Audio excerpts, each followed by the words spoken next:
Okay. Give me a second because I need to test the stuff on YouTube Shorts.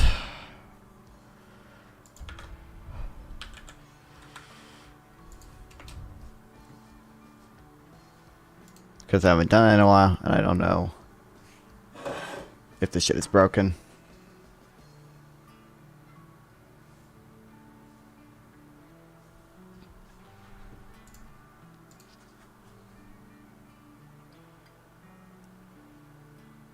Okay, I don't think it is.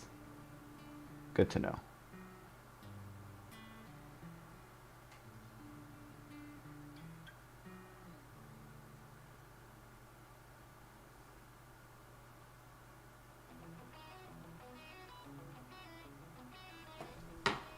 At least, hold on. I think we're good on that. Okay.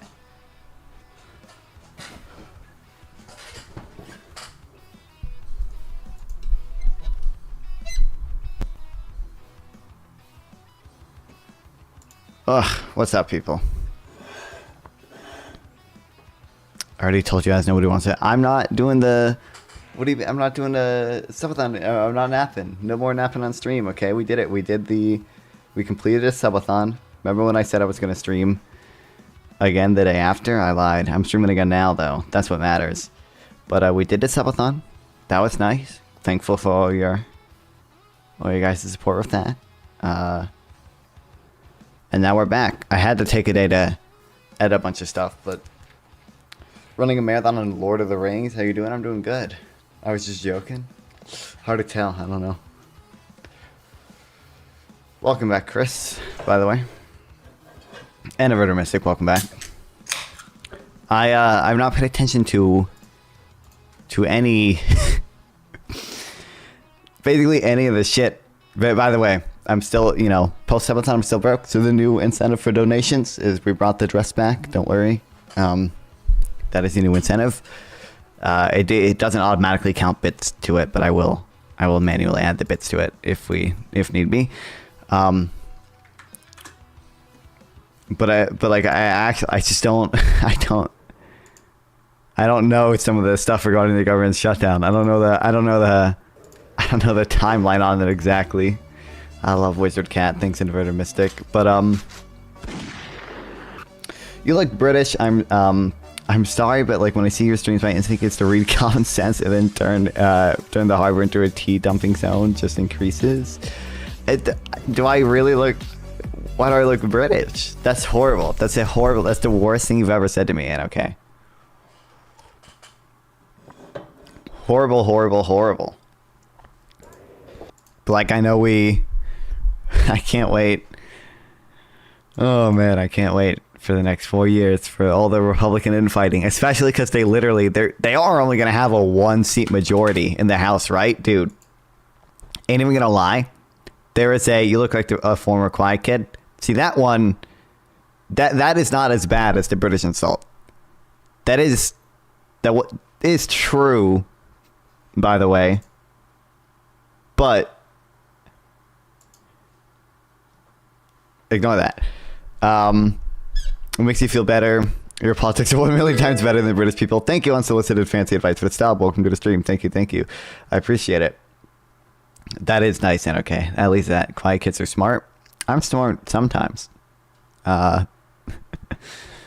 With some things. So I don't know, dude. I was gonna say, I'm not even joking. I would put it at like above 5% chance that we get maybe even higher than that we get like a Democrat Speaker of the House during Trump's term. Just because some of the Freedom Caucus people might sabotage the moderate Republicans, and if there's really only one seat, you only need a majority to choose the House Speaker, right? Isn't it just a simple majority? I don't know. I'd be ready for non manifesto, bro. I would need a dictionary to comprehend it, bro. It's too high IQ. I can't. I'm not I can read stuff, and as Pentuple would say, I am in fact the kid from Google. Okay, I can Google so many things.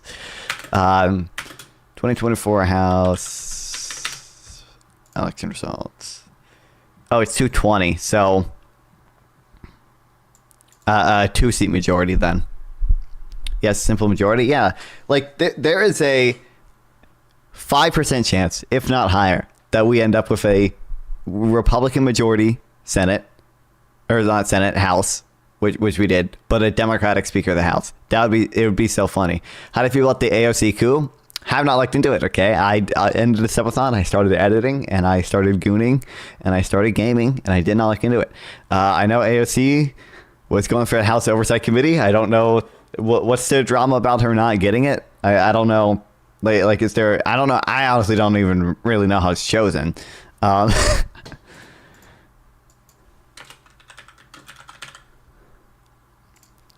So I really don't know fully.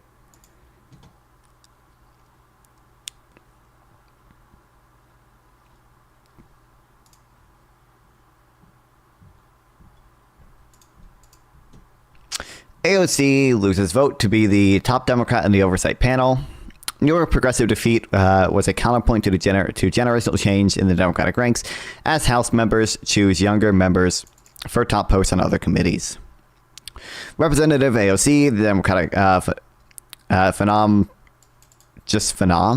Am I saying that right? What, really? Is that a word? I've never heard people use that before. From New York on Tuesday, lost an internal contest to be to lead her party on the Oversight Committee in the next Congress, a blow to younger contingent of the progressive eager for fresh faces on the hand-to-hand political battles of the Trump era. Miss Ocasio-Cortez, I was going to pronounce it, I just call her 35, lost to Representative Jerry Connolly of Virginia, 74, eight-term Democrat. Her defeat was a counterpoint to the generational change emerging elsewhere in the party, which has handed top posts to on other panels to younger lawmakers. The secret ballot vote was 131 to 84. Damn. Is this a really a coup? If she just got voted down? I honestly, listen. I am not as progressive in AOC in some things, but I honestly think AOC is a pretty good leader. It seems like she's relatively effective and she definitely has younger voters definitely do like her. Okay, I know there are people my age who simp for AOC. Okay, so I was gonna make a meme, but I forgot. I was gonna just edit my name into this and edit a dumb picture of me. I don't know, I mean, we can just do it.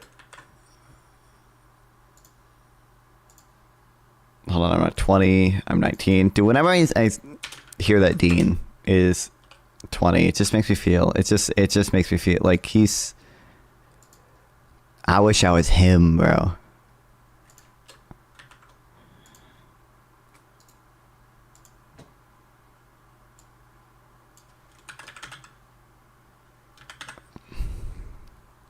Who are the dumbest?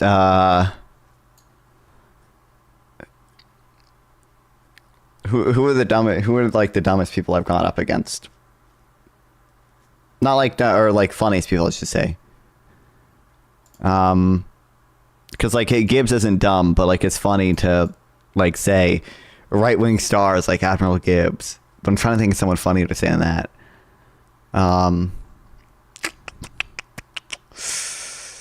Is that the Jubilee kid? Yeah.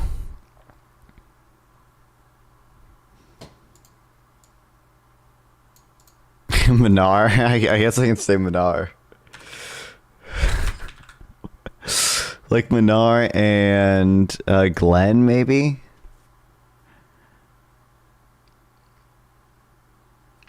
I don't want to... Minar and Glenn are kind of the same type of person. I don't know if I want to include the same type of person.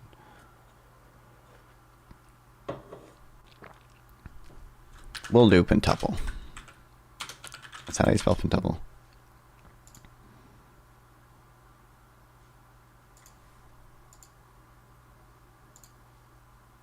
Okay, now I need a really dumb photo of me.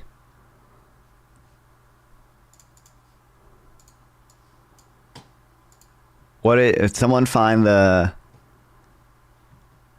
Oh, god damn it, my friend leaked this. It's in my server. He leaked my plan. Leaked my plan.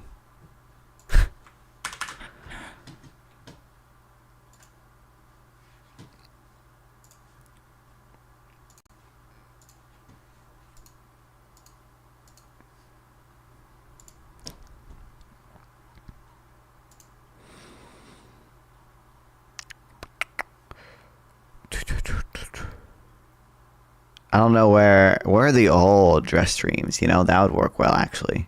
Why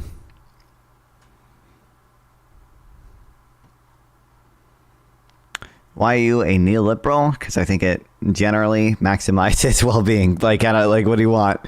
That's the answer. I think generally neoliberal policies, depending, I don't know what the fuck you mean by neoliberal, but like generally like free market policies tend to work pretty well, tend to allocate resources pretty well. Obviously, like there's market failures and everything, in which case I would say the government should step in and try to correct the market failure. We've got nope. Yeah, here we go. I don't know if I have a full screen of it. Time travel?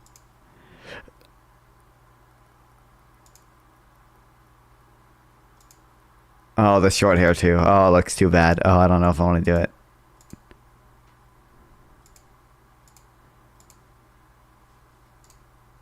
Hold on, let me just go to my...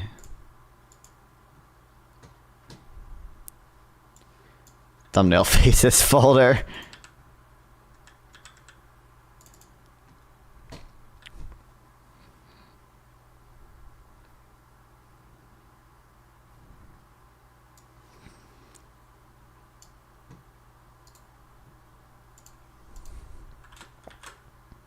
I think I can do this. I don't know for sure though.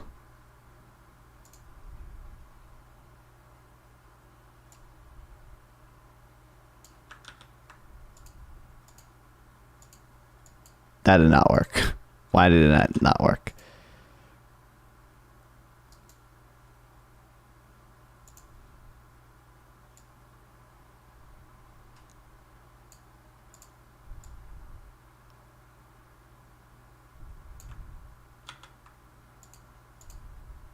Oh, now it's just gone. Fuck. Okay, I don't know if I can do it. I'll do it later. But I think it'd be funny. It'd be a funny meme. I need to find a dumber photo of me, though. Okay. Anyway, back to AOC.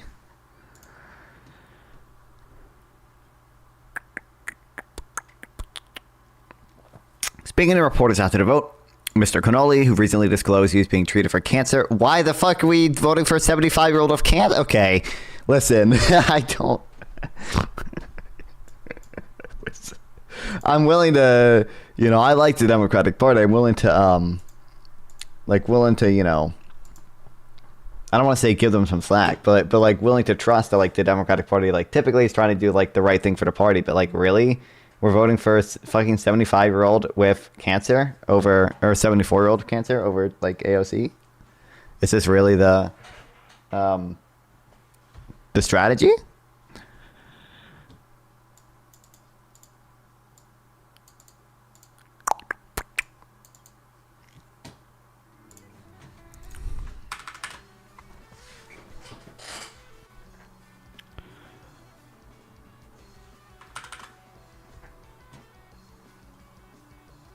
Oh, a shot. Okay.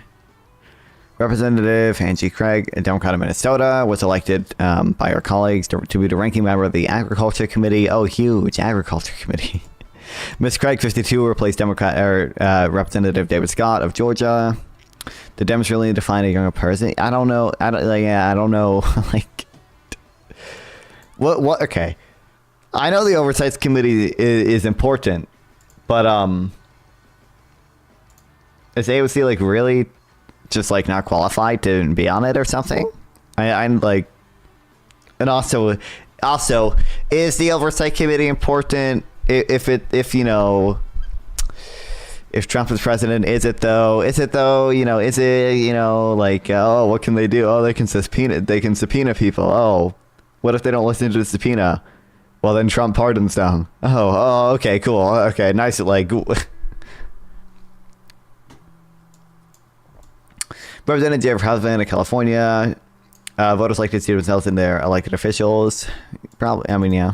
I mean, a lot of Democratic voters probably are 74-year-olds with cancer. Okay, so maybe this that's the demographic we need to appeal to, right? But there's no way she's like that unqualified, right?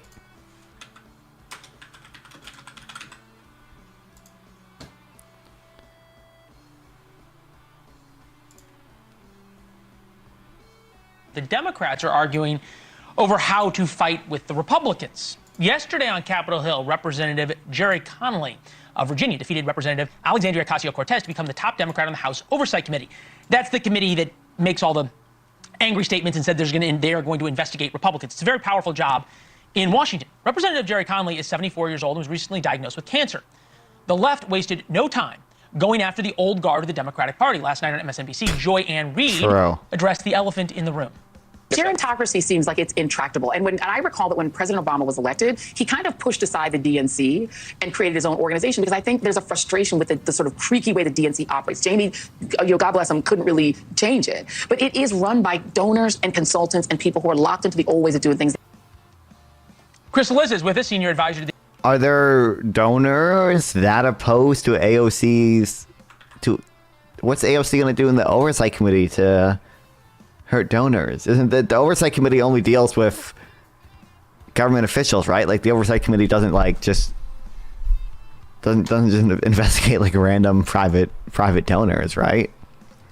Florida, believe it or not, had some really good young up and coming members in the House. I guess no, in the House that would make sense actually. I guess because some districts are still blue in Florida, right? We still have some people there. Some of us are still there.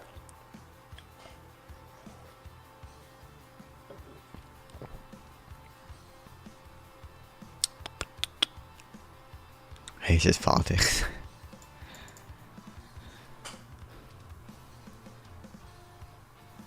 Okay, I mean, we got how long AOC's been in the House since 2016, 2018.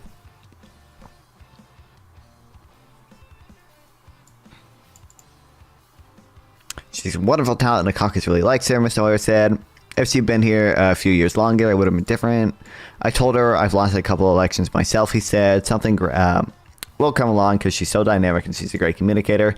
Mr. Hoyer added she got 7 gazillion followers. She didn't lose her followers. That's true, I guess. I know I misspelled their name. Listen, I don't even know. I would have no clue if you misspelled their name or not, okay? I'm horrible at spelling. Even worse, I like pronouncing things. So we're not gonna we're I ain't gonna judge. I don't think I can't hate on you for that. Okay. What are your base views on the big topics right now? I don't even follow. First of all, welcome to the stream, Royal Clanky. But like, I don't even follow like this happens all the time where I have to do these like catch up streams because I don't even follow. I don't even like follow like the daily news that closely. I just like reading kind of like wonky stuff, like more like specific. I don't want to brag and be like I actually care about policy, like most people do. But like, I just like reading what I like reading, and I like covering like the daily news. I just have to do this because otherwise I don't know what's happening. But I would say like the thing we just read, I don't see a good reason why AOC was or why a 74-year-old with cancer was chosen over AOC. That just doesn't seem intuitive to me. But there could be a better reason behind it. the government shutdown thing, we're about to learn about because I don't know what's happening. Joining me now is South Dakota Republican Congressman Dusty Johnson. He's the chair of the Republican Main Street Partnership and has been in the Speaker's office a lot today, is my understanding. Asking broadly stance on immigration and stuff like that. Obviously, like, the border is a problem. I don't think most Republicans have an understanding what the problem actually is. I'm generally in favor of immigration, legal immigration. I'm in favor of expanding legal immigration. We should probably, for the people already here, they should definitely have like at least some level of like work authorization, or at some level of work. Give them work authorization so they can actually work and contribute. I don't think immigration is like a huge drain or anything. I think it's usually pretty good. Understanding. So, Congressman, what's going on with those far right Nazi nuts who armed to the teeth, who will do with their country, negotiate to give off lands to Russia? I feel like Ukraine is doomed either way. I don't think there's that many Nazis. What's your opinion on AOC getting to Isaac? And okay, I said earlier, I just said, like, intuitively doesn't seem like there's a good reason that an 84-year-old with fucking cancer is chosen over AOC. I understand AOC, I guess, hasn't had a ton of experience, but like I'm not convinced that like she would be like so ineffective in that role that we should just like throw her out and give it to and I'm not even as progressive as AOC, but not fun. What game are you most excited for 2025? If you say none, you mean none. I don't know what games are coming out in 2025. I don't know. I watched the Game Awards. I don't even remember. Something I don't hear enough about is how much taxes illegal immigrants pay in taxes, because it's a lot. But people don't even, like, asylum seekers, which people say are illegal immigrants, and they kind of are and kind of aren't, because it should be fairly easy to concede that like most people coming via the asylum process probably don't have genuine asylum claims. They're probably to some degree fraudulently claiming asylum. But we just don't get through their, the court date for them is like a year out from now, right? So, well, they're here. If you're an asylum seeker, my understanding is that within 90 days of being here, you get work authorization, and then you pay into Social Security, and then you pay into Medicare, and you don't get a lot of those benefits until you've been here for 5 years. And a lot of those people, if they stay here for 5 years, some of them are just going to be deported because they'll go get an asylum court date and they'll say your asylum claim is bullshit and you leave. And like other people, if they stay here, are like going to have children, and those children contribute to society as well. Like, I'm just not convinced it's a drain. Just start there. What's in this deal? I think this deal has really come together. I think it's good things. It is a clean CR. The other CR was so big, is making a lot of members uncomfortable. Oh, and then also, so we slim that down. It does hold on. have. Before learning about this stuff, I don't even know what he just said. The other CR. What is the CR?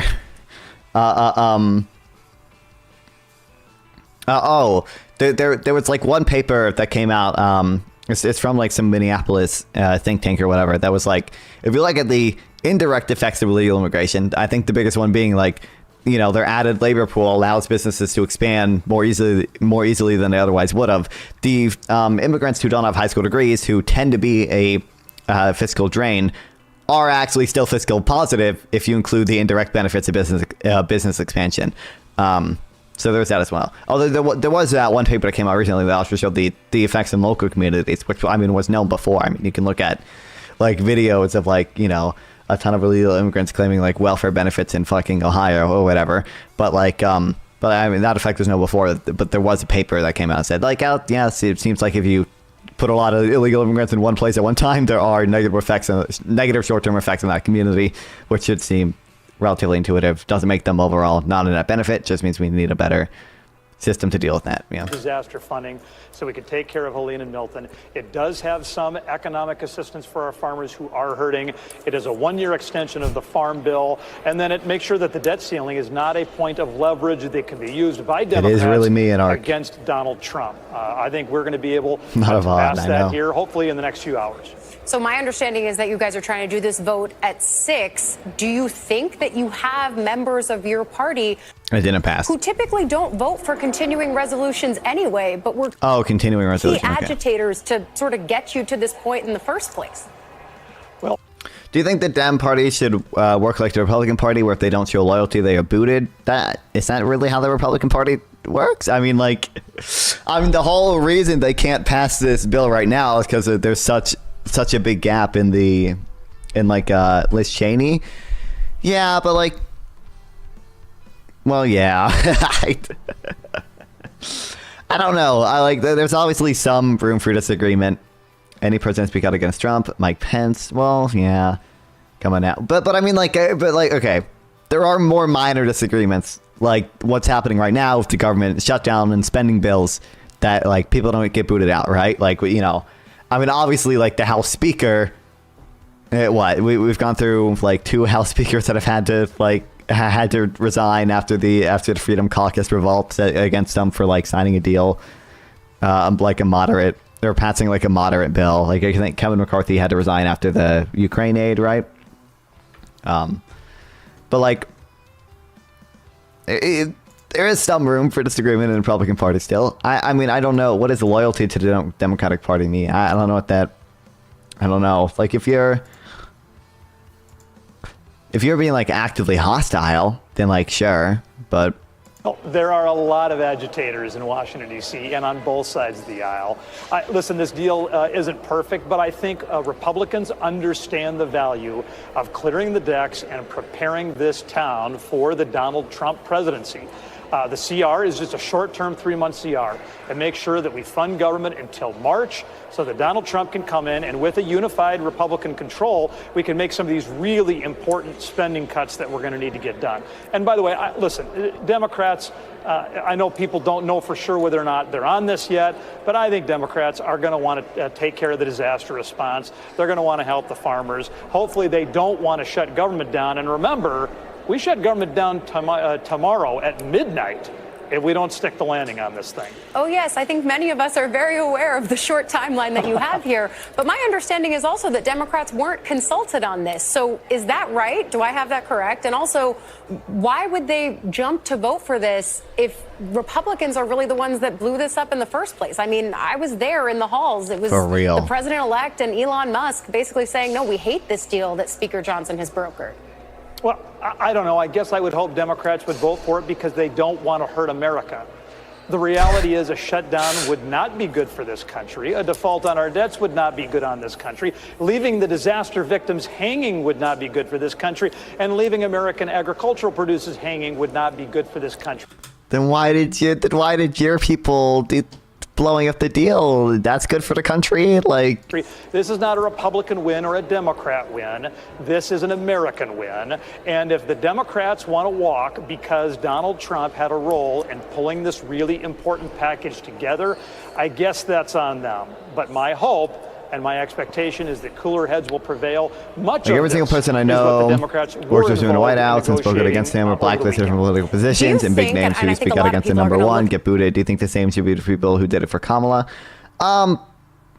No, but I mean, there's a line, obviously, but no, I don't think so. I don't think just because you're critical of Kamala. I mean, Trump would boot people out who weren't willing to break the law for him, right? Obviously, I don't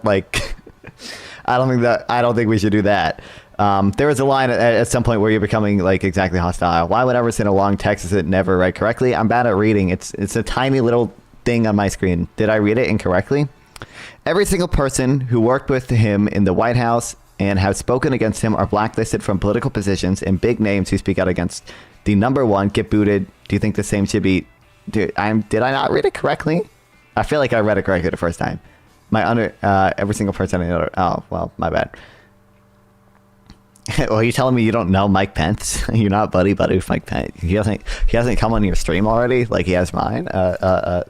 Get the way that this. Can we get non-fun Mike Pence interview? Broke down and how it came together as instructive for how the next few years on the Hill might go.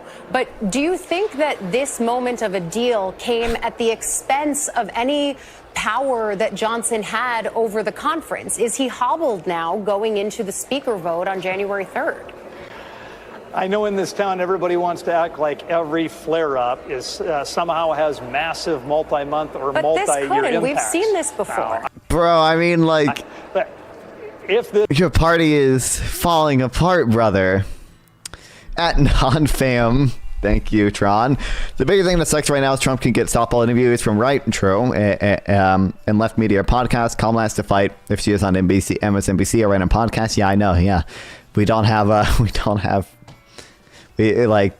uncritical support. Like, this deal passes tonight, if we take care of all of these critically important American priorities, Speaker Johnson will be in a better position today than he was a week or a month ago. Nothing breeds success like success.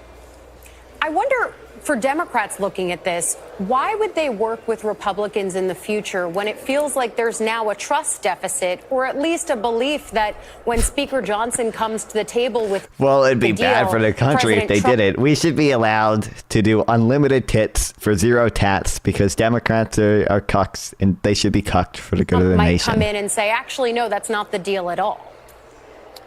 Well, let's remember, Democrats worked with Republicans to negotiate the contours of the disaster relief, that's in this bill, to negotiate the contours of the agricultural assistance package, that's in this deal, to negotiate a one-year farm bill extension, that's in this deal, to negotiate healthcare extenders, that's in this deal. And so I get it. Not everybody in this town gets to have 100% control over every provision. So if the Democrats want to overtip the table and shut the government down, that's their choice. But I know there are plenty of responsible folks who do want to make sure we deliver these wins. You went to this first meeting of the so-called Doge caucus this week, and of course, do you think left media should bend the knee? Knee, you try to say, and be less real and more puff piece? No. Elon Musk has probably not. No. been a central figure here in already enough criticism of the fake news from the left. No, blowing up this initial deal no. that the speaker had. Did this come up at all? Was there conversation about the debt? The thing they need to learn to do is it's just not apologize for the failings of Biden or Harris or whatever, unless other people apologize for the way worse failings of Trump. Like there, to some extent, like it is like it's absurd that Politico. I think there was that funny screenshot of like Politico having like 3 notifications about Hunter Biden's pardon. And that's obviously like kind of absurd or whatever. But just don't apologize for Hunter Biden unless you get someone else to apologize for Roger Stone or Paul Manafort. Like, stealing, that kind of seemed to come out of nowhere. But President Trump feels strongly that if they do it and have success, but now you're getting to I think it's probably, on some level wrong for like people in the media to say, not share their full opinion just because they want to help the party. But if you're saying that we would be successful with that, and the alternative is fucking Donald Trump winning, now you're getting to like the weird like utilitarian paths where it's like, is it worth it for like the media to lie to avoid Donald Trump winning? You missed the question that led to that. Sorry, I can't read everything. I disagree. In election season, we should be united. After the debate where Trump lied 22 times and Biden messed up his words, and the right media and left and right media focus on Biden messing up his words. That's true. It could be like, obviously some of the media coverage about the Biden debate did lead to Biden dropping out though, right? And like, you could argue like maybe it is this guy still.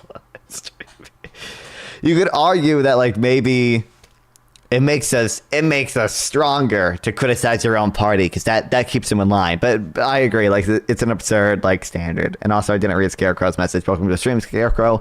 They're not going to do anything that goes against the wishes of the lobbyists. So real, Scarecrow. He wants to make sure that he doesn't give Chuck Schumer any unnecessary leverage over him, particularly in the early going, where there are so many exciting things we can get done. And the Doge caucus is going to be a part of that. I have been a part of a group of members that met with Elon, met with Vivek, stake. I tell you what, these guys are ready to get to work. They're excited. They're not dictatorial or tyrannical. They're not telling us how it's going to be. They're filled with enthusiasm of what we're going to be able to do together. And yes, that is absolutely going to be a key hallmark of the first 6 months of this administration. Congressman Johnson, thank you for joining us. I feel like they're going to need you on the floor, so be on time whenever they do that vote. Kill. Okay, Krugman wrote about it before. I think it was before the bill. The bill that they were talking about did not pass. There might be updates to this, but the House rejected a Republican plan to stave off a government shutdown on Thursday, hours after GOP members crafted a new spending proposal, and then President-elect Donald Trump endorsed it. The first plan, a bipartisan effort, went down in flames when it was opposed by many members and Trump. Ahead of the vote, Democrats called the GOP plan laughable. Speaker Mike Johnson, handling the end of year spending deal, has thrown his own future into uncertainty ahead of a critical January 3rd Speaker vote. Trump and Elon Musk put heat on Speaker when they publicly lobbied on Wednesday against the first plan. Trump expressed his support for the New Deal, calling lawmakers to vote in favor of funding the stopgap, which omits certain language regarding a Congress pay raise and other measures. Follow along all day for the latest Capitol. Yeah, whatever. I also saw, dude, okay, here's the issue. Because the House is so fucked right now, I said, like, there's a 5% chance to getting like a with the Republican majority having a like moderate Democrat be Speaker of the House. However, there's probably a 10% chance that we get fucking Elon Musk as Speaker of the House. Next time you guys ignore that it's only coming out. I can't do anything about that. It's coming out of the left ear only. It's fucked. Through the calls of Congress, he's going to probably kick you in the leg. He is a good man. He's a friend. He's been a long friend for a long time. Great person. He's lost control of this process. Okay.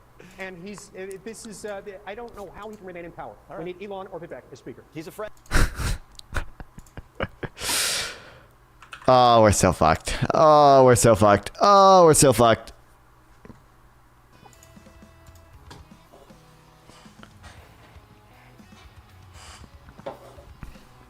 We could go to Joe Manchin. Did Joe Manchin lose? Am I thinking of John Tester lost, right? What about Joe Manchin? is Joe Manchin still? Did he lose?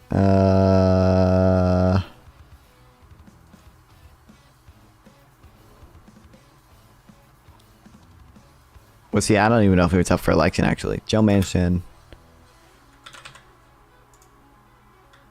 Election 2024.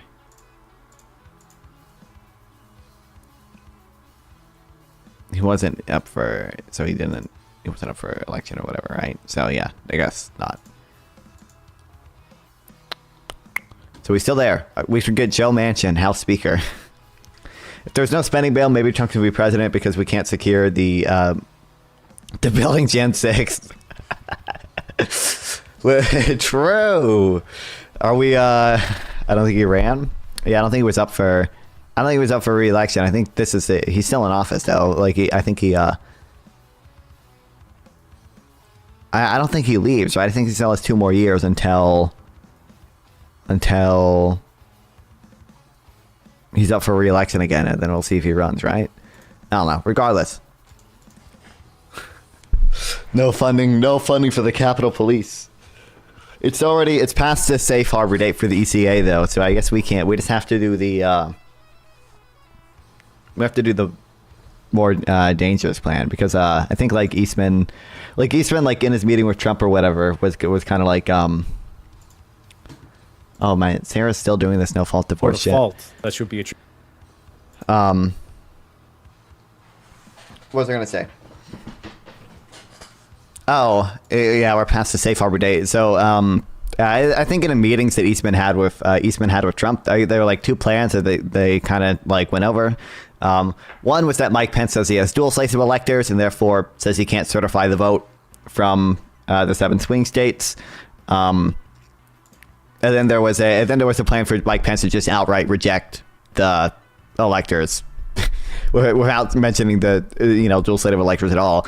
Eastman was like, the first plan is probably more favorable because it's like more contentious legally or whatever. Like there's some precedent for this with the Nixon ECA, blah, blah, blah, blah, Hawaii Jefferson fake electors, blah, blah, blah, blah. But we would have to do the second plan where Kamala Harris just doesn't certify it at all. I don't think, to my knowledge, nobody made fake electors for Kamala Harris.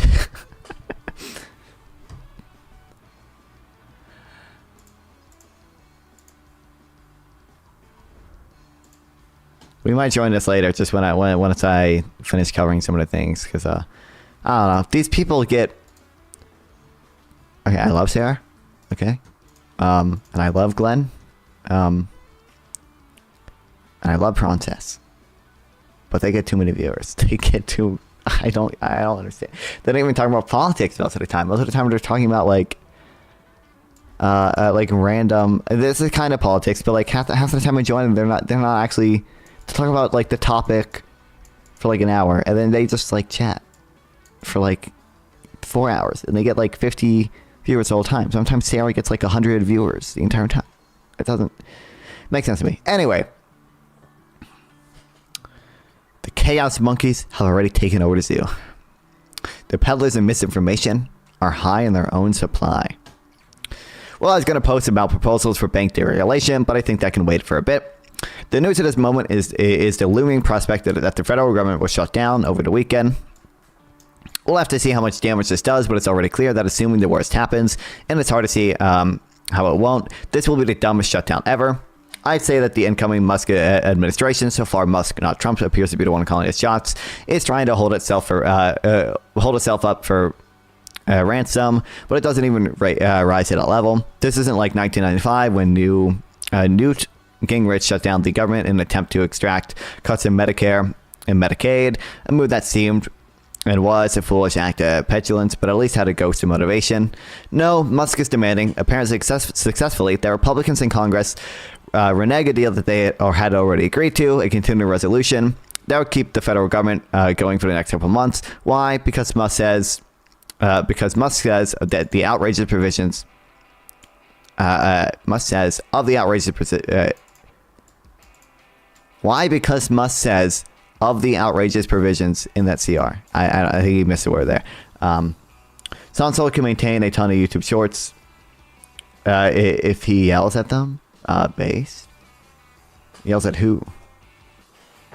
Oh, these people? Does he go on these panels? I've never seen him there.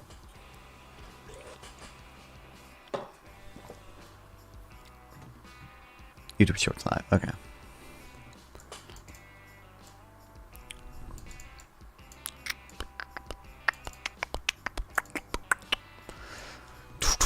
No, Musk is demanding, apparently successfully, that Republicans in Congress are not going to deal, except none of the items Musk is complaining about are actually in the bill.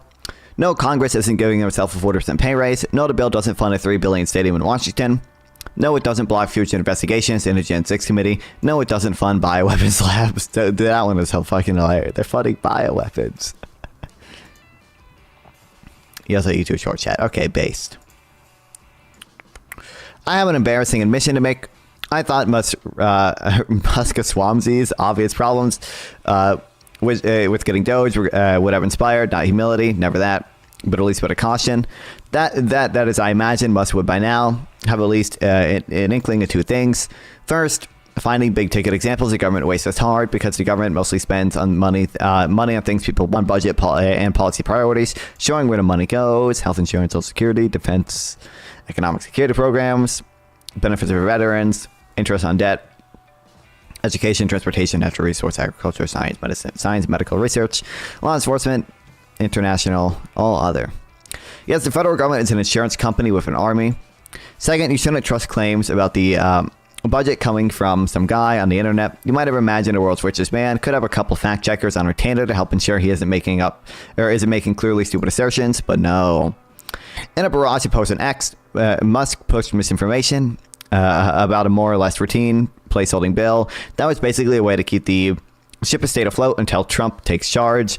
Maybe this was in a part of a power play, an attempt to make Republicans in Congress show fealty to a man who clearly imagines that he's the real president, and Trump, by meekly endorsing Musk's position, did in fact convey that impression that Musk is the leading guy who's supposed to be in charge by the nose.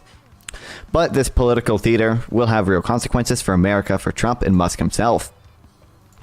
Musk has asserted that shutting down the government for a month would do no harm, and that's true. It's true that Social Security, Medicare, and Medicaid funding, which is where the bulk of the money goes, will continue, but many services people rely on will be disrupted, especially if the shutdown goes for more than a month, which seems all too likely given Republicans' razor-thin House majority and the dominance of misinformation in many members' thinking. Maybe Musk himself doesn't expect to experience any hardship, but put it this way, I'm glad that I won't need to renew my passport anytime soon, that I don't expect to be trying to get through airport security for a while, and I'm especially glad that I don't either rely on food stamps or small business loans, for all these things have been disrupted in past government shutdowns. Do Musk and Trump know any of this? Almost surely not. Beyond the specifics, my guess is that antics like the potential shutdown would do much more damage to the Musk-Trump administration than they realize. There's also this other guy, JD Vance or something, but he clearly doesn't matter. First, since the election, financial markets have clearly been betting that Trump will do very little what he promised to do during the campaign, that he won't really have a trade war, just some minor trade skirmishes, that'll have symbolic deportations rather than mass roundup of immigrants and so on. Markets have in effect discounted the disastrous consequences that would follow if Trump honored his promises. But a government shutdown, in response to complete false claims about what is in an innocuous short-term funding measure, suggests that the peddlers of misinformation are high in their own supply. Trump may really believe that foreigners pay tariffs, that the U.S. trade deficits subsidize the rest of the world, and there's a reserve army of American workers to fill the gaps deportations would create. I don't want to put too much weight on the latest market fluctuations, but it is starting to look as if investors are questioning their own complacency. Second, many, probably most people who voted for Trump believe that he really is the character he played in The Apprentice, a highly competent manager. The other day I said that Trump was elected by low information voters. This wasn't a slur on America's intelligence. It was a reference to survey results showing that Trump's edge depended entirely on support from voters who don't pay much attention to politics. How will these voters react if, as seems all too likely, the second Trump administration is instead marked by rolling chaos? Anyway, it's pretty remarkable. Inauguration Day. It's still a month away, yet the chaos monkeys have already taken over. I don't know. We'll see. They'll find a way to blame the Democrats for everything. We'll see. We'll see. It's inevitable. It's inevitable.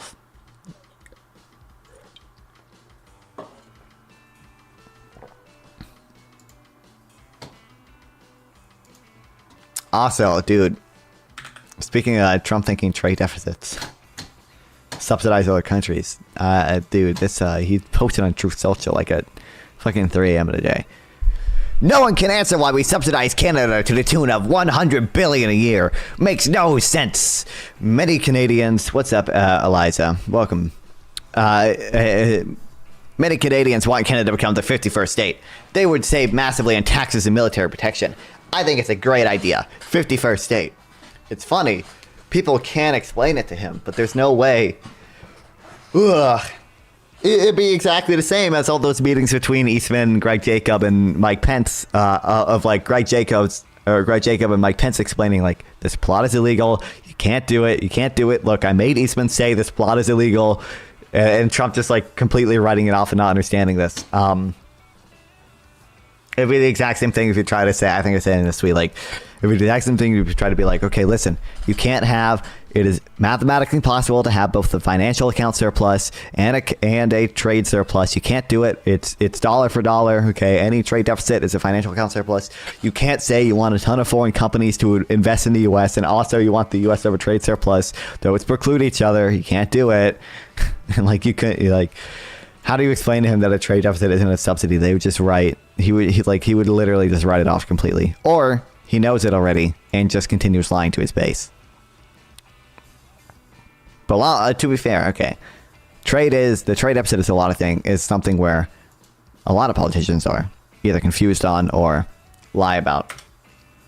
This guy just loves selling his body. I need the art. Listen, I need it. I need the RTX 5070. Okay, we can get there. We can get there, unless it's immediately scalped, which is gonna be. We can get there.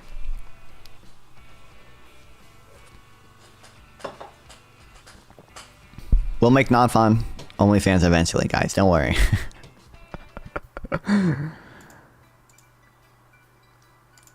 and it's just sad.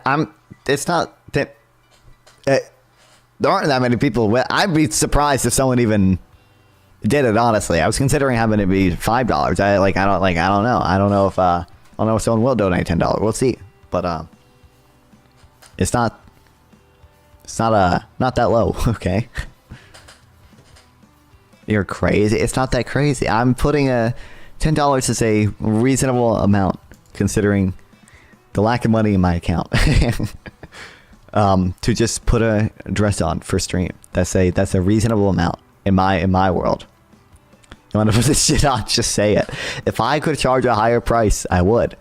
Well, I do want to put it on because if I put it on, it'll be for $10, and that is worth it, right? So like, I want the transaction to happen. I do not want to become the next Finster, but we'll see. Who knows? Maybe one day, guys. It's funny, my dad was blaming Nancy Pelosi for J6. Base, your dad knows what's up. Let's go. The Glipper taking full response. Yeah, I know. Her in the back of that truck. Like, how could we have let this happen? Don't you know she didn't call the Capitol Police? Because I don't understand how any of this shit works. House rejected a new Republican proposal to avert a shutdown. Trump wants to get rid of the debt ceiling. Dude, I know, I saw that.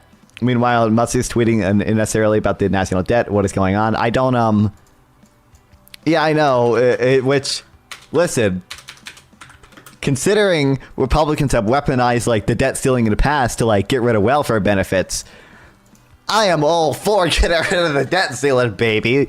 Like...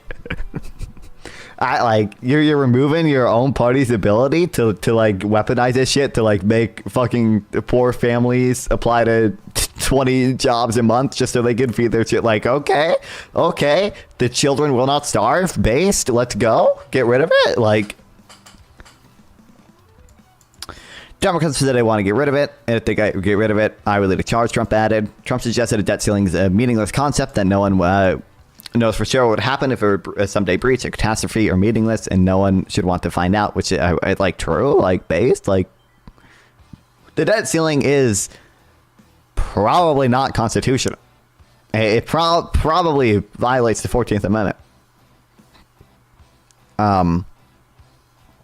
So like based. Trump suggested debt ceiling it doesn't mean anything except psychologically. He said the debt ceiling is a limit lawmakers set that determines how much the federal government can borrow to pay its bills. It doesn't authorize any new spending. On the possibility of a shutdown, which he said would occur at 12:01 a.m. on Saturday if the deal isn't reached, he said if there's going to be a shutdown, we're going to have to start with a Democratic president, suggesting that the fight playing out in Congress right now is necessarily to clear the decks before his administration begins in January. As if he still has confidence in Speaker Mike Johnson, Trump responded, "We'll see. The funding deal they had yesterday was unacceptable." Oh, kill me.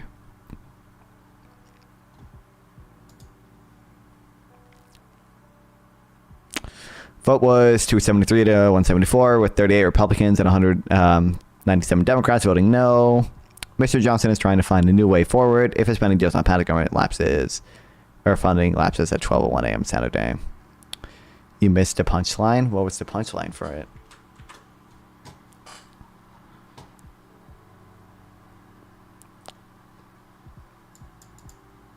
Trump said he had discussed his views on a short-term funding deal with Elon Musk. Prior to the X's owner post Wednesday, I told him that he agrees with me that we could put a statement. He's looking at things from a cost standpoint. He described the views online as very much on track. Kill me. In other words, if interest rates go up and we can buy bonds back at a discount, if we are liquid enough as a country, we should do that. In other words, we can buy back debt at a discount. People said, I want to go and buy debt and default on debt. And I mean, these people are crazy. This is the United States government. First of all, you never have to default because you print the money. I hate to tell you, okay? So there's never a default. MMT or Trump, let's go. But the point is, it was reported in the New York Times incorrectly. That you said you would go to creditors and make them take less. It was reported in the failing New York Times and other places that I want to default on debt. You know, I'm the king of debt. I understand debt better than probably anybody. I know how to I know how to deal with debt very well. I love debt, but debt is tricky and it's dangerous, and you have to be careful and you have to know what you're doing. But let me just tell you, if there's a chance to buy back debt at a discount, U.S. debt, in other words, interest rates go up and the bonds go down, and you can buy debt.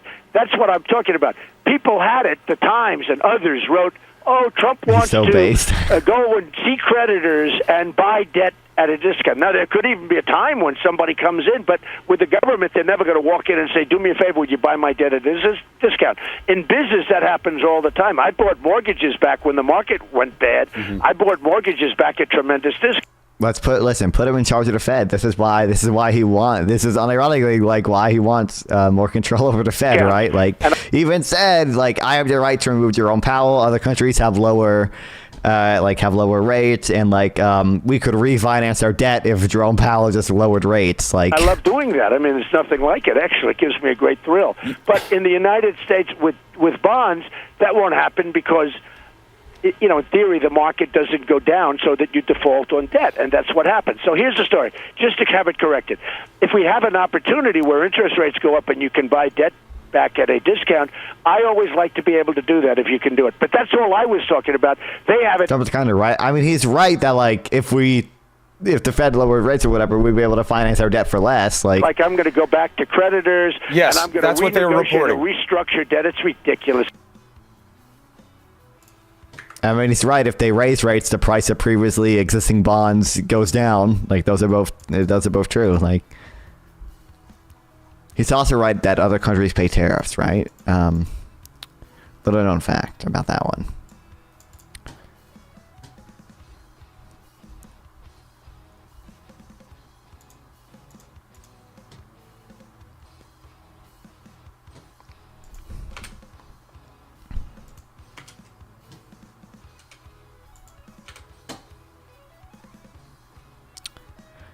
How does Trump have a better understanding of public finance than law major Jerome Powell?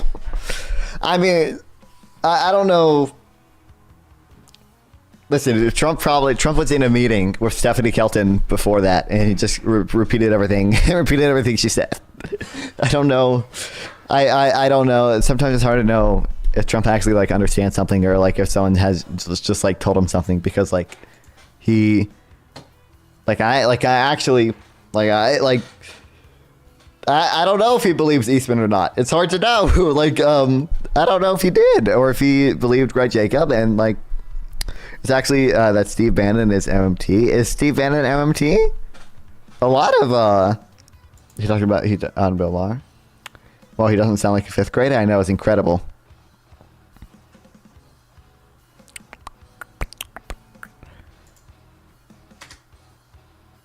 Okay, hold on. I'm organizing shit.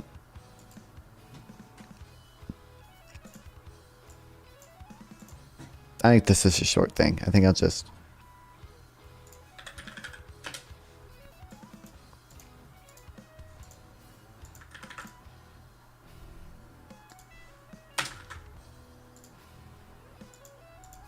put this in here.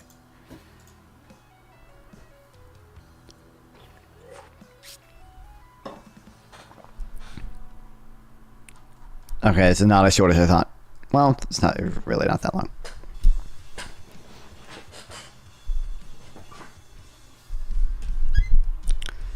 Oh, but kill me. She doesn't even... Where's the link to this shit? It's just Tariq that's in it right now. I don't know.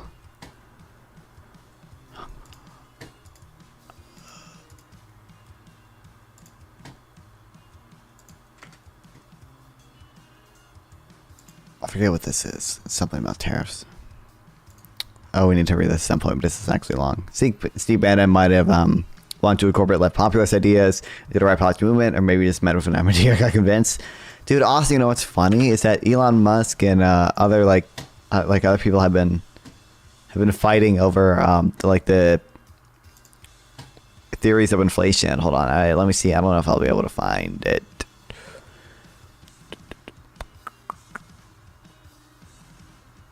He tweets so much. Because I think he posted just a meme oh, government overspending causes inflation. And then when someone was actually, Milton Friedman quote, it's caused by monetary policy. And then they're like, oh yeah, well, what causes the monetary policy? So maybe I was wrong earlier when I said this before. Like, I don't think that like most most Republicans could like. Sorry, I still don't think most Republicans could do it. But like, I don't think these people like could tell me the difference between the fiscal theory of the price level and the quantity theory of money. Have you ever had any debates against a Marxist-Leninist? Maybe a little bit. Not like really. There was that one time we talked to that one dude. Me and Sample did. I think he said like he read a ton of Marx or whatever, and then like Sample was like, I will pay this guy $100 if he can actually prove he's read Marx. And then like we challenged him, and it's like, yeah, he has not read Marx. But I think that's about it basically. I mean, I used to talk to Anok and Casey a lot. They're to the left of me. They're not Marxist-Leninists. Welcome back, Gob88. God, I tweet so much I'm not gonna be able to find it. Fuck this shit. Are you a Marxist? No. I'm trying to think. Who else? I don't know. I think that's it. I think basically those are the people to the left of me that I used to talk to a lot, although they have not been doing as much shit recently. It's been mostly fighting against more right-wing people.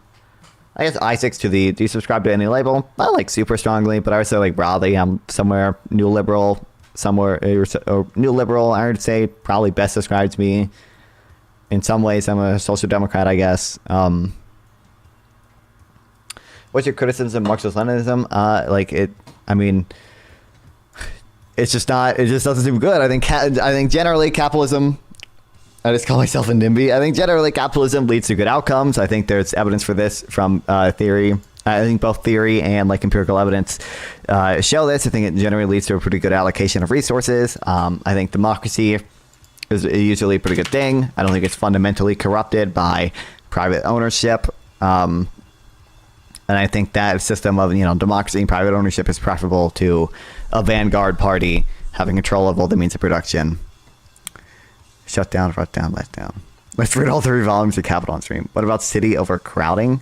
What do you mean? I mean, like, one, if you point to any individual market failure, like there are cases where the government can intervene. So like if there is city overcrowding, the government can add zoning laws, which they already do, which is why we don't have city overcrowding. We have the opposite usually because there are so many fucking zoning laws in the U.S. that restrict what you can build. But also like I'm not super convinced that like city overcrowding is a super big issue. Like if someone prefers to live in a city, then they move to a town and buy a home there. That's a product of capitalism. To some extent, but I guess I don't know what you mean by city overcrowding. Like I don't like if someone prefers to live in a city or for whatever reason because of a job there or whatever, they view it as mutually beneficial to live in a big city, and whoever is renting them the home views it as beneficial to them to build a home or build a multi-story apartment building or condo or whatever and provide the home to the person living there, and that's typically a mutually beneficial relationship. I've seen poverty and urbanism experts recommend improving slums instead of building new urban areas.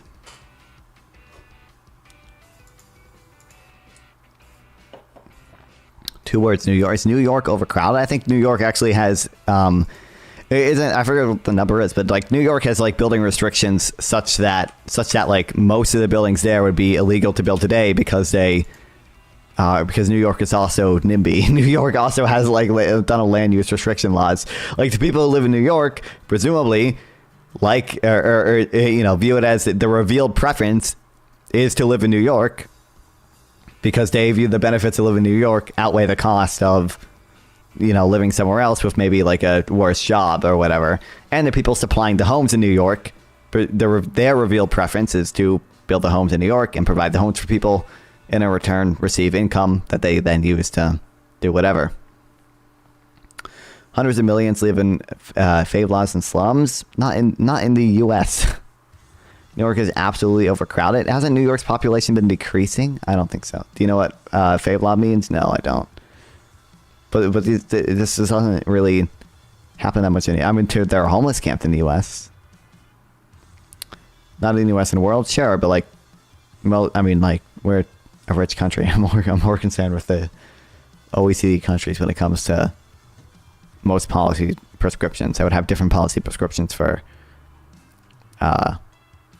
lower income nations, typically. But, or actually, well, I think typically capitalism leads to pretty good growth, but I know people move to cities because they like city, I don't know, like, I don't even mean by overcrowded. Like, the market allocates crowdedness like relatively efficiently, right? Like, if it was overcrowded, people wouldn't move there, and like, if it is overcrowded, people will move out, and to a large extent. And actually, I mean, people have been moving out of New York, right? Like,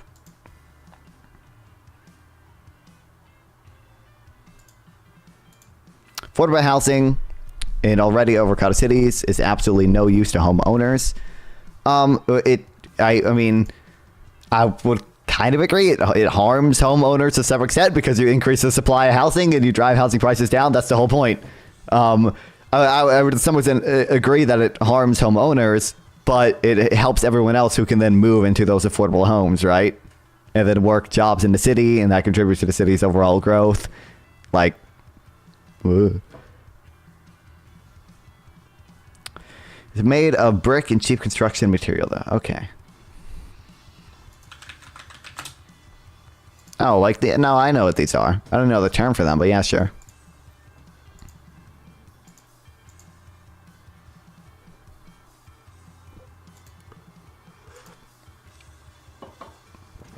But I think, like, to a large extent, the reason this happens in developing countries is because affordable housing is bad for homeowners. Yeah, so, like, I mean, like, yeah, to some extent it harms them, but usually the harm to them is, like, outweighed by the benefit to all those new people who can, like, move into new, cheaper homes and not have to pay, not eat food because the price of homes is 80% of their income.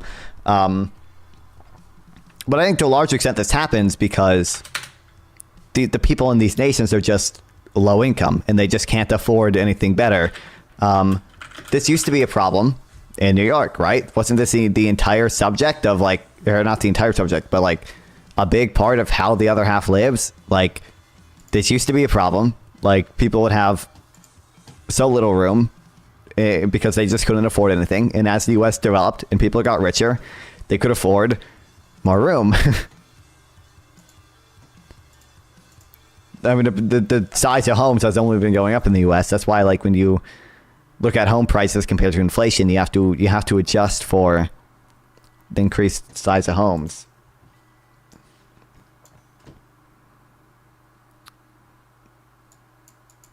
An I'm going to watch 54 minutes of this. All of these things lead to different characteristics of these highly social, interesting, vibrant communities. For good thing of people moving in doesn't create a good environment when the city doesn't have the capacity to contain enough people. If the city doesn't have the capacity to contain enough people, people will leave, right? Like, there'll be some negative effects and people will change their preferences. They'll say, I prefer to live somewhere else because the city is fucking falling apart or whatever, and they will leave. Like, this is what the free market allows for.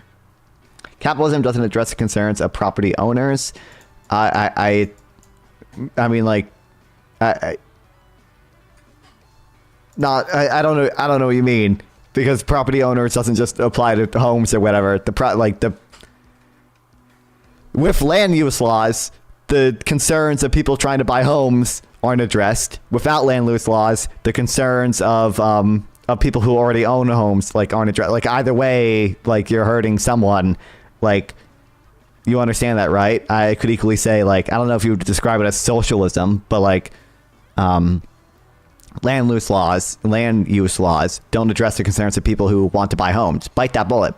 Please bite that bullet. Please bite that. You have to bite that bullet. Bad USA type urbanism did not stop people moving to big cities. Well, yeah, because people. But yeah, I mean, it's their revealed preference.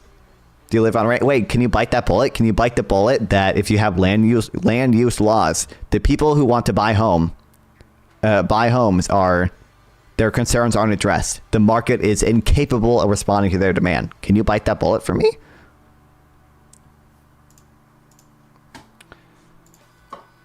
And I mean, like, yeah, even like when the conditions in like New York City or whatever were a lot worse, like people still moved to the city because, you know, working in the city, polluted cities or whatever was still better than like living in my position or what will benefit me. Okay, can you bite? I don't care.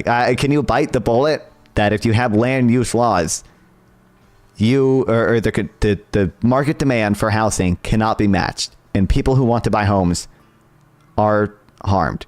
Bite that bullet, please. You have to bite that bullet. Yes. Okay. Thank you. Okay. Do you have loan rent? No, I live at home with my parents still right now, but you are right. Okay, thank you. My positions are what will benefit me. I care more about what will benefit everyone. I believe generally the free market benefits, or free market leads to the most total surplus, the best allocation of resources in aggregate. Obviously, there are some individuals that are harmed by this, and you should be on my side. No, because I believe it's a net benefit. I believe it's a net benefit to allow the market to work. Like, I also think I'm trying to think of an analogous example. I mean, it would benefit me if we like, I don't know, homeownership is really the best one because that's the one where like we have like land use laws. Like I don't know, like if I'm a, you know, if I produce sugar, like it benefits the sugar companies to have tariffs on sugar because we produce sugar domestically. I don't think that makes, if I was a sugar producer, I would really like the tariffs. However, I'm still against tariffs because I don't believe it's a net benefit to everyone. Everyone else is harmed because of the higher cost of sugar in the U.S. The market can work without bowing down to landless capital. Well, I mean, like, the market is a spectrum, right? So, like, I would agree. You can have, like, currently right now we have a ton of land use laws, and market allocation still allocates the majority of resources in society. There are cases where the market is allowed to work, but you already bit the bullet that if you have land use restrictions, the demand for people who want to buy homes is incapable of being matched because you restrict the ability for the market to match it. You restrict the ability for suppliers to respond to that demand.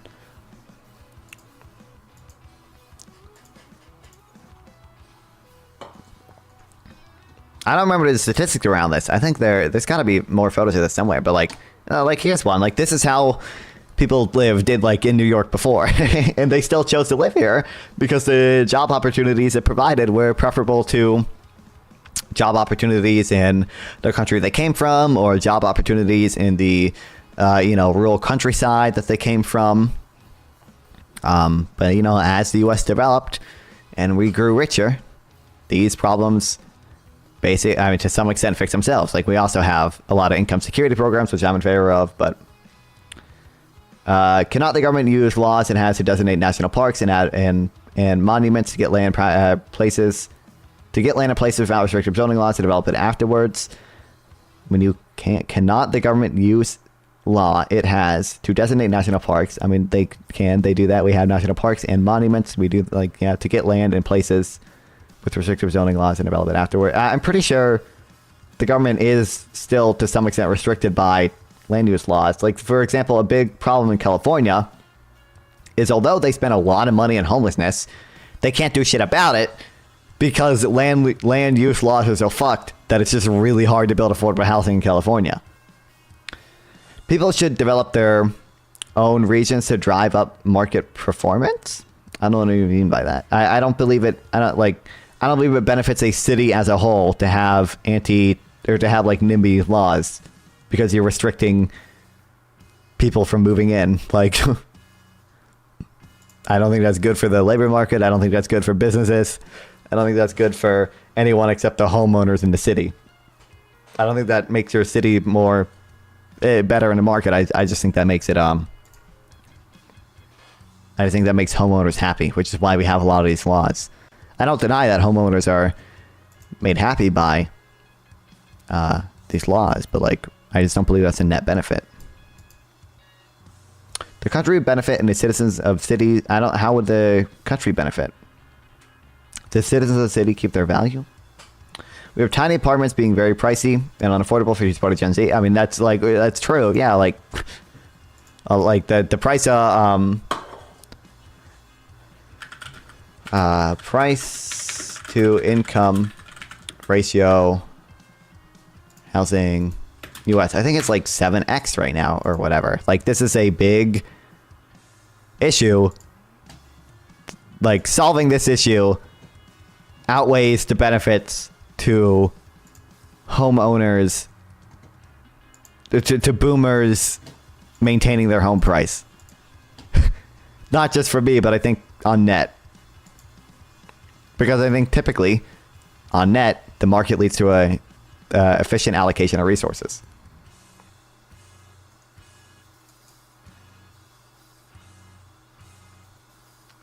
Yeah, it's like 8 to 10 in the big counties, under 3 in some rural counties, or some, like, I'm assuming these cities have like falling populations.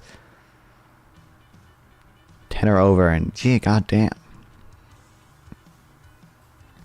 The country benefits from industrialization of the not so developed regions. Why would they? How does land use laws lead to industrialization of not so developed regions? That does not follow at all. All you do is restrict the amount of people who could like move to the big cities. All you do is drive out the price of homes. You're not going to industrialize. People are still going to buy cheaper goods from China. You're not going to industrialize underdeveloped regions. Like, this is so evident. Just look at right now. Literally right now, because people go to the city for work, because the jobs already moved out of the rural areas. Literally right now, LA, New York, all these big cities have a ton of NIMBY laws, and the rural areas are only continuing to deindustrialize, buddy. You ain't bringing industrialization back through land use restrictions in big cities. That just ain't happening. That doesn't follow at all. Bring them back to rural areas. People... How would they come back? How are these factories in rural areas going to come back or whatever? If you just have land use laws in the big cities, that's not how to work. We already have land use laws in the big cities, and jobs are not coming back to the rural areas, buddy. Many high-income earners move to big cities and cause prices rise at the same time. Foreign rich people invest in big cities and drive up prices. Well, I mean, that's why it's generally more expensive to live in a city. Not through capitalism, I can tell you this much. Well, but how is a land use law going to do this? It's just not going to do this, and that's evident by the fact that we already have these land use laws that you like in many major big cities, and we continue to see deindustrialization in the rural areas. Застой. Хочется движухи. It's in Russian. When everything is stable, we get bored. We want some action. Paste.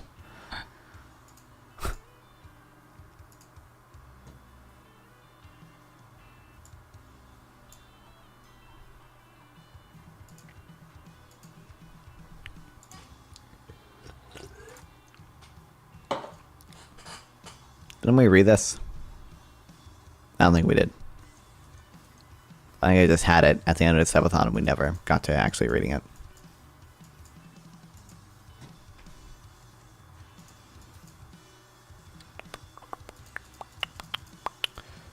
I was gonna... Oh. Might take notes in it. We'll see. We'll see.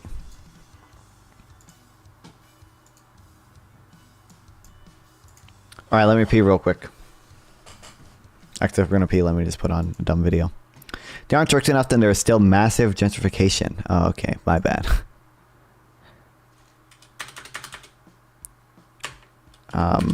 Funny rabbit. Funny rabbit.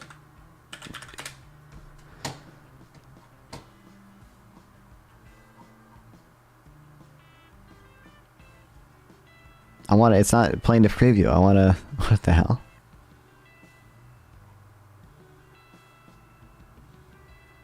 Okay, here you guys go. I'll be back in a second. Wait, quit. It just doesn't make... It just does not follow that if you restrict people from moving to big cities, you're going to have a bunch of economic growth in the rural areas. All you're going to do is make the cities worse and the rural areas worse. Like, Like you gotta make some homeowners in a big city happy, but like the city's worse because people can't move there. They get less investment. They get less jobs. The rural areas still have their factories move out, still don't experience any economic growth, and now the people just can't leave to a better area. You recognize that, right? Like the people in the rural areas are just restricted from moving to the big city, and their lives are worse.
All right, I'm back. What's up, Barry? Say 700 square foot per person. Oh, what are you guys on about now? You could set a bigger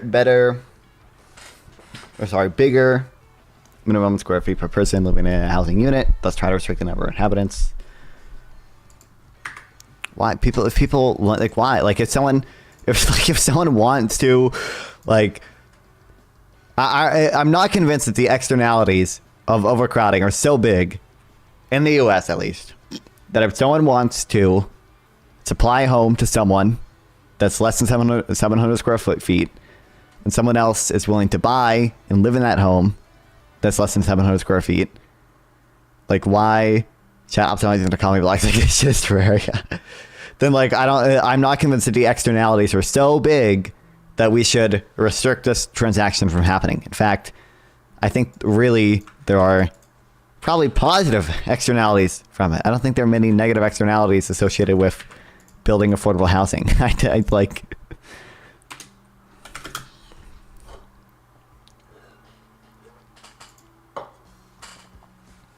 It's not news that many Americans dislike health insurance companies. In fact, Brian Thompson, CEO of United Healthcare, who was murdered 2 weeks ago, reportedly warned his colleagues months ago that the industry had a public relations problem.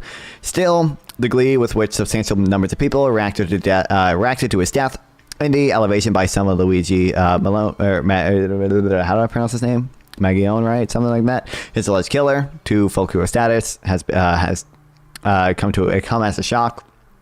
To say the obvious, murder is bad, and so murderers seem to be celebrated. 700 square feet is enough living space for one person. My friend lived in an apartment 610 and was very cozy. I feel like, I mean, if a college student is like broke, and college dorms are nowhere near like 700 square feet, right? So like,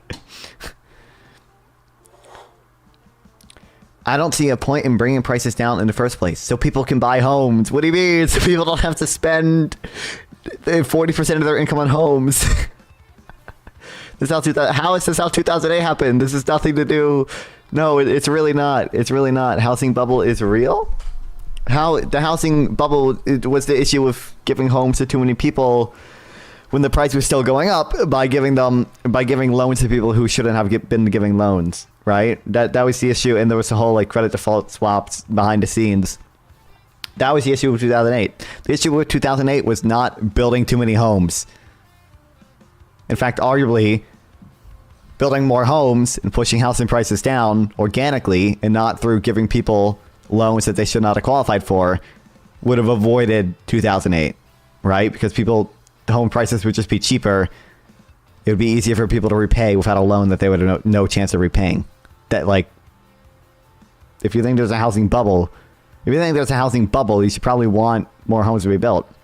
The issue was constant reliance on building more homes. No, the issue was giving prime. Well, the reason that was an issue was because banks were giving people subprime mortgage loans, and that's how they made their money. And then like the credit default swaps, where they would package the mortgages into these issues. Like if we just let the market build homes, people would not have needed subprime mortgages. Because also, would you at least recognize, you bit this bullet earlier a little bit, you at least recognize the alternative is like people just not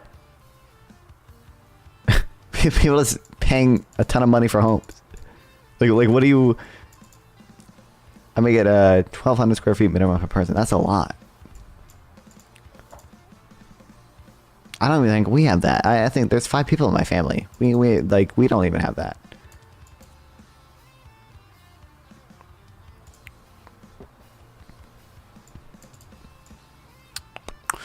Okay, murdered bad, blah, blah, blah. But saying Thompson didn't deserve debate shouldn't require pretending that health insurers play a generally productive role in our society, but in most part, they don't. Let me offer somewhat... Okay, so...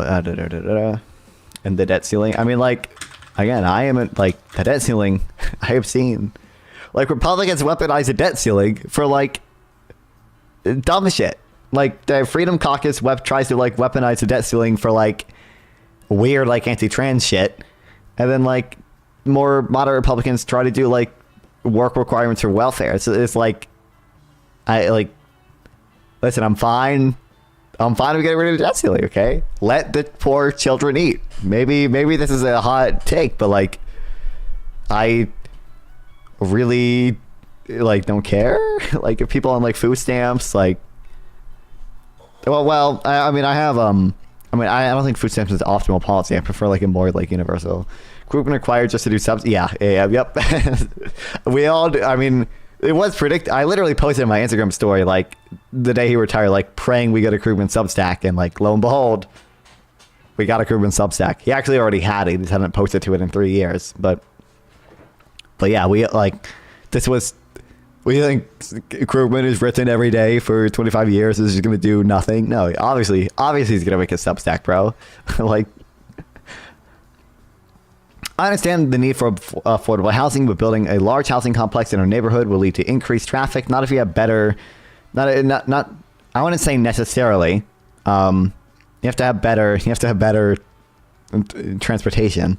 I would advocate for a lot more public transportation than just expanding roads, but increase traffic, strain on local infrastructure. Yeah, but these people also like contribute. They move to the city. They pay they pay taxes. They pay property taxes, right? Like they pay excise taxes. They pay into the city too. They work jobs, and those jobs and corporations pay taxes. Potentially lower property values. I want to agree that a big part of it is lowering property values. That's kind of the point. Like. While I support affordable housing in principle, this project would fundamentally change the character of our community, which we've worked so hard to maintain. No. Better public transportation doesn't fit our infrastructure, as in it's not possible. I don't know. What do you mean it's not possible? It is impossible to build a bike lane. We can't do it. It's not possible.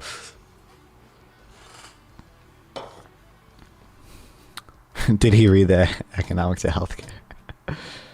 Build underground highways and metro. Like, it is not possible to build bike lanes and have a tram. It is physically, the Americans just can't do it. I don't think there's any logical explanation for expanding minimum square footage for single person other than comfort, right? He wants to protect property values too. The infrastructure is already there.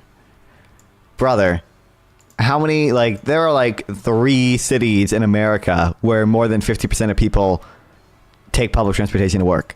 No, it's really not there. It's not.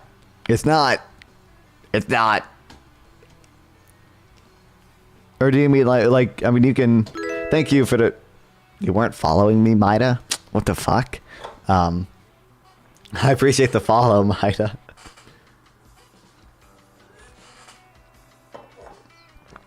Oh wow, follower goal 240 completed this minute. Okay. I forgot to follow this guy. Just this guy.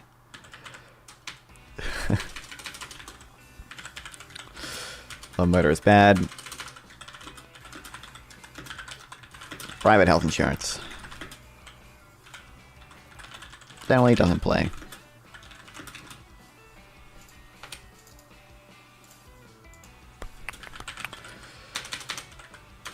Productive role in society.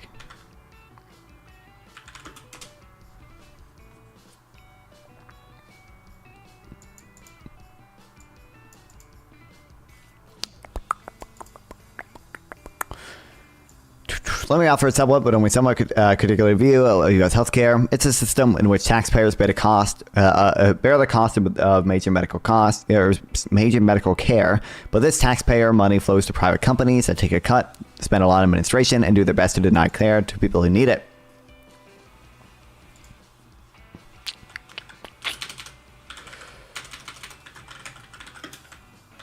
A solution for California: the state seizing office buildings, dealerships, university buildings to redevelop and build apartments and buildings instead. Based.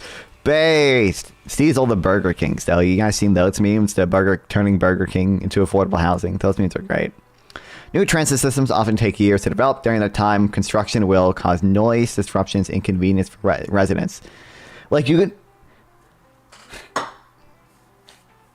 My argument is that typically that's going to be a net benefit.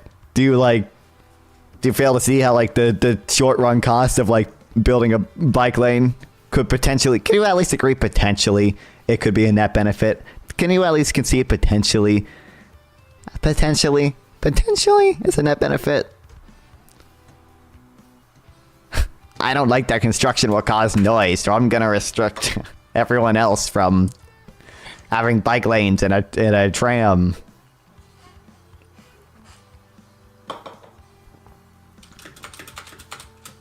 Like, my argument is that there are no costs, but it isn't a net benefit when everyone owns a car. If you build, everyone owns a car because they have to own a car. That's incredible. What an unbelievably retarded statement. Everyone owns a car because they have to own a car. And guess what? If you build a lot of public transit, they wouldn't actually have to own a car. Their costs would probably go down. Like, that's a good thing. That's a net benefit. Also, you didn't answer my question. Can you at least concede that potentially this would be a net benefit, even despite the cost of it's useless? Can you at least concede that potentially, in the perfect hypothetical world, where, you know, we'll say there is noise, there is construction or whatever, it takes 5 years, but at the end of it, you get to be Amsterdam. You get to be Amsterdam. You get to have a nice public transportation everywhere. Do you think that could potentially be a net benefit? You can have multi-purpose building with services included in plans besides housing. I mean, true, yeah.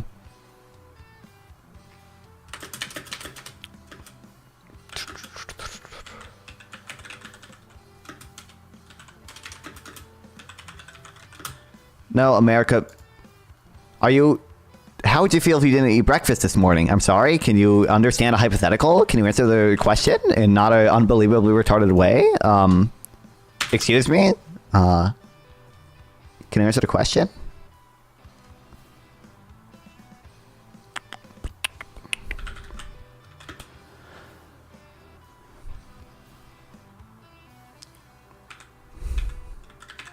I'm being a real... Wait, can you answer the question? Or are you literally incapable of it? Answer the question. Please answer my hypothetical. You get 5 years of construction noises, but at the end you get to be Amsterdam. Put that in a practical solution. Wait, can you answer the fucking hypothetical? Or are you literally that retarded that you're not going to? 5 years of construction noise or whatever. At the end of it, you get to be Amsterdam. Yes or no, do you think that would entail a net benefit?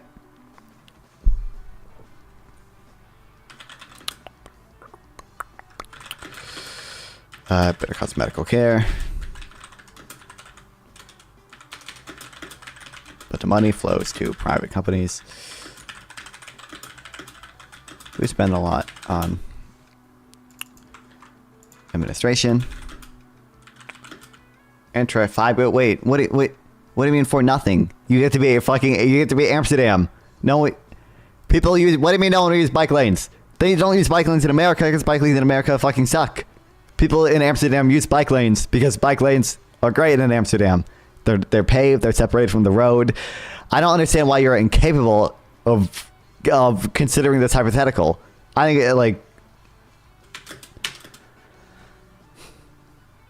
you don't need a 5 year construction noise for proper amount of multiple. I know you don't. I know. Like, I'm granting him like quite a bit of like leeway on like the other side, on the cost side. You get 5 years of noise or whatever. I'm saying at the end of it, you get to have a huge benefit, which is be fucking Amsterdam. And he cannot comprehend this hypothetical. He can't comprehend it. He can't do it. He's too dumb. It's already existing infrastructure. Wait. Oh my God. Shut the fuck up. Can you answer the hypothetical? Please answer the hypothetical.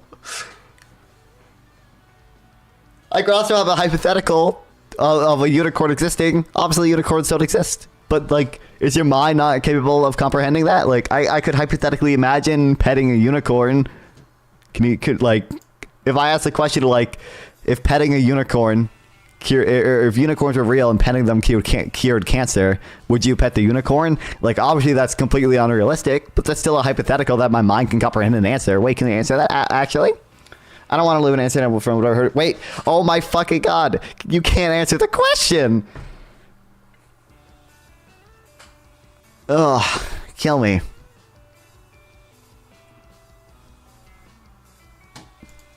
Wait, can you answer this question? If unicorns are real and petting it cured cancer, would you pet the unicorn? I want a yes or no answer to that. Would you pet the unicorn, yes or no? The answer is no, stupid. You wouldn't pet the... What? Okay. Is the answer no to the previous hypothetical? Is the answer no to the unicorn? I'm assuming the answer is no to the previous hypothetical, not the unicorn hypothetical. But like, I don't know why it took you so long to say no. But okay. Okay.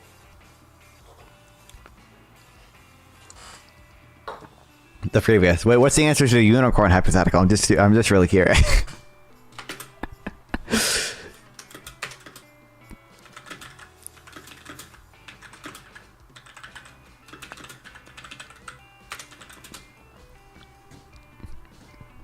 This almost reality may not be obvious if you simply look at where people get health insurance. A majority of Americans are covered by private insurance, either via employee and specialty plans, or smaller tranche, is that how you pronounce that? By individual policies, mostly purchased via the Affordable Care Act exchange. Medical expenses vary greatly with age, and older Americans are covered by Medicare. Many younger Americans with serious health problems are covered by Medicaid, so private insurers pay surprisingly low share of expenses.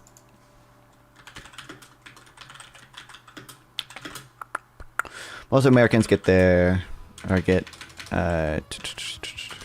insurance from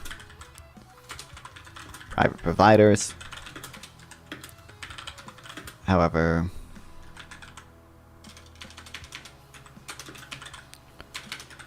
seniors are covered by what the fuck? Horizon Holiday mix-up. What the? Why is Xbox giving me notifications? Medicare. And poorer younger people.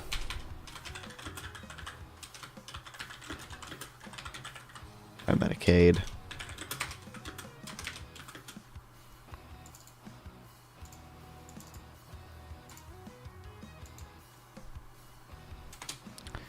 I'm gonna go play Cyberpunk. Thanks for stopping by, Maida, and following me finally.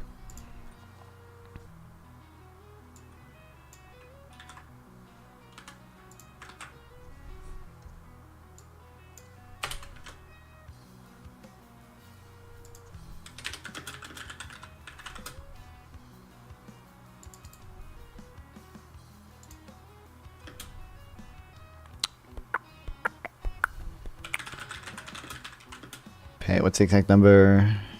If my city was to be turned into Vienna, it would have to demolish existing infrastructure. Why is that necessarily disastrous? Like, to some extent, like if you have more people, like you have to rebuild roads, but like this has happened throughout all of history. You recognize that, right? Like why is that? There's no reason that's necessarily disastrous. There's no reason it doesn't entail or can't entail a net benefit. Hold on. Can you at least the principle? Okay, just the principle. Just the principle of it. In principle, is it theoretically possible for demolishing some existing infrastructure and rebuilding it to entail a net benefit? Is that theoretically possible? Is that theoretically possible? Is that theoretically possible?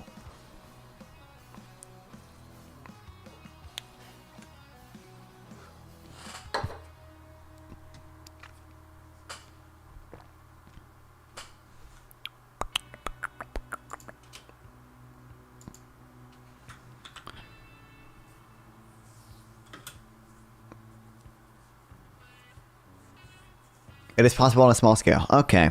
Thank you. Because the cost of it comes out of the community's pocket.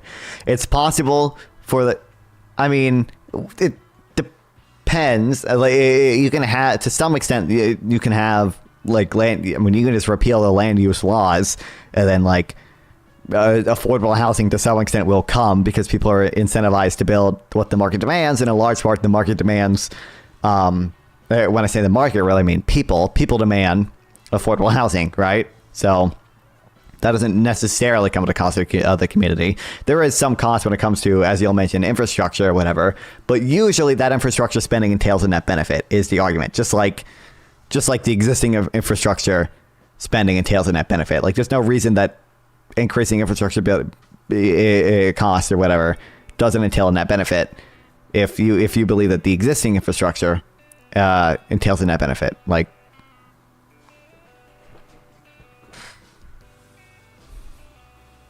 the cost to build the road you live on now came out of the community's pocket doesn't necessarily mean that it's not a net benefit.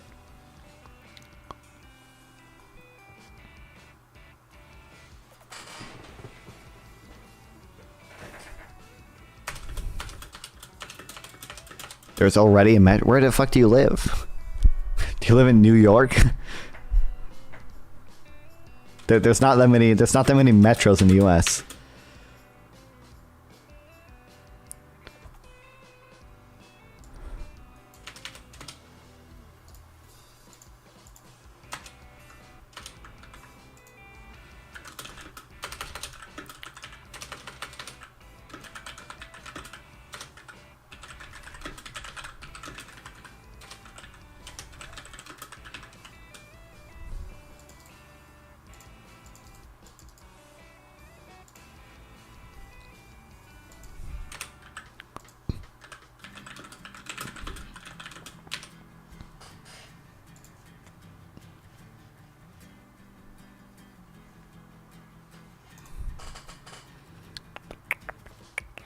Yes, I live in New York. Okay. So, like, you just live in a city and don't like it, and now you're, like, making everyone else worse off because of it. Like, wait, why do you live in New York if you hate it so much?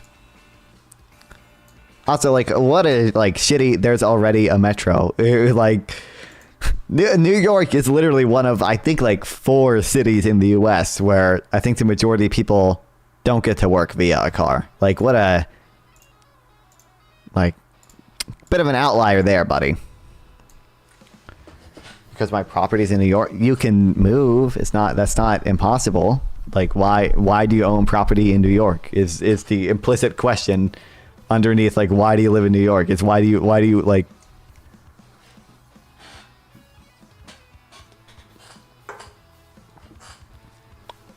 a car is necessary for anything outer state. LMAO, yeah, I know. I'm aware.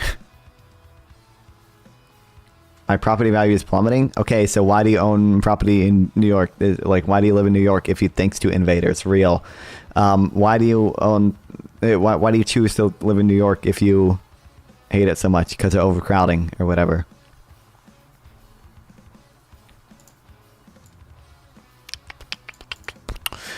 Well, private companies account for 29% of payments to insurers. A significant part of that effectively comes from taxpayers. Premiums and employee-sponsored care are exempt from income and payroll tax, which is a tax expenditure, a de facto subsidy, about $300 billion a year.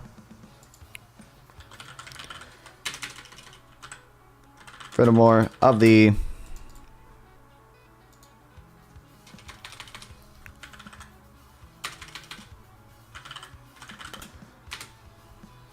$29%. Payments from private insurers.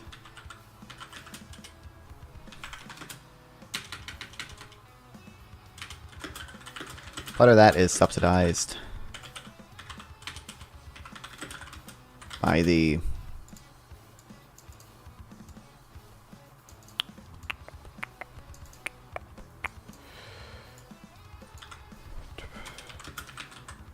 taxpayers. Since premiums on employer-sponsored care are exempt from income and payroll tax.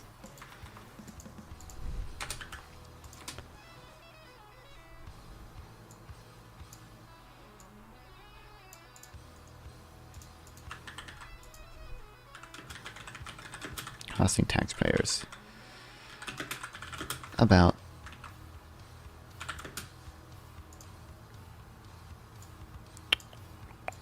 $300 billion a year.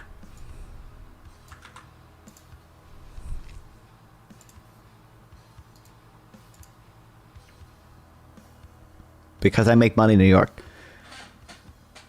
Oh, that's crazy. So your revealed preference is that the job opportunity in New York outweighs the cost of moving out of state and having a worse job opportunities. That's crazy. It's almost like you benefit from being in New York. The person supplying you the home benefits, and your employer benefits as well. And presumably the rest of the city benefits because you pay taxes, right? Like you and the company you work for pays taxes, and you will allow that business to exist, or you're partly responsible for allowing that business to exist because you supply labor to them. Wow, that's crazy. It's crazy how markets work like that. That's crazy, dude.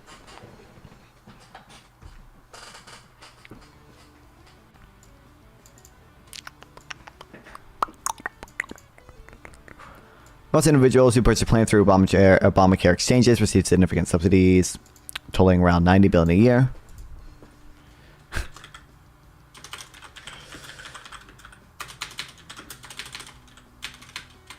Most people who purchase through the ACA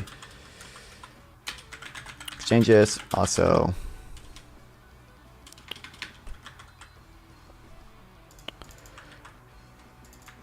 receive subsidies totaling around $90 billion a year.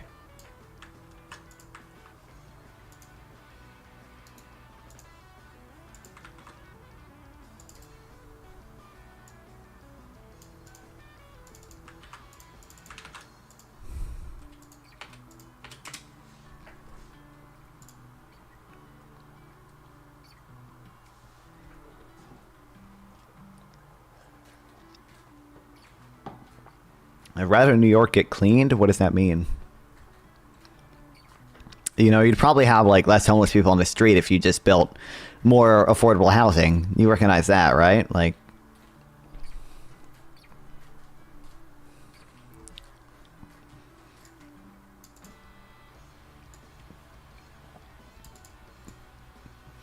so we really have a system in which taxpayers foot the bill for around 80% of health insurance.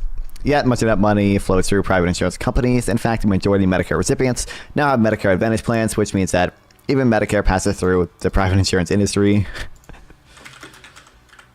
Majority of people Medicare now have Medicare Advantage plans.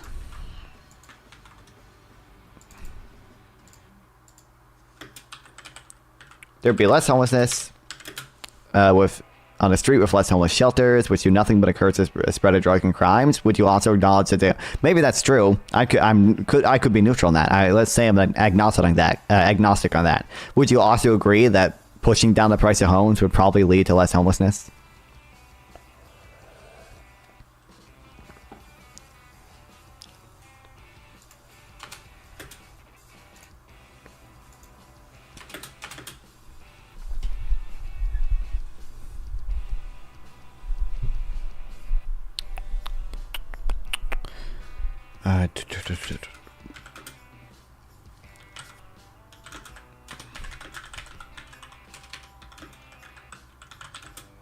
Homelessness is tried to drug abuse usually. To a large extent it is.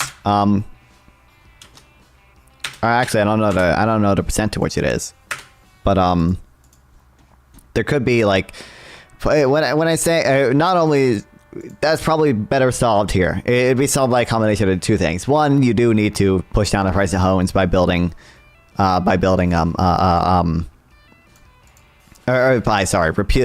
like land use laws.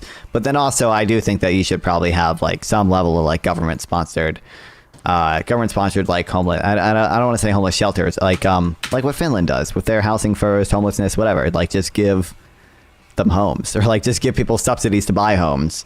Right? Or not necessarily buy homes, but like rent homes, rent small apartments or whatever.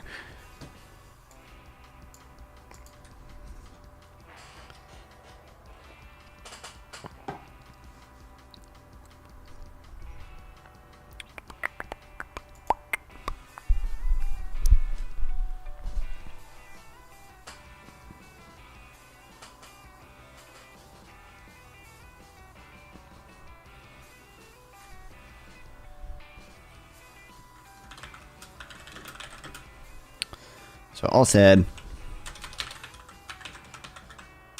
taxpayers pay about 80% of health insurance.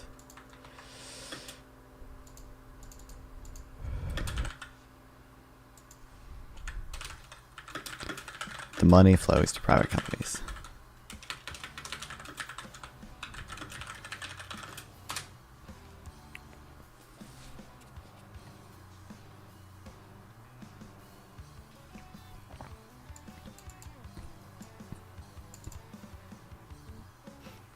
In short, I wasn't exaggerating at all, or all that much by saying we have a system in which taxpayers pay for healthcare, but the money paid out is through the insurance industry, which gives off a substantial part along the way. What service do private health insurance provide for the tolls they collect on a largely taxpayer-financed system. Medicare Advantage plans generally offer more extensive coverage than traditional Medicare, but there doesn't seem to be any clear evidence that it's because private insurance provide effective efficiency gains to that the public sector doesn't. What happens instead is that Medicare Advantage plans appear to be able to game the system sufficiently that they receive more taxpayer funding per enrollee than traditional Medicare recipients spend in equivalent health. There isn't a lack of housing. The housing being built. There isn't a lack of housing. I don't know how you can say there isn't a lack of housing in the U.S. Or even in New York. There definitely is a lack of housing. Like, again, you already bit the bullet that you having these land use laws restricts the supply of housing for people who want to buy housing. I don't understand how you could argue that it doesn't lead to a shortage of housing. At least a shortage of housing in the areas where people want to move to and where people want to supply housing. The housing being built is for a potential new resident. That pushes down the cost of housing everywhere. Like when you increase housing supply, you decrease the cost of housing. Don't let that tell you. You cannot just put people in homes since many lack executive functions to clean, take care of themselves. So you need a hotel set up in which rehab group. Well, that's what I mean. When I say like give people homes, I don't mean like literally just like give them a home in the suburbs and be like, yeah, you're good now, you chill. Like, no, I agree. Like you need like facilities and institutions like for these people, obviously. Like I'm not just saying like give them like a private home or whatever. I'm saying give them a place to live. Where they can work on these drug problems at the same time. So I'm not saying literally just like put them in like my neighborhood and like don't give them treatment for drugs. Like they need treatment for drugs. I don't like, obviously. I'm not in the center of New York City. I don't see how that's relevant.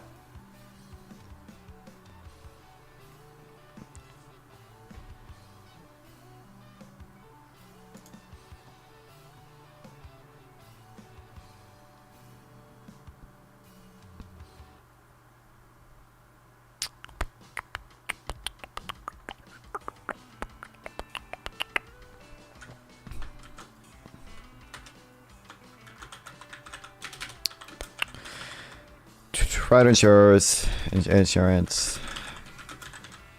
doesn't offer much.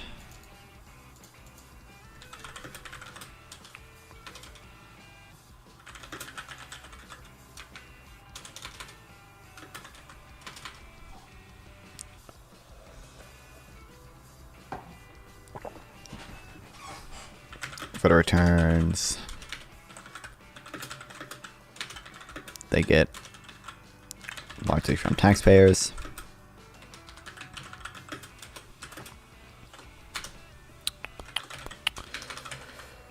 Medicare Advantage plans.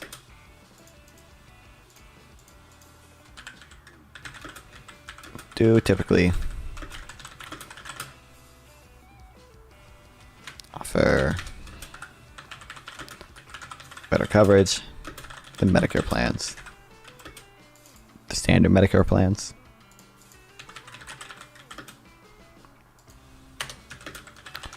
However, that's in large part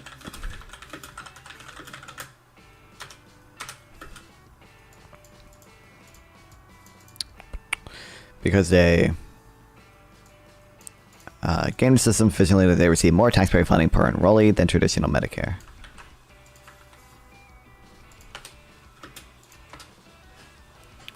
Would you like to live in Vermont or Massachusetts? I mean, like, I don't have an issue with either of those states. Are you telling me to like choose one, or you're just asking me like,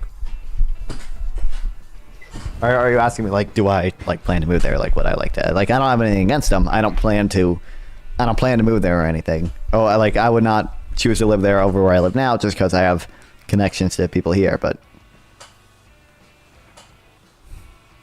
it's too risky of an investment to move to Vermont. Why?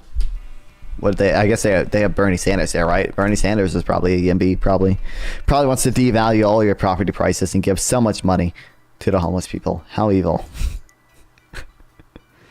Furthermore, Americans who sign up for Medicare Advantage may not realize the extent to which they're exposing themselves to the delay and deny strategy private insurers often used to avoid for care.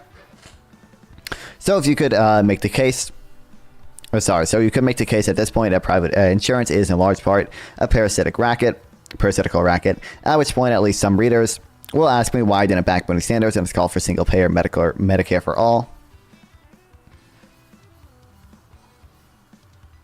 Because they are socialists. Yeah, true. Yeah, Vermont is very famously a socialist, a socialist state.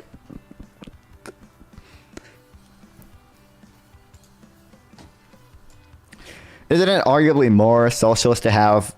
Would you say like it is more socialist? It is a less free market to have the laws that you want than it is to have the laws that I want.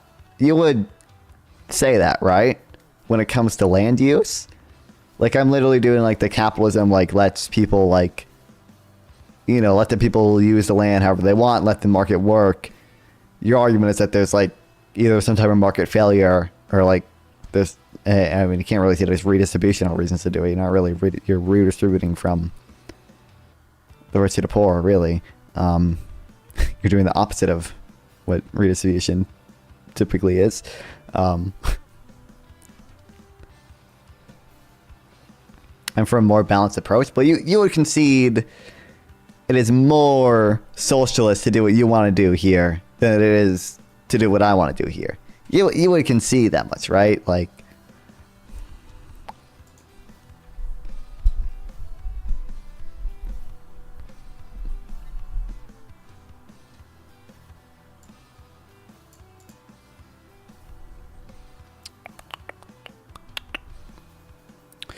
okay, the answer is that this call remains politically unrealistic. So to say, however, call for single payer.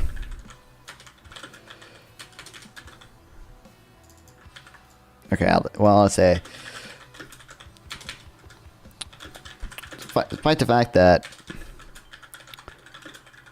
private insurance is largely a parasitical racket,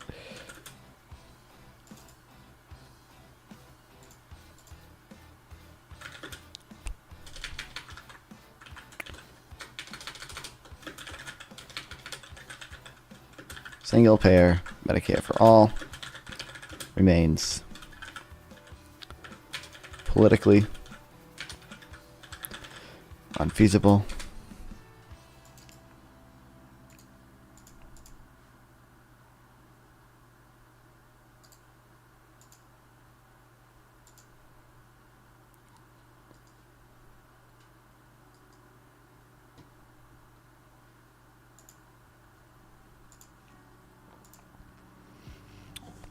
Yes, because you practically want zero regulations on land use. I want relatively few regulations.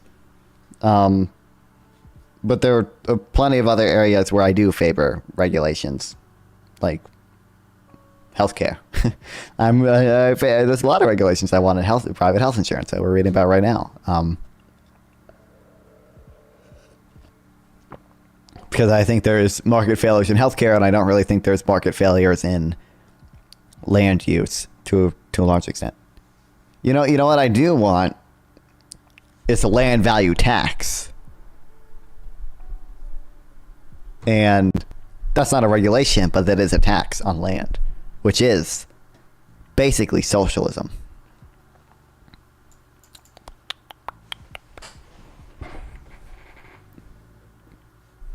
The big problem isn't the political power of the insurance industry, although that's nothing to sneeze at, and good luck getting medical bills fully paid if you catch pneumonia. The more important problem is that most Americans with employer-sponsored health insurance are happy with their coverage.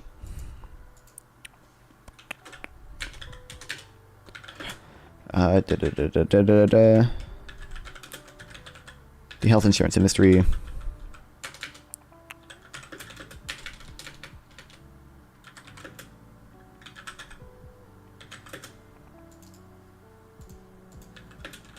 spends a lot lobbying. But the bigger issue is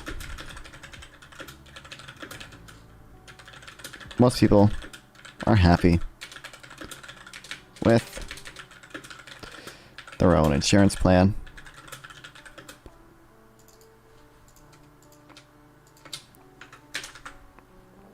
To try to kill Nick, I saw. I also want regulation health insurance. I would actually oppose incorporating it into a state-run system. I think single payer would probably be better than what we have today. I don't think it's. I'm going to read about it right now. I don't think it's going to happen in the U.S. for a while. And I also, who's Nick Fuentes?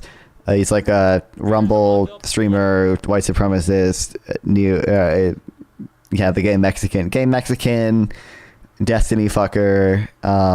What else? And they're gonna play on a recreation of my brand new show, Beast Games of Roblox. Whoever wins, bro, why didn't I could have won this, bro. Oh my god, he looks like sick here, man. He looks fucking decrepit. Do you see this? What the hell?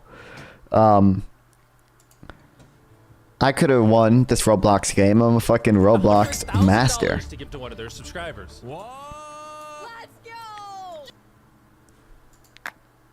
I'm basically in these people's league. I played Roblox during the subathon, and I have 1,000 subscribers. Nick did nothing wrong. I don't think Nick did anything wrong I don't think Nick did sufficiently wrong to justify killing him or doxing him or threatening to kill him after he got doxed. The left calls everyone a pale skin, a white supremacist. I mean, Nick Fuentes is you don't know who Nick Fuentes is? All he does is meme? Yeah, for sure. Like, Nick Fuentes is literally like Hitler. He thinks Hitler was more or less a good dude. Like, he really does not like Jewish people. He does not, like, he's borderline a race realist. Like, Nick Fuentes is like it's not like the woke left is calling him a white supremacist. Nick Fuentes is, for all intents and purposes, a white supremacist. Like, please play the Fuentes police interaction. Can someone link it? I don't know if I have it. I saw it. Can I just look it up? Yeah, here we go. We're not watching 20 minutes of this. Hold on. Apparently, well, what I'm getting is this guy over here is. He's just joking. He's just memeing. A bad joke online, and now people are targeting his house. This lady, as you know, she came over here, rang the doorbell. Apparently, he sprayed her with mace in the eyes and pushed her down the stairs. So she just wants to report. So, like, for now, I'm just gonna get his side of the story. I guess he felt. No, he's not just an edgelord. Sometimes, like, people will, like, joke about him being an edgelord, but Nick Fuentes genuinely does believe most of what he says. Like that's like. Into the concrete, make sure she's okay, and then her eyes, apparently she has pepper spray. So these two people are outside my house, filming my house. I called the police earlier. They drove by. They saw it going on. They drove right. Yeah, but he's harmless. I don't support trying to kill Nick Fuentes. I don't even support doxing Nick Fuentes, right? Like, when I first saw his dox on Twitter, I reported it, and then I saw 20 other doxes, and I'm like, okay, well, clearly Twitter doesn't care. But, like, I don't think he's harmless in the way that, like, I think he's fucking poisoning the mind of young Americans. But, like, I don't think he should be killed or doxed. They're marching around on my sidewalk. They came up to the door. I pushed her down the steps because she's banging on my door, filming my house. People are saying they're going to come and kill me. So someone needs to come out here. Okay, I'll have him on the way. What's your name? It's Nick. Is he the Your Body, My Choice guy? Yeah, he is. Yep. Okay. And then is it a male and a female, or two males? Two females. Two females. Are they black, white, or Hispanic? They're. Both are. Do you know what they're wearing? No, I didn't get a good look. Okay, all right. We're not black. Huh? I don't want to. Bye-bye. I'm getting a couple things about.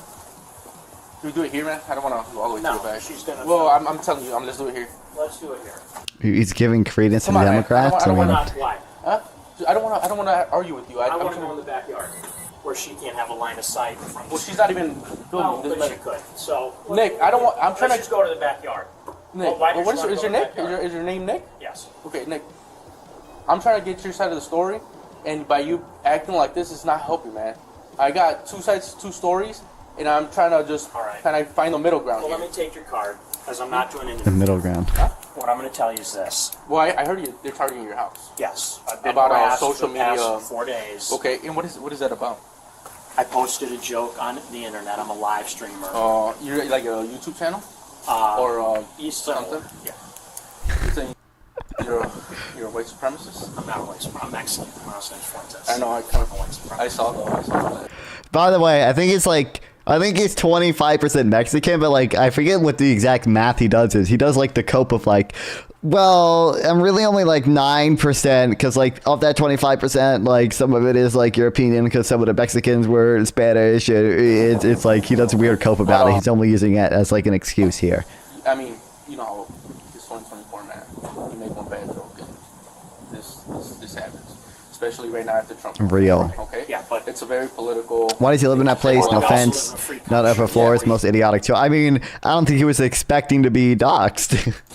I don't know why he hasn't moved though yet. Like Nick Fuentes, he looks white to me. He's white. He's at least 75% white. Like he definitely presents white at the very least. Like, people showing up. Yeah. And trying to hurt you. Oh, I came by here because I live in Berwyn. Okay. I live on the south side. Okay. And I came to do a little video because my friends keep saying, you know, he lives near town. Yeah. So I went outside and did a little video. Let's take this out. We're going to send deliveries to him of say hello. So there. I'm not going to talk. All I'm going to say is I'm a high-profile person. I want someone stationed here. 20 people came by last night. I had paid security. They documented all of it. Where's security? I called. They're coming tonight at 7 o'clock. Okay. I can't afford to have it 24 hours. I called earlier because somebody else was... can he really not? I thought Nick was like, Nick is a pretty rich dude. Can he not? He can't afford it and he can't move? Like in front taking pictures of my house. Cops drove by, saw the car that I reported with the license plate, make and model, and they didn't even stop. Okay. And the lady stood there filming my house, pointing at my house, gesturing to it. This has been going on for the past 3 days. I've been calling the police. Clearly no one's taking it seriously. You're not hurt or anything, are you? No, I'm Yeah, thank you.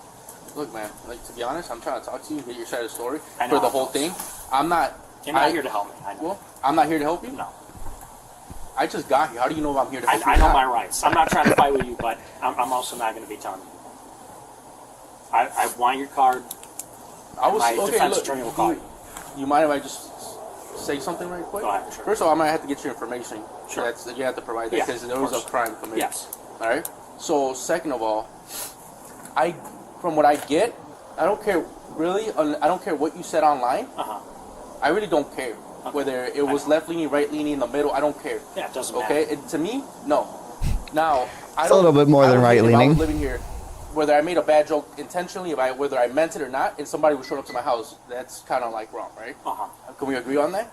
I'm actually agreeing with you that people shouldn't show up to your house, but now you don't want to cooperate with me. You don't want to ask. Okay? Now I'm trying to get whether she actually did anything to prevent to provoke you to pepper spray her and push can't he, yeah, I mean, I thought Nick Fuentes was relatively rich. Like he gets.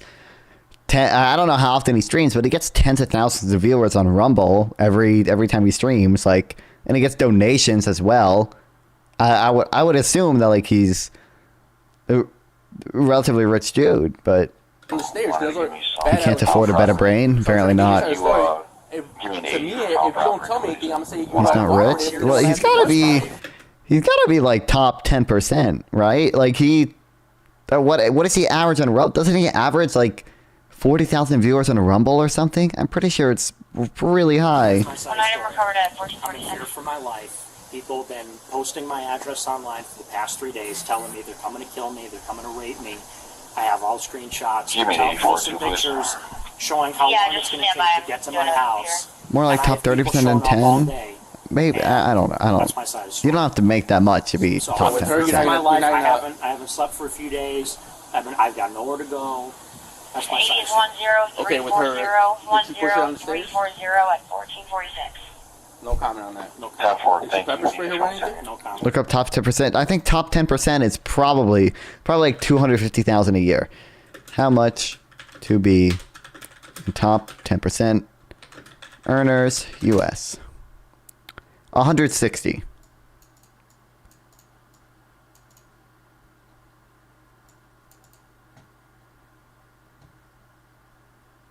It says 135 an individual, 191 as a household. Is there a Rumble stats tracker or something. 160 isn't that much. And I mean, not particularly.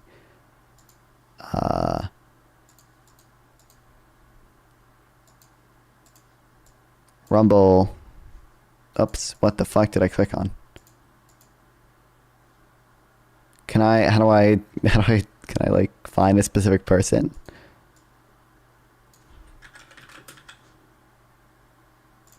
I don't know, it's just... He got 100,000 followers, 113k views, 17k views. This is a video though.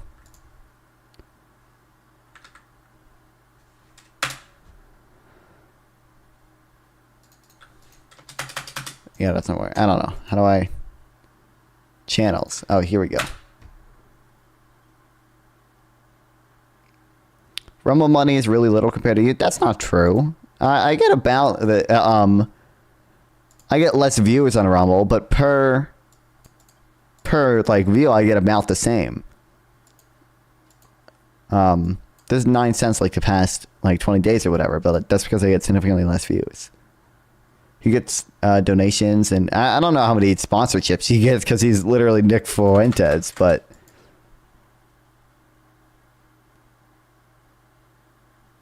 okay, I don't think it's on here. But you get a decent amount of money from like Rumble. And again, donations.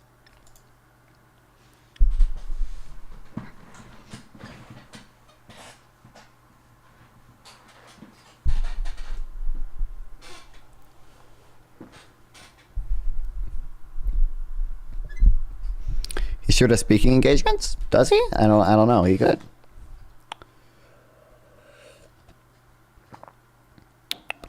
True, they're not as happy as Americans covered by Medicare, considerably less happy when their health deteriorates and need to make greater use of their insurance. Although they aren't as happy. People covered by Medicare.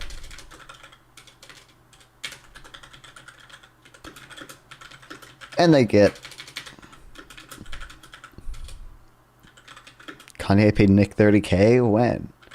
They get a lot less healthy. Oh, for like a speaking arrangement? Did they... I don't know. Did Kanye have a podcast when he was on his anti-Semitism arc? Sorry, a lot less happy when their health gets worse.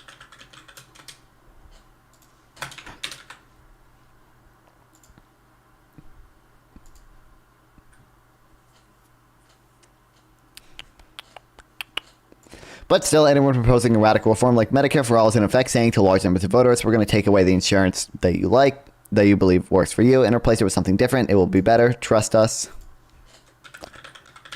However, it's still a hard sell to voters to say you're going to replace the healthcare they like with something unknown.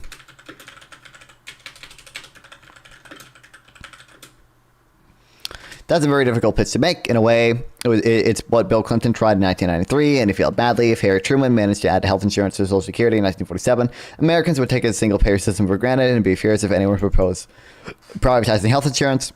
But here we are. Obamacare was designed to expand coverage, while doing so as little as possible to disrupt existing health arrangements. And as some older readers may remember, it barely made it through Congress, even so. So I'm not calling for an attempt to end private health insurance, although if I don't know how to pronounce it. I know it's a meme name, but Muskaswamsey were serious about cutting government waste. Overpayment for Medicare Advantage would be one of Doge's prime targets. Also, which is where fishes, beggars would ride or something. So let's not murder health company executives and idolize their killers. But let's not pretend their industry serves society.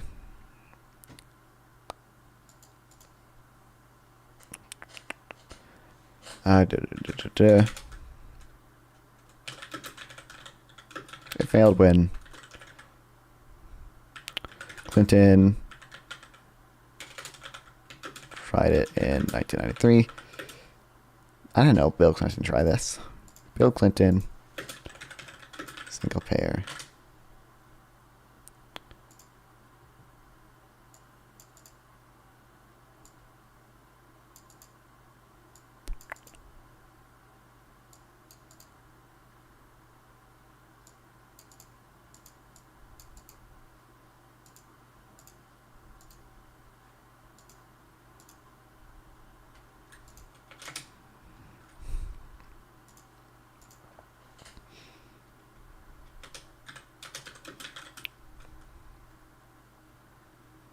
And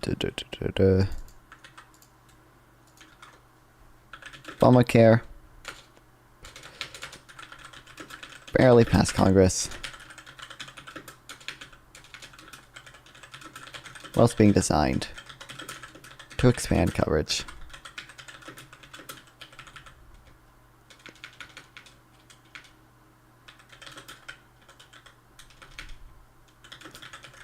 One doing the least possible.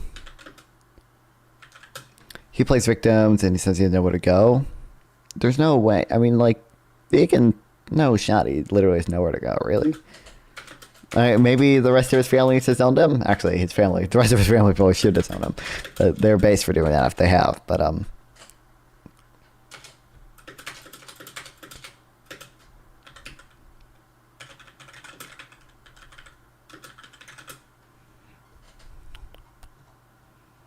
okay. Thank you, Paul Krugman.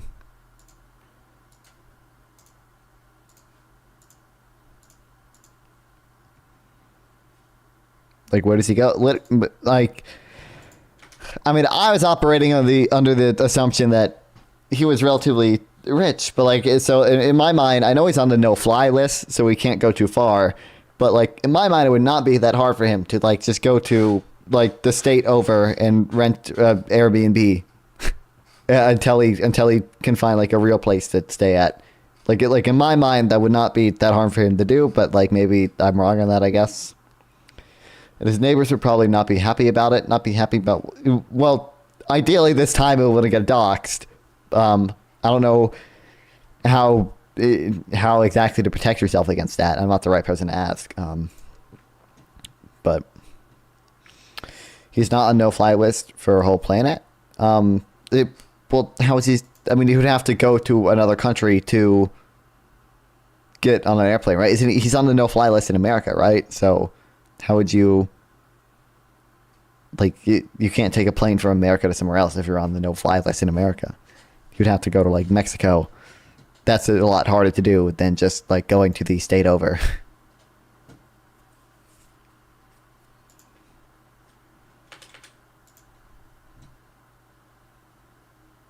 Did I not? Is this old or whatever? He can't get an Airbnb. Oh, you know what? I bet that is true. He probably can't get an Airbnb hotel. Or hotel, yeah. I thought I put the fucking Piers Morgan videos in here, but maybe I didn't. Okay, we gotta farm some React content. Let's go. Let's go. Let's go, people. Not the Candace Owens ones. I don't care about Candace Owens. I will kill myself if I have to watch Candace Owens. Member of MAGA before we know it.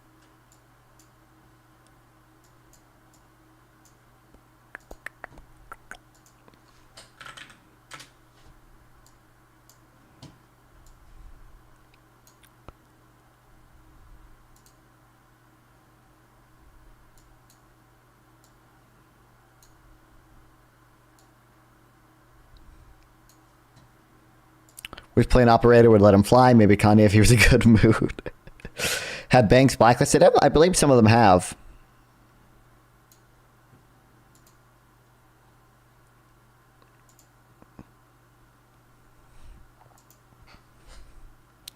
Okay.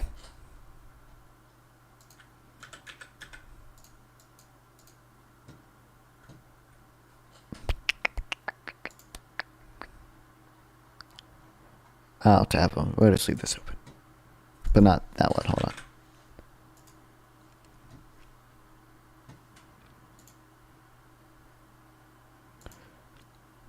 All right, they got Amala Panobi, the former PragerU girl on here. She's still relevant somehow. Maybe we'll listen. I can't wait to. Hopefully we get I can't wait to see Brett Cooper be in one of these now that she's left the Daily Wire, and hopefully she has to actually fucking like talk to people to maintain relevance. We'll see though. Maybe she'll just keep doing her shtick. To change, I mean, many people are saying if you carry on down the road you're going. Hold on, I so don't care about the divided teaser. to scratch beneath the surface of our everyday outrage, wash away the red and blue tribal paint, and there's a more interesting picture. President Trump has demolished the traditional divide of right and left. A classic liberal believes in free speech, free markets, and the freedom of individuals under the rule of law. A classic lefty is anti-war and highly suspicious of institutions. They support homegrown manufacturing jobs in the working class. Above all, they're very good at selling a vision of how things could be better for everyone. Right now, that all sounds a lot like, well, MAGA. Voters clearly agree. Black voters. Well, they're anti-establishment. I mean, Piers isn't entirely wrong. He's somewhat broken the divide between right and left because he's anti-establishment. We live in a anti-establishment versus pro-establishment world. It's just MAGA's super anti-establishment, and then like, you know, the Bernie people are relatively anti-establishment, and then you have people to the left of Bernie who are like crazy socialist wacko people who are even more anti-establishment. Latino voters, young voters, working class voters, and voters with no college degree have all flocked to the big red tent. Even First Lady Jill Biden now appears to love Trump and loathe Harris as much as anybody. But the big problem with big tents is that the people who've been inside them for the longest are highly suspicious of newcomers. In a moment we'll debate this and more with a star panel, all of whom have copped a public backlash for shifting their positions. But I'll begin with the OG of the political trans movement, Dave Rubin, creator and host of the Rubin Report. He wants to respond to my recent interview with his former colleague Anna Kasparian. Well, Dave, great to have you on Uncensored. So look, we had Anna Ben Shapiro. No, they're not. They're not. Okay, hold on. It's doing the thing where the audio is desynced a little bit. Give me a second. Hopefully. Member of MAGA before we know it. I'm not like Dave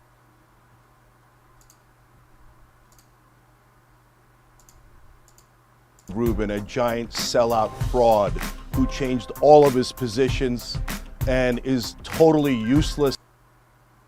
Well, now, okay, it's still like desynced, and now the speed isn't. What is wrong with this? And it shouldn't even be on here. It's just a waste of space. Okay, whatever. I guess we'll just have to deal with it.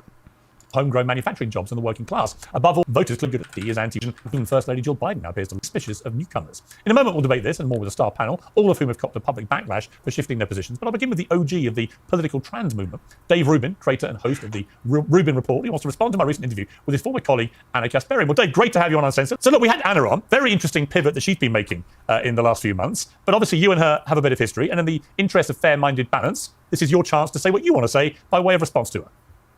Sure. You know, funny. I enjoyed your intro there. I guess I did sort of get on the trans thing early. It just wasn't about my genitals.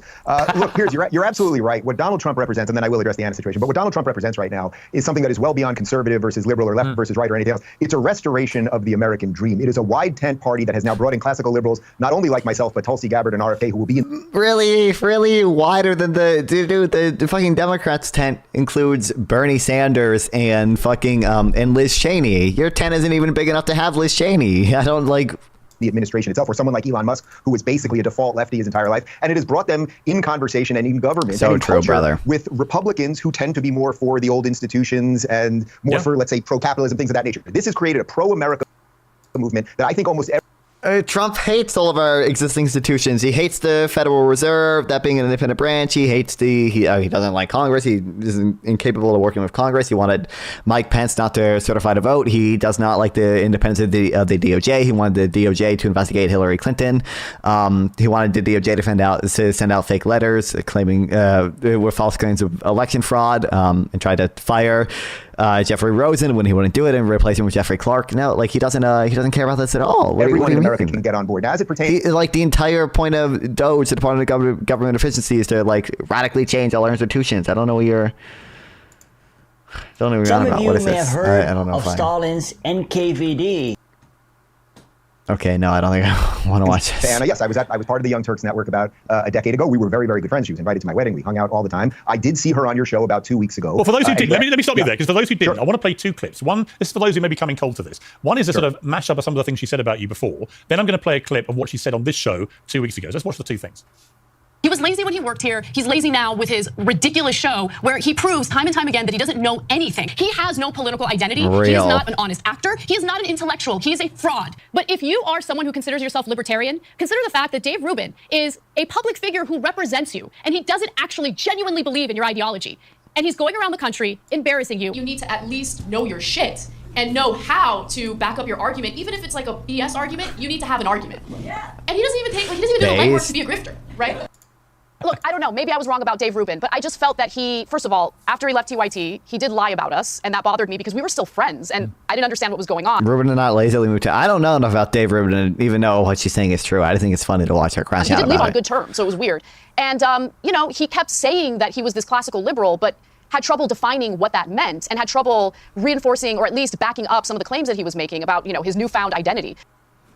So Dave, there we have it in all its inglorious fashion, all the digs she had at you, then what she said online, which she herself, of course, was pivoting. What's your response? Well, first off, I should note you don't have 10 years of videos of me saying anything about her because we did leave on good terms. As a matter of fact, when I told her I was leaving, we went to Zinc on Melrose. I took her out for sangria, and she cried that because I was leaving, and I was bringing my producer with me. But putting that aside for a moment, if I can't explain any of my ideas, well, somehow this became a New York Times bestseller where I lay out all my classically liberal beliefs, and I've discussed them with you many times, and I believe in laissez-faire economics. Also, classically liberal. Really? This guy, remember when he was on the panel with Destiny about, I forget what exactly was it about. But he wouldn't even condemn January 6th, bro. He does not care. He's not a classical liberal, bro.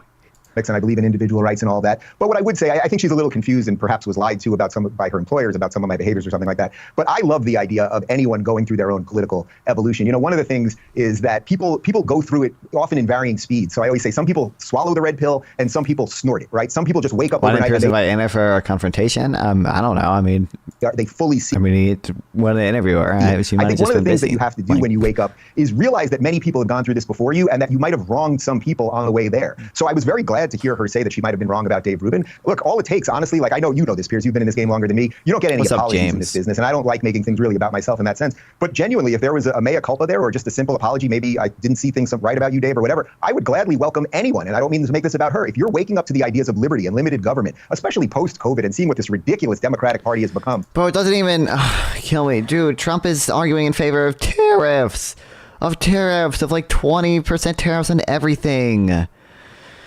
Dude. And you want to agree to disagree and dive into the ideas and have that battle, I will do that with absolutely anybody. So look, an apology probably, I would say, would be warranted, but I don't sit there and wait for it.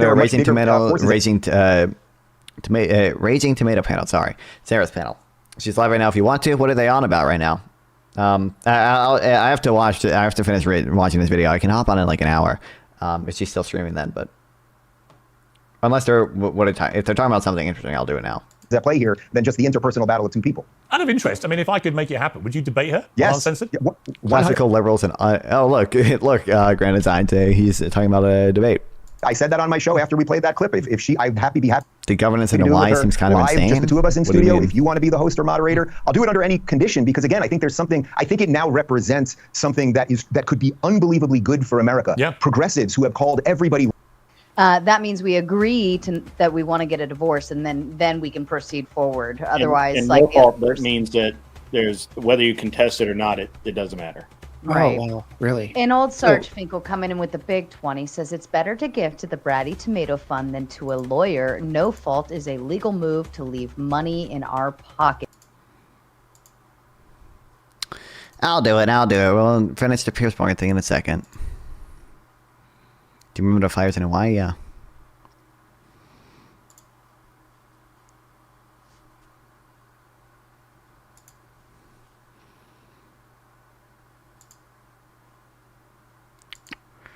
Settings.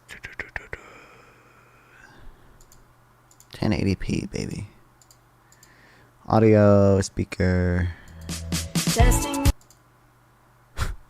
Okay.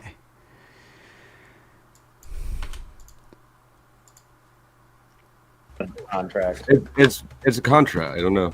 Yeah. The contract, the marriage contract, if I remember correctly, does not include anything about it being permanent. That's a wedding vow that you say as part of a tradition. Yeah, but the license Flo, itself doesn't you're punching at ghosts here. Not ghosty, but you're punching at ghosts because I'm not saying that I'm against divorce. I'm saying I'm against no-fault divorce. You keep repeating that. I don't know why you keep saying that. You might not understand it, but it makes sense.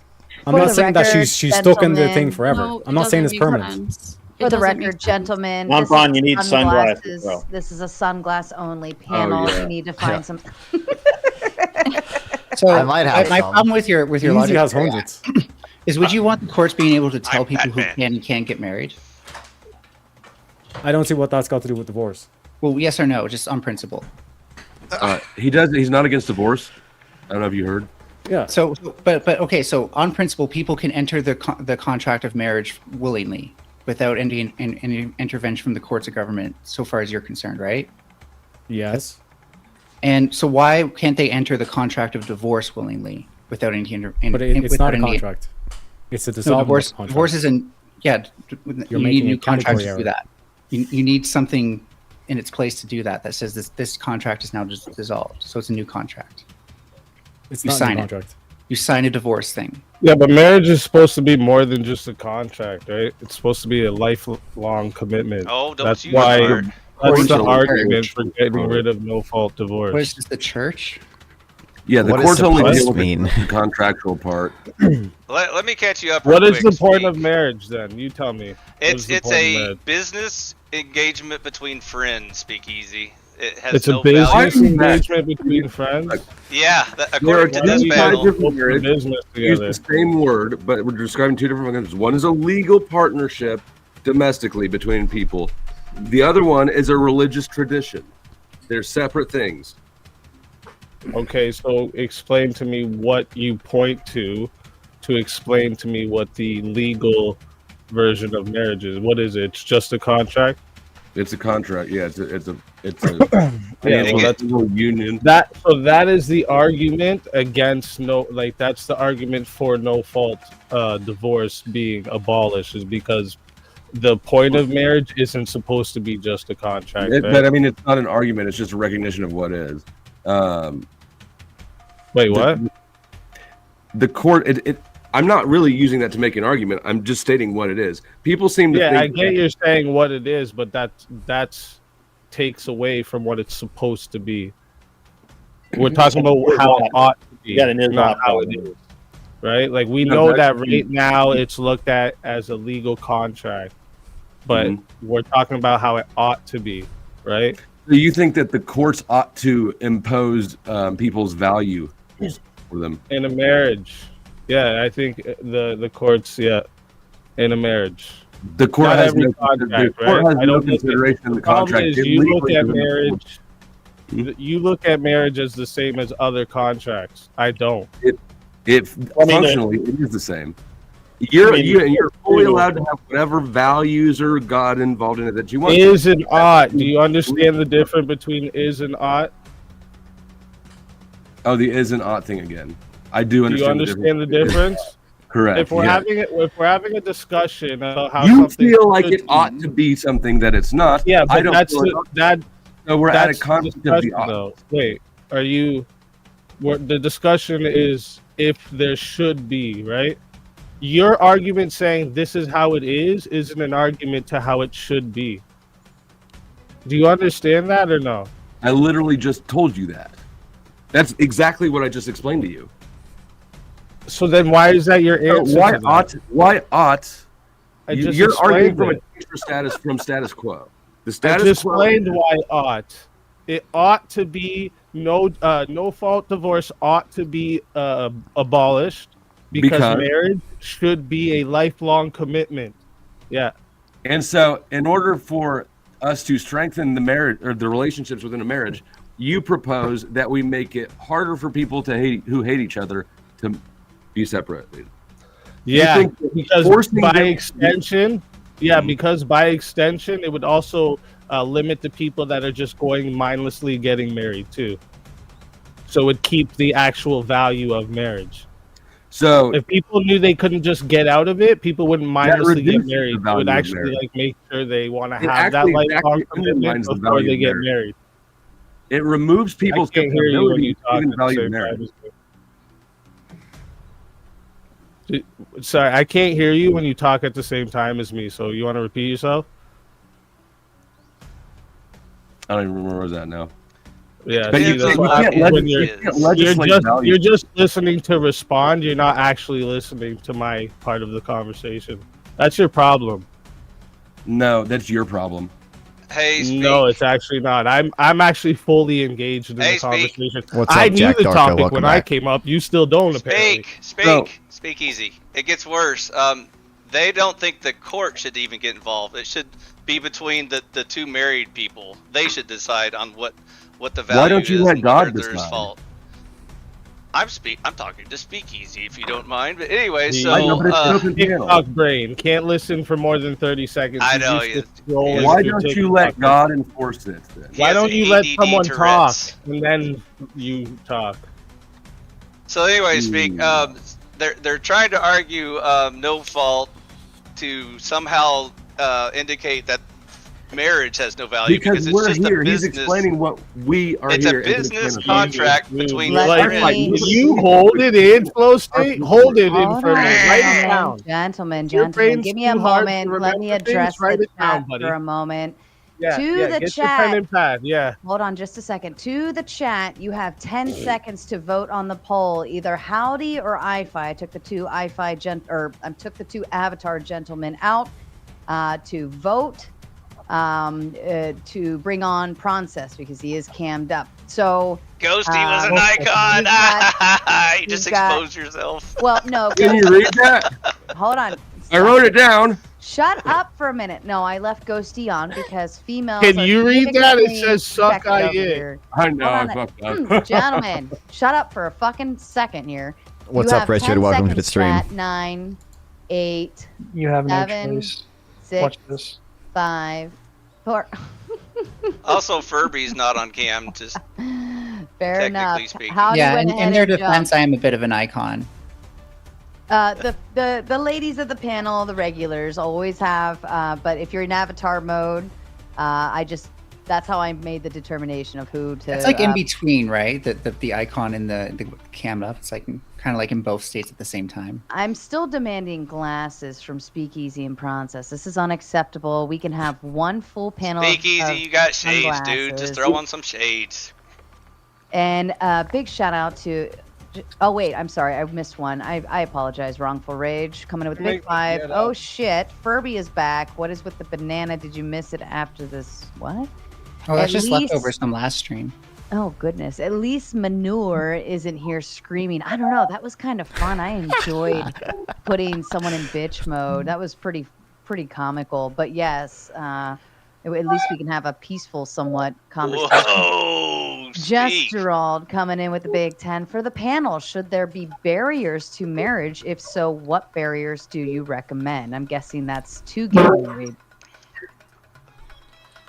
Francis looks like he's had a rough night. He needs the I was just glasses. looking at what- How was Getting Vegas? uniform, you know.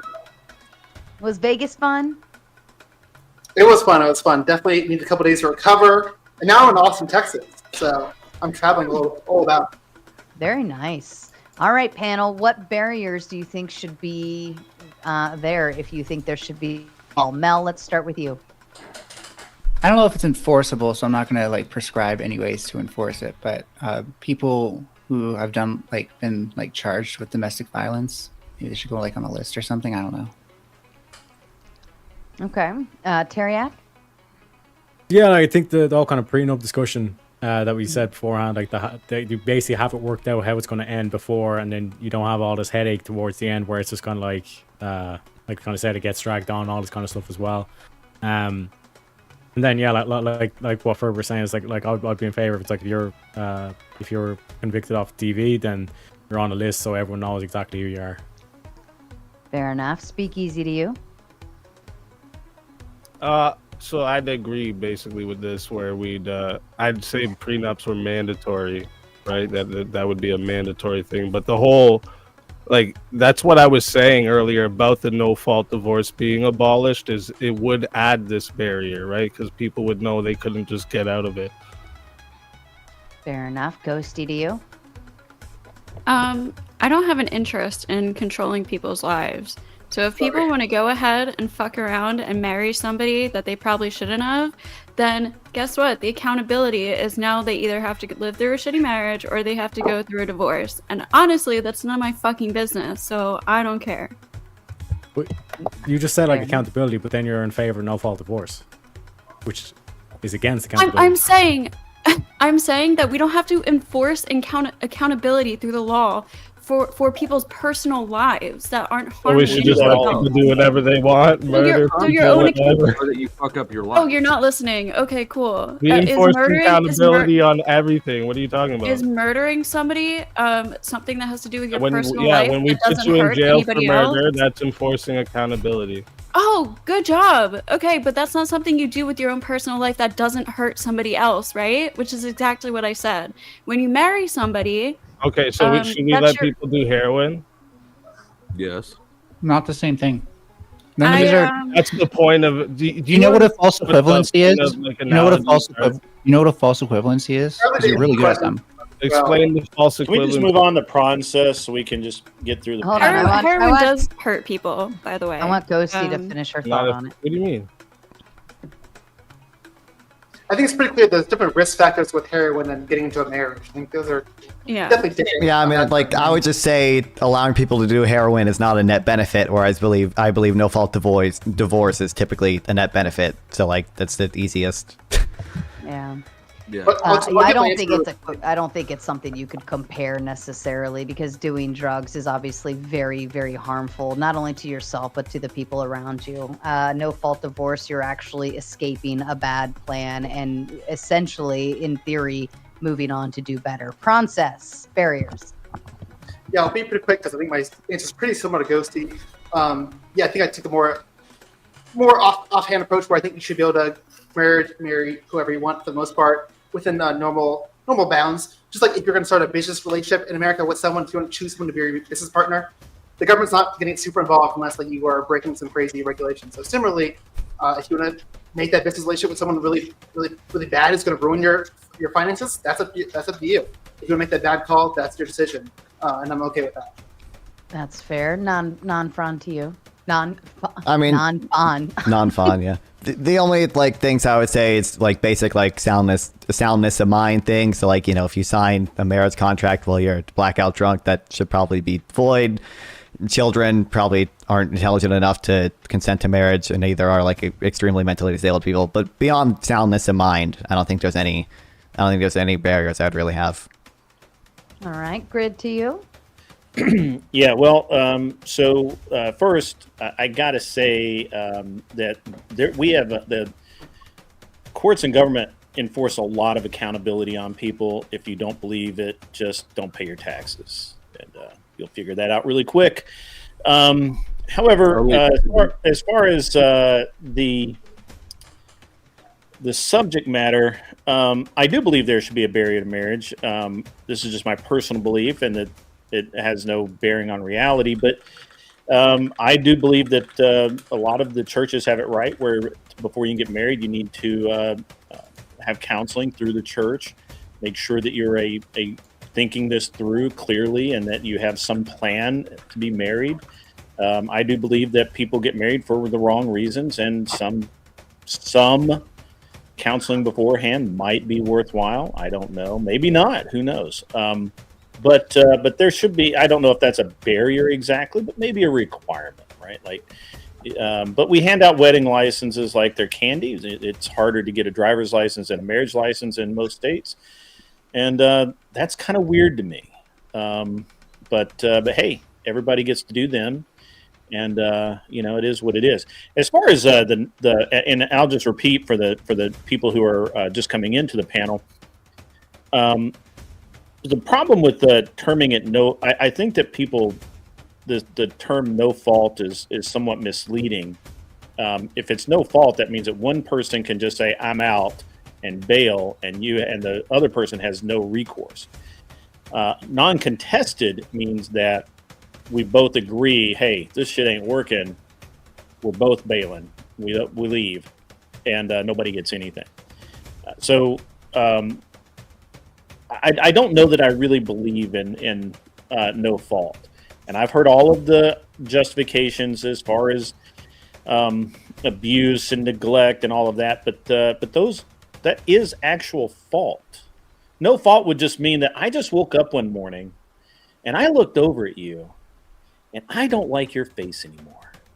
And rather than just seeing if I change my mind by lunchtime, I just go get a divorce. That seems kind of fucking stupid to me. You think That's people just do me. that? You think people That's do just that? me. So and people don't do that. But all it doesn't. Willing Or to it means bet that has never happened once in the entire history. It's Where called literally being one day, patient. one woman went to sleep loving her husband, and then she woke up being like, I want a divorce today. That has never fucking happened. You sure? I guarantee. He probably, she probably did have these thoughts for months or years at a Sure. time and just I'm being simply facetious. woke up and said, I'm done. But I wouldn't imagine it just happening overnight unless there was some outside factor like a new boyfriend, the cabana boy, the secretary. I was going to say pool boy, but sure, cabana boy, Yeah. pool boy, they're interchangeable. I mean, if anyone Close can make state. It some change- literally happens all the time. I don't know what you mean that doesn't happen. That literally But happens. at any all the rate, time.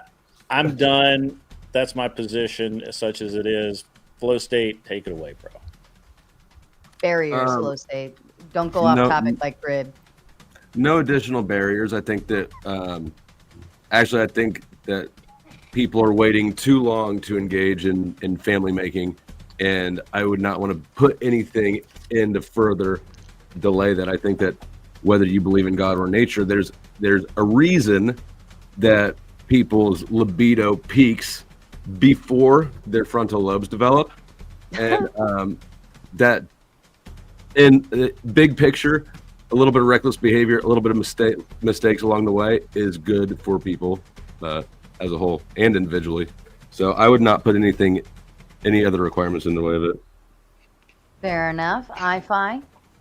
You still here? Oh, fuck. Yeah, I know. She tried to boot me off, but you can't defeat me. Howdy, I was trying to boot I-Fi, but Howdy just chose to leave. And I was See? like, damn it, I was I so told you. close. He was being so quiet over there. She was I even thought he rigging here. the It was votes. nice. She was like doubling the votes for me, and they still wouldn't kick me off. Eat it. So, anyways, if there were good and intelligent people, I would say, age of accountability, free will, and hopefully biologically adult. But since the world's full of evil retards, I would say something more like a Ninja Warrior course and maybe like an IQ test or something like that, Ninja Warrior could be fun. And then Ghosty left, but I was going to give her an example. If she can name 3 Pink Floyd songs, then I won't divorce her. Go. Dude, every time I'm on a fucking panel, I listen to rock music. I'm so sick of this sexist bullshit, dude. What am I missing? Hey you, we're just another learning to brick fly. in the wall. Okay, that's 2. Isn't that Tom Petty? Dark or fucking no. Dark Side of the Moon's an album, sweetheart. I know. I wasn't gonna say that because I'm trying to say Pink Floyd isn't like one of my favorite bands. Wish but- you were here. 3, Ghosty. Hold on, I'm 3. trying to name. I'm not trying to name my favorite one.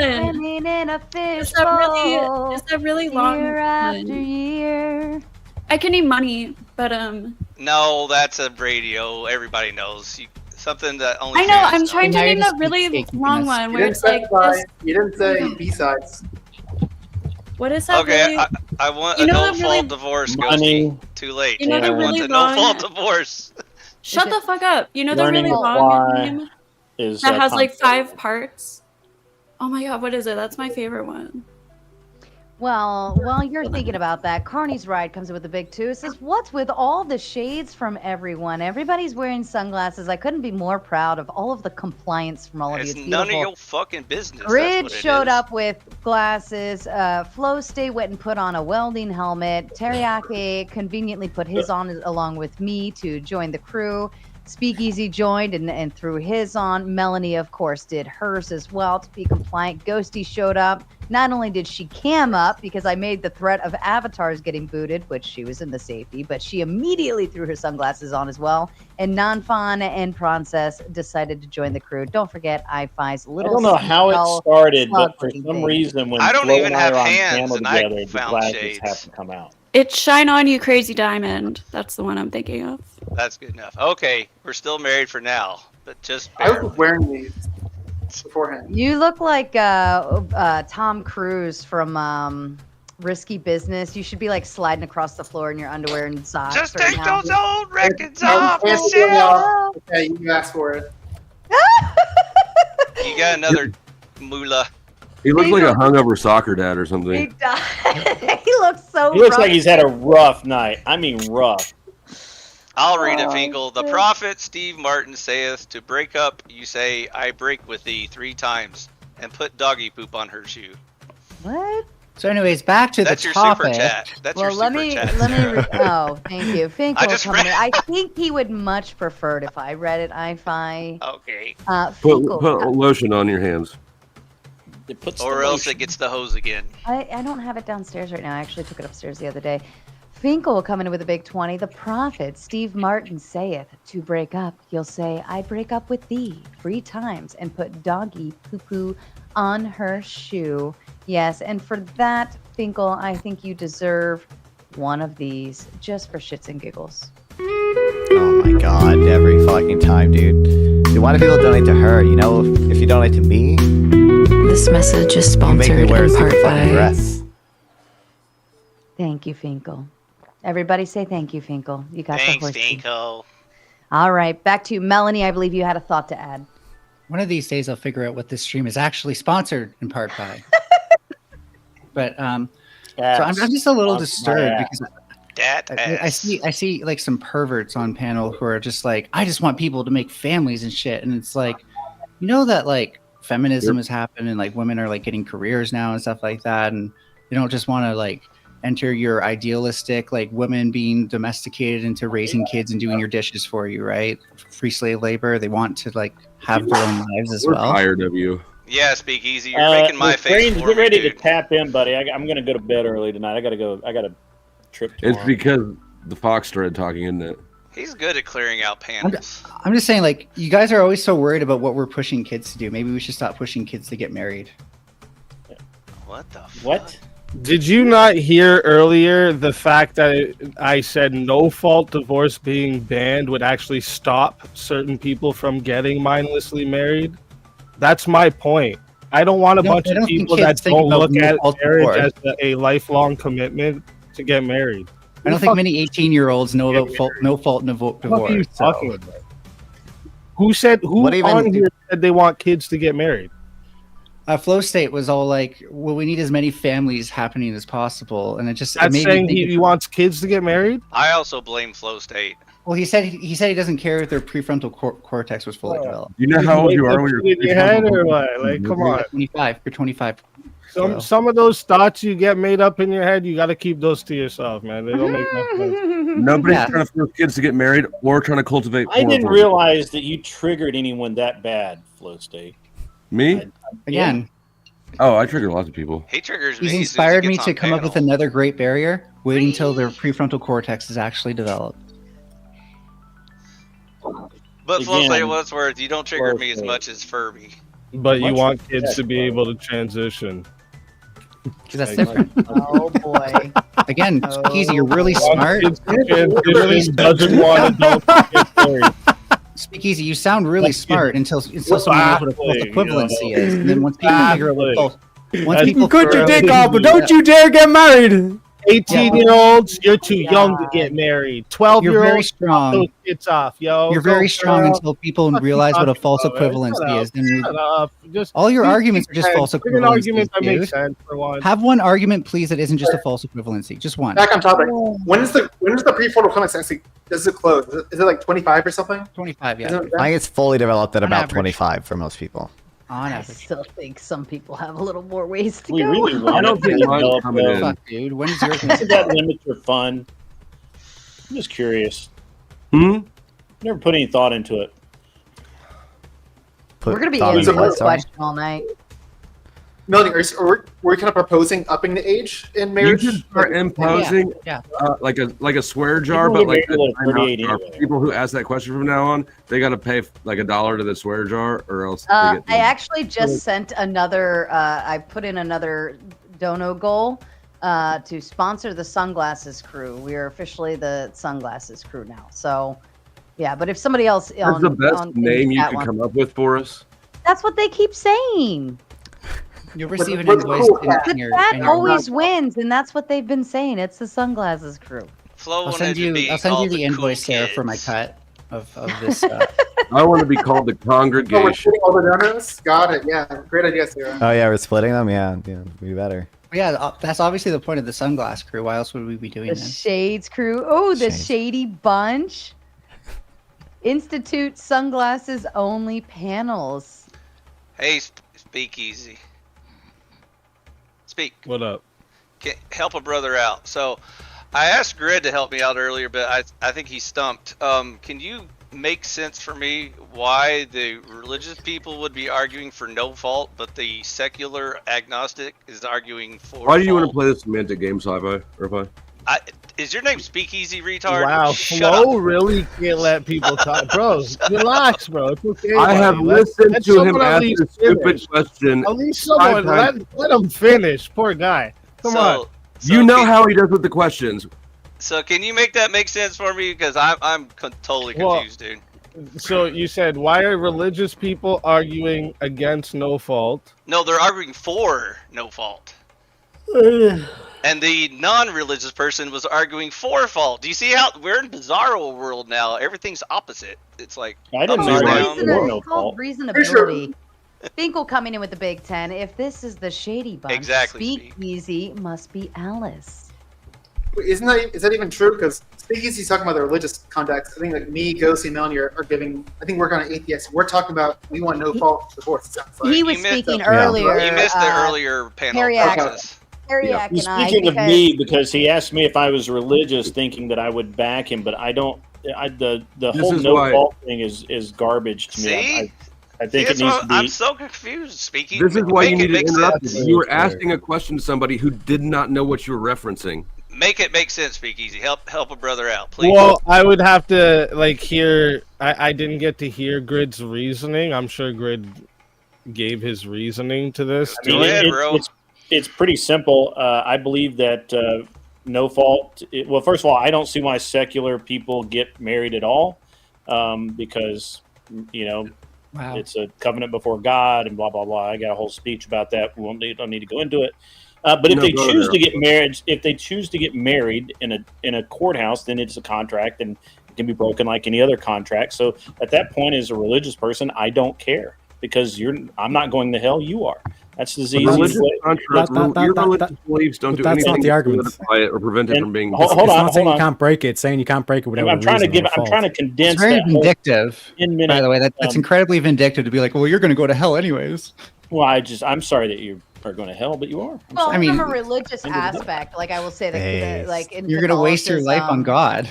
Well, hold on. The Catholics And believe you're that gonna live without him. Hold on a second. Yeah, 'cause ladies he doesn't and exist. gentlemen. I have one rule. You'll learn all about that. Are you not listening? Sorry. I Go have ahead, one rule. Sarah. I don't speak What is much, it? but when I do, you shut the fuck up.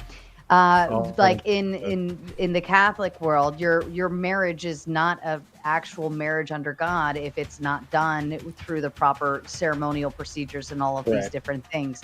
So yeah, it would be fair for a person in a religious aspect to say you're going to hell because you're technically living in sin your entire marriage if you're not doing it underneath that ceremony and based on the Catholic procedure. So Okay. it would be fair to say that. Now, would that apply to you? Well, if you don't believe in God and you don't believe in the Bible or even Catholicism at its finest, then it wouldn't matter, right? I could sit here and Sure. tell you till I'm blue in the face, you're going to hell, and you're like, I don't believe it. What's it matter? I just wish they could use the same again, logic when they call them a sheep. I'm not angry about you.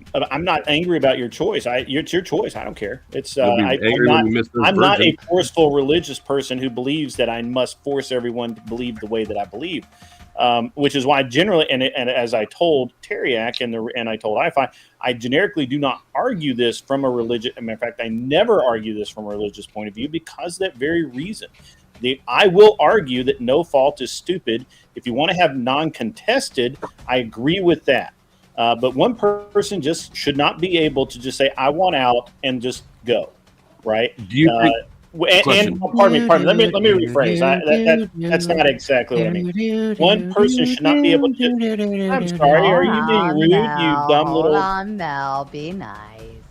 This guy doesn't know how to land a plane. This guy does not know how to land a plane. Fucking brains. They can't Furby gets to talk Grid, over if you people, can't put it into Real. 30 seconds, they won't It's remember cool, it. man. I'm It's writing cool. a book I on gotta this. jump Put it anyway up. here in just a You're all minute. fucking Get this retarded. strange Take up, but talk he brains. doesn't 30 come up. seconds. You can't go past it. Just shut up and listen to someone for once. Oh, can you clarify what part you said and then tried to rephrase? Like, Yeah, you don't think one person's being what I believed? what I was trying to rephrase is that I don't think that you should just be able to wake up one morning, say, "Hey, I want to get a divorce," go down to the courthouse, get a divorce, not have to give a reason, not have to say anything, nothing like that. Just walk out of the marriage, and the other person has no recourse, and they just have to take it and accept it. I don't believe in that. Now, that's just my personal opinion. Now, uncontested, where you both go, "Hey, I don't like her, she don't like me, we're splits, we're done." I get that. That's totally cool. But if you are going to have no fault divorce, that means no fault means no money, no support, no nothing. You walk, you get nothing. That's the end of it. And you can't come back later and say, "Well, I need to get in this dude's wallet or this Do you girl's think wallet." that one party should be able to keep the marriage together against the other party's will? No, but I think that if one person is like, "Hey, this is I'm out of nowhere. I don't know what's going on. What the hell?" At that point, if there's no reason for it, then there has to be. Then the reason needs to be.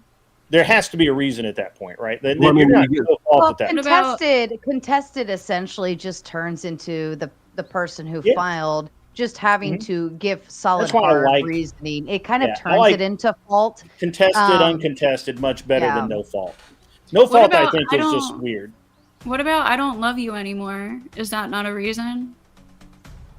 Well, No, it's not. Why? It's not a reason. Because That's not a fucking reason. Hold on.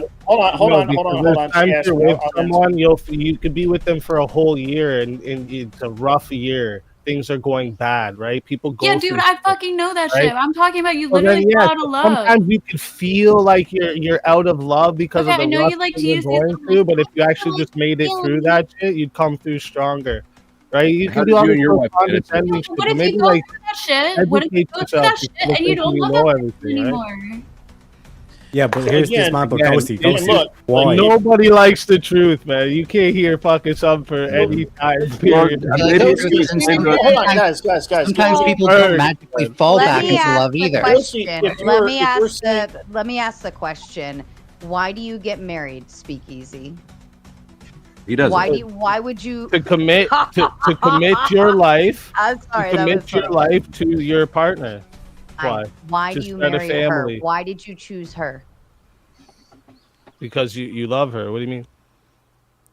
That is Right, That but is then- the intent. What I'm Yeah, saying, yeah, listen, but now I'm we're gonna put get it in in all a, this hold on. esoteric, and you Hold actually on. I'm fall gonna out put of it love in with a. somebody. Let me and all put it. Pardon me for a moment. I'm gonna put it in a more of a contractual viewpoint here. If you and I intentionally enter into a contract of marriage from a state's perspective, A because commitment. because we loved each other, then when love is no longer there, now the contract is you have, because it's broken, right? So that's where, if you look at it from a legal standpoint, if your intentions were to marry her because you love her, then Yeah, but therefore say now, those let's- intentions, if that piece is Well, no longer there, let's now walk the this contract down is a no little longer bit more, though. Let's walk this down a little bit more now, Sarah. Now, not only have we been married for a certain amount of time, we have a kid as well, right? So maybe the love isn't as strong as it once was, but your kid growing up with both parents and seeing the love passed between the parents is more beneficial than it being split apart. And we have stats to prove this. Cap, 100,000% you're wrong. Do you want to take it or do you want me to? Go for it. You can go. Flo. You can do it. Let me read these real quick. Plumpy coming in with the Big 10 says, "Keep Christ in Christmas." I love that you say this every time. It's beautiful. It is a kind reminder to everyone that it's not just about buying shit and hanging up lights. It's about Jesus is born. Okay, I love it. Thank you. And Wrongful Rage coming in with the big 5. I fight. Don't make Teriak pull out his. Pull Say that word again. Shillelagh. Thank you. A Shillelagh. weapon and a walking stick. Thank you, Wrongful Rage. All Just right, no go ahead, shenanigans, Flo. lad. So hold on. So if Well, Go ahead, Grid. hold on. I want. hold on. I got to answer Flo's question from earlier. I kind of just wanted to listen to everybody else for a minute. But can one person force another person to be in a contract? Absolutely. We do it every single day. Yep. I'm about to do it with my tenant. I'm forcing them to either continue to be the tenant or pay me a bunch of money for breaking the lease. That we absolutely do that every single day. And we both entered into that lease. We both entered into that contract of our own free will. And if you want to reduce this down to a contract, clauses did you put in a marriage contract? That's my point. Right. There are no there's no clauses there. Hey, Grid. No, I buy it's not your turn. Grid, can I follow up your question? No, with you another can't, one? Hold on. I want Flo to finish on his response. I'm just pointing to out that BPC. we do absolutely enforce contracts when people don't want to be in them. We do absolutely. Right. And that's when the contract becomes the relationship between the parties becomes adversarial, which is contrary to the spirit of marriage at all. I don't disagree with that. I'm just pointing out that if we want to actually enjoy the logic train, let's feast on the whole thing. May I ask Grid one question? No, I-Fi, you can't yet. Sarah, may I ask Grid one question now? No, you can't. I've got to jump off, so if anybody wants to get at me, they got to get me quick. No, what I want to say is that if you have two parents who want to get divorced, and then you force them not to get divorced, that's not no. It's not a loving. Let them get divorced. Huh? If you have two that want to get divorced, let them get divorced. If you have one that wants to get divorced and one that doesn't, that becomes a contested divorce, and then there has to be, then they go back and forth about it. The argument is fault versus no fault. The problem with no fault, and I'm going to say that most states don't operate this way, and this is one of the issues. Most states you can't do like you can in California, where you just walk in and say, "Hey, I'm divorcing this guy." You write out the paper. Maybe they serve him with papers, maybe they don't, or her with whatever. And you have to get served. You have to get served. But most states, I think, have a waiting period as well. There's a cool down period. I don't think in California do. So I think a lot of the problems that we have or a lot of perceived problems with no fault divorce comes out of very interesting states with horrible laws that need to be reformed, and they just haven't ever been. So like my state, it's weird a little bit, but not too bad. I don't know about Kansas. I've never 30-day cool down period, and and see, that's kind of reasonable. Maryland right? has a year. You have to be separated for a year. it was a little bit awkward. Really? Yeah. Some are 6 months. Because I went no fault and not fault. I had to go through 1 year of separation before we could proceed with it. And it was kind of like I'm not in a hurry to get anywhere, I could have gone the fault route and been divorced in 30 days. But it would have been a big mess. It would have been super expensive. It was just, and in that 1 year of separation, you're working on kind of like separating all, and you're getting used to it. And then by the time you get to the divorce, you've already kind of like grieved the marriage, and they've been out of the house for the year and all of those. You've already rebounded 3, 4, 5, 6 times. Oh God, Paige coming with the big 5. Didn't get to it Monday, but I would never divorce a man unless he cheated on me or was abusive. Fault. Religious marriage for the win. Well, sounds like for the law. Sounds like you're trapped in something that you don't want to be in because you've got a belief system that mandates it. Yeah, I didn't know about the year thing in your state. That's interesting. I do have to jump off. I was kind of hoping Chris Lestrange would jump up, but he ran away. Hey, Grid, before you leave, can I ask you a quick question? Dude, what? Hurry up. Are people allowed to make contracts that include a lifetime of agreement? I guess. I don't know. There's a billion-year contract. Lawyer. The Scientology people have a billion-year contract. You were talking about like a lease, which is obviously a temporary thing. Could I make a contract with you that I can live in that house for my entire life? Not you, no. Oh. You have no consideration in anyone else's marriage, so it's not. I was trying to give you a way to explain your point, Grid, but you missed it. So. No, Don't worry about I've literally, I'm fresh out of care for this subject. Yeah. Flo beat you. Just Go take ahead. your You can L say and for go. Final thoughts from you, Grid. Oh, final thoughts, guys. Have a great night. It was fun. I had like an hour to kill, and I just wanted to get up here. And unfortunately, I really didn't get to hear much from Proncess and Non-Fawn. They're two cool dudes. Speakeasy, always good to see you. yeah. Teriak, we'll argue another time. Speakeasy, I'll maybe unfortunately tomorrow night I will not be around. I'm traveling, so I won't be able to come beat you up again. And so I'll cover for you. I'll tag There's you. always next Friday. Yeah, next Friday I'll get you. I-Fi, you can't beat Speakeasy like I beat Speakeasy. Oh man, with ease. Oh, what are we beating over here? We love you, Grid. No homo. No homo. It's just look. It was a good argument though. You gotta understand that was a great debate. I really enjoyed that a lot. Flo, we'll see you. Sarah, stay cool. The rest of you, Ghosty, I don't know you. I'm sorry. Ghostie's cool. She likes Pink Floyd. She's an honorary member. Bye, Grid. It was a great debate. They call it a master debate, Actually, Speakeasy, with the shades you had on earlier, I'm going to go full homo, so I hope you don't mind. Oh, goodness. And we do have Grumple Stiltskin backstage waiting as well. If anybody wants to bypass Grumple to the front line, pay to boot somebody. Or How much is left on I-Fi's permanent ban? Boot the seashell. He's always right. We didn't make the goal to boot. I put a new goal up. But we're not done with the. Yeah. How? I know the sheep in chat think I'm worth $5. Come on. You can. Can I rephrase this question in a different way? You can put somebody backstage for a time, and then we can bring up Grumple within that amount of time. But then you'd have to, once that time runs up, he'd get switched back out unless somebody else paid again to continue the process. So we can play the fun booting backstage game, or we can just get a. Whatever. We know that he's there. Nobody cares about him that much.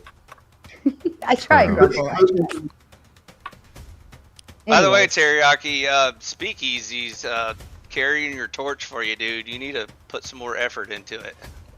Wake What up. you mean?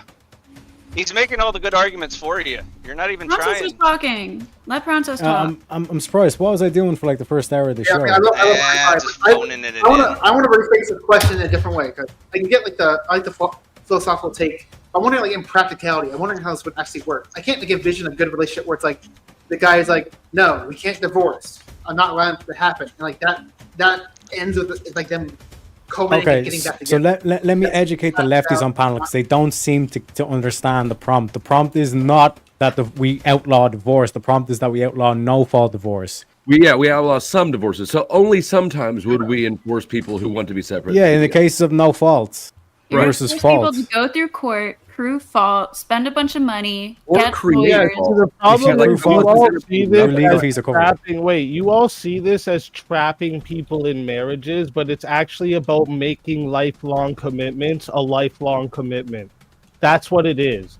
If people Right? are It's about adding a barrier Sounds to like a the trap. fact that if you're gonna get married, in your head you can't just do this and be okay. You know what? One day if I feel like things aren't going the way I wanted it to, I can just dip and find someone else. And Or, what is the you know point what? of If that? a rich How is that a dude net benefit? offers me Why is to it take that in why his is it life, I can just ditch this guy. What's the point of it? Right? Like, or if my friends talk me out of it because they're all single and they get to party and I don't get to do that as a married woman, you know Why what? is that bad? How's that a Why net is that benefit? bad? That's Because you're what it saying comes it's down to not what it for says, right? the relationship. Why? Yeah, Why? so because Takes you away brought up from the dude contract. saying, you know what, this chick's younger. Fuck this bitch. I'm out. Right? It takes away these things. Don't you get it? I love like the kind of contradicting narrative there that it's not a trap, but it's like you're stuck in this lifelong thing. Kind of. You need to value No, the things we're going to give like you. we've said that fault don't divorce value is You a thing. make the willing choice to get inside the trap. How is it a trap? Can you predict the future? Can you predict that you'll want to be with that You person understand later what on in a life? trap is? A trap is unknowing. You wouldn't know what's gonna happen. What That's is a the trap. point of It's non-involved not a trap. parties? You guys are enforcing just fucking deluded. So if people Why aren't does committed that- to why the is it relationship, interesting? if people are not committed to the relationship anymore, then how is it still a commitment? That's why they have to reduce it That's to a business relationship, and that's why they only care about the money. But this is the thing I find. Even in the business relationship, they would all like you sign a contract with your cell phone carrier. You can't just That's say, because they you know don't what, want- I'm not feeling this contract. There is Sure you can. repercussions. That's because they don't want accountability, teriyaki. You already Yeah, there are covered this. consequences. You have to prove Allow fault, otherwise you can't get out of me it. To kind of reset the panel What's the a little bit. benefit? You Only guys had are consequences for hold being a on, dumbass. hold on. You guys are starting to talk over each other, and it's actually becoming very scrambly, and I get irritable when that happens. Wrongful rage coming with the big five. Reason for loveless marriage. An alliance between two families, which used to be part of the marriage contract, so others are involved. That does make sense. Initially, marriages were uniting families together, and families were more involved in the marriage in and of itself, and there was a big support system. But I did make a point a long time ago on another panel that our support systems are no longer living in the same neighborhood as us anymore, where families used to live really close. They're like right down the street within the same city, so on and so forth. We no longer have that. So now the family is left to tend to itself with a very limited support system around them. And I think that does make a difference. 1JP Belly 1 comes in with the big five. Men want to stay married. 80% of divorces are filed by women. I thought the number was 70 something. It's 70, and then when you get into anything. college-educated women, it goes up to like 80 to 90.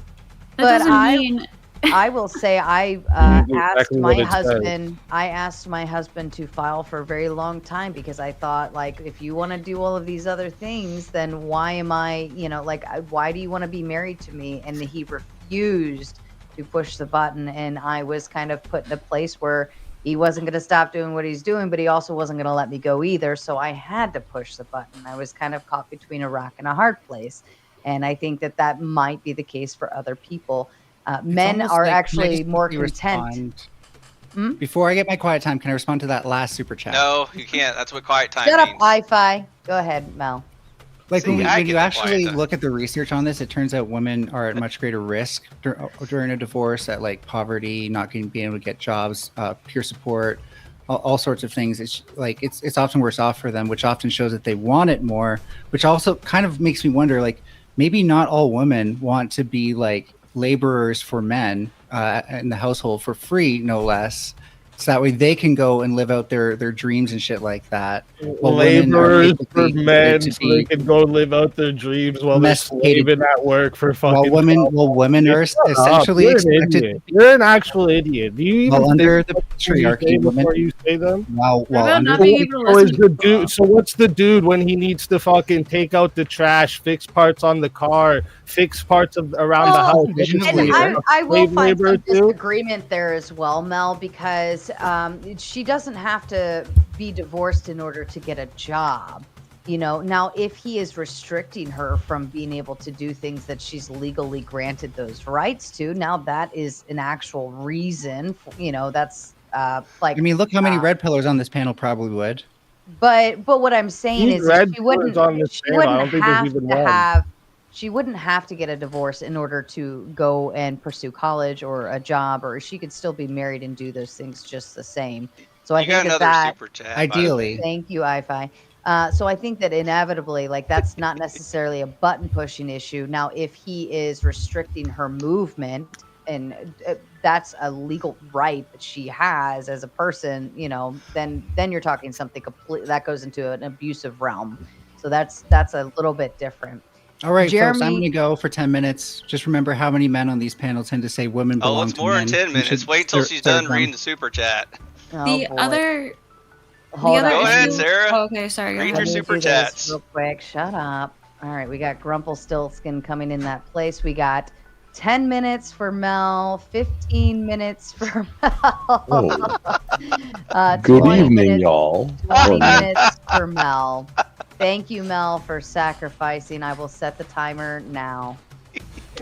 Can other y'all thing hear is, though, me? lots of people.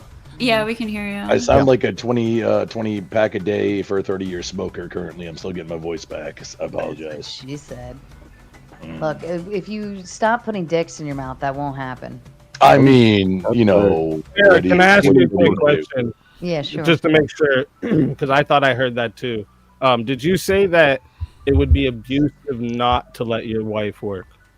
If you're like in a place where you're actually constricting her and telling her you're like, no, you're not going to, in an abusive manner, or like not letting her leave the house, or like other things, that's where. Oh, you mean like physically holding her? But like if she wanted you to go don't be have like to physically police hold her officer- down for it to be Hold abusive. up, That's hold what I up. was gonna You mean say. fair, Ghosty, relax for a second, chill. Okay, well, So like if she wanted to go be a police officer, say, and the husband was like, no, you're not doing that shit. I don't want you out there risking your life like that. It's a little extreme. That'd be abusive, Certainly, no. Oh, okay. What Okay. I was saying is that's not. You're just saying if it was like necessarily- a physical holding of. Yeah, what I'm saying, you're missing the point. I was disagreeing with the Furby, saying you don't have to divorce your husband just to go find yourself and find your dreams and get a job or go to college or whatever it is you want to do. What I was saying was, now if he is restricting her by like a way of saying, no, you're not allowed to work, you're not allowed to leave the house, or like in a way that like forcing that upon her, then that's a whole nother concept where you are limiting her rights that she legally has. But it wouldn't be a reason that I would say like you had to divorce him to go get a job. That doesn't make any fucking sense. Marriage is I was clean. gonna say another that- 5 onto Furby. Go ahead, Ghosty. Okay. So the other issue is that a lot of people, like especially the people who want to abolish no-fault divorce, they don't recognize emotional abuse. So just you don't have to physically restrain somebody from not getting a job in order for it to be abusive. You can be abusive in ways without physicality. That would be fault. Again, when I was reading out cruelty or domestic violence, physical, emotional, or psychological abuse that makes living together intolerable. That's even That, again, dumb would be though. fault. Emotional abuse this is such a subjective thing. Like, are you gonna say like if a wife was like nagging a husband to do something, and he said, "Shut the fuck up! I'm not doing it right now." Emotional abuse. Fuck off. That would be emotional abuse. No, that's not emotional abuse. Explain to me what emotional abuse is. Emotional abuse is when you're controlling somebody, you are verbally abusing them. Vague. That's like, why would anybody need to explain this though? Because the point is that no. What does that mean? Yeah, you should have to. You don't need to explain it, justify because, how like, you manage you're the saying relationship. that it's because someone in the marriage has the final say, so they're controlling, right? If a husband says, "No, I'm not. My wife isn't going out to the clubs dressed like a skank," that's Why do you have to use controlling? fucking gloves? Like, Oh my God. This is the thing. It's very. You go to these fucking super niche things that don't apply to like real life fucking situations. Even at that, if you That's marry not a real life woman, hold situation. on, stop, Speakeasy. Why the fuck would you marry a woman that's going out to nightclubs and dressing like a hoe? What if my wife went and hunted polar bears without me? Sometimes You guys make me think you've never lived life, like, ever. But because There's a everybody's difference human, between- right? Sometimes married women will have single friends, and their single friends will try to get the married women to come do the single You shit. watch too much TV. And I'm asking you, in that situation where the woman says, "Hey, can I actually go out with my friends to the club tonight?" He's like, "No, I'm not going out to the club. What do you think this Why is?" is he not? Okay, what if I think there's a difference. That's There's a difference not the- between why like. are you asking me a question? I'm asking you if he says that, is that emotional abuse? It could be abusive, yes. It's controlling. Okay, can I add, like, there's a difference between This is why like emotional boundaries abuse and is not a controlling good someone, standard to right? have, because it's subjective and it all could be. What if She doesn't need a justification. These are voluntary relationships. There's a difference between like. You all see marriage as a contract. Easy, shut up. It's totally fine. Easy, to do this shut thing. It's up, but respectful. you interrupt everybody. That's what's the issue. It's problematic because there is the potential for abuse. Yeah, that's why we're saying that's a problematic thing. You're kind of implying, yeah, it's totally fine. We don't have to. Yeah, we can it's talk about this subjective. at all. Yeah, but I think there's a difference between. There's There's a difference between boundaries and controlling. And finish their thought, please. Prawn, I don't know if you concluded or not because I couldn't fucking hear it. Grumple's So doing. if you want to finish, Prawn, go ahead. I kind of wrapped it up, but Okay. I think it's right there. The point we're trying to make is there's the potential for abuse. That's why we say that is like maybe problematic behavior. The way Speakeasy is speaking about it, it's like, oh, this is never concerning at all. It's nothing we have to be worried about at all. We're saying there's potential for abuse. So yes, we have Really to be bad cautious. argument. Yeah, but wait, one sec, because I just want to remind the panel, because this is again that has happened. We're not saying we're getting rid of divorce, we're getting rid of no-fault divorce, but by saying, what if he's abusive?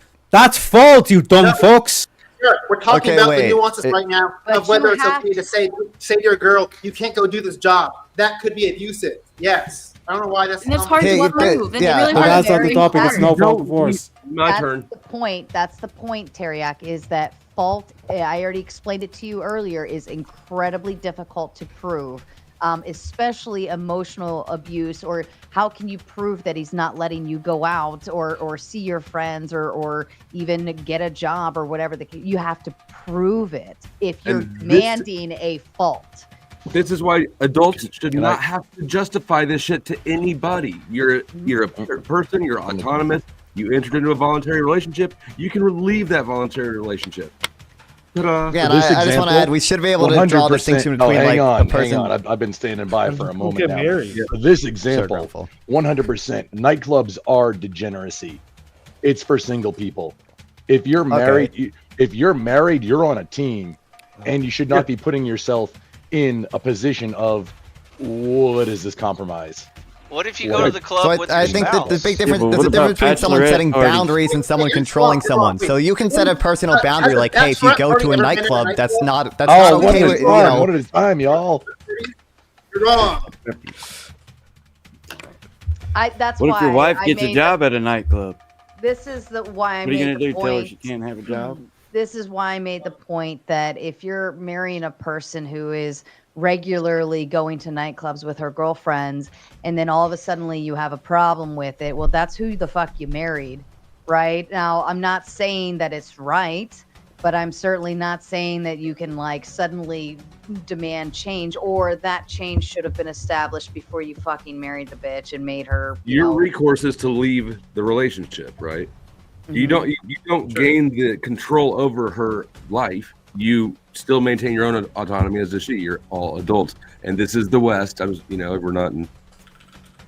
Yeah, marriage is supposed to be about commitment and sacrifice, right? That's the problem. According to who? You guys want marriage to be like this willy-nilly thing that if it's not like rainbow and roses and That's not what we're unicorns- fucking I know you're gonna have about. to Stop sacrifice your showing ego and let go of That's control. what you want it to be, right? It's No. a About business marriage and contract rainbow? between friends speak. Yeah, that's what you want it to be. You want it to be that if marriage isn't this like wonderful thing that you exactly pictured We're not in your asking head, it to you be can just perfect. Nobody's saying that at all. at any time you want. Just Nobody's for any saying that reason. at all. Literally Yeah, you can nobody walk is away. saying that. You just said that you should be able to leave for no reason. Anybody should be able to leave at any time. Yeah, I understand. Ghosty, get Ghosty, married. What's the pardon point me of for getting just a married? moment. Ghosty, you got 5 minutes backstage, okay? I'll set a timer for you. Don't worry, I'll fill in for There's you. lots of points of getting married. It's cultural. It's legal. There's all sorts of benefits. You may not think it's as good as God. I don't give a fuck though. They are reasons nevertheless. So people what get your reason confused, to get and married I just is just for the benefits of yourself. if I may just for one, less than Like, a minute. this is why we argue against no fault so divorce, because it takes away what marriage. Speak easy. is You have for. never been married to Marriage. 3 baby mamas. You're not in a position. Ooh, and what?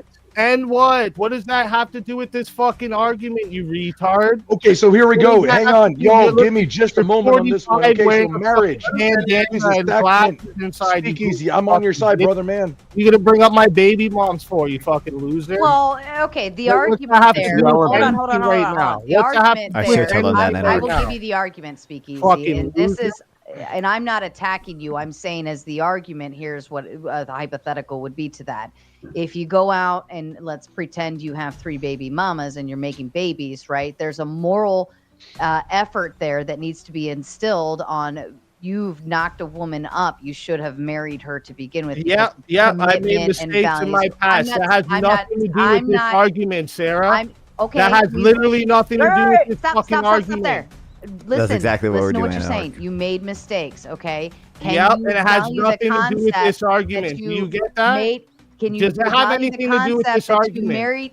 Does it have anything to do with this argument? I'm trying to answer you, Speakeasy. No, it You're talking doesn't. over me. I Stop could it be now. I could be right now married, cheating on my wife, blowing hookers, and blow every night. It still wouldn't take away from my argument. Attack my argument, not me. You fucking pussy. I said it's easy to bring up personal attacks when you have no fucking argument. It's easy to bring up personal attacks when you have no fucking argument. And I'm trying to be a hypothetical. Listen. Fucking loser over here. And not everybody wants to be this weekend getting nudes from everybody on the fucking internet. Sarah, before you do the hypothetical, may I engage in just defining definitions? Yeah, bro. Sure. Fucking googly-eyed bitch. What We we have have glasses, bro. Easy. Chill. Let the panel. Just a moment. Chill. Okay, it's cool. funny. It's chill. If anyone brought up your fucking shit about your personal life, it'd be chill. I wouldn't take it. I've been that divorced way. too. Wouldn't take it. Come on, Okay. man. Well, I openly discuss. Bro, I'm trying to listen to you. Easy to bring up personal attacks when you have appreciate no that, man. fucking argument. Oh my God. So marriage, let's just define, because see, here's the confusion, I think, because there's You conflation. never that talk like that in my face, though. Is yeah, you'd eat those. Yeah, oh yeah, oh yeah, you wouldn't. Oh yeah, You both back. you're old and brittle now, buddy. You're long past. You're like 170 pound little today. Fuck you up. So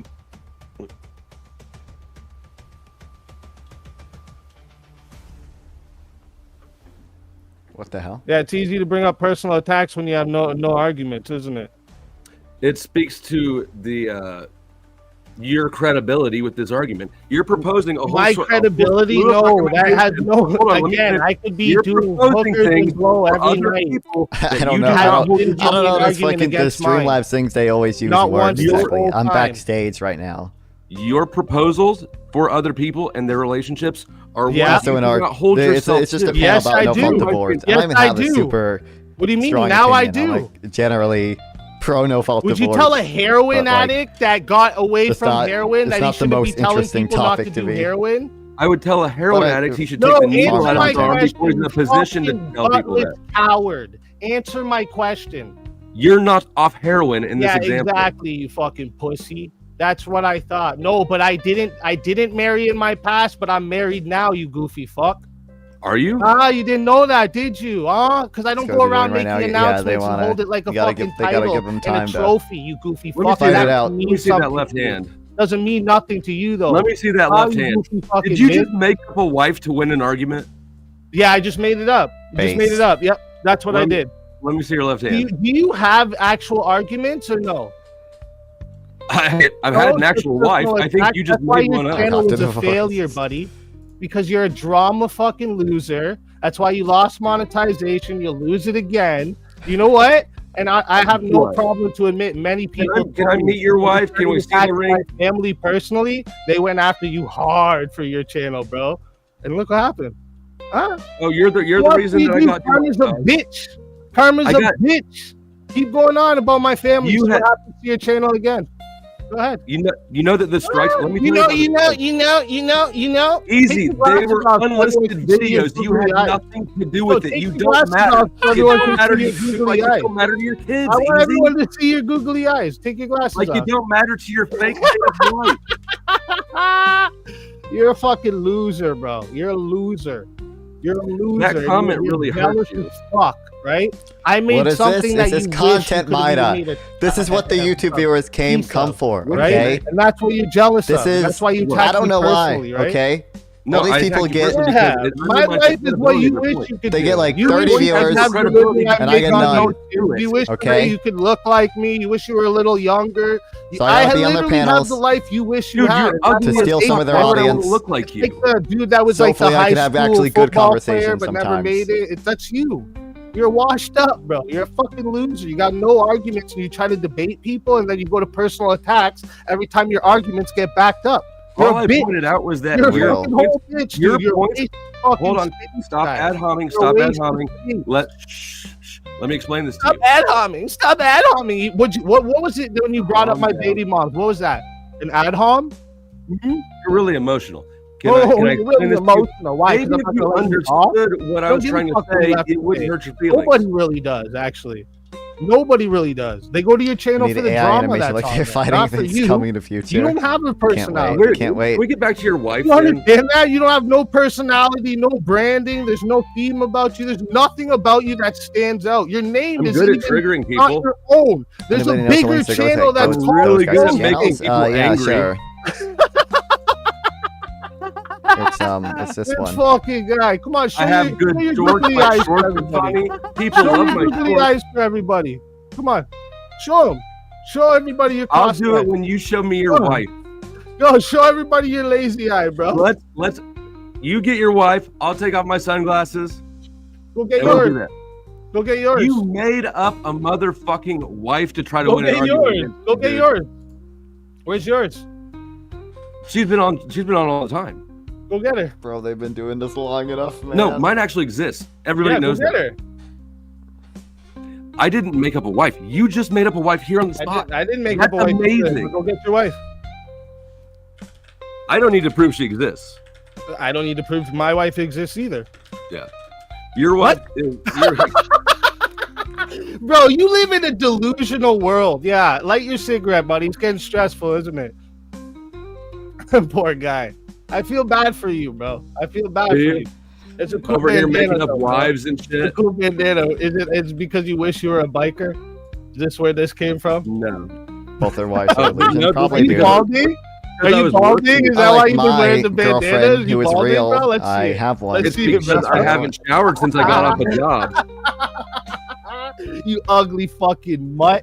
Hey, But you know what? I Oh, take care of my digging kids. up people's fucking I personal take care of my family kids. for, bro. I Mind your stay with my business, women bro. before Worry I about choose your to own leave them. shit, bro. Worry about your own shit. Mind your business, you fucking. I do worry loser. about my shit. No, you don't. You don't worry about your shit. Yeah, I do actually. That's I don't why you're bring up. not. I didn't bring up any of your shit, bro. I didn't bring You're up not any of your shit. qualified to give the advice that you're trying to give. I'm not qualified to give the. Okay, You've never so been can you married. speak on You're a abortion? deadbeat-ass Can you dad, speak on and you're abortion flow state? Can you speak on abortion flow state? What do I have? What does that have to do with it? And you are you? Can you speak on abortion? Are you qualified?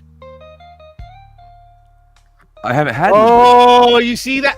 You see, every time you get backed into No, something, here's you the difference. can't Hold on. answer. Here's the difference. Here's the difference. No. You don't have Destroyed. to. You are Don't talk about actively abortion. doing. You're not You are qualified actively to be doing on me. everything that you say not to do up, is bro. you. Get a life. You're preaching Get a against life. yourself, Stop and then you sucking get on mad my when I dick. point it Not out. pushing you or me, bro. Why did Get you a get so life, mad when bro. I pointed out Get a that life. you're? That envy's leaking out your fucking ears, bro. They might be That married envy's to each leaking other. It out sounds your like it, fucking man. ears, To bro. be you, man. That envy's leaking Dude, out no your fault ears. divorce would help Nobody them wants here. to be you with your Timu chains, You your even weird changed fluffy your beard. background Has it lighting not to been 2 red. minutes, Sarah? Do we Come see on, this bro. right now? He even changed his backlight lights to red. You literally do everything like me, you fucking loser. You What? started doing the things that I do on Bro. Verbal Combat. I did You even feel tried to Verbal run a Combat. Verbal Combat show. You literally try to beat me. You're a loser. No, I just For stole real. verbal combat from you because you were crying about it so much. Go You might get as a well. life, Oh, Andrew bro. Wilson's Do you here. realize that that's Life. not a creative idea at all? You didn't All invent it. right, boys. If you The can't dick come up with an measuring argument, then don't contest debate is people. All you done. got is a personal attack. Don't debate people, you fucking idiot. Y'all need to get counseling, marriage Y'all, counseling. y'all. Wanna There's do only one this. person speaking here Only that has one of us has logic. been married, so only one of us could All go right. to marriage counseling. Stand by. Ticky tack. My buddy. Ticky tack. You had a point. You said it was going to be fast or whatever you want. Go ahead, Ticky tack. Bring up your. I have definitions as soon as that's Yeah. Go I for it. only want to bring up a story on the abuse narrative around no fault divorce. Now I understand that the counter arguments everybody's bringing up is that, well, it would be a case of, well, at fault divorce. There would be a fault to play out. But in my given situation, the only evidence that would have be able to present against my father was for myself or my brother to testify in court. In order to follow through on the divorce. That was the only thing that was holding it back. He was really sneaky. He was really smart in being able to hide a lot of his abuse. Whereas if there was just no fault divorce, we could have just ended it right then and there and just walked away from the situation. Yeah, but the counter argument to that is in the case of Grape. What do you mean? understand?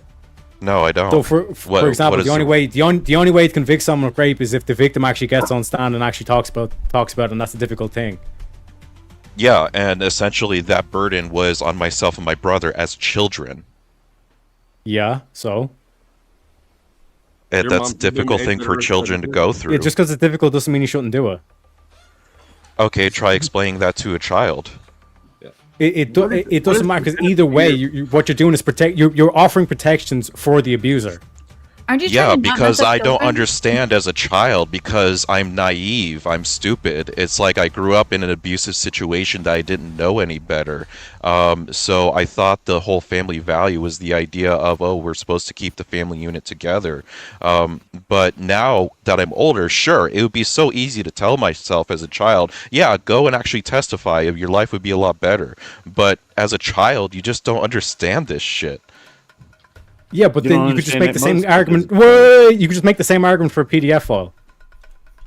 It's very difficult for the child to actually admit what happened and went down. What? This is For like PDF, way off. For a PDF file, who got abused, for them to go into court and testify against their abuser.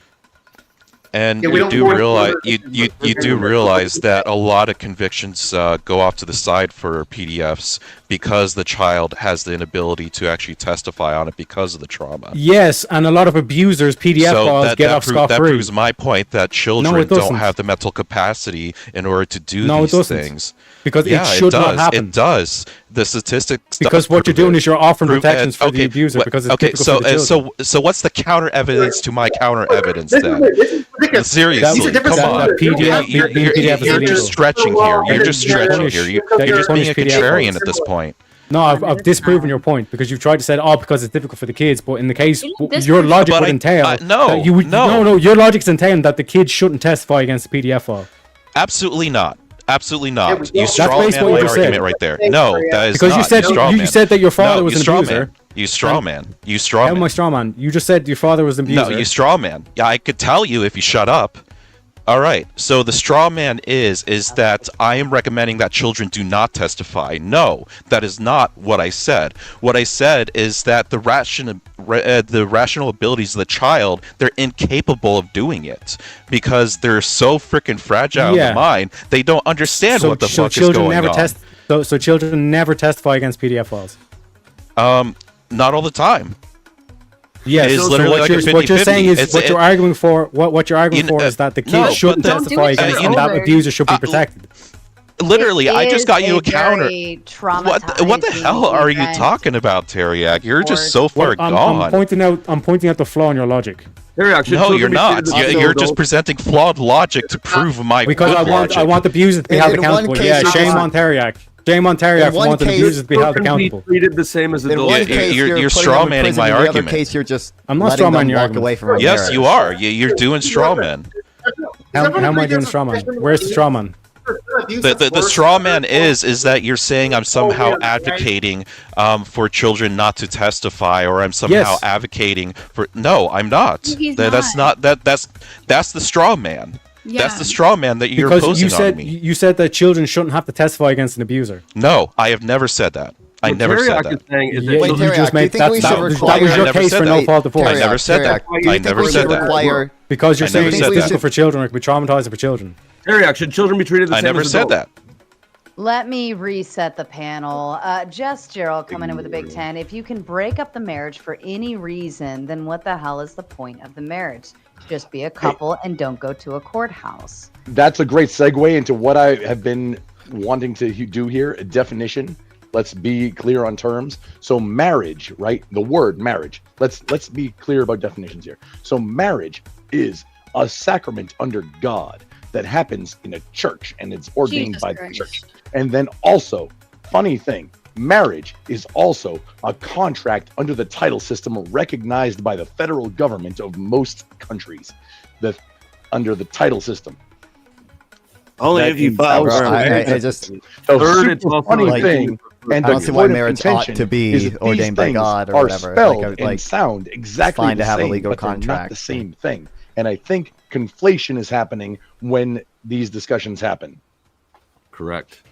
Yeah, And then I agree with that. And then Christina coming in with the big three. Booyah, shakalaka, Speakeasy is up. makalaka. Pardon Sorry. me, I'm reading these. Christina coming in with the big 3. Speakeasy is 100% correct here. That was during your speed date. Plumpy coming in with the In big which 5. regard? To err He's married is now? human. To forgive is divine. Thank you, Plumpy. Wrongful rage coming with the big 5. Speakeasy Bro, went straight. I hate speak these panels so harshly. much. Sometimes I think I talk We're like really speak over everyone. get interested Yeah, in like once. this is true. Wrongful rage coming with the big 5. Andrew. He's been invoked. That was not on my doing, but I believe he showed up in the chat. And then the Trib one coming up with big 5. The assumption is kids wouldn't know better, so it's up to the adults to follow through as it should be. Thank you, Trib. Exactly. I do agree with that. Yeah, so the adults should convince the kids to actually give evidence against the abuser. Sometimes it's not that easy. It doesn't matter if it's easy or not.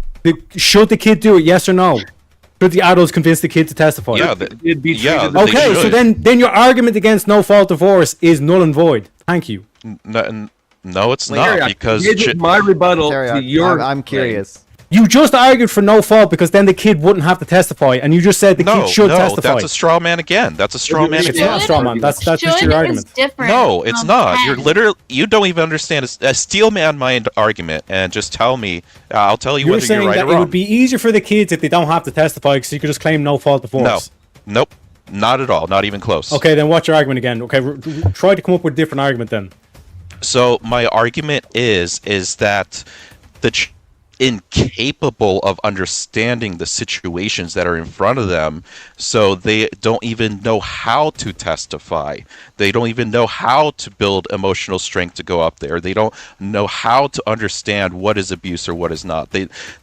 Children are so incapable of handling these extreme traumatic situations.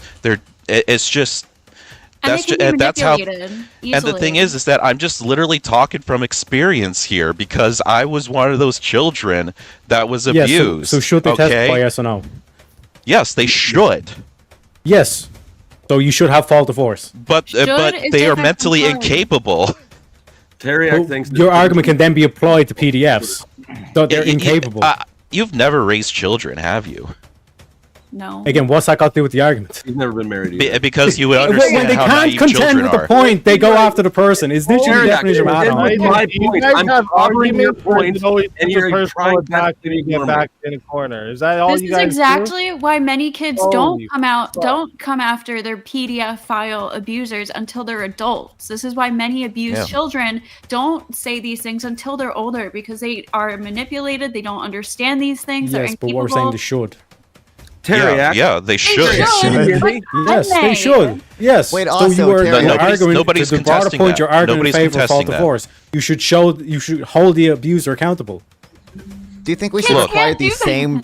Do you think we should require the same standard of evidence to get a criminal conviction on someone versus just letting someone walk away from a marriage? I don't see why these two standards of evidence need to be the same thing. Because his whole argument is like, this is a reason why we should have no fault divorce, because then the kids shouldn't have to testify. No, it's not that they shouldn't have to. That's not my argument. They're mentally incapable. So, but based on that logic, you're saying that kids are mentally incapable of testifying against PDFs. They're not a lot of times, yeah, because they're so traumatized that they won't even go up on that stand. But you just won't agreed even that they repeat the should memories testify. That's going on. Yeah, But you they just should. agreed they should. No, Yes. what he's saying is yeah. that sometimes the kids So we should have fault divorce. We should prove fault. Sometimes the kids are the only ones with No, because then you would just get people trapped in traumatic situations in abusive relationships where it could just be no fault and they could walk away from the situation. If both No, you just parents were prove the fighting fault. for custody, it wouldn't matter. The kid would still be involved. Do you understand that, right? Usually If you we would get allow them to in an no instance fault like divorce, in an instance like this, you fight could for essentially custody. get an advocate for the child, and then that advocate could actually kind of speak on the child's behalf, and when it comes to the legal portions of it, and trying to work through those issues, and maybe Yeah, if they you want even to say involve that family and children's services, sure, yeah. But that also you adds can like get them an actual legal advocate. Now, essentially, child protective services and so on and so forth could be called this seems into that. insane to But me. if They're you want asking- to avoid that based on The reason a what child I'm needs to understanding testify with ticky against the tack, PDF file like is in sometimes order the to get best a instance is criminal to just conviction hack against a and go. PDF file. Trib one coming in with the big 5. If the kid can For a contribute, divorce, then that's good. But you the don't need a point is criminal for the conviction. You just need. responsible adult to get the I don't evidence see why and we're requiring the present same it, standard not of evidence for to get the a kid criminal to do it. conviction and to just get a Wrongful divorce. rage coming in with the big 5. Furby gets 5 more minutes with the banana. All right, Furby, you're back with 5 more minutes backstage. Or it's down to 3 now since I started it already. Go ahead, Tiki. Oh, I'm just there's a complete divide between like what ought be and what actually is, like what is actually happening in reality. Nice to see you, Grumble. That's where the issue lies. It's like we should, in a perfect world, be able to testify against our abusers and things like that, and particularly children in this scenario because they don't really have much autonomy for themselves. But it just doesn't work that way all the time. And it's like I was caught up in one of those abusive situations within our family. And the only way to get out of it was to testify between myself or my brother to do it. But I don't know. There was some sort of weird mental block that exists. And it probably is part of the trauma itself. And the fact that it's so wired in your head that your abuser is telling you to never talk to police, never talk to anybody. That is just... you're broken. You are a broken kid. Well, nobody and should you ever won't talk be to able to police. testify. Yes, but the caveat here is to say, okay, well, I'm just going to take no fault, and then the abuser gets off scot-free. So in your situation, it's an unfortunate situation, but abuser. it's better than staying in the abusive situation. Exactly. Yes, but you can still get divorced. You can still have a divorce. I'm just saying to have a fault and then prove the abuse, so What then if that you person just doesn't can't abuse prove it? again. Are you then just divorce is ignoring staying. my act? So Because then the abuser doesn't get Alright, the so actual if- punishment because you all haven't right, so proven it. here, let me build the scenario. He continues to get away with the abuse. I'm back to being Exactly. a child at 8 years old, and I'm going through all this abuse, and you approach me, and you know that I have to testify to court to go on to this. How would you coerce me into doing that? Why is there You wouldn't coercion? coerce them. Bro, can we talk about You're Tails now asking or a something? child Goddamn, to what the hell? say Can we bad talk about things the about their parent. Israel-Palestine conflict? And Please kill openly me, bro. discuss traumatizing events that they may or may not even know are good or bad, or may very well just be traumatized at reliving the event verbally to explain it. It's a really big. They try their best to try not to put children up there, and they go through a lot of protective measures. They won't even put them in front of the person. They'll have them in a separate room and bring a video into the actual courtroom because you have that right. But they won't even put them in front of their abusers because they're so mentally and emotionally traumatized that it can actually cause more issues later on down the road. And this was during Yeah, a so- time when like camera technology wasn't very well available. It was expensive, so Yeah, it wasn't but like I then couldn't like record stuff. That Meta was going question: on. Why are we using The question word can then be coercion? applied to why get children to test against PDF files. Why are we trying to coerce? What are you asking? I didn't hear you. The same question. It's just not a if good you just comparison. apply the logic to why would you even get kids to testify against PDF files? Why would I? What? I'm not saying that they shouldn't go and testify. That's not what Yeah, I'm saying. I don't know you why. Just asked me, you just came to situation. It's like you're a kid. You suffered abuse. Convince me to because to I'm do telling thing. you what it is. I'm not Because saying in this case, that's the just how it PDF is. file would still be their parent, and they'd still have to live a life with them. Right, you're Like, not that's why it's a understanding. bad analogy. The abuse those kids should do that, but they can't always do it. They're not always capable. Yeah. And the abusive parent can manipulate that kid to not give Yeah, all the but full the evidence. And if that's solution- the only, hold on, if that's the only way for that marriage to end because we have no fault, then the abusive parent could get away with that if their kids are incapable of providing the evidence, and then they're stuck in that abusive relationship still.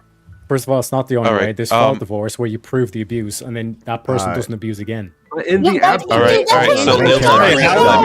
how is all this abuse going on, but the only evidence you have is the kids? This makes Wait, no I don't sense. understand why the people who I'm constantly hearing I was in that saying situation. they have to protect the kids. Everyone who's Oh, yeah, I constantly saying the forgot. kids, the kids, Yelling the is kids. emotional abuse. This is one of the few things that can actually protect the kids from having to go through this really crappy part of the breakup of their parents.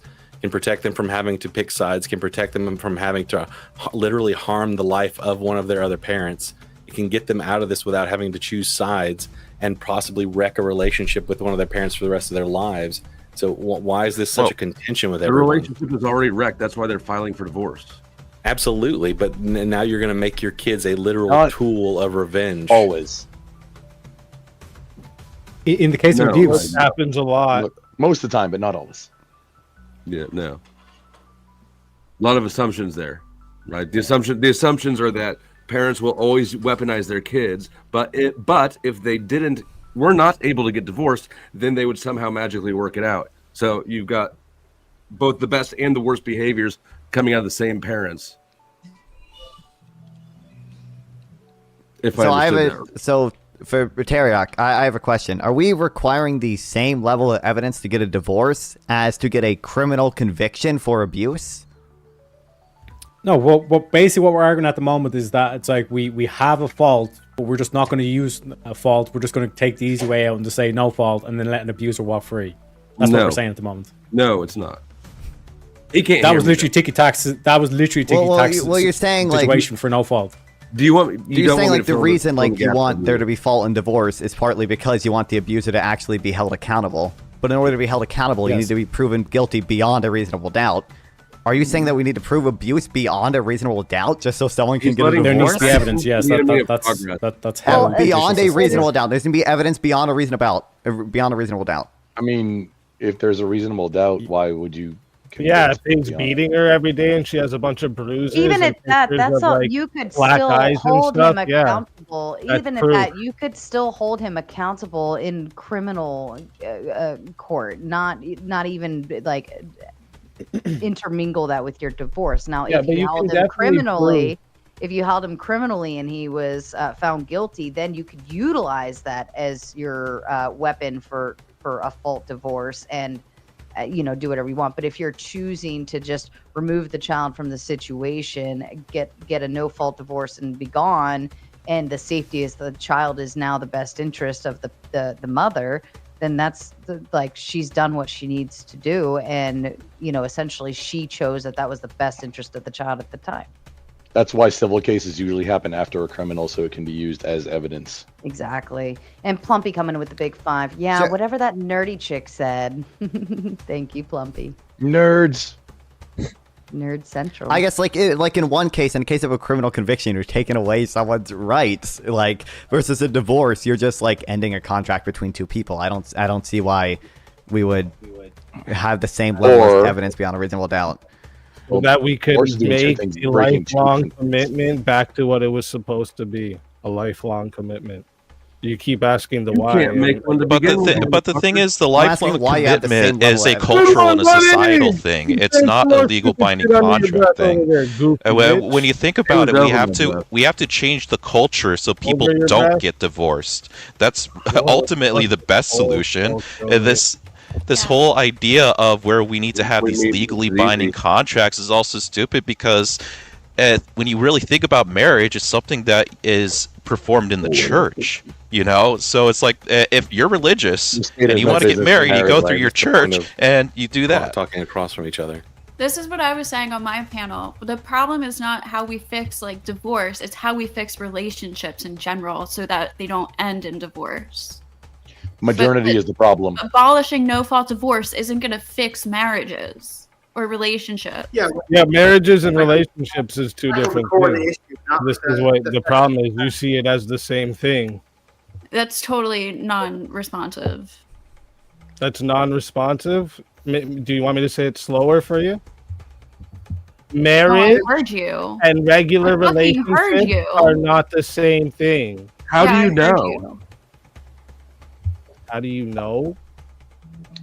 Because marriage is. What is the point of definition marrying if it's not a step up from Marriage a relationship? What is the a point? type of a relationship. Is a marriage a Are you relationship? gonna listen and answer my question, or? And it's is a very step up significant from relationship an in two unmarried different relationship. contexts. Yeah, I didn't hear. It's a anything. sacrament and a legal contract under the title system. Yeah, That I is know what it sacrament. is. Tell me why it ought to be that. If it's nothing more than just a relationship, why should there be just a contract to add on to your relationship? It's definitionally a relationship. It has a contract because you get certain rights from the government when you are a married couple, when you have that status. And this is basically just And what is wrong? What is wrong with you having a requirement of a lifelong commitment to be entitled to those rights? That's between you and your religion or however you view marriage. That has nothing to do with the Forget actual religion. contract. Tell me why it's wrong. See, this Because is an it adds example. burdens to a situation. Different and definition. it's Everyone not hopes their better. marriage lasts forever. Never going to agree. Right? Wait, Everyone who gets again, you're married all hopes it answering at lasts the forever. same time. I can't even understand what you're saying. Because y'all are talking about marriage with different definitions. I defined them just like 5-10 minutes ago. And Religious people Speakeasy, intentionally. you're talking about the one. Yeah, I agree and with then Grump. I'm sorry, I can't see your name. Picture with glasses guy. Okay. You're talking about the other definition, which is like a contract under the title system that gets tax benefits. These are two different things, and they have the same name, and that's where the confusion comes in. So you're going to always talk past each other if you're talking about your thing and he's talking about his thing, and they're the different things, and it's never gonna meet up. All of us though deal with the secular one, right? That seems like the logical. No, not everybody. Yeah, I think the overall concept that we're deferring to tonight is secularism, and I think we've all agreed that if it is based on a church or religion marriage, that would be held within the church on what to do, and and then go forward legally. Nephilim coming in with the big That's two. where Why? we were at. I don't think Speakeasy's on that same page either. Hold on. Nephilim coming in with the big two. Why is it the government's business to enforce it? That's a good point. Austin Martindale coming in with the big five. Yes, beyond a reasonable doubt, you must prove abuse, or it's then just hearsay. Hearsay. Ruining a reputation of someone is way too easy with no fault. It's government's job to ruin it because that's what government does. It expands into every part of your life. How do you ruin anyone's reputation? Not be done without. That's a silly statement. That's what government does. Also, just Government's because not something your friend. isn't beyond a reasonable doubt doesn't mean it's hearsay. That adds a specific definition, but okay. True. Like I just don't see. My point was just that for ending a marriage, I don't even with fault divorce. I actually don't know the way it works in family court, though. I don't see why you should have to prove to the standard of getting a criminal conviction, because the consequence of getting a criminal conviction is that person goes to jail. The consequence of getting a divorce is just no longer being married and maybe like some alimony payments. These are different levels of consequences, and therefore should probably require different levels of Maybe evidence. some That's why alimony civil- payments, he says. Totally like washing There's out the alimony entire thing. payments if there's kids. 10% of marriages get alimony. Yeah, in a civil suit, you can be ordered to pay millions of dollars in damages, and a civil suit is still based on preponderance of evidence, not beyond a reasonable doubt. Yes. Right, but that's his point, that the evidence would stem heavier to the fact that there was abuse rather than there wasn't, for it to be a fault divorce.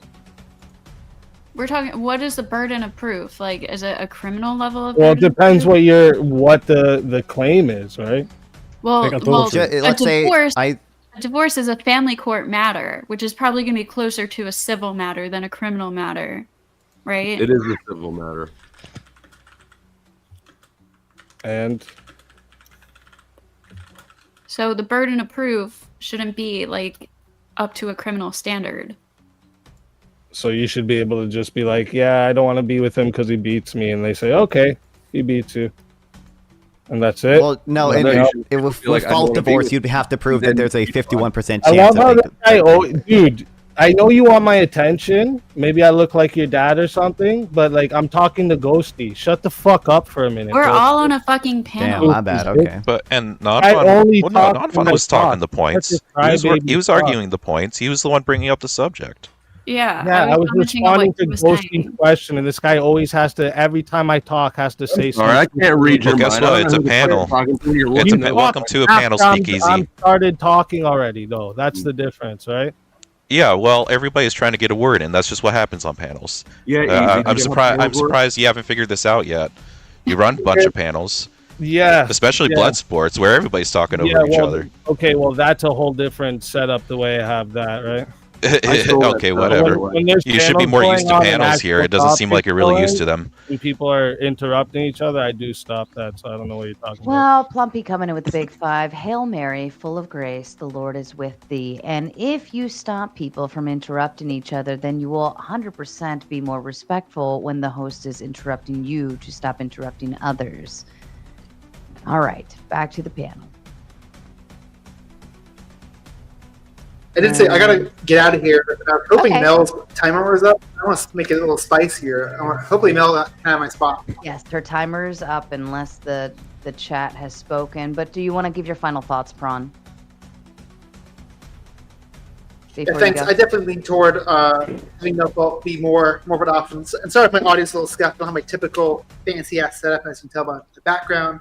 But thanks for letting me up on the panels. Fun as always to have this intellectual discussion, sharing our ideas. But I definitely am more in the camp of ghosty, non-fun, and more toward. I want more options that lean toward No Fault. But I think we should have multiple options. I'll end there. And things out, and hopefully Melanie gives us a spot. Bye, Hey, guys. Francis, I think I disagree with you, but great to meet you. I think maybe I've encountered you once before, but yeah, good to talk to you, dude. Yeah, I'll see you around. Debate many of you guys, debate y'all in the future. Yeah, see you guys. Have a good night. Peace. See you around. On. And Melanie is coming back. The Trib one coming in with the Big Ten. There is no legal argument against No Fault. The only argument is a religious argument, and you don't need to get married by the government. No Fault expedites the process.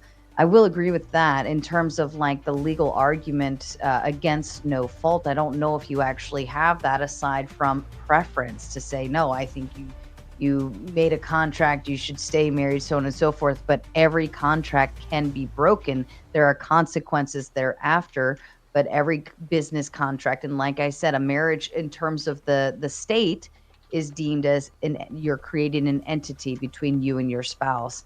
Fink will come in with the big five. Bail money for Mel. Thank you. We appreciate that. Melanie, you are back. Now, whenever Yeah, I see there a was chat an with my name argument in it, that wasn't religious that was made earlier. Teriak made it, and I had brought it up that like if there was kids involved, that stats show that 2-parent homes do much better than single-family homes or single-parent homes. So That's still not a legal this would be reason this would be a argument to keep the marriage together. to They promote also But kids living, kids that legal. live in messed up relationships, kids that live in We're houses talking No Fault. with messed up parents, even if they don't show interest in each Then other. there's probably a fault involved if one of the parents are messed up. No, like even to Talking the about point no where stop talking over me and you actually understand. Even to the point where doesn't they're know just how not to work. interested in each other, or they don't love each other, or they're like not engaged with each other. This also shows lifelong effects on the children, where they would like your parents' happiness. Right, and if people reflects couldn't your just get children's out of marriage for no reason, they would really think about before they made that commitment, right? So a lot of people who go for no fault True. divorces, there actually is fault, right? Like the entire reason this got popularized, and when Reagan made this the first state law to do this, it was because in California you had a bunch of rich Hollywood movie stars who were caught cheating, who didn't want judges rifling through their finances. So a lot of these no fault divorces are at fault as far as who did something wrong. It's just a matter of people to expedite the process and not have to go through the battle if they can, decide it themselves. Right. So there are many reasons, and it's not just like women wanting to Like get away if you from cut dudes. them. Like there was a big push by rich dudes to have this be a thing as well. Yeah, but is truth an important thing, FG? Absolutely. So then why would you argue against finding out the truth? because you don't Do you need to think find out family the is more truth in important better. than truth? Because if it's not contested, then what's the point? If both adults agree, hey, we just agree that we shouldn't be together, The judge doesn't want to rummage. Why would they want to rummage through shit if you guys already agreed that you don't want to be together? If it's contested, the strange thing to me is that I don't hear more of you guys on the conservative side saying we don't want the government running through our lives. Like, because that's what a lot of people, this is all about, right? Because We we also don't preach want government accountability. running through our lives. Most of us don't want even you secular people getting married, period. You understand that? So the point is, when we add in barriers to make it harder for you to just get out of it, because all you look at it as is a contract between two people, it stops a lot of you secular people from even getting My married. man, who are the most divorces in the United States? Religious people are We want more of you secular most of people. the divorces to stop are getting married religious and people, ruining bro. what fucking Atheists marriage have the is, lowest divorce rate in the country. They're special marriages. I So can't hear easily ruined any of by you when I'm talking. I can't don't hear know if any you of got you. that Nah, yet, nah, but like nah, I nah, literally I'm a little wait white for you boy to who stop dresses like a talking and then I gangster. talk. Dude, every fucking time. What the fuck? Can I even show this on Twitch? This message is sponsored in part by. Goofy as fuck. You speak easy. All right. How long have you been? Wait, where's the rest of it? You know, in the 1930s, that would be illegal. Good. That was ballet. It was beautiful. The artistry. Wrongful rage comes with a big five. First, children can be deposed. They cannot testify in open court. A closed court with exceptions and only if the judge allows. Hope that helps. Yes, they try to avoid that at literally all costs.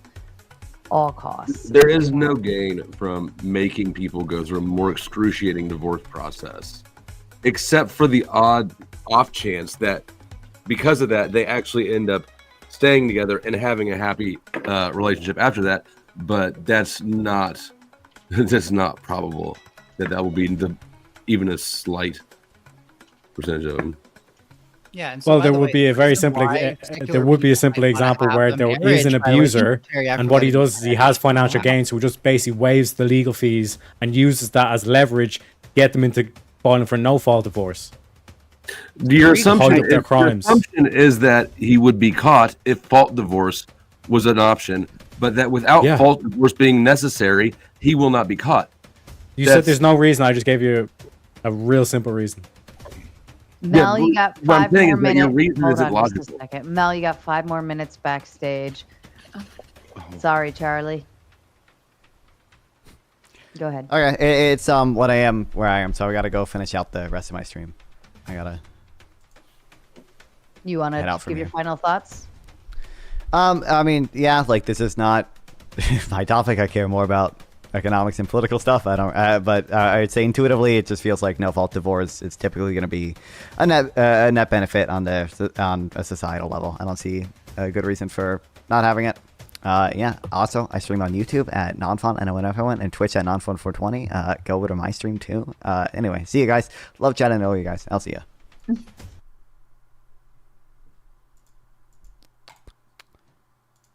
Wild.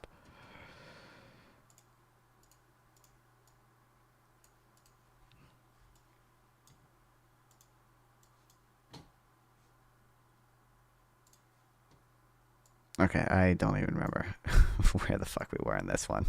Being so bitterly divided but scratched beneath the surface. I do not get why my browser does this. No fault divorce, that panel. I kind of did. I left, but yeah.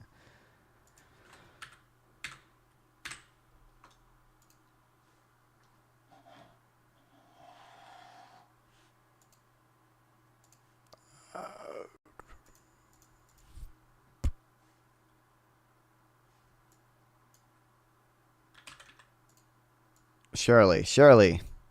It's fixed now. The second time that I closed it. Why did I just search React Today on YouTube? Like, it would fucking come up. What have we learned about modern man? What the fuck? We have there's another. I've never seen you debate someone with more than half a brain. Yeah, that's intentional. Yeah, you strategically pick opponent. Like, what? Are you stupid? Why would I debate someone who's smarter than me? I don't really care for the no fault divorce conversations either. But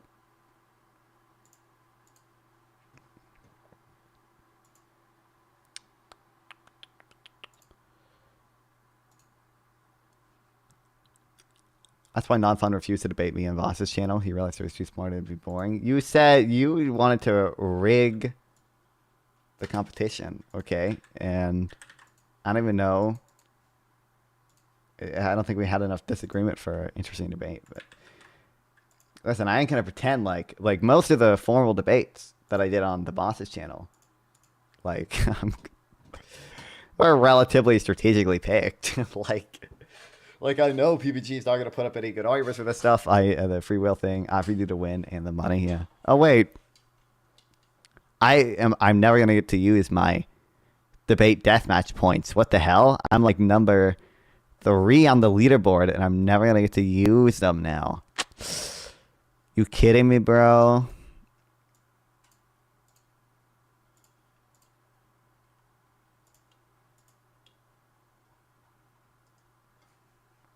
But people still use the Boss's server. Hold on, I have to make a.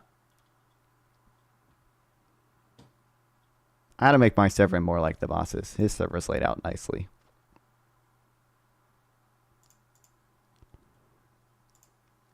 I'm number 3.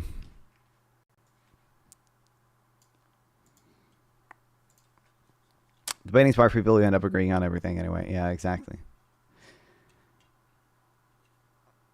I feel like Fabian Liberty had more than half a brain. I mean, like, maybe a little bit. Maybe like 51%.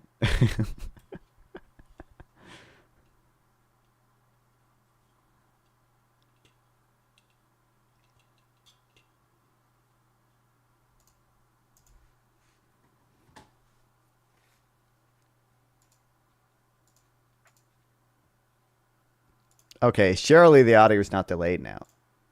Okay, let's hear. Hold on, let me make it normal and then make it 1.5 again, because that's otherwise it breaks.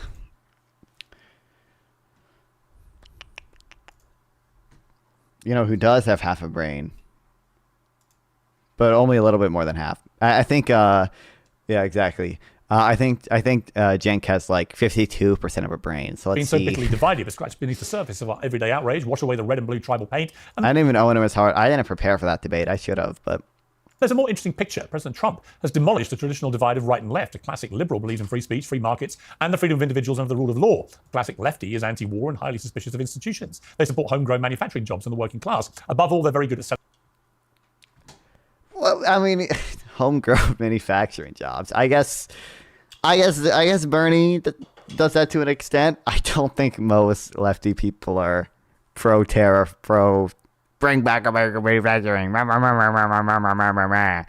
Also, I mean, Trump appeals to people who are anti-establishment, okay? And to some extent, he's also going to appeal to the anti-establishment people on the left, which is why you never see like pro-Palestinian people protest against Trump. Only the establishment Democrats, and never the based anti-establishment Trump. Selling a vision of how things could be better for everyone. Right now, that all sounds a lot like, well, MAGA. Voters clearly agree. Black voters, Latino voters, young voters, working class voters, and voters with no college degree have all flocked to the big red tent. Even First Lady Jill Biden now appears to love Trump and loathe Harris as much as anybody. But the big problem with big tents is that the people who've been inside them for the longest are highly suspicious of newcomers. How Trump tariffs affect our real terms of trade? Probably make them work. Probably not many optimal tariffs to put in place when supply chains are so integrated. All of whom have copped a public backlash for shifting their positions. But I'll begin with the OG of the political trans movement, Dave Rubin, creator and host of the Rubin Report. He wants to respond to my recent interview with his former colleague, Anna Kasparian. Well, Dave, great to have you on Uncensored. So look, we had Anna on. Very interesting pivot that she's been making in the last few months. But obviously you and her have a bit of history. And in the interest of fair-minded balance, this is your chance to say what you want to say by way of response to her. Sure. You know, funny. I enjoyed your intro there. I guess I did sort of get on the trans thing early. It just wasn't about my genitals. Look, Piers, you're absolutely right. What Donald Trump represents, and then I will address the Anna situation. But what Donald Trump represents right now is something that is well beyond conservative versus liberal or left versus right or anything else. It's a restoration of the American dream. It is a wide tent party that has now brought in classical liberals, not only like myself, but Tulsi Gabbard and RFK, who will be in the administration itself, or someone like Elon Musk, who is based. One, your party is not a wide tent. Okay, our tent has Liz Cheney and Bernie Sanders in it. That's an actual wise tent. And you guys can't even have Liz Cheney. You guys fucking expelled her. 2, you're not a classical liberal. You don't even care about January 6th. You won't even condemn it. I'm pretty sure. I don't even know if Dave Rubin believes in the 2020 election results. Like, basically a default lefty his entire life, and it has brought them in conversation and in government and in culture with Republicans who tend to be more for the old institutions and more for, let's say, pro-capitalism, things of that nature. This has created a pro-America movement that I think almost everyone in America can get. Republicans aren't even pro-capitalism anymore, bro. Tariffs are not pro-capitalism. Okay, I guess they have tax cuts. They do have tax cuts, but they don't. They hate big tech too. Like, they want to regulate big tech for their censorship stuff. Blah blah blah blah blah. Like, get on board. Now, as it pertains to Anna, yes, I was part of the Young Turks Network about a decade ago. We were very, very good friends. She was invited to my wedding. We hung out all the time. I did see her on your show about 2 weeks ago. Well, for those who did, let me stop you there. For those who did, I want to play 2. I don't know how much Hassan is in the tent, but yeah. Sure. One, this is for those who may be coming cold to this. One is a sort of mashup of some of the things she said about you before. Then I'm going to play a clip of what she said on this show 2 weeks ago. So let's watch the 2 things. He was lazy when he worked here. He's lazy now with his ridiculous show where he proves time and time again that he doesn't know anything. He has no political identity. He is not an honest actor. He is not an intellectual. He is a fraud. But if you are someone who considers yourself libertarian, I mean, calling yourself a classical liberal while supporting the guy who did J6 while also taking Russian money. consider the fact that Dave Rubin is a public figure who represents you, and he doesn't actually genuinely believe in your ideology. And he's going around the country embarrassing you. You need to at least know your shit and know how to back up your argument. Even if it's like a BS argument, you need to have an argument. Yeah. And he doesn't even he doesn't even do the legwork to be a grifter, right? Look, I don't know. Maybe I was wrong about Dave Rubin, but I just felt that he, first of all, after he left TYT, he did lie about us, and that bothered me because we were still friends, and I didn't understand what was going on. He did leave on good terms, so it was weird. And, you know, he kept saying that he was this classical liberal, but had trouble defining what that meant, and had trouble reinforcing or at least backing up some of the claims that he was making about, you know, his newfound identity. So, Dave, there we have it in all its inglorious fashion, all the digs she had at you, then what she said online, which she herself, of course, was pivoting. What's your response? Well, first off, I should note you don't have 10 years of videos of me saying anything about her because we did leave on good terms. As a matter of fact, when I told her I was leaving, we went to Zinc on Melrose. I took her out for sangria, and she cried that because I was leaving, and I was bringing my producer with me. But putting that aside for a moment, if I can't explain any of my ideas, well, somehow this became a New York Times bestseller where I lay out all my classically liberal beliefs, and I've discussed them with you many times, and I believe in laissez-faire economics, and I believe in individual rights and all that. But what I would say, I think she's a little confused and perhaps was lied to by her employers about some of my behaviors or something like that. But I love the idea of anyone going through their own political philosophy is hilarious. I don't even like what's hilarious about it. I doubt it. If it was actually written by him, I doubt it's particularly good. But like, our bestseller is just a scam. My understanding is that the reason there are so many New York Times bestsellers is because like the book categories can be incredibly specific, and you only have to be like the bestseller for like a week or something to call it like a bestseller. So you can have I'm a New York Times bestseller, and the categories like conservative political philosophy books that start with the letter B, and it's like, okay, well, of course you're a bestseller. Like political evolution. You know, one of the things is that people go through it often in varying speeds. So I always say some people swallow the red pill and some people snort it, right? Some people just wake up overnight and they fully see. The list is based on a single week sales and is constantly changing, making it easier for large numbers of books to appear at some point. I think there's also, you don't have to be it for a single week or whatever. Numerous bestseller lists that are broken down by genres, medium, demographic, etc. So when it says New York Times #1 bestseller, it doesn't necessarily mean it's the #1 bestselling book in the country, but it might be the #1 bestselling adult fantasy paperback imported reprint. Like, yeah, exactly. I think one of the things that you have to do when you wake up is realize that many people have gone through this before you and that you might have wronged some people on the way there. So I was very glad to hear her say that she might have been wrong about Dave Rubin. Look, all it takes, honestly, like I know you know this, Piers, you've been in this game longer than me. You don't get any apologies in this business, and I don't like making things really about myself in that sense. But genuinely, if there was a mea culpa there or just a simple apology, maybe I didn't see things right about you, Dave, or whatever, I would gladly welcome anyone. And I don't mean to make this about her. If you're waking up to the ideas of liberty and limited government, especially post-COVID, and seeing what this ridiculous Democratic Party has become, and you want to agree to disagree and dive into the ideas and have that battle, I will do that with absolutely anybody. So look, an apology probably I would say would be warranted, but I don't sit there and can we get non-fond Dave Rubin debate? and wait for it. And I think there are much bigger forces at play here than just the interpersonal battle of two people. Out of interest, I mean, if I could make it happen, would you debate her? Yes. Uncensored? 100. I said that on my show after we played that clip. If she, I'd be happy to do it with her live, just the two of us in studio. If you want to be the host or moderator, I'll do it under any condition, because again, I think there's something, I think it now represents. Can we get non-fawn Dave Rubin debate hosted by Piers Morgan?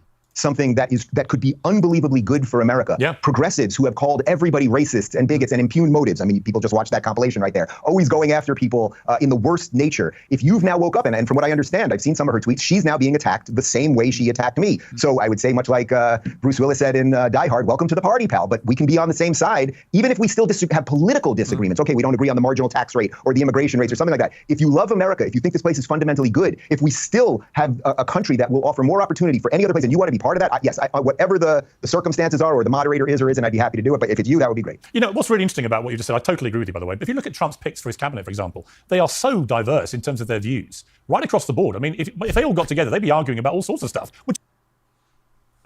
Okay, one, like, he's going to say fucking Tulsi Gabbard. Like, one, it's because a lot of them are just, like, anti-establishment people. Two, I don't even think. I think Trump picks people who I think he thinks is going to be loyal to him. I don't think he considers their ideology very much. I think he just considers whether or not he thinks they'll be loyal to him. He doesn't care if they're qualified. That's why he picked Matt Gaetz and Tulsi Gabbard, who also was not qualified.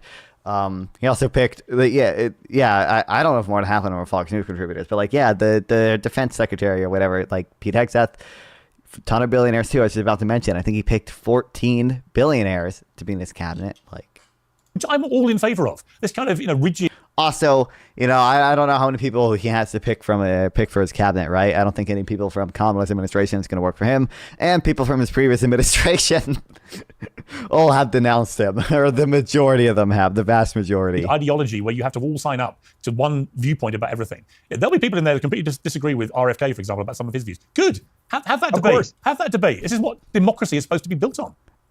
Yeah, he's gonna say RFK, what a diverse view. RFK was like a Democrat for how many every year, and it's like, well, RFK now is just a completely anti-establishment a cuck or not cuck. The pro-establishment people are cucks. The anti-establishment people are fucks. Okay, anti-establishment fuck who is like, oh, all the food is poisoning us and the vaccines are poisoning us and it's all I don't know stuff working in anti-establishment. It's not really that diverse of a view. Of course, this is the beauty of what Trump is doing right now. And really, you can connect that so deeply. I mean, I would recommend anyone go back on YouTube. You can find... Bro, Compton, okay. If a Democrat picked people credibly accused of sex crimes, like, Matt Gaetz and Pete Hegseth, how many... Or if a Democrat was friends with Jeffrey Epstein... People give Democrats shit for Clinton being friends with Jeffrey Epstein, and Clinton isn't even. Dude, JD Vance followed Andrew Tate on Twitter. It's that's basically the equivalent of if fucking Kamala Harris followed Jeffrey Epstein on Twitter if he wasn't dead.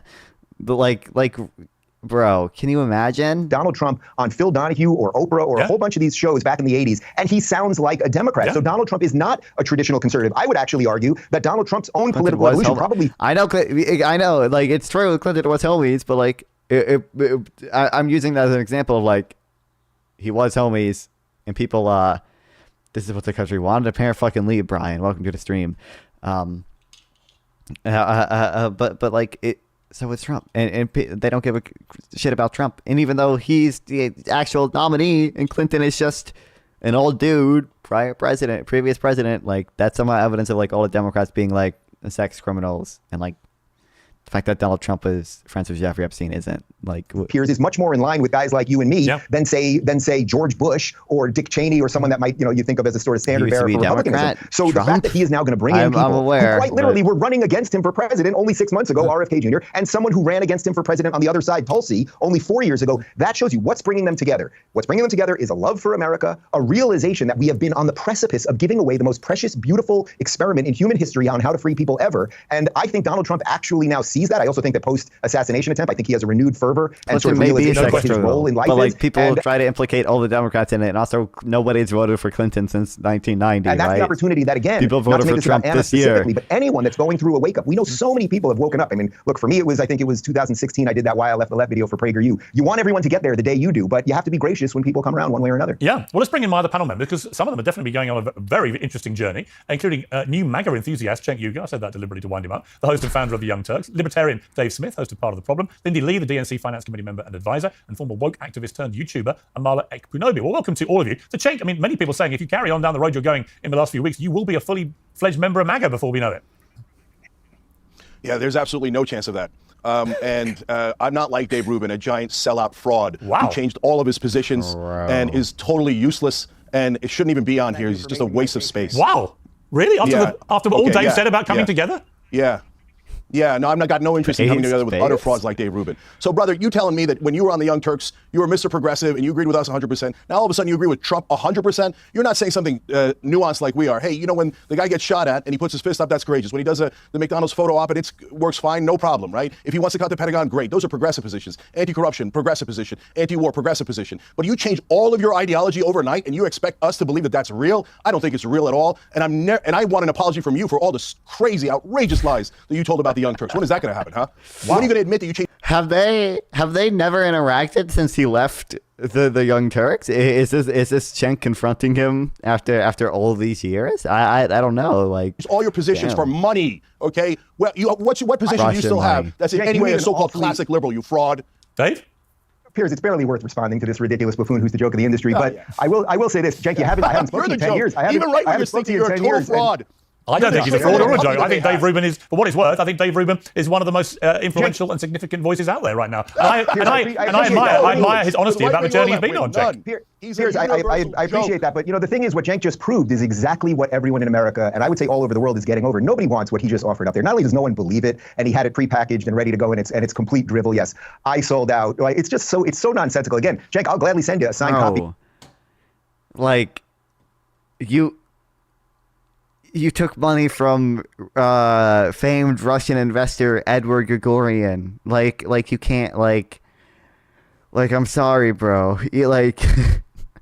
To be fair, I actually don't remember for sure, but I think Dave Rubin was the one person who asked who Edward Gregorian was, and then they sent him a obviously fake one page of a magazine thing explaining who he was, and it didn't even really offer that many details. And I think his name was misspelled in it from how it was previously spelled.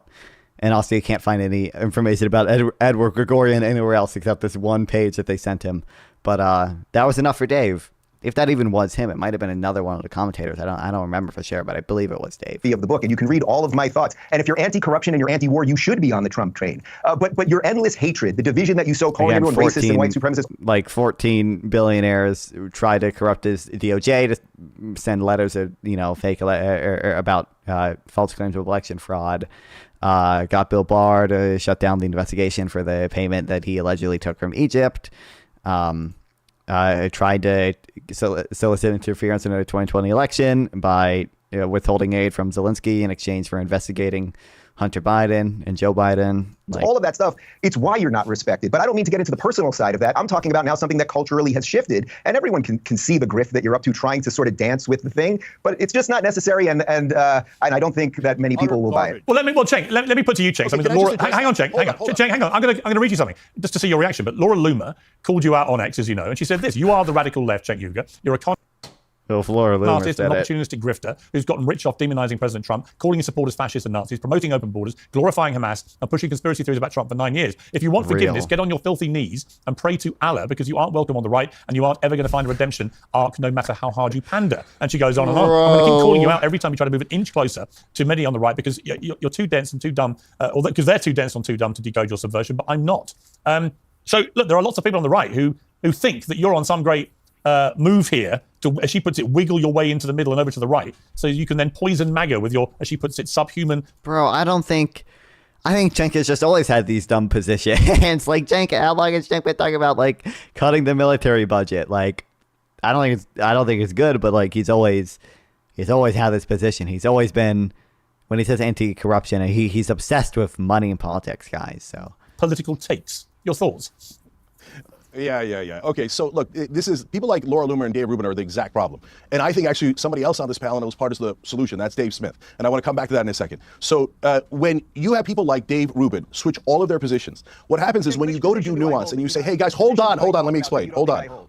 Yeah. Hey, go pleasure Trump again. Go pleasure Trump again. He goes from Bernie to Trump and pretends. Come on, brother. Come on, brother. I tell people what do you believe in? You believe in something yesterday, you don't believe in anything today. Yeah, what position? What position do you think I hold that I don't honestly believe? Can I answer the question? Yeah. Can I answer the question? Can I answer Trump? Yeah, what position do I say that I believe that I don't really believe? Go ahead. Brother, you went on Fox News with Tucker Carlson. You went on Tucker Carlson on Fox News and said gay people, that the fact that the fire department was recruiting gay people was why there was forest fires. You're a national embarrassment, okay? You pleasure those guys for a living. I don't know what he's talking about there. Did he say that? Average leftist, lispy, noodle arms, acne, and 2 live viewers can't even become a bread tuber. Thank you, 0304. Appreciate it. You can pull up the clip tomorrow if you want. Okay. I was talking about diversity, equity, and inclusion, that you shouldn't hire people based on their genitals or their sexual orientation. And we now all know that. You have been one of the prime pushers of all of this neo-racism. I believe in meritocracy, that whether you're going to be a doctor or a firefighter or a basketball player or anything else, you should be hired on your qualifications, not your genitals or sexual orientation or skin color. That's actually America. So you can keep trying here. Yeah, finish your point. I'm going to go to Dave Smith. Listen, yes. When this country desperately needs to unite against the establishment on things we all agree on. So things like all the populists hate corruption. All the populists hate war. By the way, Dave doesn't. Dave will demand that we start every war for Israel and pay for all of Israel's war. So he's been establishment on that all along. So, but when you go to say, hey, can we get an agreement on things that we agree on? The left pushes back because they're so afraid. They got traumatized by the Dave Rubins of the world. They're like, oh, if you take one step, not even in their direction, if you allow the right wing to take a step in our direction, they're worried that you're going to be a fraud like Dave Rubin and change all of your positions overnight. So my friends on the left, do not get scarred by this fraud of a man. There are other people like Dave Smith, who let me bring in Dave is a libertarian. Right. We disagree on other issues. Let me bring in but Dave we Smith. can actually unite on the things that we care All about. Right. Let me bring in Dave Smith. In order to unite, you got to get past the frauds like Dave Rubin. All right, Dave Smith. Welcome back to Uncensored. Obviously, things have kicked off. I actually thought there might have been a coming together moment, and not the way it went, but it's gone the opposite way. Let's just take what Dave Rubin was saying and then how Cenk responded. But it seems to me that this Big Tent thing at Trump, I mean, it's very real. His popularity in America has never been higher than it is today. He's got an incredible mandate. The Republicans... Bro, kill me. I don't think he's ever... I don't even think that's true. I think he had a higher approval rating than he does now in his first term. Trump approval. I'm fairly certain he had a higher approval rating in his first term than in the beginning of his first term than he does now. But, like, kill me. It's from 2022 to 2024. Or no, this is 2021. Like... Oh no, never mind. Favorable. But also, like, didn't he won the popular vote by less than Hillary Clinton did, right? Like, kill me. Basically now are in charge of absolutely everything. You've got everyone who formally distanced themselves in 2016 racing down to Mar-a-Lago to kiss the ring and so on. I mean, it's a real opportunity, but it's undeniably an extraordinary coming together of people from all types of political views and so on, isn't it? Yeah, absolutely. And let me just say, for the record, that I like both Dave and Cenk. So do I. I agree. Cenk did work in a compliment toward me, and Dave, you weren't able to do that. So I'm going to be on Cenk's side on this issue now. Dave, you and I have some differences. I've never gone after you. I like you, absolutely. Let's try. Listen, I don't... Look, bigger than your guys' like personal beef, I think it's... What's going on here is really kind of amazing. Oh, no. 44... 45... Dang, is it really as popular until... Oh, this was Gen 6 when it dropped a lot. So it was about as popular at some points during his first term as he is now. Well, okay, but I'm just saying, if you zoom out here, I think since this last election, people are focused on this kind of realignment and the new political dynamics in America. But if you look back 8 years ago, in 2016, and the Republicans lost a seat in the House, right? During this election, in both major political parties, you had essentially civil wars. I mean, Donald Trump came in and took over the Republican Party against the will of the establishment and the donor class. In 2016, the RNC was floating out the idea of changing the rules, as you remember well, Piers, all the way up until the convention. They were floating out the idea of trying to steal this thing from Donald Trump. Of course, that same year, the Bernie Sanders movement had to be flat out cheated by the Democratic establishment. So it's not as if these things have... Oh, kill me. And Cenk agrees with that, so he's not going to push back against it at all. Oh, my God. I don't know about the Trump rule changing, but oh, my God, the Bernie cheated. Been building for quite a long time. I think what happened in this election is that the thing that unified people around Trump populism was pushed by foreign governance. I know, yes.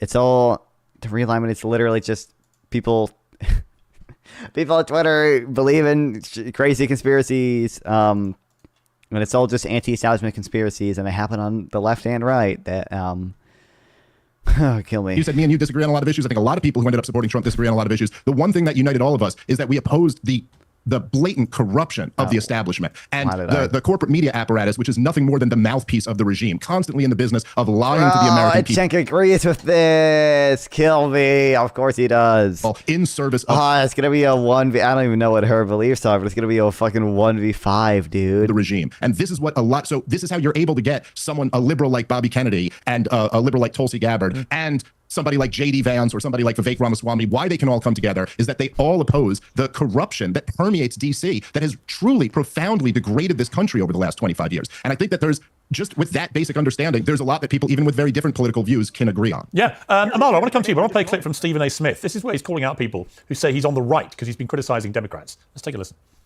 No surprises. You're just continuing to piss me off. Why? Because every time I make a comment that's critical of the Democratic Party or the left, I get accused of being a pundit for the right. I voiced my concerns about Joe Biden and his ability to serve as second term as president. Then Biden stepped on the debate stage in late June and revealed what many suspected. He embarrassed himself. The White House and the Democrats eventually switched to Vice President Kamala Harris when he stepped away. I pointed out my concerns with the campaign and the Democratic Party along the way, and many of you wanted to accuse me of being a voice for the right. Yeah, I mean, you know, I just find it inexplicable that someone like him who's so smart can pass genuinely constructive criticism about why Democrats got it wrong. And immediately he has to be branded a right-wing headbanger, and that's the only reason he's doing this. When in fact, a bit of serious introspection from the Democrats is obviously massively overdue. What do you think of it, Amala?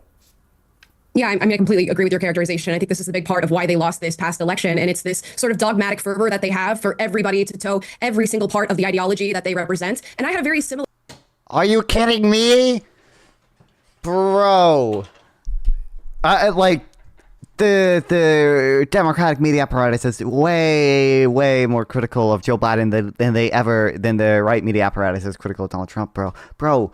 In the vice presidential debate, J.D. Vance said he would not have certified the 2020 election, which is illegal, by the way. He cannot do that unilaterally. Versus when Biden had a bad debate performance, we fucking pushed him out. None of you guys, whenever you... I don't think Amala has, but whenever Donald Trump does any interview with with any people on the Daily Wire, none of them care that he can, to this day, lies about the 2020 election. None of them care at all that he tried to fucking overturn the election. You guys don't care about this at all. You don't care when he does things like shoot down the bipartisan border bill or shoot down the bipartisan this funding bill that we were going to pass, that the Republicans had already negotiated with the Democrats. Oh my God, bro. experience. I used to be an extremely radical leftist. I was working for a left-leaning organization. It's also I used to be a radical leftist. I can't believe the Democrats control the... No, the Democrats don't really do that, bro. You were in the radical left, who I think does do that to some extent. But even they... I don't even know. I don't even know if they do that to the same extent as the fucking MAGA movement does. And organizing students to work on all of these different woke campaigns that were circulating at the time. And as soon as I started to question the narrative or question the fabric of the ideology I was pushing, I was immediately, thrust out into the open to sort of explore these ideas and figure out maybe I'm on the wrong side here, because I was with a group of people that were claiming to be tolerant, but as soon as you have an ounce of skepticism, they are ready to push you aside and label you as far right. And I think much to their dismay, what this is going to create is a group of people that feel so isolated that they are willing to indulge in right-leaning ideology, what they would characterize as far right. But at this point, it's just, reasonable common sense. And as they are abandoned by their side, they're Is Donald Trump reasonable common sense? going to look to others, and they're going to be... Dude, yeah, I don't think Amala, from what I've seen, Amala would not have voted for the Democrats when she was the radical, she was the hardcore radical left woke person. I don't even think she she's the Palestinian protester of today, Hassan viewer.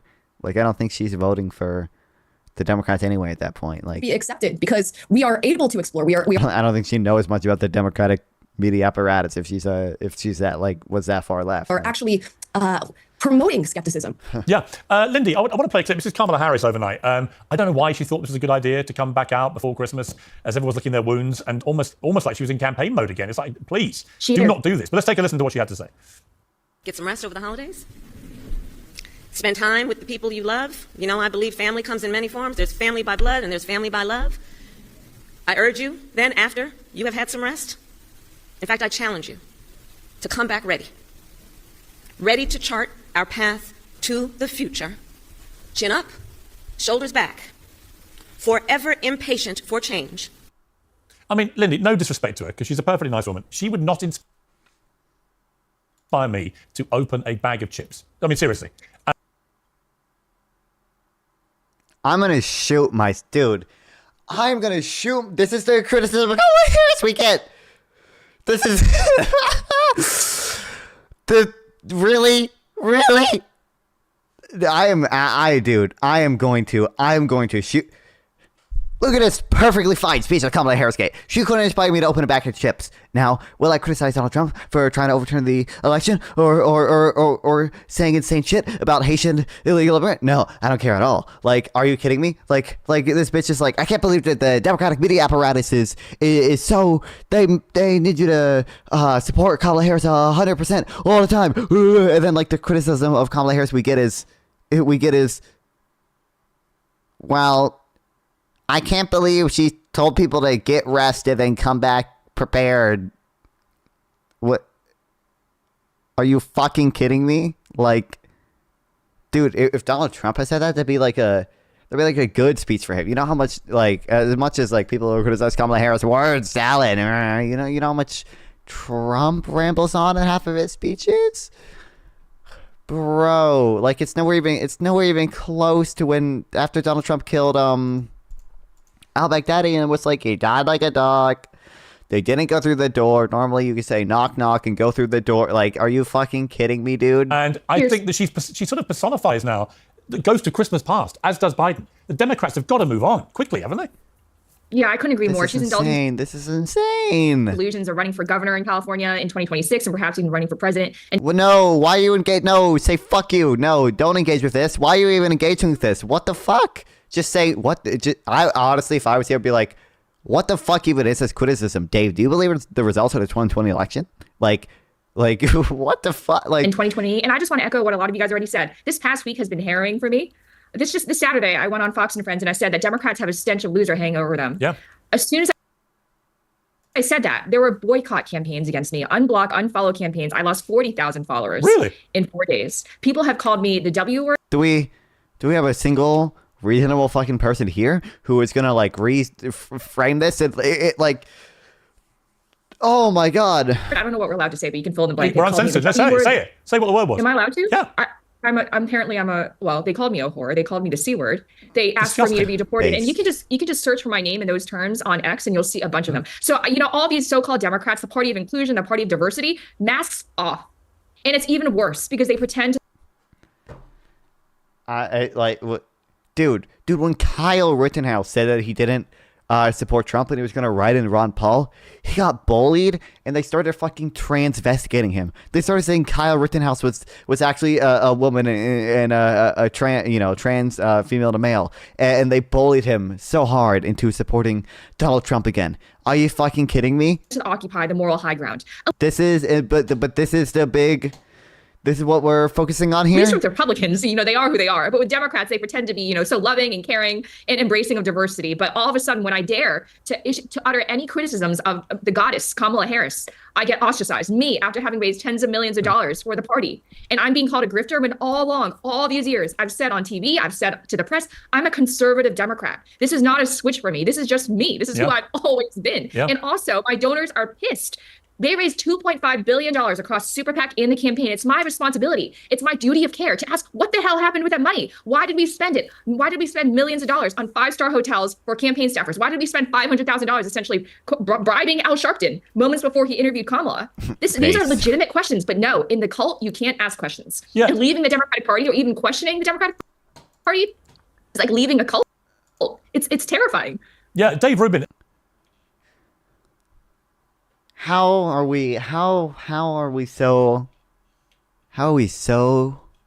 far removed from reality? I'm sorry, but how are we saying this when the Republican Party can't The dude is fucking Speaker of the House in the Republican Party. He's probably gonna be removed again, even though the Republicans still have a majority. Like, I mean, that's actually really unpleasant to listen to, isn't it? I mean, the idea that that a woman who her only crime was to try and raise money for a pretty hopeless candidate, and obviously that didn't work. But the idea that immediately she raises criticism, legitimate and in my view entirely correct criticism of the party, she's abused in that kind of horribly misogynistic and disgusting manner. What does that tell you about where we are? Sure.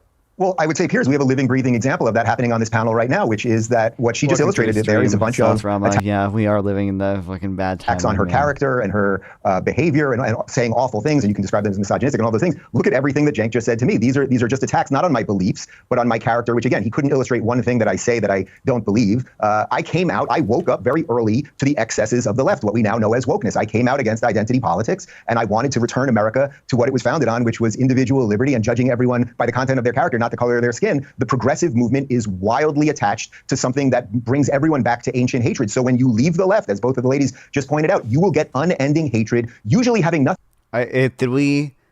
Is this just a circle jerk panel? Like, is that all we're doing? You say, and again, I would just have anyone rewind the video and listen to the nonsense that Cenk said about me to prove that it still exists. Well, Cenk, I mean, you did launch a very aggressive ad hominem attack on Dave Rubin off the top, which was your decision to do that. But in relation to his specific question, Cenk, can you say one thing that Dave Rubin believes in today that you don't think he believes? Donald Trump has YMCA. Isn't there a firefighter in there, a cop and an Indian? I'm not sure. Hold on.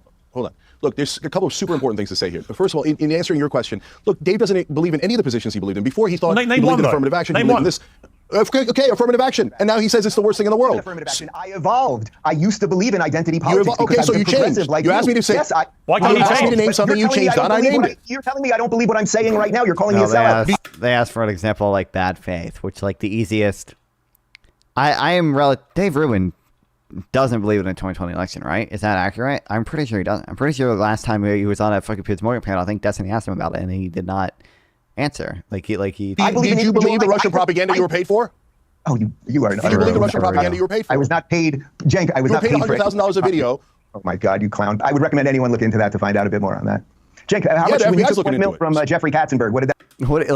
I'm pretty sure everything Cenk said there was true. I don't like. He didn't even accuse that. He didn't even accuse him that he knew it was directly from Russia. But and did I change my positions at all? Not 1%. Not 1%. Okay, can I just address the core problem here? What position do you think I hold that I cannot explain my Jeffrey beliefs? Katzenberg is in favor of.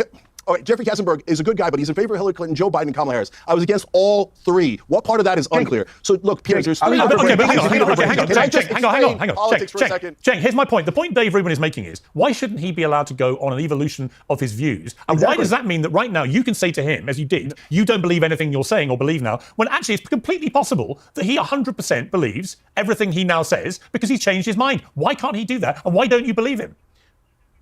I think that the left is scarred by people like Dave Rubin, who had a complete change. For example, Tulsi Gabbard goes from total progressive to total right-winger. On the other hand, RFK Jr. didn't go to a total right-winger. He still believes the things that he believes about the environment, about housing, about corruption, etc. So you have to be able to distinguish between the people who are doing it professionally, as I hate the word grift, but whatever it is that you want to call it, and the people who have genuine disagreements and genuine nuance in their opinions. So for example, guys, there's three different branches of each party. There is the radical right, radical left, there's the populist left and populist right, and then there's the establishment of both parties. I despise the establishment with every fiber of my being. And I've been doing that same exact program for over 22 years, longest running show in internet history. And we've never wavered on that. But now the radical left, unfortunately. Yeah, I don't know, Casey. I think they initially asked him for an example like bad faith, where something that Cenk thinks that Dave Rubin says today that he doesn't actually believe in, he's just grifting for whatever. I don't think Cenk's able to actually demonstrate that. Although, again, I'm relatively certain Dave does not believe the results of the 2020 election. I'd have to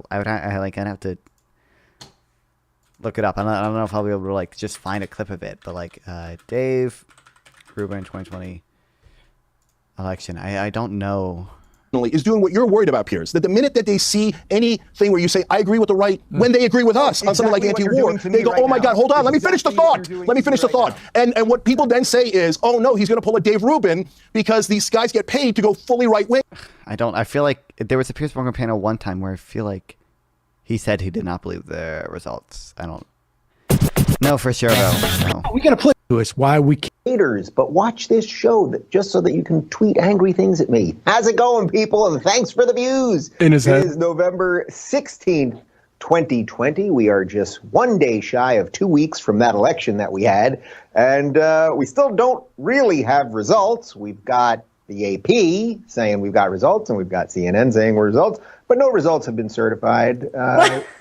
We don't have results in like a resulty sort of way. If you care about the system that's supposed to tell us how everything works, we've got news organizations that have told us something has happened. There's a lot going on in the world. As you guys know, I was in Dallas last week. It was pause it for 1 second. Okay, and then they'll throw their own people under the bus. So they'll pick a gay guy like Dave to throw gay people under the bus. If you see me going after Muslims, if you see me going after people that I've always supported, then you have an issue. But part of the, and this is not a pivot, guys. We've been fighting the radical left for 2 straight years now because they say absurd things like, hey, if the right wing agrees with us, we shouldn't do it anyway. We had somebody leave the network because they said, everyone on the right wing is racist. If you agree with the right wing in anything, even if it's things that we agree on, that makes you racist, and it hurts black bodies. All right. See, that's absurd. Yeah. That's insane. Of course it is. I mean, the irony is that you and Dave Rubin probably agree with a lot more than you're prepared to ever admit. You just don't think his views are sincere because he's changed his mind on a number of positions. By the way, I used to think I was liberal. It's not just that, Piers. He lied about us 20 times I have over. nothing in common with modern woke liberals. Zero. Let me bring Dave Smith back in. Let me bring Dave Smith back in. Dave, look, this is part of the problem, it seems to me, is that actually, if people stopped the ad hominem stuff, they could find a lot of common ground. Where I think there's been a very rapid repudiation of a lot of the nuttier progressive left stuff, and you're seeing America actually through Trump, albeit through he has his inflammatory rhetoric, but you're seeing America, I think, coming to a far more centrist place actually,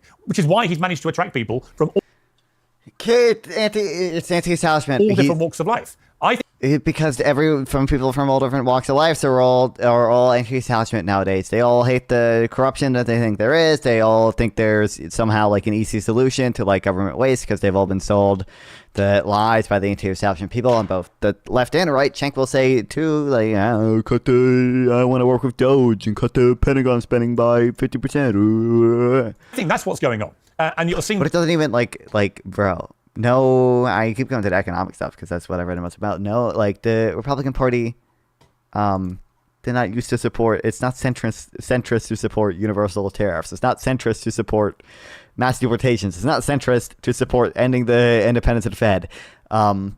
He has a relatively centrist take on abortion, I guess. I don't think he's probably not going to do anything on a federal level.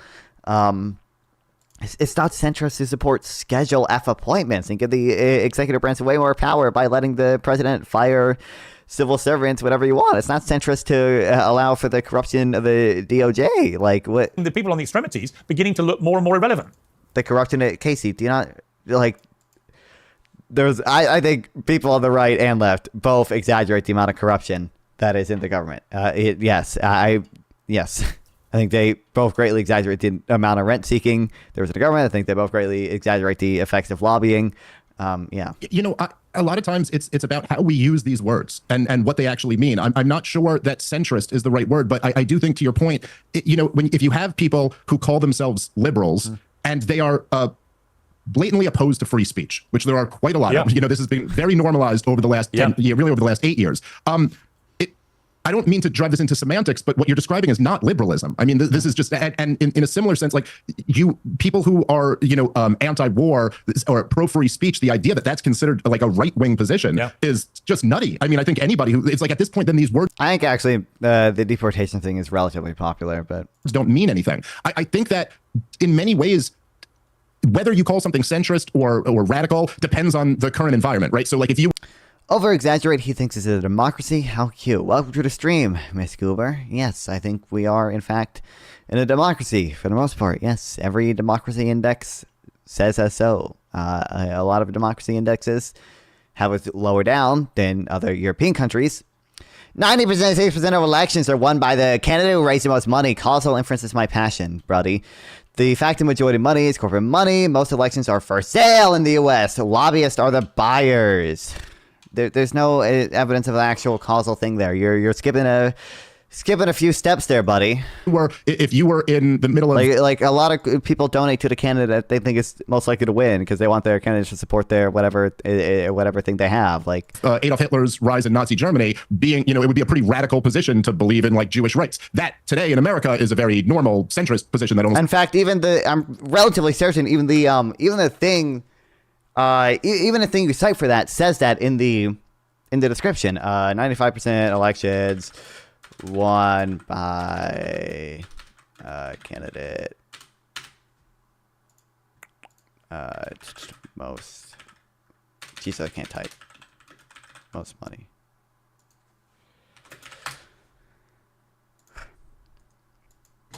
I'm fairly certain. It's not. I don't think it's an open secrets thing. I think there's a. There's another thing people cite sometimes. Oh Lord, I thought you were listening to the video, so I didn't realize you were saying that. Sorry, I gotta go. Okay.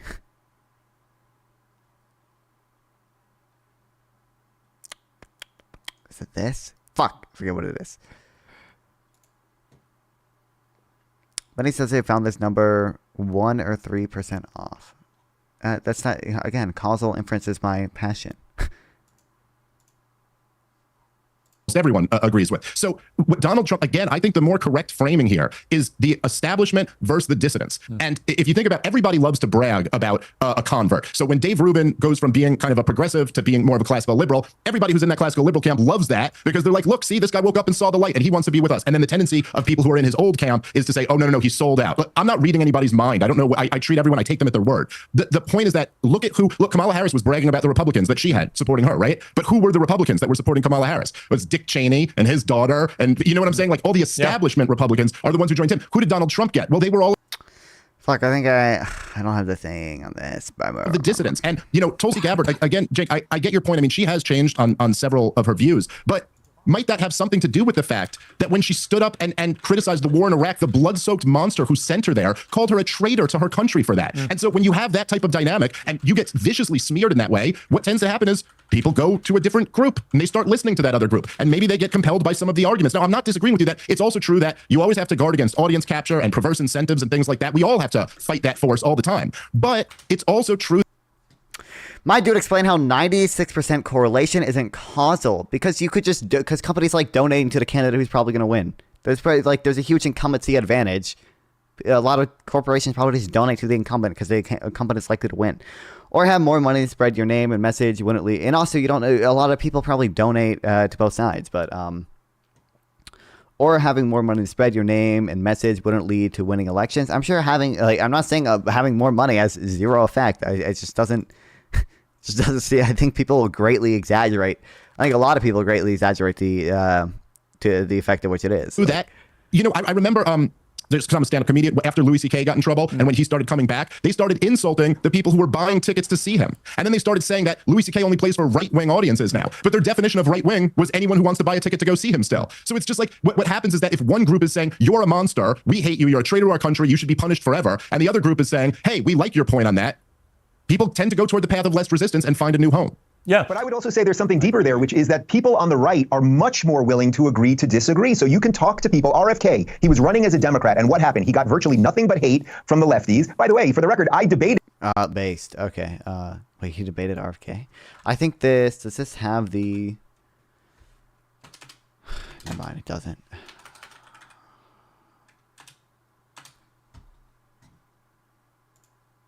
Because RFK was for affirmative action when he was running for president. I'm not. We debated it on my show, so I can clearly lay out my beliefs on that. And he sort of at the end of it kind of admitted that I was right. You don't solve perceived former discrimination with discrimination of today. But what you will consistently find, what I know my good friend Amala has found. Wait, this is war and poverty stuff.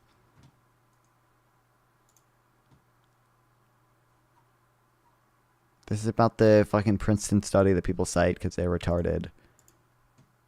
Bigger study than 96 thing. Fuck, I had the... Ooh. I had the thing at some point. Even the thing, even the thing in it, they're getting it from, or at least a lot of people get it from, says like yes, more work has to be done for causal inference. Found over the years is that as you wake up and you leave the progressive plantation, what you will find is people on the right that you're told are evil and scary, like Dennis Prager and Glenn Beck and Bill O'Reilly and all these people, that you may not agree with them on everything, but they will break bread with you. They will be generous of time and spirit, and you will consistently find that. And there's almost no version of that on the left. That is just simply true. And again, there's a living, breathing example of it right here. Well, let me bring Amara in on that, because actually, Jake, I'll come back to you. Hang on. Let me bring in Amara in on that, because I've had the same experience. I find that I've interviewed a lot of people that I always felt were certainly way more right-wing than I'd ever been, and I really enjoyed talking to them. I had really good conversations, and I could argue with them about X, Y, Z, and agree with them about this, and this. And the common ground was all the mad progressive left stuff, which most of it was nutty, but it was also based, Amara, on something you've picked up on, which is a denial of truth. And that was the key thing for me. When I saw the progressive left trying to convince me it was perfectly okay for trans women, for example, to compete in women's sport because they're women, when in fact we all know they are biological men. How many people did this to you, Piers? I don't even know how many fucking people, like... Who are you getting on these shows? Who are you getting on these shows? This was not a like mainstream like Democratic thing. Like how often I don't think Kamala Harris had particularly good answers to it when it was asked, but Kamala Harris barely talked about trans people in the campaign because it's a fucking toxic issue for her. She was not out there campaigning trans women need to be in sports. You can argue maybe she didn't like stand up to them, but like JD Vance is literally out there saying I would not have certified the 2020 election, and somehow the trans people in sports is the biggest fucking deal ever. Thank you. Yes, Piers. And I respect their fact that they want to be trans women. That's fine. And if they want to be called she or her or whatever, that's fine too. What you can't do is erode women's rights at the altar of this movement. No, Kamala, and that is where Kamala, don't cap Kamala. Yeah, are you going to quote her from 2019? Kamala Harris barely mentioned trans people on the campaign. I realized the left were losing their minds and losing their track on reality. And you said it was basically a denial of truth generally. Was that one of the things that you would say was an example? Oh, yeah, absolutely. I mean, I had tons of motivations for changing my political ideology and rethinking things. Number one being the gay firefighters. That was the first thing that really started things up for me. But I think it's a combination of yes, with that example that you just used of this trans issue and in Title IX, we are failing to acknowledge how far left the progressive left has moved. And that's a big factor. You know, a lot of people say I didn't leave the left left me. And you're— Wait, Localist, do you think Kamala Harris' campaign, one of the biggest issues in Kamala's campaign was transgender people in sports? sort of standing in your positions and watching it. Like, how often do you think she talk about that relative to like her economic policy? Can you just— People become more and more extreme, and for me, farther away from the truth and reality. Now, you couple that with this feeling of being lied to, in that you've dedicated yourself to this ideology, you've worked to promote these ideas, and then you feel abandoned by this group. So we're building an equation here. On top of that, we have the other things that our panelists have mentioned: the smear campaigns, the attack that you get on the other end of even just trying. So, because you understand why then it's stupid when like Piers Morgan says Democrats try to convince everyone that it's okay for a woman to play or men to play. This was not a big. It's not a big issue in terms of how much the candidate is promoting it compared to J.D. Vance literally saying he doesn't believe the 2020 election. Like, to raise your hand and get a question in is just absolutely insane. And then you mix in both can be true. What do you mean both can be true? I'm not making two claims here. I'm saying clearly it's dumb. It's dumb to say that Democrats are like all pushing for this when Kamala Harris barely talked about this on the campaign, and J.D. Vance is openly saying something that's a way bigger deal. Is you're willing to hear them out and maybe accept some of their ideas, Democrats, and you have a wicked combination for somebody really his claim was that Democrats were like, I think his claim was that all these Democrats were trying to convince everyone that it was perfectly fine to have men and women sports, when that it's just not like, basically no Democrats are like campaigning on it. It's just dumb.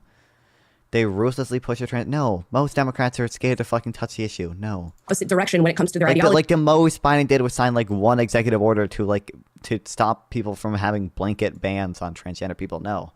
If you think Democrats are like ruthlessly pushing the trans agenda, like you're so far out of this world, man. Like we are so lost. Now, I think if we're going to keep our logic intact, what you have to do is take in all the factors of that equation, sort of swallow it and stomach it for a little bit, and then meet the ideas where they're at, and hope that you're being logically consistent without all these other factors of the acceptance and the smear campaigns and the hatred and the feeling of being lied to, and hope that you're driving yourself closer towards the truth. As you're saying all that, Mediaite has come out with its annual list of most influential people in global news media. Last year, I was thrilled to be 20th on this coveted list. I've just been... How do you feel about banning the debt ceiling? Listen, okay? Republicans weaponize the debt ceiling for the stupidest shit ever. I'm all for it, okay? Stop Republicans from, like, weaponizing it just to make, like, single mothers apply to 20 jobs for their fucking food stamps so they can feed their children. Yeah, that's just dumb. Okay, that shit's dumb, okay? Get rid of it. I don't care. I think the deficit's an issue. The debt ceiling's also probably unconstitutional. But get rid of it, buddy. Make the Republicans stop weaponizing it. Seems like Trump is kind of sabotaging his own party there, but... Informed, I'm now number 15. Joe Rogan is second. I've been banned from lefty street... Localists, you cannot be serious right now, brother. I'm not talking about lefty fucking streamers. I'm talking about Kamala Harris, man. I understand there are plenty of cringe people who would probably ban me for saying the things I say about trans people in their streams. But, like, are you fucking kidding me? How we so far lost where J.D. Vance can openly say, I don't believe the results of the 2020 election. I would not have certified the election. But Kamala Harris barely mentions trans people But you're still complaining about being banned from leftist Twitch streamers' chats? Are you fucking kidding me? Second, Elon Musk is first. And the citation for Uncensored, I rather like this. It says, ever wonder what it might look like if Mehdi Hassan and Sarah Palin went at it? How about Cenk Uygur and Douglas Murray? Piers Morgan Uncensored has you covered. Morgan is poised to thrive over the next 4 years at the centre of the action. I can't actually think of a better panel to be here as I read that citation now, because this is... Do most economists believe the debt ceiling's down? I don't know, actually. I think, I mean, the debt ceiling's like more of a, like, political thing, so... I don't know what the majority of economists' opinions on it are, but like I would presume that most economists would think it's dumb just because it only ever turns out to be a political thing and never actually has any like real effects in the economy, and all it does is create the potential for like default, which would not be good for the U.S. economy. And it's also, again, it's questionable whether we could actually default because the 14th Amendment says the validity of U.S. debt shall not be questioned, which probably makes the debt ceiling unconstitutional. Probably. Never been tested, but probably. Exactly what I'm trying to do. Funny enough, Joe Rogan, funny enough. There's an active push from the federal government to push trans ideology and expand fake civil rights laws to cover trans. Yeah, so true, buddy. Had a little pop. I like, what's it like? Oh my god! Like, what's the federal government mandating we teach about trans stuff? Like, really? Like, what's... The other day, not in a bad way, but he said that he finds it all a bit too noisy, the debates we do. He prefers one-on-one, and I do a lot of one-on-ones too. But the reason I like this is I do think that when we get through it into the real nitty-gritty of what's going on in the world, bringing smart people together to thrash it out is a really valuable thing. And there should be more of it, not less. Lindy, let me just ask you before I want to pivot to another topic, but I'm horrified by what you've been through. And I'm really sorry you've had to go through that. I've had a lot of it myself. I always think the perfect... It was my birthday too, by the way. Well, they illegally expanded Title IX. Okay, so that's not actually not what I... What is the federal government mandating that we teach children about trans stuff? Can you answer that? I know about the Title IX stuff, but that's not what I asked. Happy birthday, and I'm really happy birthday. Fuck you on your birthday. It was my worst birthday of my life. Well, yeah, and it's, you know what? It's utterly graceless. Never mind anything else. But you'll be stronger for it and better for it. And I think you've been an important voice in this because the Democrats need people on their own side to put their hand up and go, "Hey guys, here's the problem." Right? You may not agree with everything I'm about to tell you, but you've got to hear it. And there is a stench of loss. I would go further. There's a stench of political death about the Democrats. Looking at Biden, still the Democrat president, barely able to string a sentence together. Looking at Kamala Harris popping up when nobody wants her to. Trying to tell people to fight. You just tried to fight, and you barreled $2 billion down the drain in being crushed by Trump. Buddy. But Lindy, before we change the topic to the last one, where do you see this going? Yes, localist. That's what I asked you. I'm asking, what is the federal mandate? What is the federal government mandating schools teach about trans people? Because your claim was there's an active push from the federal government to push trans ideology. What are the Democrats going to do? Are they going to carry on villainizing? That's not a federal power. When the federal government, Department of Education, gives money to states for their education, that comes with restrictions on what you can teach. That comes with things. That comes with strings attached or whatever. You complain about this all the time. I don't know what you mean. People like you. Or do you think that the coffee is going to get smelled at some stage and they're actually going to wake up and find a candidate that is more electable and find people like you a place in that tent to try and drive to an election victory? Piers, I don't want that. I don't want to be a part of this tent. I don't want to be a part of this craziness anymore. They're accelerating my rightward shift. I don't want this nonsense. It's just... Why? Why do we do this, Piers? Why do we get 5? This entire conversation is so the word isn't unfocused, like so uncentered on things that are way more relevant. We just got 5 people to like circle jerk about like how Democrats campaign too much about trans issues. What are we talking about, brother? It's crazy. Brother, what are we...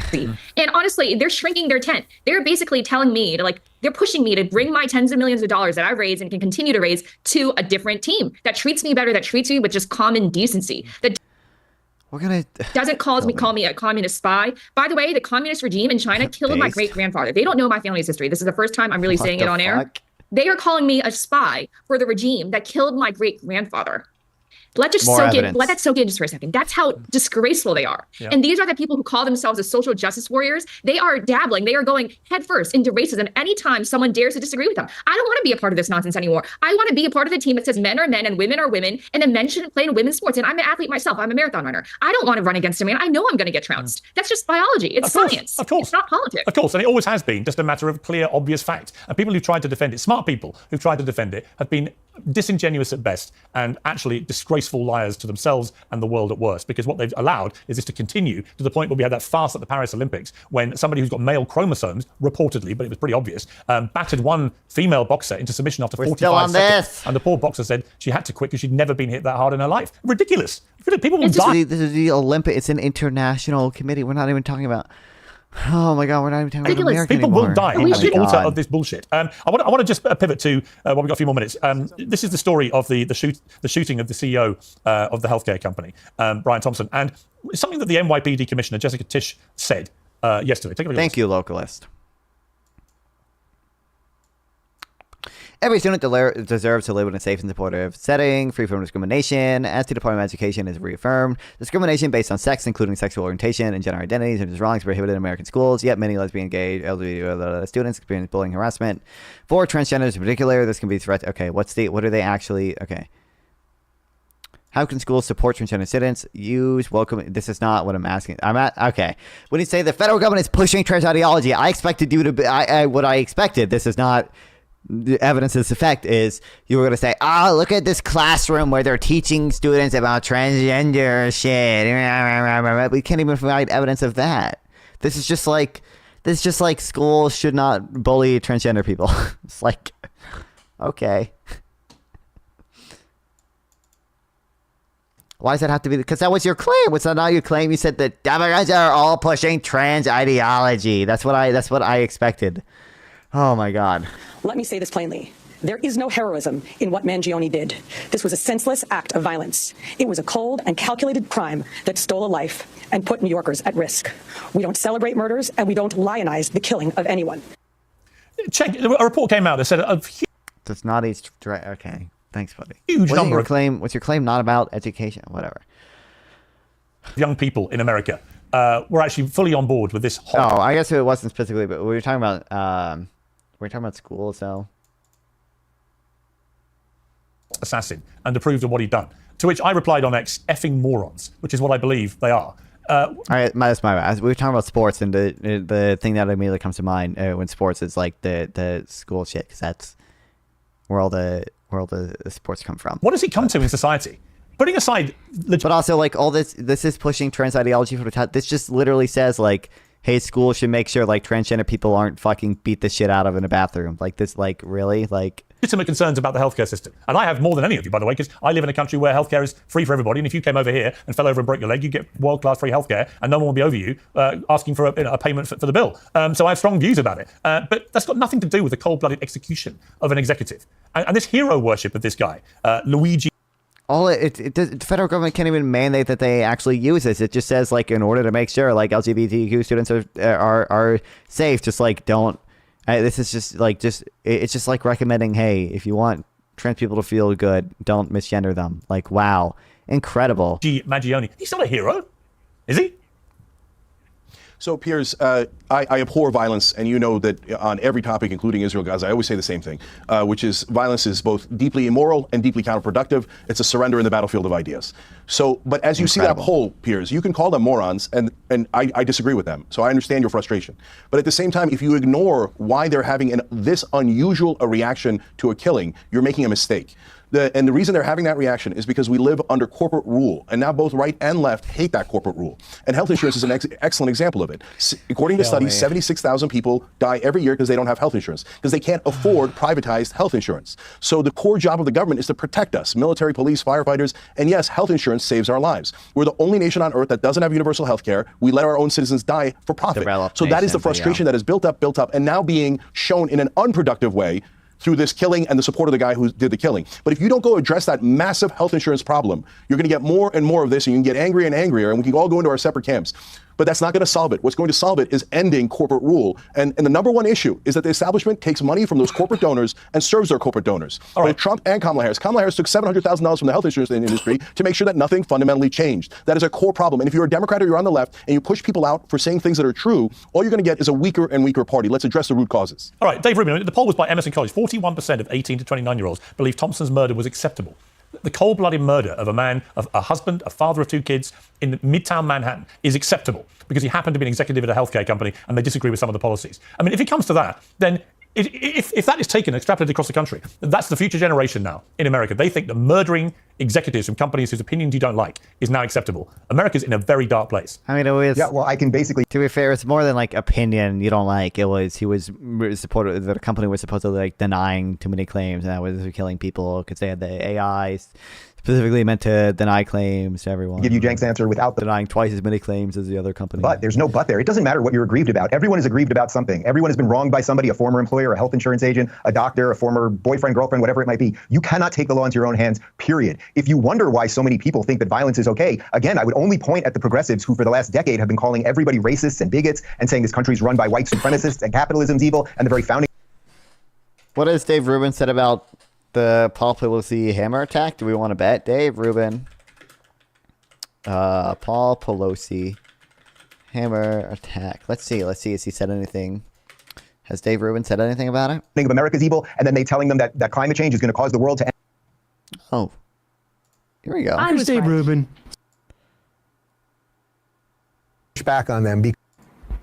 And when I mean the old days, I mean literally last week. If the narrative was out there that the Republicans are racist and bigots and conspiracy theorists and all that, there would be almost no way to push back on them because you would get censored or shadow banned or your views depressed or whatever algorithmic trick is involved. But now Elon owns Twitter. And not only does he own Twitter, so he's allowing people to say what they want, but he's also getting involved in it himself, right? Pause for 1 second. I just think it's important.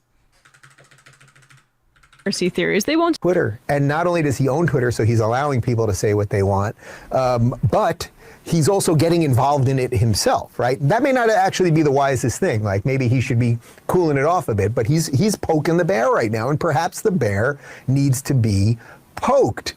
Here's a headline from the New York Times that I thought was quite interesting. Elon, I want to read the headline before the Elon retweet of it. It's Elon Musk in a tweet shares link from site known to publish false news. Now, of course, first off, if they were to oh my God, where's that? Where's the?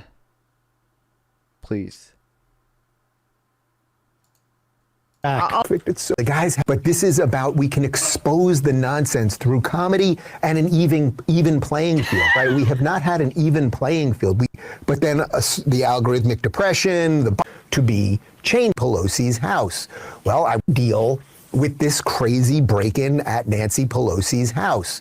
Well, I was trying to find a legit journalist, and there's a very short list of legit journalists.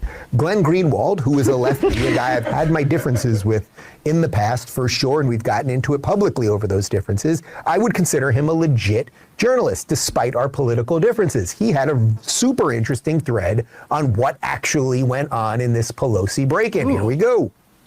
It's very possible that the instantly formed media narrative, Paul Pelosi's attacker was a MAGA fanatic who broke in to murder Nancy, will be proven true. But right now, there are so many glaring doubts and holes in that story that it just takes common sense to question this. It's genuinely alarming how conditioned so much of the U.S. population is to equate skepticism toward the pronouncements of media corporations with mental illness. If you don't instantly accept what Wolf Blitzer and Andrea Mitchell claim, then you're a crazy conspiracy theorist. It's so crucial to understand the dynamic dominating journalism. Few journalists have career security. Imagine you're a young journalist at a big media corporation. You know if you ask these questions, Twitter will explode and it'll ruin your career. All right, can we just pause Why for a wasn't there second? signs of forced entry at the First off. What's really impressive about Glenn, and he does this, he was a well-practiced lawyer. He represented... Oh my God, can I stop? And in 6 years, and a litany about, and that their genitals don't match their gender. All of these things have led to a certain psychosis in young people that's also... Oh.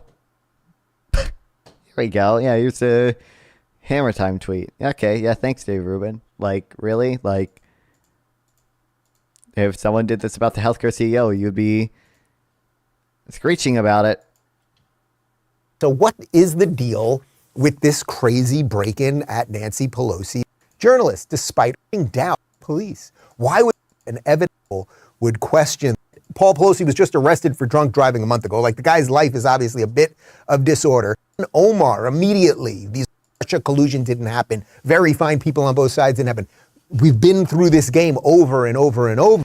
The Russia collusion didn't happen. You heard connected it. to the endless doom scrolling on the phone and social media, which made everyone much more antisocial than social. But if you tell everybody that the boogeyman's coming to get you everywhere at all times and you live in a horrible place with evil people who want to kill you, then you are going to have a mass mental health problem and it's going to lead to people doing horrible things. But the second you do what Cenk just did there, which is so okay, we've got not what you do, Dave Rubin. This is the anti-establishment narrative that everyone here is united behind. And it's going to lead to people live in a horrible place with evil people who want to kill you, then you are going to have a mass mental. This is you. You do this just as much as Cenk does, just as much as Dave Smith does. And this is the anti-establishment, evil donor class, all going to kill you.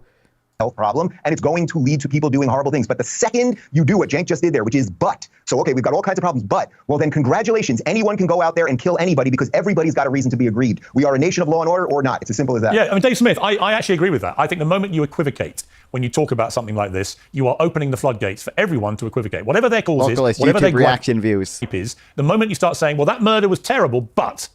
In other words, trying to find an explanation for why it's not as shocking and heinous and disgusting as it obviously was, I think you're on a very slippery slope, whatever it is. Well, I would certainly agree that, and I've seen a disturbing amount of it online and stuff like that. And so, look, obviously it's horrible to execution style kill somebody, and the whole premise of what... Are they all going to be too cowardly to apply their anti-establishment logic to Zio shooting? Man, I'm surprised we don't have at least one person supporting it here. Maybe they can't do it on YouTube. Western civilization and the Enlightenment and everything that we should consider good and advanced in civilization is that even if that guy was guilty of horrendous crimes, well, he gets a judge in a robe and a lawyer in a suit, and he gets to present his defense before he is convicted by a jury of his peers. You know, the idea that you can just execute, first of all, it's evil, and also, no matter what side of it you're on, the outcome of vigilantism like this is just chaos and an awful place to live. I do think, though, that for people who feel that way, we should look at a poll like that and have a lot of questions. Yeah. And I don't think that, I don't think Dave is completely off. I think there has certainly been a bunch of toxic garbage that has come to dominate university life that is very bad for young people's minds. I will say, though, that as a society, we have put the young people in this country in an awful position in many ways where they do have legitimate grievances. Now, I'm not saying that justifies, supporting anybody being executed like this. But the truth is that the big banks and the government got in business to prop up this college, which is essentially a government program at this point. The loans are given out by the government after many years of them being guaranteed by the government. We've cattle carded these young people into going into six figures in debt while they learn, for the most part, garbage. They come out of this, they're working at Starbucks, they're 150 grand in debt. My grandfather in a... That's it. Dave Smith would never accept the data on this, but the data all still shows whether or not they're teaching bullshit in college, right? It's still usually doubles your lifetime earnings. You're not. It's not true. Much poorer, much less advanced economy could go wait on a line and get a job after high school and support his wife who didn't have to work and raise their kids and have... The data on this doesn't check out either. But two cars and own a home. There is simply no path toward that for a huge portion of young people. And if we don't address that and we don't try to fix this situation, I think we're going to be looking at this very disturbing reality where more and more young people kind of celebrate the person who just went out and made from their perception, somebody who was in the establishment or in the winning class, made them pay. I'd also add very quickly that in the middle of that... College is a scam and that data is irrelevant. Yeah, okay. Just to add it's a scam, except it just doubles your lifetime earnings, and it's definitely the safer bet for the majority of people to take. To injury, we still have Social Security, which is considered like a third rail that nobody, even the Republicans, will dare mention trimming at all, which is nothing but a wealth transfer program from these young people to a much richer group who have higher net worths and higher incomes. I mean, I understand there are issues with the solvency of Social Security, but one, you say it's a wealth transfer or whatever, in a lifetime of saving, it's Social Security is really effective at reducing elderly poverty. So it's not like you're taking money from the poor college students and giving it all to the rich boomers. A lot of those boomers aren't too rich. A lot of those boomers would be in poverty without the Social Security payments, right? And then secondly, you remove the burden of individuals to take care of their parents, right? If Social Security is taking care of my parents when they're old and retire, well, that means I don't have to, right? So some individualized benefit even there. And then also presumably, so long as we make the necessary reforms to Social Security, they are also going to get some money from Social Security when they go. College money goes to the elderly? I don't think so. What do you mean? He's saying that the Social Security is just taking money from college kids and giving it to rich boomers because the college kids are working and pay payroll taxes, and that goes to people dare mention trimming at all, which is nothing but a wealth transfer program from these young people to a much richer group who have higher net worths and higher incomes and a lifetime of saving. It's the way young people have been screwed over in this society is very. My understanding is that I think the Social Security did their analysis or whatever. There's like 3 reforms they want to do. 1, they want to invest in a diversified index instead of just treasury bonds. 2, they want to remove the cap on payroll. On the, I forget what the cap is called. There's like a, capped at like beyond $500,000 in income or something. You don't earn anymore, or you don't pay into Social Security anymore. The marginal rates don't go up. Yeah, $250K. Yeah, and then like 3, just increase the payroll tax a little bit, or like move the what's it called, the ladder down or whatever. Like very disturbing. And so again, just to be clear, Piers, I'm not. Yeah, as long as you do that, the solvency is extended relatively far. Not equivocating and saying like, oh, that's why it's okay that some of them are celebrating. Oh, and also immigration you can do too, but but I think we should recognize this. Yeah, Amalo, what are your thoughts on this? Yeah, I agree with what Dave Smith just said. We should recognize the problems that are maybe underlying in this guy's motivation. Do you think major life decisions based on statistical averages?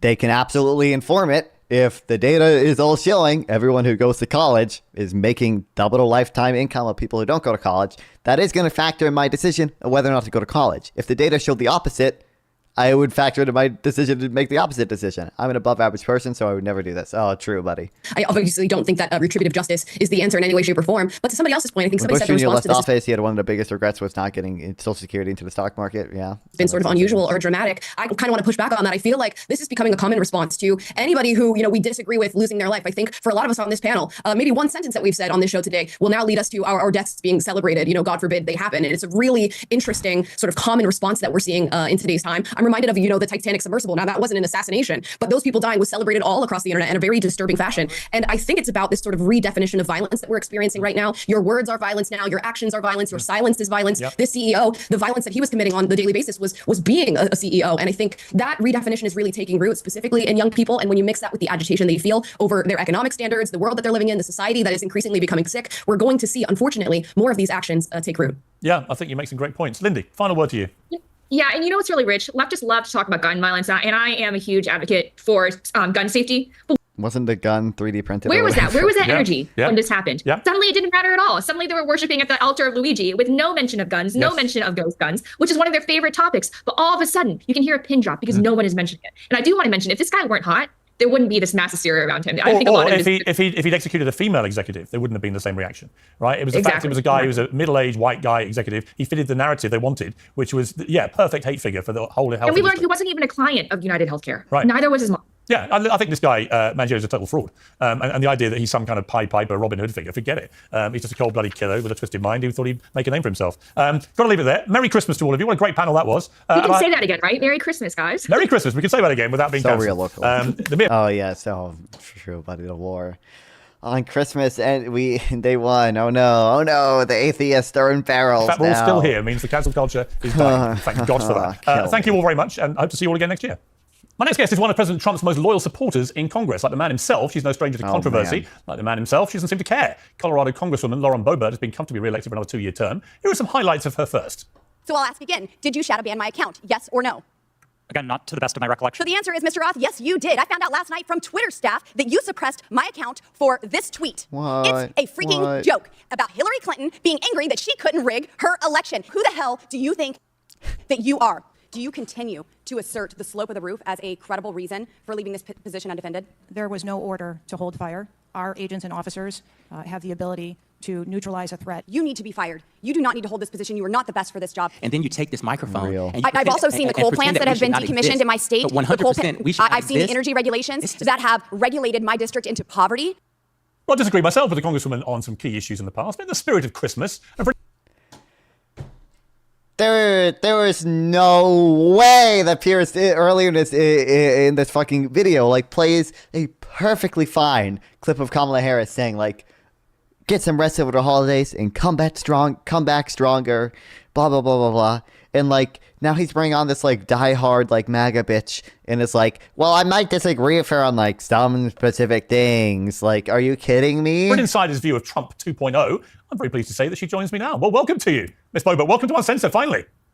Piers, it is wonderful to be on here with you. And, when you're going to bring in some of my highlights, I didn't know exactly where you were going, but I'm kind of proud of those moments there. Well, you know what? Listen, fair play to you. You've been a firecracker congresswoman, no doubt about that. Sometimes I've cheered you on, other times I've cringed, but you're always making a lot of an impact. But more importantly, you've also been incredibly steadfastly loyal to Donald Trump. And I would imagine right now, I was watching the scenes at Mar-a-Lago last few days with the world's great and good, including many of his former enemies, all trotting down there to pay homage to the king. It's been a quite remarkable thing, hasn't it, since the election? The scale of the win and the way, really, that the world is now just gravitating to Donald Trump. How do you feel about it? Well, President Trump was announced as Time Magazine's Person of the Year. But America decided that he was our Person of the Year on November 5th. He won the Electoral College. He won the popular vote. We have the House. We have the Senate. He's rightfully returning to the White House. And yes, many people are visiting Mar-a-Lago during the season, but also they haven't stopped visiting Mar-a-Lago for 4 years. I've been there multiple times, and I have seen the same crowds. And those who did turn their back on President Trump, well, they're probably not going to be welcomed back as quickly this go around. I will be... Oh, wow. Hey, remember early in the video when they were talking about how Democrats require you to toe the party line and you can't criticize the Democratic candidate? And, then now and they're back on President Trump. Well, they're probably not going to be welcomed back as quickly this go around. I will be at the same event with President Trump in Arizona. And, it's really exciting that he is still engaging with so many Americans. He doesn't have to go to rallies. He doesn't have to go to events and show up for Charlie Kirk and Turning Point USA. He wants to. He wants to engage with the people. It really just ignites him and keeps him motivated and going. And that's what makes President Trump so special. He will go to the forgotten voters. He will go where the political pundits and the consultants say, don't waste your time going there. He showed up to Aurora, Colorado. He showed up in Colorado when he knows that he was not going to win Colorado and still said, you're worth it. I'm going to highlight what's going on here and I'm going to show up for you. Yeah, he definitely did that. He put the yards in. I mean, his work rate, especially in the last year, was absolutely extraordinary. And I think in life you get back what you put in, and he certainly did that. It was one of the parts of the clips that we showed of you in action was roasting the now long and unlamented head of the Secret Service. How concerned are you about his safety? I mean, I found not just the shooting itself. We're still on this, bro. He got shot and hit. Incredibly. That's that the director stepped down. Really like the disruptive element of these cabinet picks. I think the establishment way of doing things actually no longer resonates with the public, but not just in America, but around the world you're seeing it, where you're seeing a lot of people winning elections who are just a little bit different. I think of the guy in Argentina, you think of the Prime Minister in Italy, you think of all these people there. They're just a little bit different. Salvador. Yeah, and they're just they're kind of different. They don't behave or act or think even like regular establishment political figures. I'm kind of in favor of that.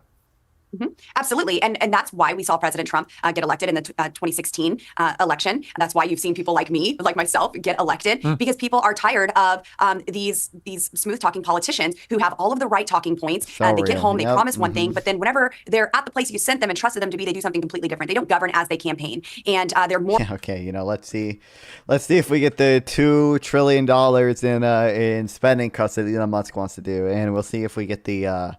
let's see. Will Donald Trump go through with the 20% universal tariffs on literally everything? Let's see. How well do you think that would work out? Oh, and the Fed independence. Lobbyists and special interest groups, or even leadership within their own party. I see that all the time in Washington, D.C. And even as we have a large group of freshmen coming into the new Congress, I'm hearing the same old things. Well, this is how we do things around here. This is how we've always done them. Well, guess what? America hates the way we've always done things. America hates that we spend $1 trillion at a time and don't even read the bill. We have to pass the bill to find out what's in it. America hates the omnibus bills where we put all of the federal spending into one piece of legislation where it's one up or down vote, and we just rubber stamp the entire funding of our federal government without any real accountability and going through that line item programmatic spending. I fought in the speaker's race in 2020 to end that, to have 12 individual appropriations bills, to have 72 hours to read a bill, to have single subject legislation. And that's what us disruptors are doing. And I'm so happy that President Trump is continuing to choose those who will disrupt the norm, who are not part of the establishment. He really does want to drain the swamp, and he has seen what's at the bottom of the swamp. And when you begin to drain it, well, all of those creatures start showing their teeth and hissing and wailing and snapping at you. And I think it's time now to drain it once and for all, and he's got the right people to do that. Do you think, my gut feeling is that every remaining pick of his is going to get confirmed. Is that your sense? Absolutely. Of course, there were talks of Pete Hegseth not getting confirmed, but I think that is far gone away with now. It's done away with, and Pete Hegseth will be confirmed. And I won't be surprised that all of his picks get confirmed. He has great people who are motivated to save our country. I'm excited for the Doge Commission that was created. Now, Piers, it's a little frustrating to me at times to have this Doge Commission, but I'm so excited to have Vivek Ramaswamy and Elon Musk heading it up because they are powerful voices in America. And it's frustrating because, having this oversight and accountability and looking into We're so anti-establishment. That's why we have 2 billionaires running the Department of Government Efficiency, and we have 12 other billionaires in different positions. Yay! The spending of tax dollars and all of these federal agencies. Well, we used to call that Congress, but apparently since Congress isn't doing that, we need. I agree. I think special Elon and commission to Vivek do are it. going to be doing exactly what the people expected Congress to do, but which they've spectacularly failed to do, which is why government spending has been running out of control for decades now. Yes, we're at $36 trillion in debt. We have nearly a $2 trillion annual deficit, and we have got to get the spending under control. Scary. But the thing is, I have people in my own party who will stand before the Doge Commission, the Department of Government How do you think she feels about Trump wanting to eliminate the debt ceiling? Efficiency, and they will stand before them and say, save us from ourselves. These are the people who have been voting for this spending, voting to keep the unauthorized programs, voting to keep the agencies and even the positions within the agencies. And now they're going to stand before them and say, oh, well, you have to do something about it. No, this is our responsibility. And Congress better work with Elon and Vivek if we're going to get this done, because Congress can very easily get in their way as well. Yeah, no question. Now listen, when I talk to you now for the first time, you seem relatively normal, sane of mind. You're making a lot of sense. And yet other people would categorize you as a completely unhinged lunatic. Yeah, if I ask softball questions that everyone likes to hear good, answers to, ooh, government spending out of control. Yeah, maybe she sounds like a reasonable person. Ask her something about, I don't know, you can probably ask her about the 2020 election, see if she believes in that. Ask her about any of the cases against Trump, or any of the sexual assault allegations about Pete Hegseth, or any of the national security concerns regarding Tulsi Gabbard and her connections to Russia or whatever. And she'll probably actually just ask her about Ukraine, and she'll probably sound like a madman. We've heard the same thing about Donald Trump. I detect he's a slightly changed character. That Trump 2.0 is a little bit calmer. He's got the validation now of the American people. He's got the mandate that he's always craved, obviously. He just seems to me less combative because people are not punching him in the face all day. Harris has urgently remained in D.C. What? Vice President will not travel to Los Angeles and remain in D.C. The Vice President will be in Washington, D.C., where she will receive briefings and conduct internal meeting. What? Is Joe Biden dead? Did he die? Is it over? Is it Joe over? Day long. Are you, Lauren Bobbitt? Are you also now? Are you a slightly reformed character? Are we going to see a different, slightly more cuddly and warm Lauren Bobbitt in 2.0 or not? So, well, Piers, I think that this is how I've always been. But just as you said, when you're getting punched in the face, you have to punch back. And I learned very quickly in Washington, D.C., that nothing happens here without force. I need to get the public engaged and speaking out. I cannot allow them to remain silent on issues, because when we're silent, we lose by default. And I have to have really their backing in a lot of the stuff that I do, or it's going to be like talking to a brass wall here in Washington, D.C. Oh, because of Shutdown?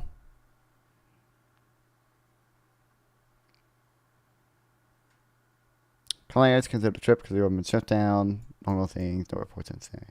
Vice President Harris canceled a planned trip to Los Angeles on a verge of government shutdowns. He has scheduled to travel at home like Thursday, but instead went in the Capitol after Republicans backed down from a bipartisan promise. Okay. Leadership cares what the American people say. And so my job is to inform them of what's going on and really get them to move on an issue. Now, when I got here, I had to be scrappy. I took out a 5-term Republican incumbent. It was the first time in 48 years that an incumbent from either party had lost an election in Colorado, a primary election. And I beat this guy by 10 points because I said, I'm tired of the way things are. And so are you. I know you are, because I'm one of you. Real. Every incumbent party lost vote share. You ain't special, okay? You are not him, bro. You are not him. Voters really like inflation. And so really hate inflation. They do not like inflation. They really do not like inflation. That's what I meant to say. To have this, really this big bang on the scenes to be taken seriously. But I had a lot to say and a lot that I wanted to do. There's a lot of legislation that I have. Localist. 1, I don't care about the riot that much. 2, I like. Do you believe Ray Epps was an FBI informant? Localist. Can you just answer that? Yes or no? Yes or no? Was Ray Epps a informant?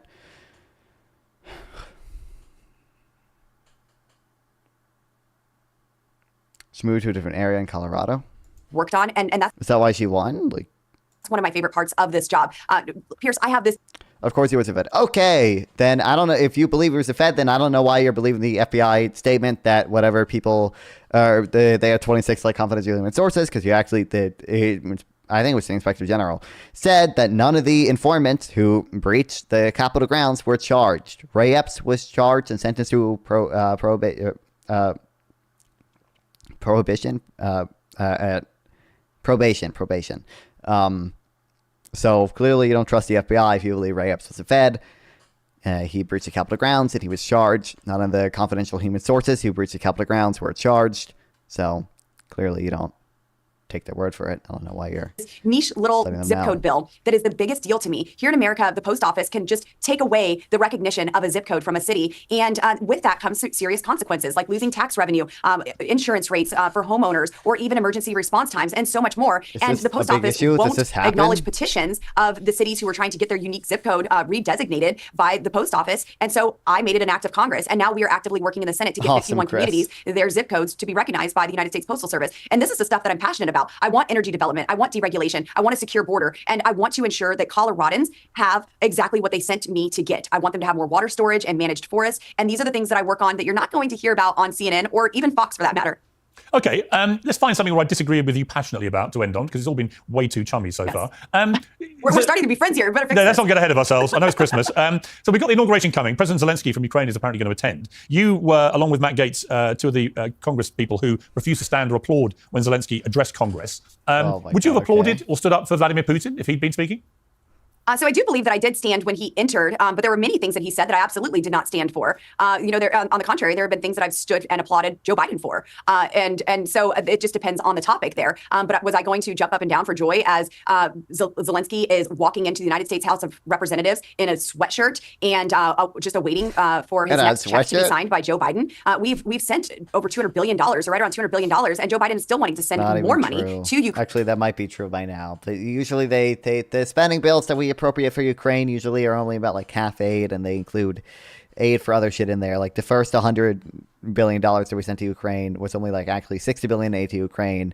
I think that, like the most recent one also included aid for Israel and Taiwan, right? So Ukraine with no plan to end this war, with no end in sight until President Trump won this election. And so, no, I was not very excited that he was there to beg us for more of our tax dollars. I don't think you can hammer a guy who's a wartime president for wearing wartime fatigues. I mean, he's going straight back literally to war.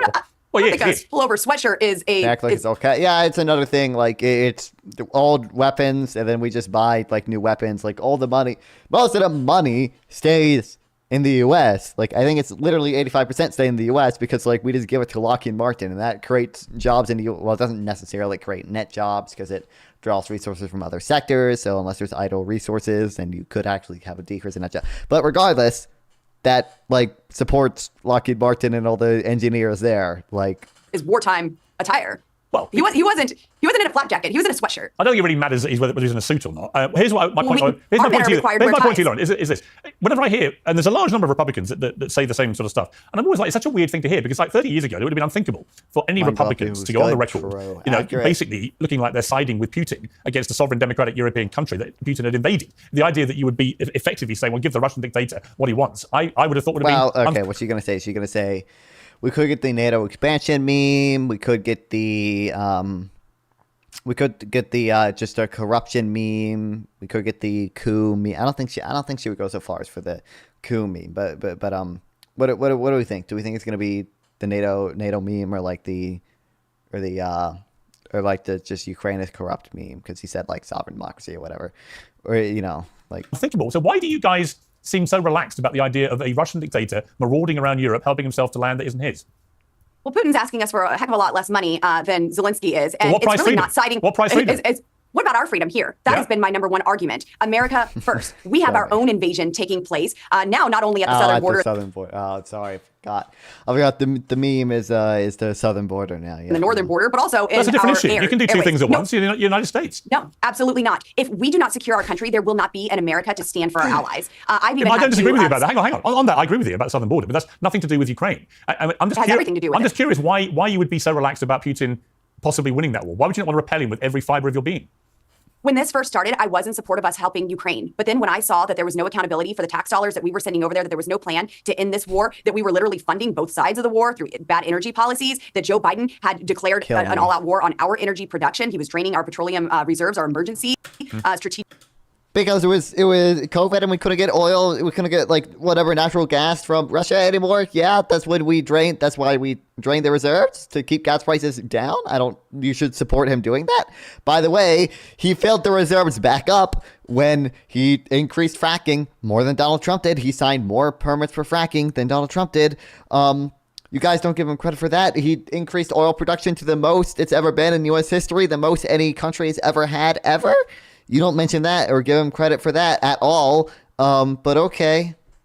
That's the war on U.S. energy? Petroleum I give him credit for I'm talking to the MAGA person, Casey. reserves in the name of a midterm election, and we were continuing to just shell out billions and billions of dollars to Ukraine without taking care of our people. The money stays in the Who U.S. were unable to afford groceries or fuel, and were encountering this invasion. I find you really mad at talking movements. It's called content, motherfucker.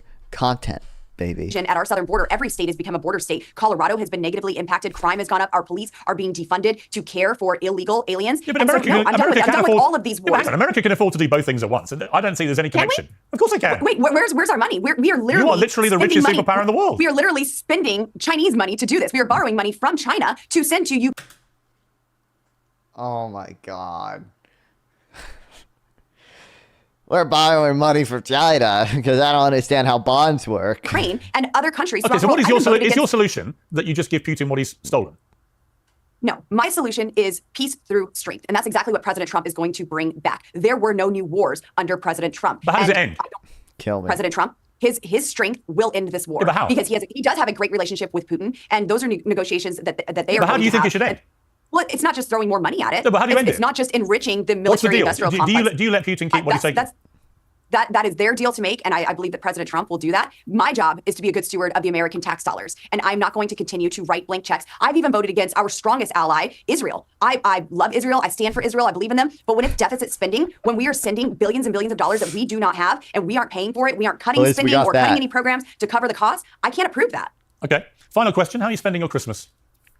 I am spending my Christmas with my 4 boys, my grandson, and my mom, brothers and cousins all around as well, and nieces and nephews. So actually, one of the most special things that took place this month, we weren't going to have a Christmas tree. Now, I've had a fresh start in life. My boys and I moved to the eastern part of Colorado, and it's been a year of new beginnings, a wonderful fresh start, and we've spent a lot of time making our house a home. But I've spent so much time getting this house ready, I didn't really want.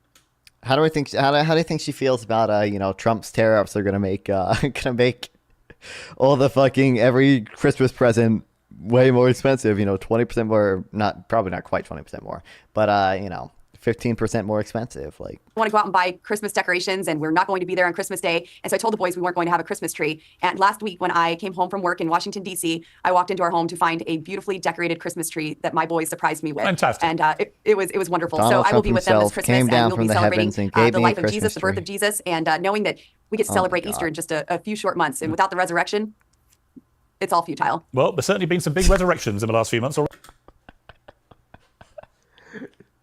Without the resurrection, it's all futile. Not least Donald J. Trump. Kill Lauren me, Boebert, man. nice to have you on Uncensored. Come back soon. Yes, thanks so much, Piers.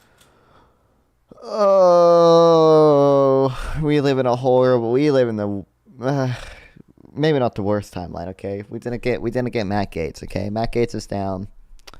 The other guy went down too. What's his name? What was his name? I forget. It's fine. It's fine. Listen, we're good. Oh my God, kill me, man.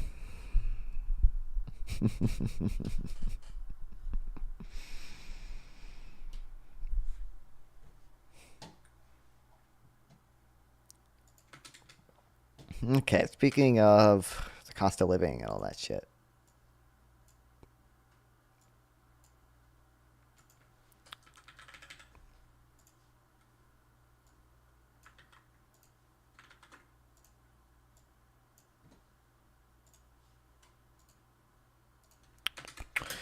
Economic nostalgia, 1890s edition. You hear a lot of nostalgia for the recent past, people pining for the simpler life in the 1950s, or claim that wages have stagnated since the 1970s or early 80s. I've tried to take these arguments seriously and respond to them, such as in a paper I wrote with Scott Winship and summarized in a blog post last June. But occasionally you find weird economic nostalgia for like for the 1890s. Yes, the 1890s, not the 1990s. I don't know if I've read it. I think I've looked at this before, but never like read it all the way through it and like took notes in it. But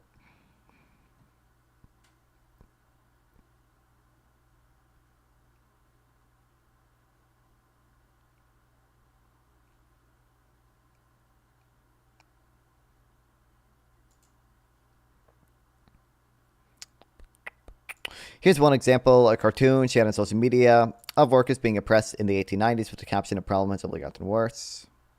Real.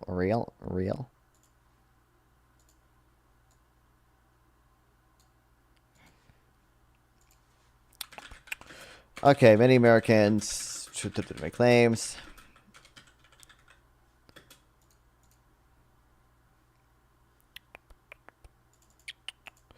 Their life was simpler. The 1950s. That wages have stagnated since the 70s. But occasionally you see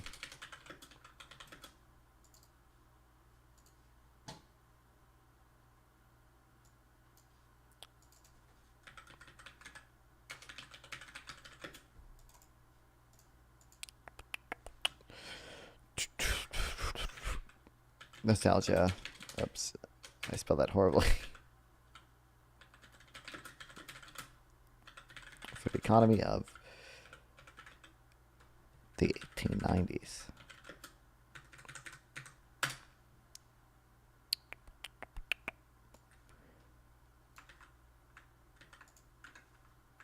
I'll have that example there. That post received 2 million views on Twitter, possibly because many people were criticizing it, but also has a lot of likes and retweets and likes.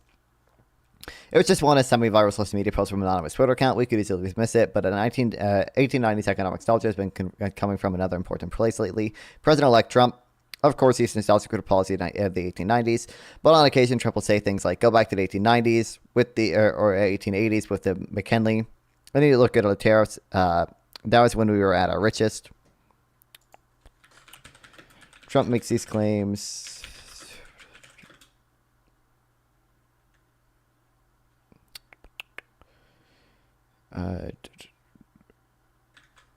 As well, stating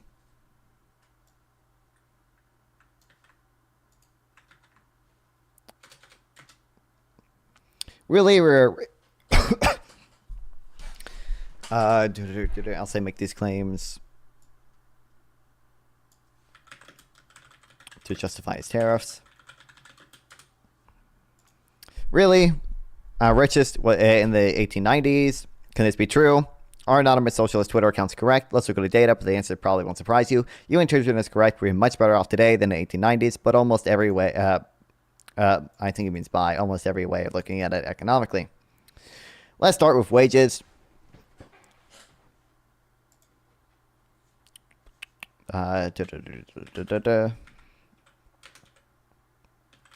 Obviously, this isn't true.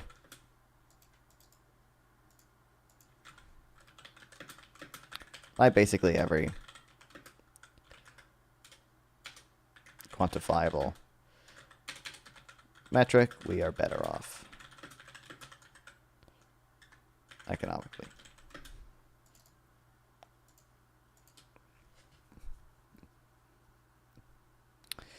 As the 1894 political cartoon depicts correctly, wages were quite low back then. Using the Measuring Worth Historical Wages series for production workers, we see that on average they earn 13 cents an hour. For non-supervisory workers in 2024, they earn around $30 an hour. So workers in nominal terms earn 233 times as much money as they did in 1980.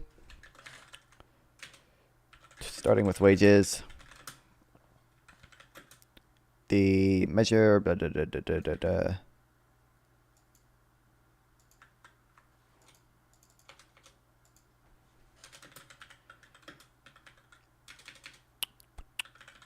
shows workers earned 13 cents an hour back then.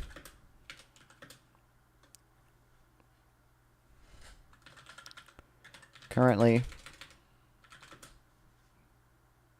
non-supervisory workers earn around $30 an hour.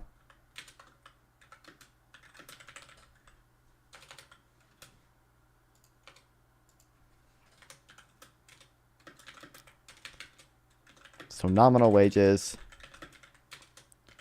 have increased 231 x.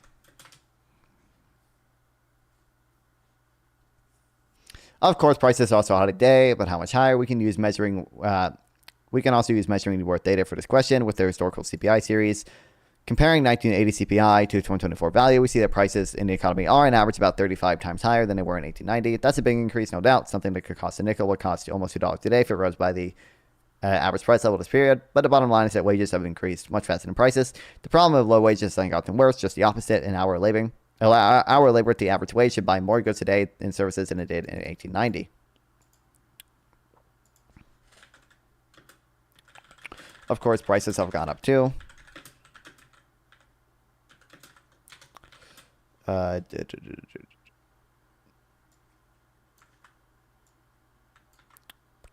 Measuring worse, historical CPI series. Oh, CPI and wages, graphs and numbers, all makes sense now. I mean, I understand you reject all of it, but you're just retarded. Like, I don't know. Like, there's no, like, who's simping for 1890? Trump.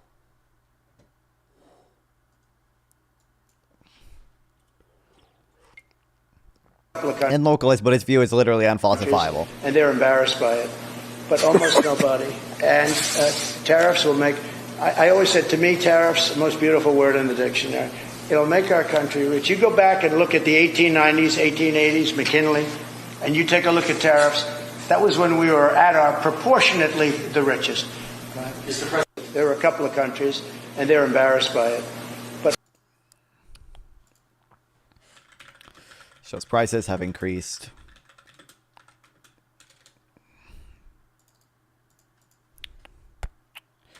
Uh, 35.5x.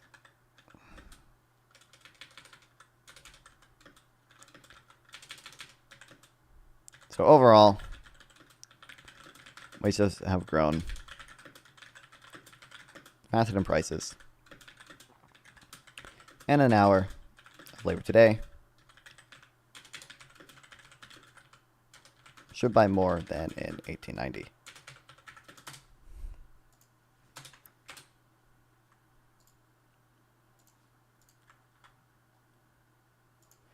Gonna react to the whatever show. You've never done it before. It makes me really sad. I have no clue who that guy is, and I don't really care.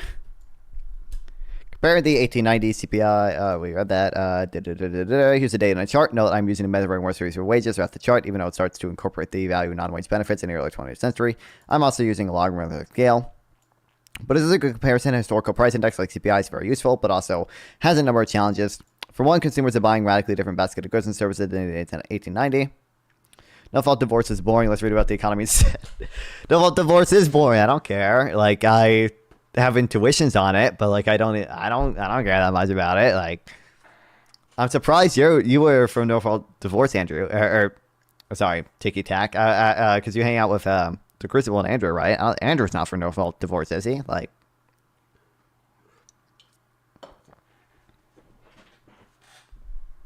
Holds a PhD in American history, University of South Carolina. Is the author of 4 books. Don't care. Okay, whatever. Are they still going at it, by the way?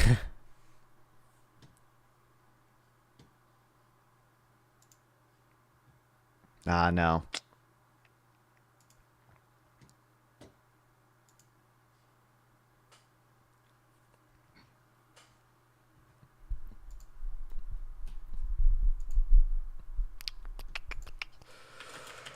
Historical price index. I think he's anti-no fault, and it just ended. Yeah, I'd imagine he is. From everything I've seen from Andrew Wilson, I would assume he's no fault, but he's against no fault divorce, but maybe not. To make for a number of reasons.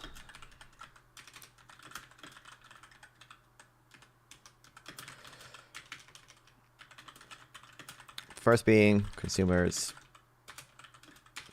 buy a radically different basket of goods than they do today. or than they did in 1890. Around 1980 consumers spent about 41% of their budget on food, 15% on clothing, another 15% on housing, 6% on fuel, and 23% on other expenses. In 2023, spending on food and clothing was much lower at 13% and 2.6%, while other spending on housing was much higher, around 33% of consumer spending.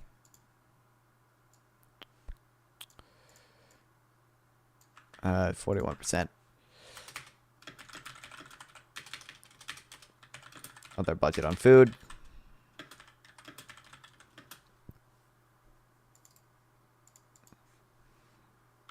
%15 on clothing.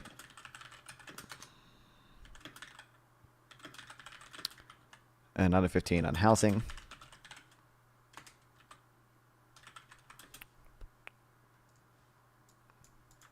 Or is this 2023?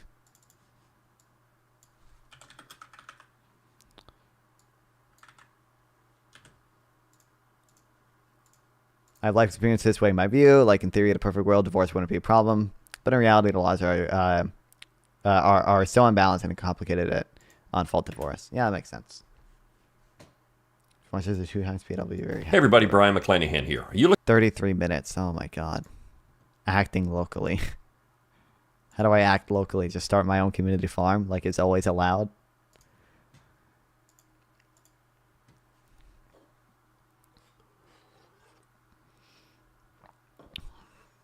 A fault seems like a logical step to get government out of marriage. Yeah, they talked about that a little bit. And I think it was by the way, is Ghosty actually married to that guy? I cannot tell if they're being ironic or not. I have no clue. I forget his name. The guy claiming to be Ghosty's husband or whatever. I have no clue if they were just joking.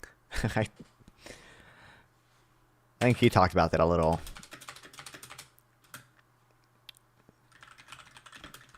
Consumers spent 13% on food. Or sorry, 30% on food. 2.6% on clothing.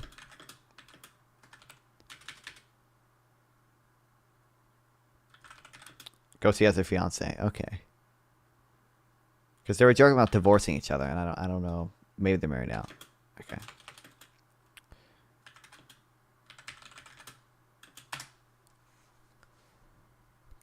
That 33% housing includes the 6% of consumers still spending utilities, which of course includes more than just fuel like today. But that means the other categories now over half the budget, including many, of course, things that weren't available in 1890. Price indices try to take these changes into account, Try to take these changes into account in reasonable, but they also make some people skeptical of their usefulness. I think it's probably in a reasonable wage for something. It's probably missing a word, but.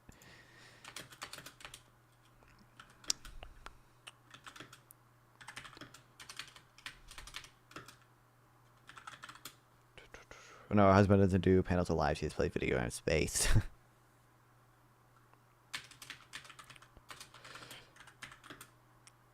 Other spending. That includes over half the budget.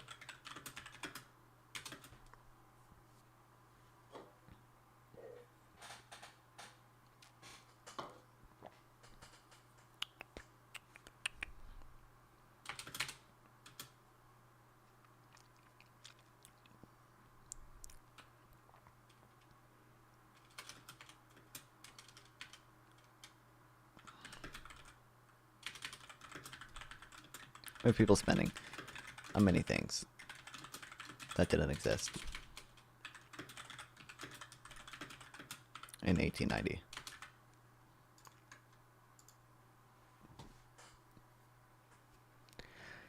Can we compare specific prices from 1890 to today? So we can look at time prices as I did in a recent post in 1924 and 1971. For some goods, we certainly can. Price indexes try to take this into account. but it's still difficult.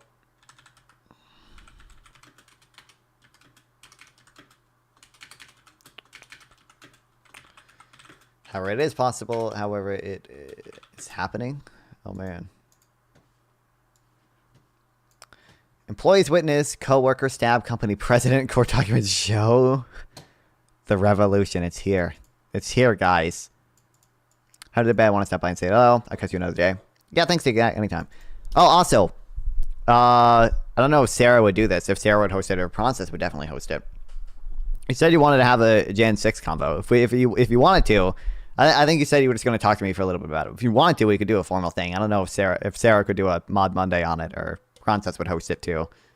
I need motivation to research for it. That's my motivation behind it. Stabbing was reported at 9:23 a.m. Tuesday. What company is this?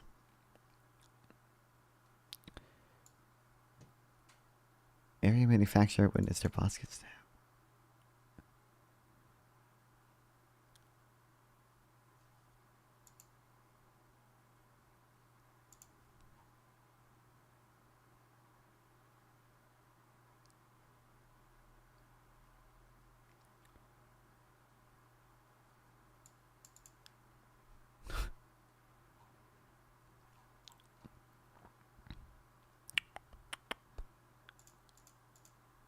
The revolution is happening. Flooded BMW, but it's apprehended by, how do I pronounce that? Muskegon County Sheriff's deputies. Estimates just why I drive Honda. It is possible to compare the specific, or compare the time prices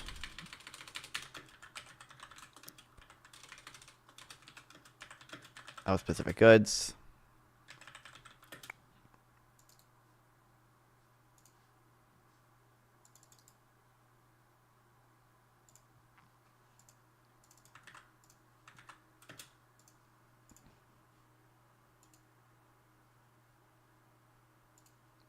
Oh, rewind or whatever.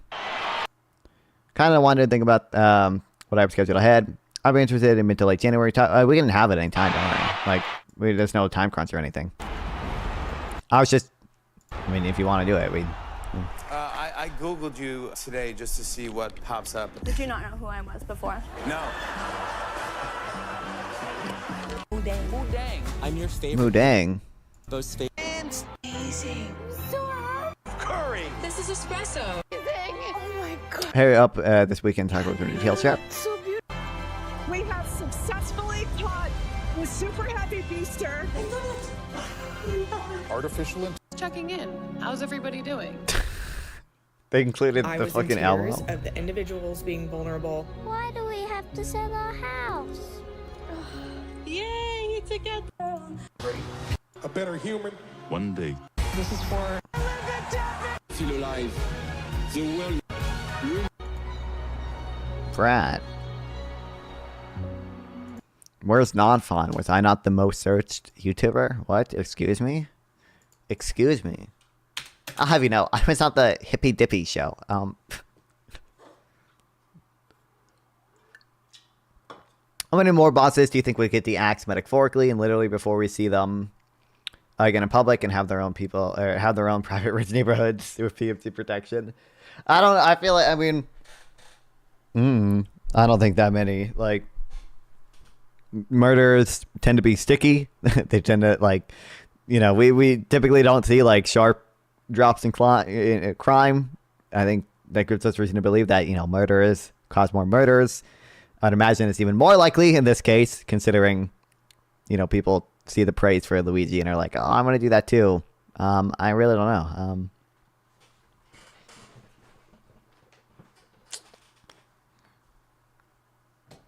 Yeah.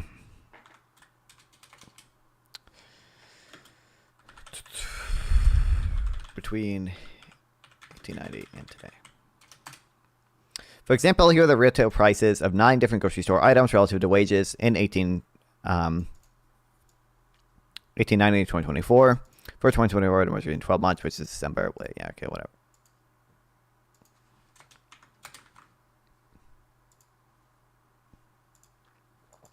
Fruit prices are undeniably lower than in 1890 relative to wages, with these grocery staples taking anywhere from 72 to 94% fewer hours of purchase.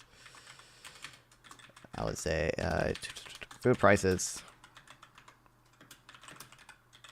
are undeniably lower relative to wages than 1890. Clothing prices a bit more difficult to compare given the changes in quality and clothing variety prices. Do guys, if you're trying to subathon, there are ways to get more. There are ways to do panels on YouTube. I've been muted because I'm live. Want another? Just link it, sure. I don't know if what are they talking about? Oh wait, muted because I'm live. Wait, I'm done.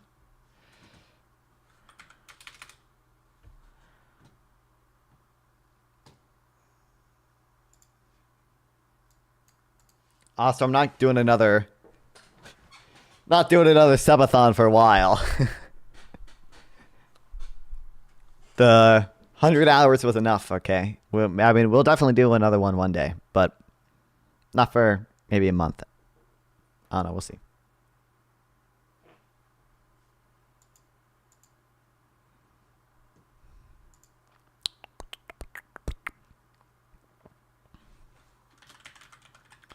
Clothing prices are more difficult.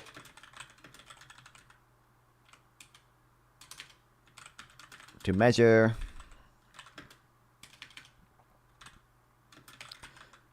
Since there's been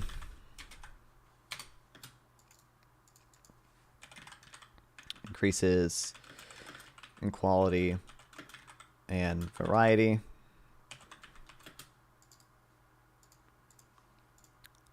Nonetheless, they are clearly cheaper. I had to just like a 20-foot cord on my Oh, I know this phone, girl. and I had to go into the closet to talk to my best friend, so I didn't have, you know what I mean? Those things. Yeah, and if you were on the internet, someone picked up the phone and dropped you, and you're like, who used the phone? And that's the thing too. It's like, if we, it's a big deal when it comes down to these so-called influencers that are influencing our children. You know what I'm saying? Like me, I'm an influencer. And that's what I have a big deal children. with. It's like,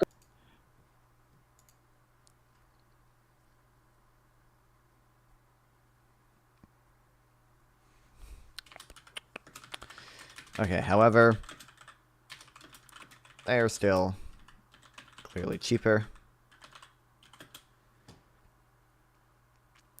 For example, in 1889, Sears and Roebuck catalog, we see that men's ready-made suit was as low as $3.45, $3.45 that is. Well, in 2024, at Macy's, the starting amount around $100. Of course, you could always pay more, but both then and now. Relative to wages, okay, so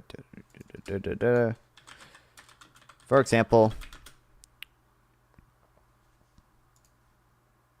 a men's ready-made suit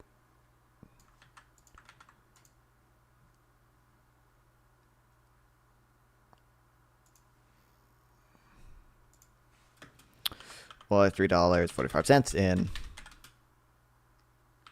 1898, but was $100 in 2024. Relative to wages,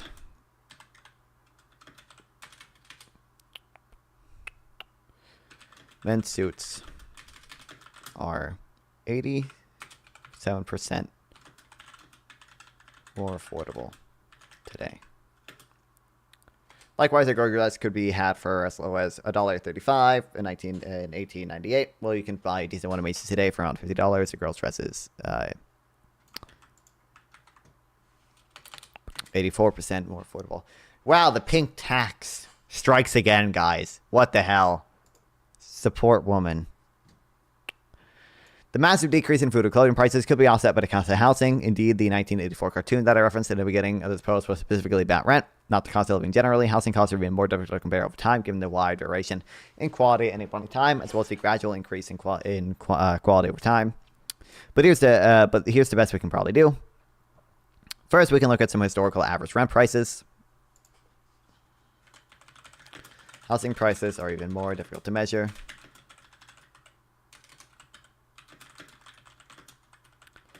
But with some adjustments, I'll say, but we can still compare them with some techniques.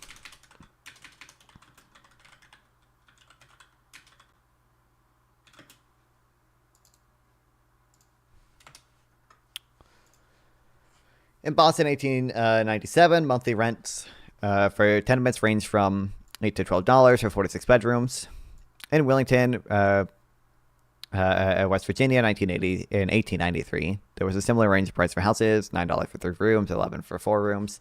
In Des Moines, Iowa, in 1894, once again, we see lots of rents paying the $8 to $12 range. So it's a very rough rule of thumb. Perhaps $10 a month would be the average rent in many places.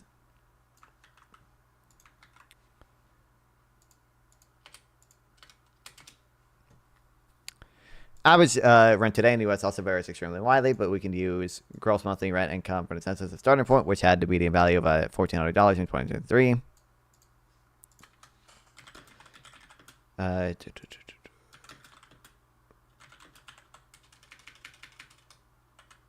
So the average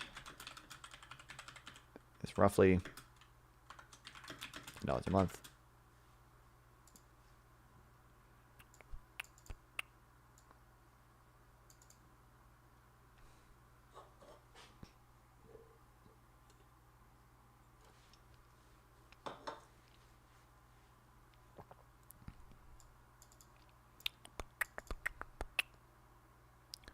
Okay, the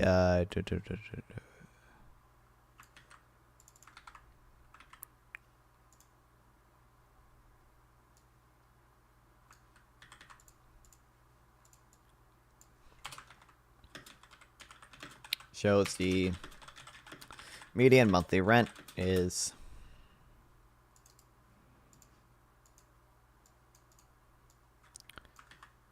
that amount, $1,400.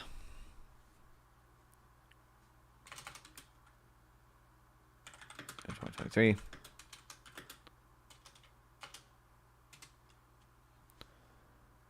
That means rent in 2023 is about 140 times as much as in 1980s in nominal terms, but relative to the larger increase in raises, rent was about 37% more affordable in 2023.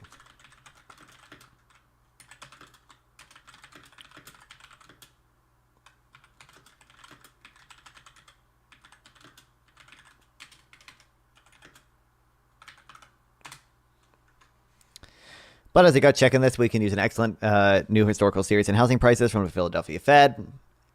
See this paper explaining data for CPI skeptics. This is a useful paper as it shows the CPI probably understated housing inflation from 1914 to 2006. The Philly Fed index shows a 25.2% fold increase in nominal rents, but CPI rent component shows a only 10.7% fold increase. Usually, for purpose of rent, the data series goes all the way back to 1892. From 1890 to 2006, nominal housing rents increased 27-fold. Nominal wages rose 13 cents. From 13 cents to $16.74, 2006, and it's 28.7-fold increase. That's a 79% decrease in the wage-adjusted cost, 79% more affordable, which is even better than my baseline estimate of 37% from the prior paragraph. Of course, this is only through 2006, so it's likely been some decrease in affordability since 2006, but it still suggests rent is getting more affordable over time, not worse.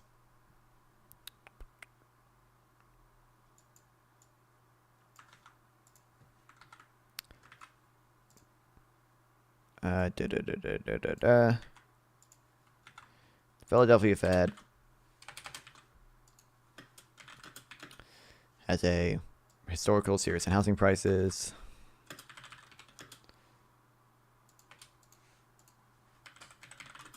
That's higher than the.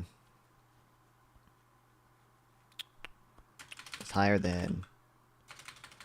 Or that shows. Housing prices increased more than historical CPI data shows.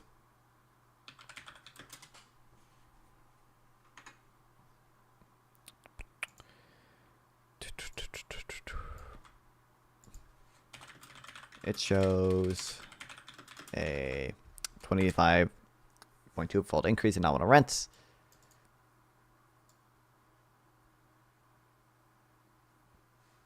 Okay, wait. From 1890 to 2006, nominal housing rents increased 25-fold. Nominal wages rose from 13 cents to whatever in 2006. 100-fold increase. So housing got 79% more affordable from 2006, or from 1890 to 2006.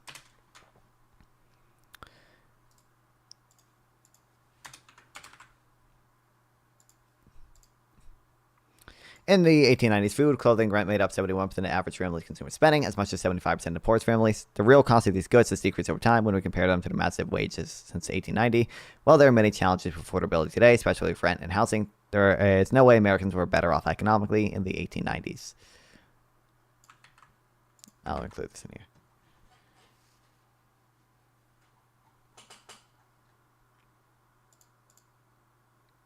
What the fuck? I did not mean to click dictate.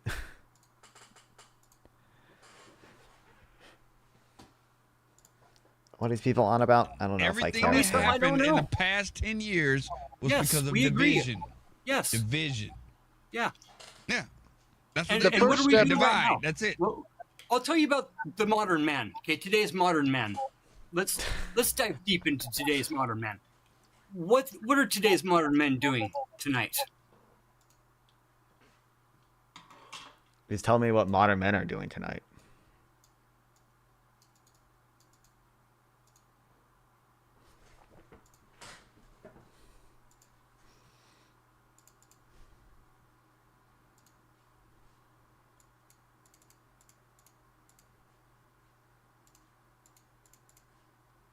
This is not what the fuck. Have you ever been kicked off the debate panel for interrupting opponents? No, I haven't even. I think I've been muted in one debate panel, but that's it. I don't think I've actually. I'm relatively respectful most of the time. This is not. We're still linked to the actual panel. Politics.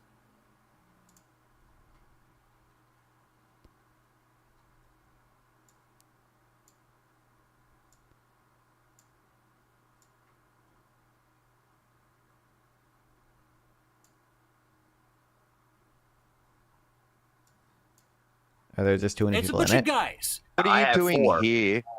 Fucking arguing on the internet for instead of. It's like, 2 o'clock spending in the time with freaking you? morning over here. It's 3 o'clock in the morning here, bro. My kids are all asleep. They're all asleep. It's 2 o'clock in the freaking morning. I have 3 boys and they're asleep. Yeah, right you're now. right. Yeah, Yeah, 2 I o'clock got in the four morning. boys. Without kids is going to ask that question. Fair Well, you enough. got kids, then why are you on the internet? My 3 youngest are sleeping. Should you be raising your kids at 2:11 a.m.? Should you be I got raising your 14 kids at illegitimate 2:11 kids. I don't pay a.m.? child support for any of them, so I thought. In Australia, it's not 2 a.m. here. It's 2 a.m. over here, man. The kids are asleep. I have like a Yeah. gig. You got a point. You've got a point. You know, That's why I have a bunker. No, this is what he's trying to say. Because you have kids, you should never be on the internet ever. Dude, I just That's what he's admitted saying. to you. That's what Okay, this you have a motherfucker point. is saying. Jesus, let it go. You got kids, why are you- Well, the spot's got to open up first. Damn. Well.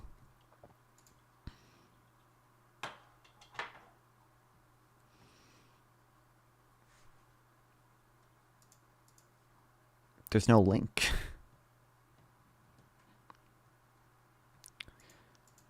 I don't know. I think there was one time I was going hard on Pentuple and Gibbs muted. I think Gibbs muted both of us.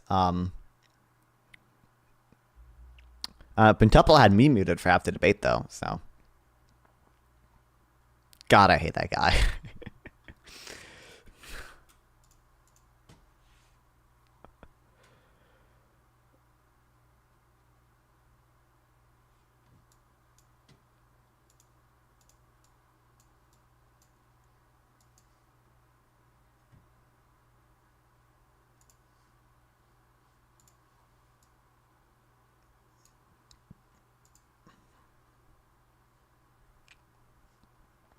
Oh my gosh, she called me non-fan too. Fuck this.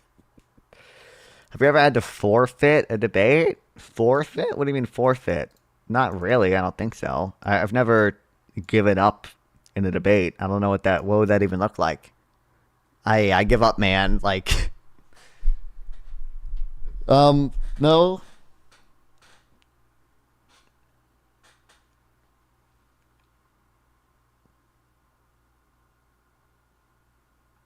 He has forfeit to me many times. Real.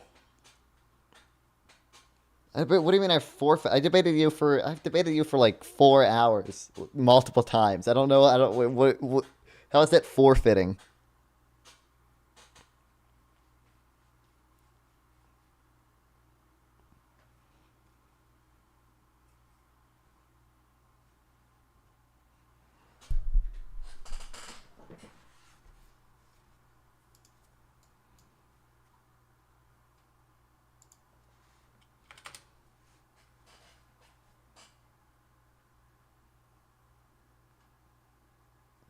We always debate nonsense issues like J6 and tariffs. That's what I'm interested in.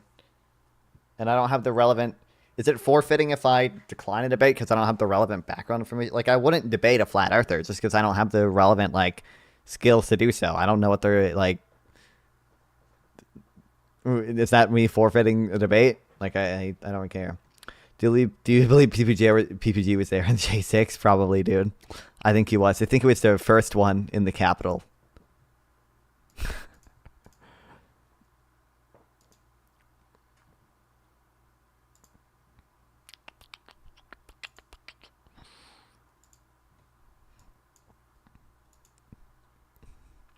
Americans may actually have to brace for stagflation with Trump.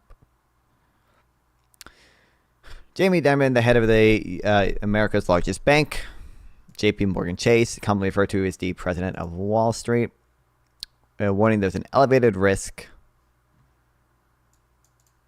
Elevated risk that the U.S. experiences 1970s stagflation, which is when economic growth stagnates while inflation heats up. I look at the amount of fiscal and monetary stimulus that has taken place over the last 5 years. It has been so extraordinary.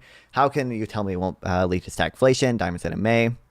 His prediction, however, has often been poo-pooed by many leading economists' voices, chief among them Federal Reserve Chairman Jerome Powell, who said at a press conference in May, I don't see the stag or the inflation. That, of course, was before President-elect Trump won the election. Now Americans might actually have to brace for stagflation, something the nation's economy hasn't experienced in over half a century. This time around, though, fueled by tariffs. Just over a month from now, Trump will have the power to levy tariffs on other nations with the flick of a pen, and once inaugurated January 20th, he has pledged to immediately impose a 25% tariff on Mexican and Canadian imports and increase tariffs on Chinese goods by an additional 10%. On the campaign trail, he also promised to levy 10% to 20% tax on all imports and increase tariffs on Chinese goods by at least 60%. There are some doubts as to whether Trump will follow through with these plans and instead use them as a means to negotiate with other nations. However, if these significant broad-based tariffs go into effect, it could send the U.S. economy back to one of the most painful periods that took over a decade to resolve. Can you watch this to around minute 3? It is minute 7 of this. He makes a few good points about what? No, I don't care.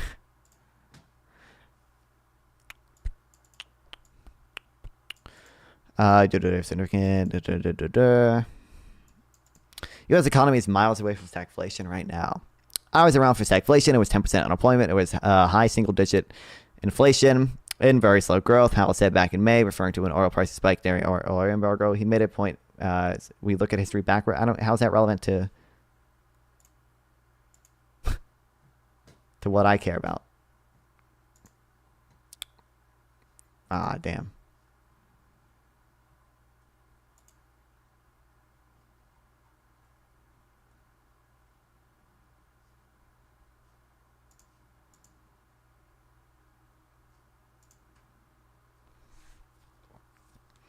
When the Fed responded to high levels of unemployment by cutting rates to relieve pressure the businesses faced, it later had to contend with higher inflation. To tackle high inflation, central bankers raised interest rates, but that ushered in more unemployment. To break the vicious cycle, the Fed opted to prioritize getting inflation down by aggressively raising interest rates, even if it meant the economy would enter a recession, which it did. Wild. The U.S. economy currently is anywhere near the conditions the Fed faced during much of the 1970s and 1980s, though it's risen over the course of this year. 4.2% at the nation's unemployment rate is 2 percentage points lower than the average seen over the last 50 years. Meanwhile, inflation has cooled significantly over the past 2 years. It's now just a touch above the Fed's 2% target. Getting it down to the exact levels proved to be challenging. Overall, do I care about this, Malibu? Oh my god. Genocidal statements from Israeli official. I can't wait for another Smotrich quote. Oh, Galant. Oh, complete siege on Gaza. Yep, is that really genocidal? Or is that, this was made on the 9th? It's not official. What do you mean it's not? This is Galant, Minister of Defense. This was when it's more category. Okay. This was like when there were still Hamas militants. I think there were still Hamas militants in Israel. Like they needed to do this because Gaza had breached the border wall. Like, yeah, you want to make sure no one is entering or leaving because they just breached the border wall and are like flowing into your country. No electricity, no water, just damage. I mean, who is this guy? There is some people at Hedda Kogat. It isn't I like that there. He could just be referring to the north. My understanding is that this is 1010 though. So again, they wanted to do this because they wanted to make sure no one was going in and out because they just fucking invaded their country. They couldn't be sure of anything. Once they were more sure of things, they started letting aid in. Yeah, but I also don't. He's probably just referring to the north there. But people cannot leave. Yeah, that's Grinch. That's bad, obviously. It's an entire nation that is responsible. אנחנו עכשיו מגלגלים בעצם את נכבת עזה, אם תרצה, נכבת עזה. אנחנו לא לוקחים Who is this guy? מגלגלים בעצם את נכבת עזה, אם תרצה, נכבת עזה. אנחנו לא לוקחים בחשבון שחמאס הוא לא האויב, אלא כל עזה הוא האויב. זכור את אשר עשה לך עמלק, נצטווינו. הם צריכים לזכור עם עמלק. הם צריכים לזכור את זה להרבה מאוד זמן. השתמשו הרבה בימים האחרונים במילה נקמה. אני לא קוראת לזה נקמה, אני קוראת לזה צדק. אני רוצה לשמוע פגזים וארטילריה כבדה. צריך להקים התיישבות יהודית. That last one is what people in Gaza say about Israel. People say worse about that. You say worse about that about Israel. בשטח רצועת עזה, כדי שתהיה שם נוכחות יהודית לאור. Oh, a smoke church. We got him. A smoke church. Let's go.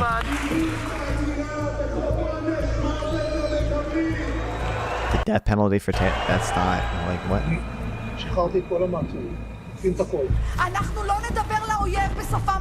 I've heard all of the restraints quote before. Are you a Zionist? Depending on how you define Zionist, if you just mean do I think Israel has the right to exist now, then yeah, I don't think the Jewish state should just disappear.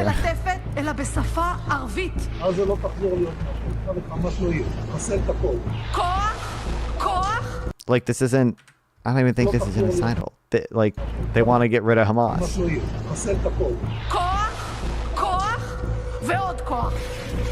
It's a war. אני לא נרדם טוב בלי שאני רואה בתים קורסים בעזה. אני משטחת את עזה. אין לי סנטימנטים. אתם תמשיכו לראות. People, you understand by that definition I'm a Zionist. I mean, if again, it depends on you because some people will say Zionism includes all these way crazy things. Iran is an apartheid state. No one ever mentions this. What do you mean? With gender, do you mean? שאני רואה בתים קורסים בעזה. אני משטחת את עזה. אין לי It's even people say, wait, Malibu, you would say this about Israel. You want to see Israel flattened. תמשיכו למות, הבתים שלכם ימשיכו להישרף, כי נוח שם הוא אויב, כיתה באלף הוא אויב, אישה בהיריון הוא אויב. Who is this guy? Middle East expert? This isn't even a guy in the Israeli government? והילדים בעזה, ילדים בעזה, הביאו על עצמם את זה! לא נותרת אבן על אבן בעזה. עזה הופכת לדרזדן. עוד בתים, עוד מגדלים. להרוס ולהתקדם, להרוס ולהתקדם. כמה שיותר... Religion, look it out. Oh, religion, okay. תשמיד את עזה עכשיו! עכשיו!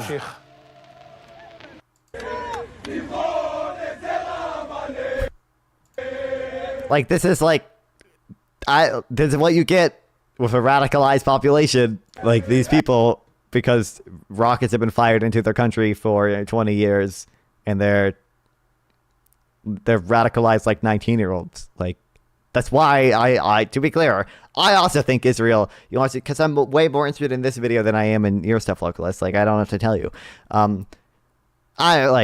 I think Israel, to be clear, has committed some war crimes. And I think this is primarily the reason why, because you have a conscript army full of radicalized 19-year-olds.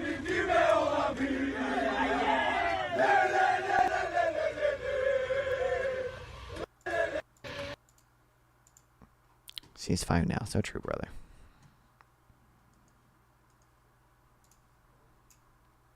Fuck, what'd I click on?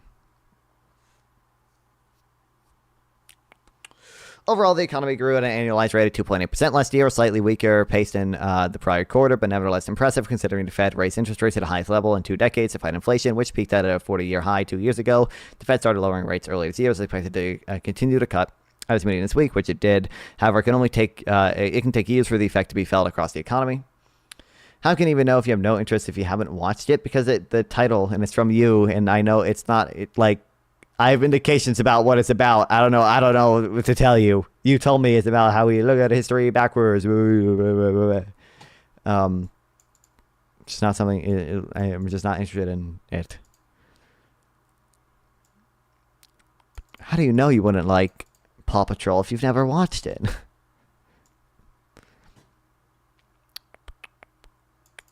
The path to stagflation. Trump's tariffs has floated aren't inherently inflationary.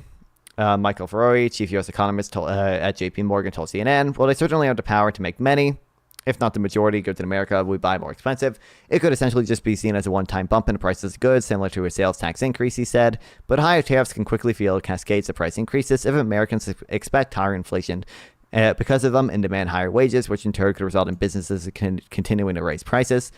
And if the new tariffs are imposed in a haphazard and hasty way, such that businesses don't have ample time to reconfigure their supply chains, it could significantly hamper economic growth by also forcing businesses to pull back on any new investments due to heightened uncertainty, Ferrari said. Very prejudiced. I am prejudiced against you because I hate localism. Stagflation could also materialize if other nations were to respond to the title tells me what it's about, retaliatory tariffs on U.S. produced goods, likely leading to employers to lay off workers as a result, he said. Though Ferrari believes that the risk that the U.S. economy experiences stagflation is higher now compared to earlier in the year, it's not the best case. It's not the base case that he and the team of economists works with are predicting at the moment. That's because they aren't forecasting inflation jumping by more than a few tenths of percentage points from current levels, partly because he believes Trump administration will give U.S. businesses sufficient time to respond to higher tariffs if they're set in motion. Wells Fargo economists share a similar view to Ferrari. These tariff increases, implemented shortly after Inauguration Day, would impart a modest inflationary shock to U.S. economy, boosting our inflation forecast in the near term, but also dampening economic growth outlook. They said in a note last month, pushed shortly after Election Day, should this occur, the probability of stagflation scenario in our growth model would likely increase. That said, there's a tremendous uncertainty about future potential policies, they cautioned. Localism is inevitable, true, real.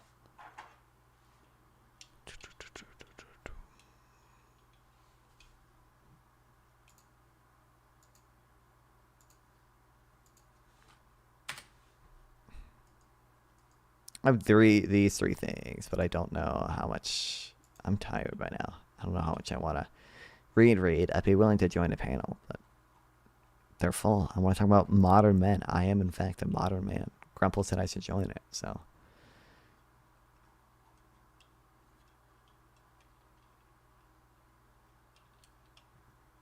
Did you become a communist? Why?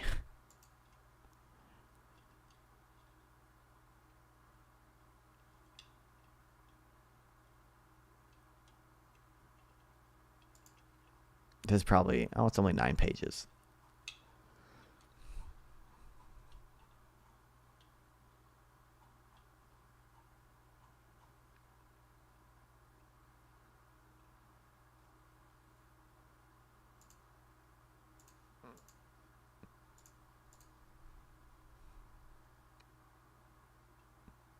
If you're on the left, might as well go neck deep in. What if I think most communists are stupid?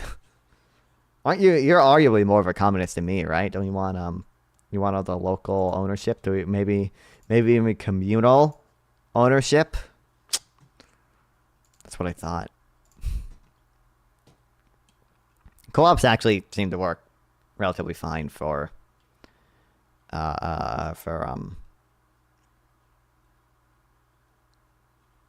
farms. I don't think I would mandate them, but oh my god. GDP equals C plus I plus G plus net exports. The trade deficit is negative for GDP. Oh, my queen, Erica York, my queen. If you wanted what is best for individual rights of the citizens of Israel, you would want an end towards a Zionist supremacist theocratic project, which is the Israeli state in replacement of a liberal secular. I think Israel should be liberal and secular. Israel is secular, and relatively liberal. They're not technically a theocracy, not formally, at least. Demilitarized society. I don't see how they can demilitarize when all their neighbors fucking hate them. Or Jewish aid not automatically Jewish are not automatically enrolled in army security state. Again, this is fucking dumb. Like 50% of countries have mandatory conscription. If you think this makes Finland illegitimate, like I just take that like as a reductio. Like obviously like Finland and the Netherlands and Belgium are not like illegitimate nations just because they have mandatory conscription. You're dumb for thinking that just because you have mandatory conscription makes you an illegitimate nation. No one is going to agree with you there, buddy. Arrogant. Okay, my bad. Even the U.S., you have to register for selective service. Are we illegitimate nation? Not made to be subsidized settlers. I don't think Israel should have settlers, period, much less subsidize them. To be influenced by leaders from extreme Judaism interpretation groups for them to die in useless war. Yes, okay. I take that as a reductio. I don't know what to tell you. My queen Erica York. There was that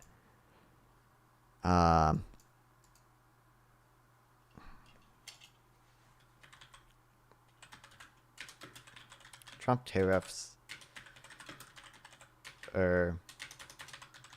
affects Congress committee. There was this where Erica York was at. I wanted to watch it on stream, but then I was lazy. It was the day after the subathon, okay? So, like, I was lazy and,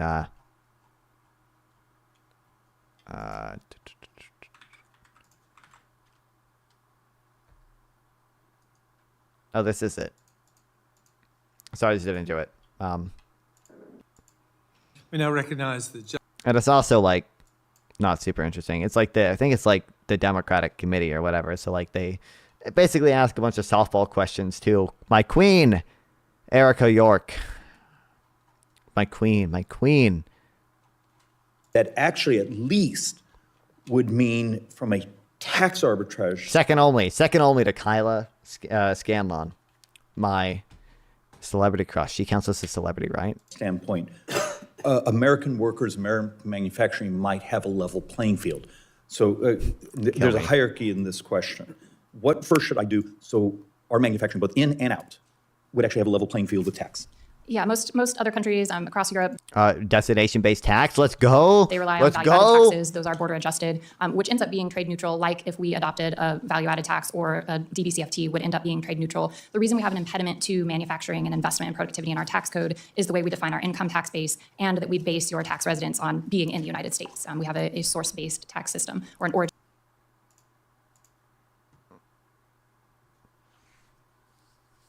I love destination-based taxes.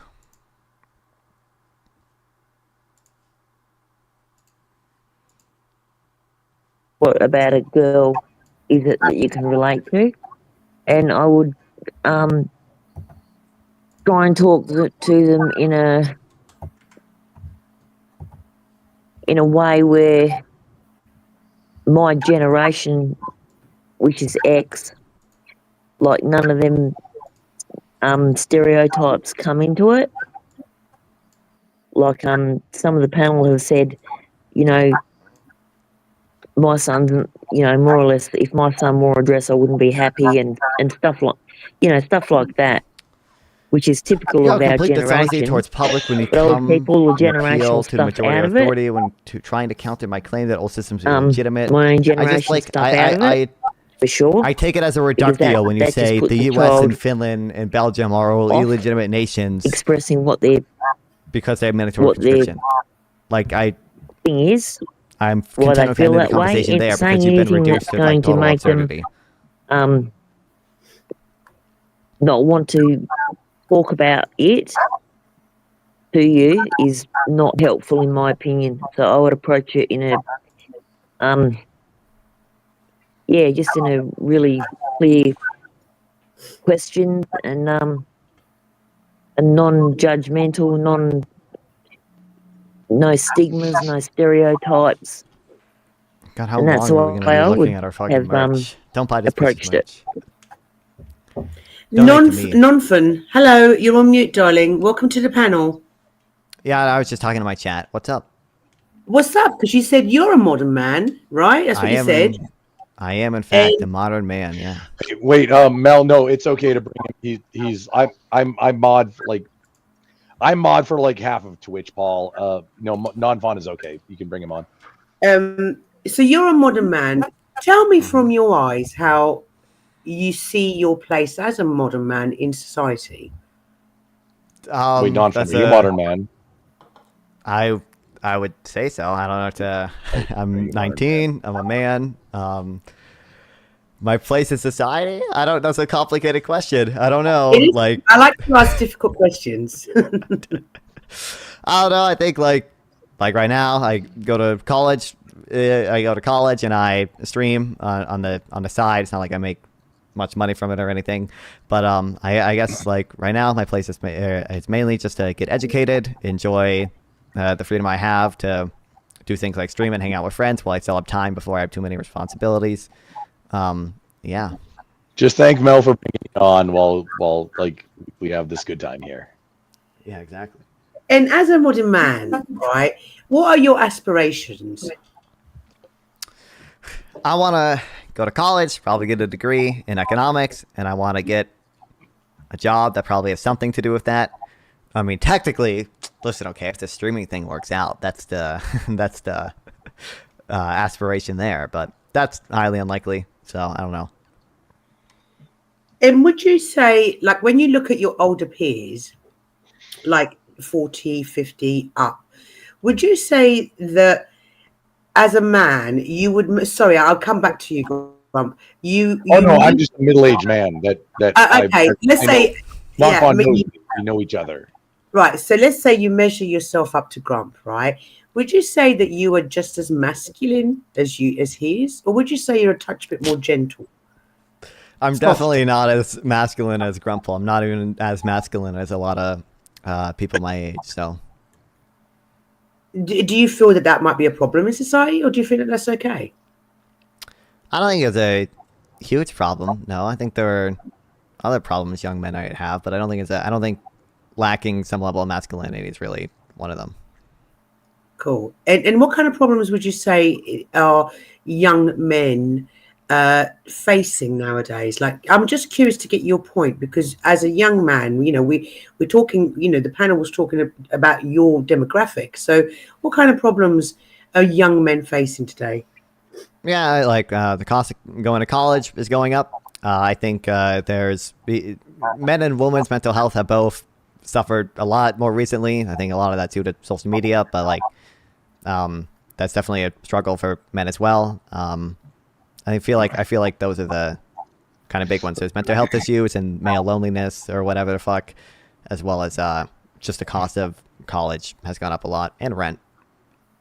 Mel, I have a thing for when he's college is a scam, by the way. Yeah, go ahead, Herbert. Was that you, Grump? Yeah. So I'm a mod in Non-Fawn's Twitch chat. Mm-hmm. I'm a mod for like half of Twitch, Paul, like at least the not super lefty stuff, like people. And here's where the part of the conversation comes in. It's just part of being a man is whenever possible trying to teach and bring up other men whenever possible. It's with no expectation of anything back, just to see better things happen for the good of it. It's like, it takes a village mentality. That's communism. It's incumbent upon every man to try and instill values on other men. And if I can do that by whatever means necessary, by helping people with streaming or content creation, and like maybe have a conversation here and there, that's what I do. Non-fawn, sorry, that's why I appreciate it, Grumple. Thanks. But Grumple, can I just? I always like you and whatever. You've contradicted yourself a little tiny bit, and let me. And I could be wrong, because earlier you were saying get the boys out on the street, get them fishing, get them riding bikes, get them let's get them out. But then you are also saying that it's okay to sit at home and stream all day, and that you'll support and you're. Oh no, I didn't say that. I have an over full-time main gig. I have 2 businesses, and I'm contracting currently with a defense contractor, a military. No, I meant the younger. We're talking about our lovely. I know. Yeah, that's the thing is, I'm not saying no, don't I'm not saying be like what it sounded like you were putting on me was that I was putting out being a man influencer full time, and that's not what I was going for. I try and help wherever I can, and I think that's incumbent upon men. If you see somebody with a flat, you pull over and help them. I play in the church band. I go and read at church, just because, hey, this is my given abilities. That's how I can help out. If I can help out some other streamers that are trying to come up with, just because I'm autistic enough that I've learned how to do OBS settings, and I have some tutorials. Hey, check this out. This will help you out. If I can help somebody do something, I don't think that means I was successful for the day. We can be a multinational nation. No, I get that. That's part of being a man, is trying to help other people. No, I agree. I guess where I was trying to go. I think so anyway. Maybe I'm a bitch. Maybe I'm an idiot. I don't know. No. I'm a simple monkey, though. No, I had a question for the young man. One second. Let me just land my plane, as Kev would say. Where I was trying to go was that are young men just growing up with the environment, and the environment right now at the moment is, very much social media focused. A lot of them, yes. Or it's sad. I'm sorry, you weren't done. No, because or do we need to encourage our young men to acquire more life skills?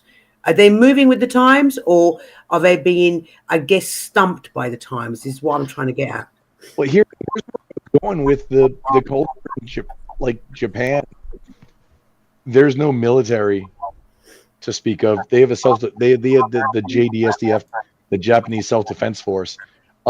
Maybe it just changed. Germany's the same way, and I mean, if you've only heard tales of the types of degenerate content that comes out of Germany, I mean, they are God's engineers. It is like Germany, Japan, either way. But we definitely need to. Our young men, the kids need to run around. The kids need to play. Boys need to be boys and not be drugged for being boys. Yeah, boys are gonna fight. Boys are gonna do boy shit. There's gonna be a pecking order and things that are gonna happen. Boys need to let be boys and let it thrive, because that's how you get your next generation of leaders. Otherwise, You end up in the bullshit where we are, where there's a cycle. Strong men make good times. Good times make weak men. Weak men make bad times. Bad times make strong men. It's a cycle. And it's about the men and how they're raised and how they act. Sorry, girls. That's just how it is. Lady Luck, did you want to ask a question? Yes, I did. Well, I was wanted gonna. to ask. No, go ahead. Go ahead. Sorry. Go ahead. I was Lady going to Luck. ask. Sorry. I was going to ask modern man, what are the most common stresses that you find that your peers share with you?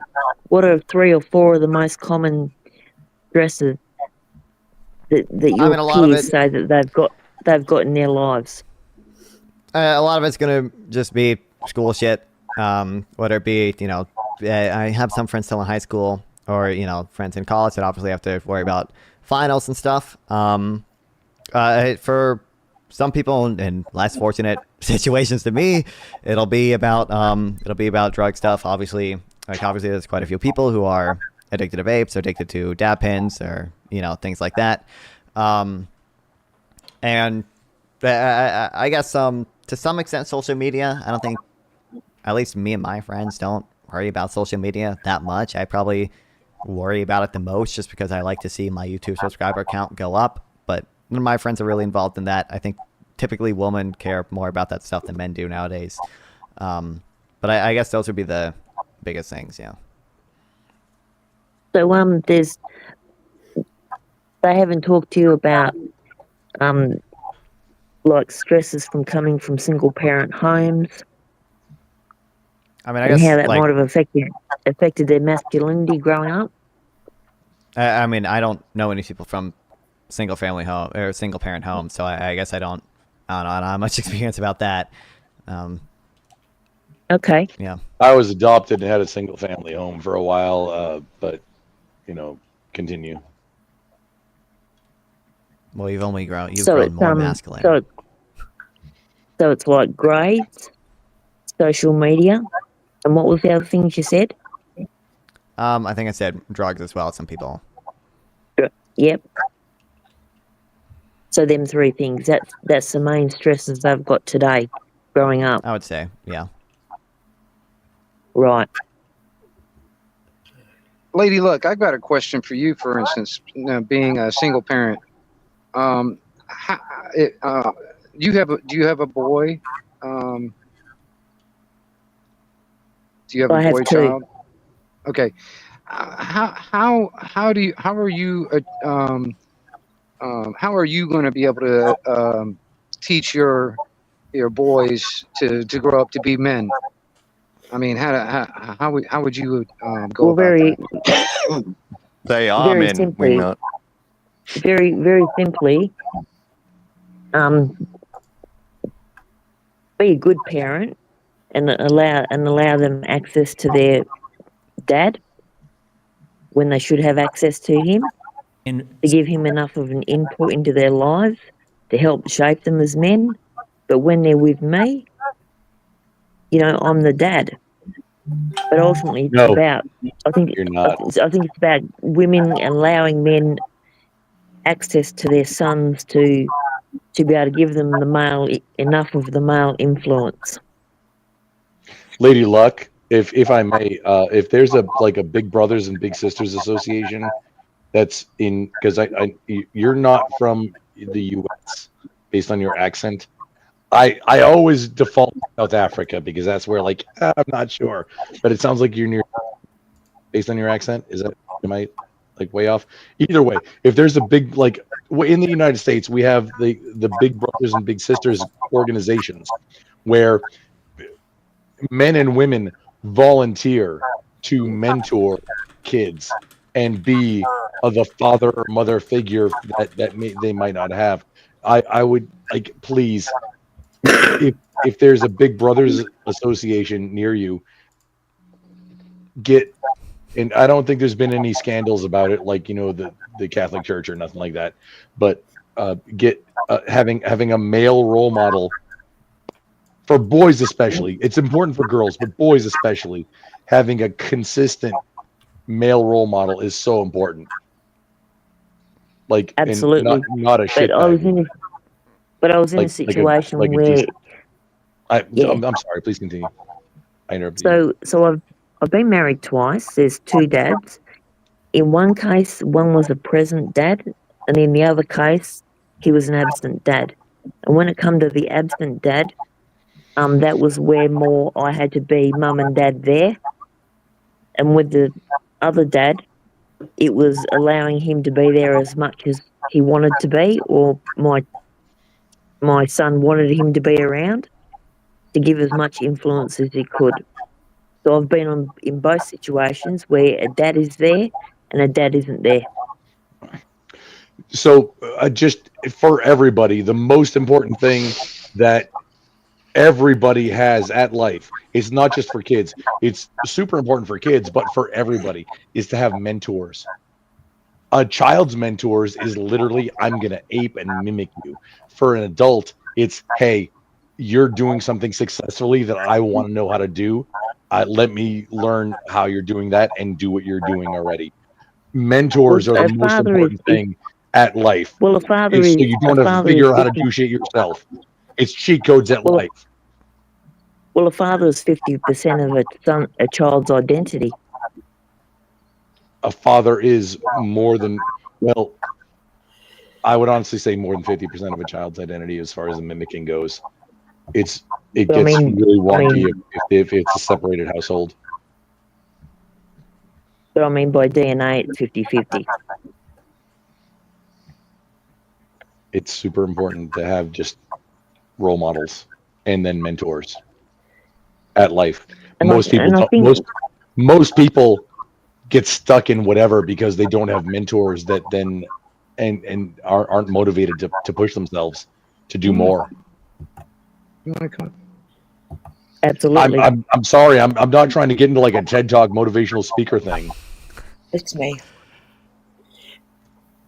Oh, Mel's. No, you're good. You're good. It's all done. Oh yeah. No, I was about to get on a TED Talk or something. Yeah. No, Mel, you were right. My bad. But I think if we think that one of the issues that modern men are having is identity because of split families, maybe that's something that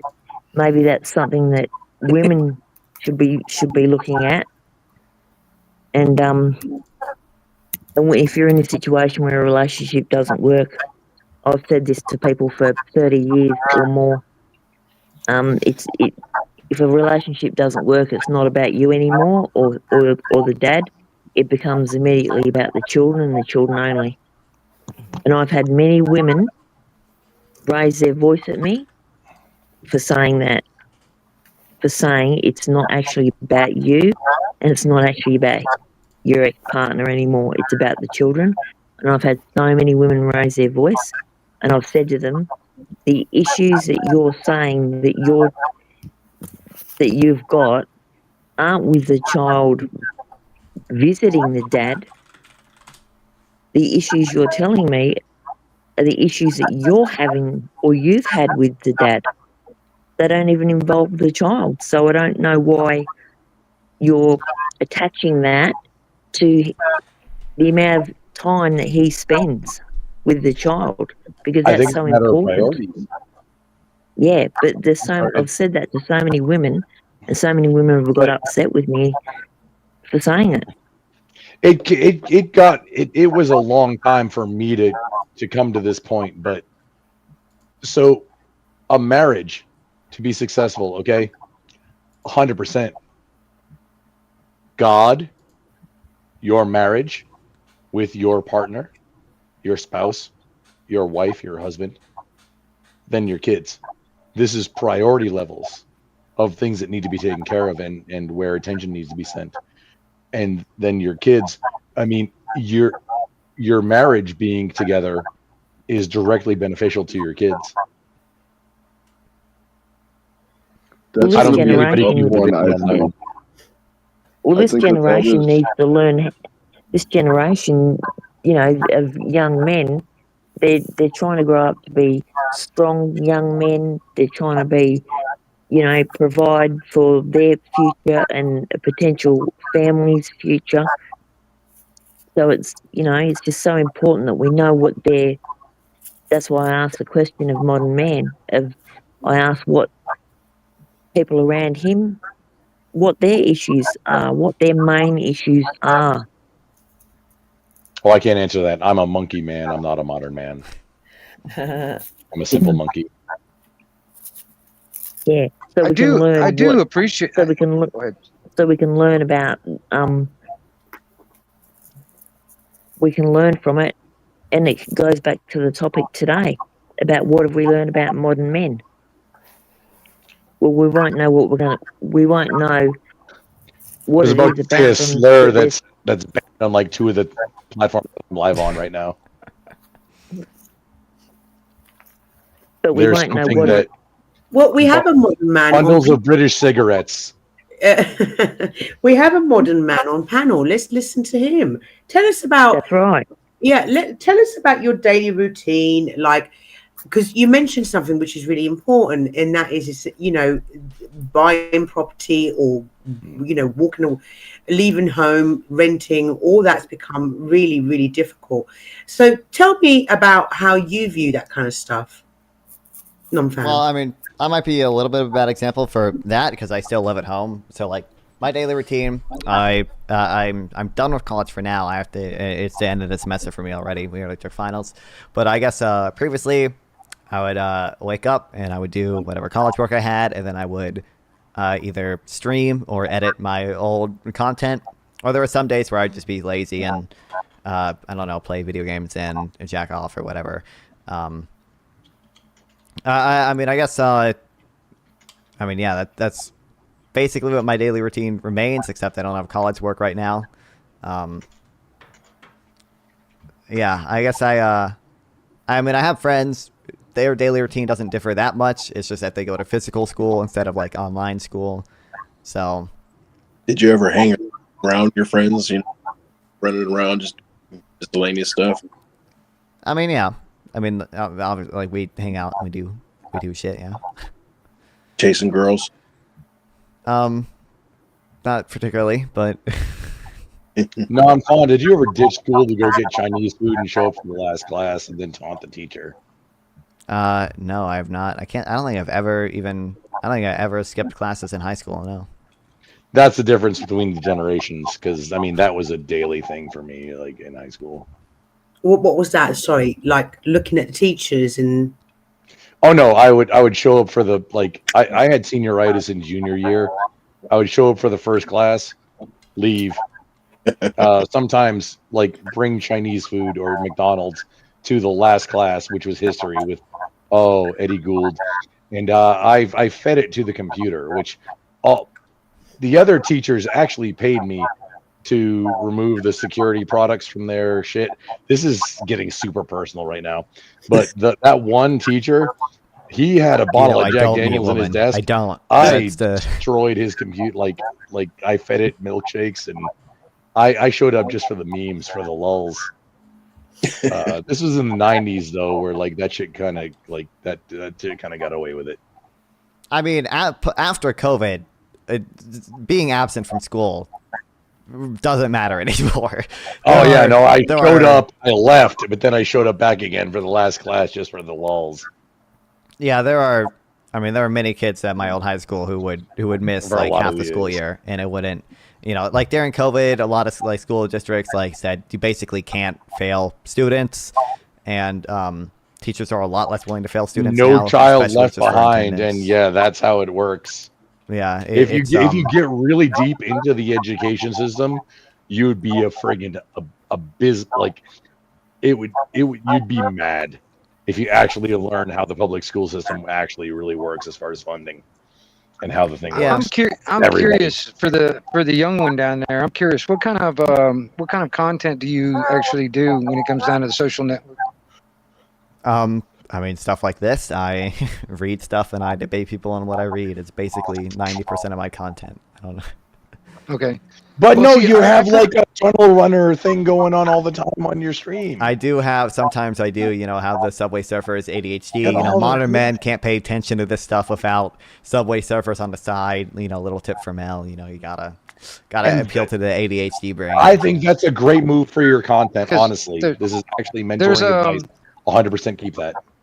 because I actually applaud a lot of the younger people out there that do have a social presence, but what they're doing is they're going out hiking out in the mountains and stuff like that and filming themselves do it. You know what I mean? It's pretty. I applaud that, honestly. Instead of just sitting in front of a computer all day, inside the house, and not getting any sun on them. That's it's nice to see that. Have you seen those videos where Listen, people okay, go I will out and say- build a house in the middle of nowhere? It's amazing. They cut down their own trees. They make their own timber and build their own. Yeah, house. I mean, wait, there's people that go out are there y'all and go talking out about the and- dudes and- that do like primitive making the bricks and Yeah. building like a subterranean pool? Yeah, I mean, and all, there's Yeah, stuff no, like that- that. Modern man. That's not. There's young people out there that are going and filming abandoned houses and stuff, or whatever. You know what I mean? And there's this one guy. He's like in his early 20s that I follow on YouTube. I applaud that. He goes out to all these canyons and stuff out in the desert, and he just does this huge hike, and he films himself doing it. I just it's awesome. You know what I mean? And I think that's what more kids really need to be doing, even if they are on the internet and have a social presence. That's what they're doing. They're actually doing something. The trick. Okay, to be what clear, you're- I what do you're- go on a walk at least once a day, so I do occasionally touch grass. I just want to set. I just wanna be clear. Non-fun. What the point that was being made right there is having a hobby and then making content out of that hobby, not just sitting and reacting or whatever it is. Going out, going and doing something as a hobby, Yeah, or getting paid or whatever. But then I also see too doing many kids content out with there that. That's what I you see said. too many kids out there that And their I whole agree with that. content is. Yeah, I see some kids out there that their whole content is just sitting there watching them play Fortnite. That's every single video on their channel is them playing Fortnite. You know what I mean, or something like that.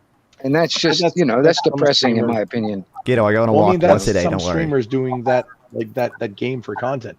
But I 100% I agree with you that people, kids especially, should get interested in something, do that thing, and then hey, if you want to record it and make content from that, that's going to give you a niche. And this is business advice. If you're doing something that nobody else is doing, you have a leg up, and you're going to make money. Nonfun, can I ask you a couple of questions? First question, if you Absolutely. could chat in, just do a quick hello in chat so my mods can drop your link. Secondly, let's say I came to your house, I removed all your tech, and I said, you going on, a trip to go and hunt, I removed all your tech for a week. Would you do it? What's in it for me exactly? What'd you say? Sorry, I pulled up your You're stream. going to just be thrown into the wilderness. You're going to go and hunt deer, and you're going to go and do the things that the Americans do: skin them, cook them, eat them. And I'm taking all your tech for a week. I mean, I Sounds like a vacation. I'm not I don't know if I want to go fucking hunt deer, but I'm not super addicted to tech. Every year, my family goes to a YMCA camp that doesn't have cell service, and we spend a week there. You stay in a cabin that's very small. I mean, I guess hunting deer does not sound that interesting to me. The YMCA. No, camp we has- don't hunt deer here in England. I'm only saying it because that's what they do in the US, right? That's the kings. That's the king's animals. You can't hunt them in England. No. Hunting is illegal in England. We can't It's a hunt. simple thing as going camping or something like that. Yeah. You know? I mean, I like camping. Yeah, my And family the- goes camping too. England is foxhound. The thing I noticed about those videos that people post of themselves building houses is that the footage is really good, and there's a lot of shots. So that person is spending half of their time setting up the camera for the shot. some people do hunt in England, but not very Yeah, often. what do they hunt? But I don't know. Fox hunting is now made illegal. What do they hunt? Hey, if I may, just as a point, Me point there. people think Bear Grylls was really doing all those things Hey, for I the was in entire the middle time. of saying something there when you're all rudely interrupted. You know, it's. I'm sorry, I didn't mean to interrupt you. Please listen. Thank you. Now, the fox hunting is the main one in Britain. That's the main one. That's for landed gentry, though, right? That's for gentry. It started off gentry, but what it actually was it was because, like, the hens and the ducks and everything on the farms were getting attacked. The farmers, it was mainly farmers to begin with. Then Yeah, it's illegal. I've just looked it up. Fox it is hunting is illegal in now, England. but it still goes on. We all know it still goes on behind closed doors. You know what I mean? And there is other hunting that goes on behind closed doors, but it is supposed to be banned in Britain. But Yeah, but my point is that it's illegal. Whether it goes on in the background and people are doing it illegally, I don't know, but it's illegal. to Pointy hunt. kitchen knives are also banned in England. Yeah, you don't have any freedom there. Damn. I'm oh, by the way, just blatant self-promotion. So on the pointy kitchen knives banned thing, so I found a supplier that makes the blunt end, like kitchen knives. I'm on stream turn one into, I'm going to manufacture a bayonet for a rifle made out of one of these blunt edge knives. Coming up sometime soon. I'm not sure when. It'll be in the future. Just FYI. I'm going to take their rules and turn it back on them, because I'm going to turn into a bayonet for a rifle with their blunty edge. I've got a question for Modern Man, if I could. Sure.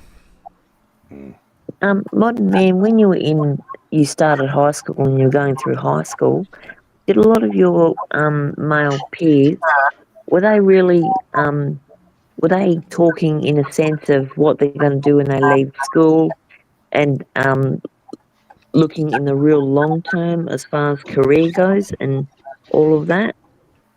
I mean, no, I don't think a lot of teenagers do that. But no, not really. Even still, like, I have concepts of a plan, so do my friends. But I don't think we have a super set out life path or anything like that, so. Right. So that hasn't really changed with the generations. That's might have stayed the same yet. Yeah. How old are you? Because I'm this 19 years generation's old. been You're a young. You really are a modern man. Yeah. No, I'm glad, because you're exactly in the demographic that I wanted to ask questions for. Lady Luck, sorry, go ahead. Yes, you're only 3 years older than my grandson. Congratulations. Wow. Non-fan, just quickly, like, I have a 16-year-old boy who idolizes Andrew Tate. What idols do you have in, let's say, or if any, do you look up to any particular role models or influences? Actually, is probably the better word. I don't know. I mean, there are people whose content I enjoy. In terms of idolizing, I don't think a lot of people I watch are necessarily good idols. Like, I don't think I enjoy Destiny's content, but I don't idolize Destiny, I would say. Oh, gay. I know, incredible. But like Destiny. I don't think there are many idols I have. You mimic his mannerisms. Shut up. I mean, I do. Well, that's fair, but I don't idolize Destiny in the sense that, like, I want to live as some of the aspects of his lifestyle, I would say. Yeah, I was watching him just the other day, actually, when he was talking about Biden's son, which inspired one of my lives as well. So would you say? But I guess what I'm trying to go with that question, non-fun, is in your life as a 19-year-old, do you look at influencers, shall I say, more than you might say, I don't know, a politician or something like that, as to look up to? Oh, it's hard. What if I really look up to Joe Biden? No, I definitely. No, I would no, say no. I use influencers. politician as an example, but I mean any kind of like, let's say, leadership position. I would say, yeah, influencers definitely play, at least for me, and I think most men nowadays pay more attention to influencers than, I guess, more traditional, Did you like say- role models. Wait, did you say What most would you- men? Yeah, what would most you say men. your positive male role model is? I mean, Say to Grumple. some extent, Grumple, yeah, to some extent, my dad, I guess. I mean, obviously my dad to some extent is going to be Right on. the male role model. Right on. The most I don't- positive one. Yeah. It's not me. I don't know. I mean, I don't think about it much, but Interesting. No, I was just there's curious. I was just curious. I was trying to understand, if we can help our younger generation, including, like I said, I have a teenage son also, like maybe look at, rather than concentrate on influencers, but on men that have a more affluent, a more manly. Do we want to use manly? Do we want to use authoritative figure in society? That kind of thing. yeah. Or Well, I guess. Mel, I it guess- depends on which thing you're talking about because those two things could be a little bit different. Mel, I was going to ask I guess him I about, also I don't pay much attention to famous people. Oh. I would say like another big role model or role models in my life were, I guess, like some of my teachers. So shout out Mr. Gilbert and Mr. Sunheim. Isn't that lovely? Oh, you know Gilbert? Oh, interesting. Yeah, you know Mr. Gilbert, bro. Paul I was going Gilbert, to ask modern men about what do you feel like was your coming of age, your rite of passage into becoming a young adult into a man? Yeah, What's the first time I been looked the at steps Belle of you- Delphine. I don't know actually. I mean, I feel like Bring up my the experience has dinners. been kind of weird. Like my first year in high school was like online school, so like it didn't feel like real high school. And then now I'm going to online college in a way that doesn't feel like real college. Was that after the pandemic? Sorry, just to clarify. Is that Yeah, the first year of high school was the pandemic for me, so I was in online school. I guess I don't. It probably would be. I think to some extent, like my first year in real high school, and then to some extent also just when I graduated high school. I would say like the big things there. Yeah. No, he doesn't. And Belle Delphine when I looked at that, like I said. I really like the fact that you've got male teachers that are a good influence on you. I think that's brilliant because we know that there's a huge drop in male teachers. So the fact that you've got those two teachers is fantastic. Kids lack that because a lot of the time the majority of the teaching force is female, right? Do you feel that it's important to have those male figures with those teachers in your life? Yeah, I think so. Yeah, I mean, obviously, like I understand, women are probably more inclined to do caretaking jobs just biologically, but I mean, yeah, I feel like it's definitely useful to have male teachers so you can have a positive male influence there. Yeah, that's racist. Yeah, one of my Racist, very damn. favorite science teachers back when I was in school was a male, and I mean, I really enjoyed his class. That's good. I mean, I really hope that going forward we can change that. I mean, I don't know if we can, but I really hope that going forward we can encourage more men to go into the teaching aspect of things. Do you think that that's achievable? Grandpa, you look like you want to say something. Saying men are better at teaching might just be a little I bit didn't say that. I misogyny. said I wish we had But I more. mean, it's probably right because I mean, women are nurturers by nature.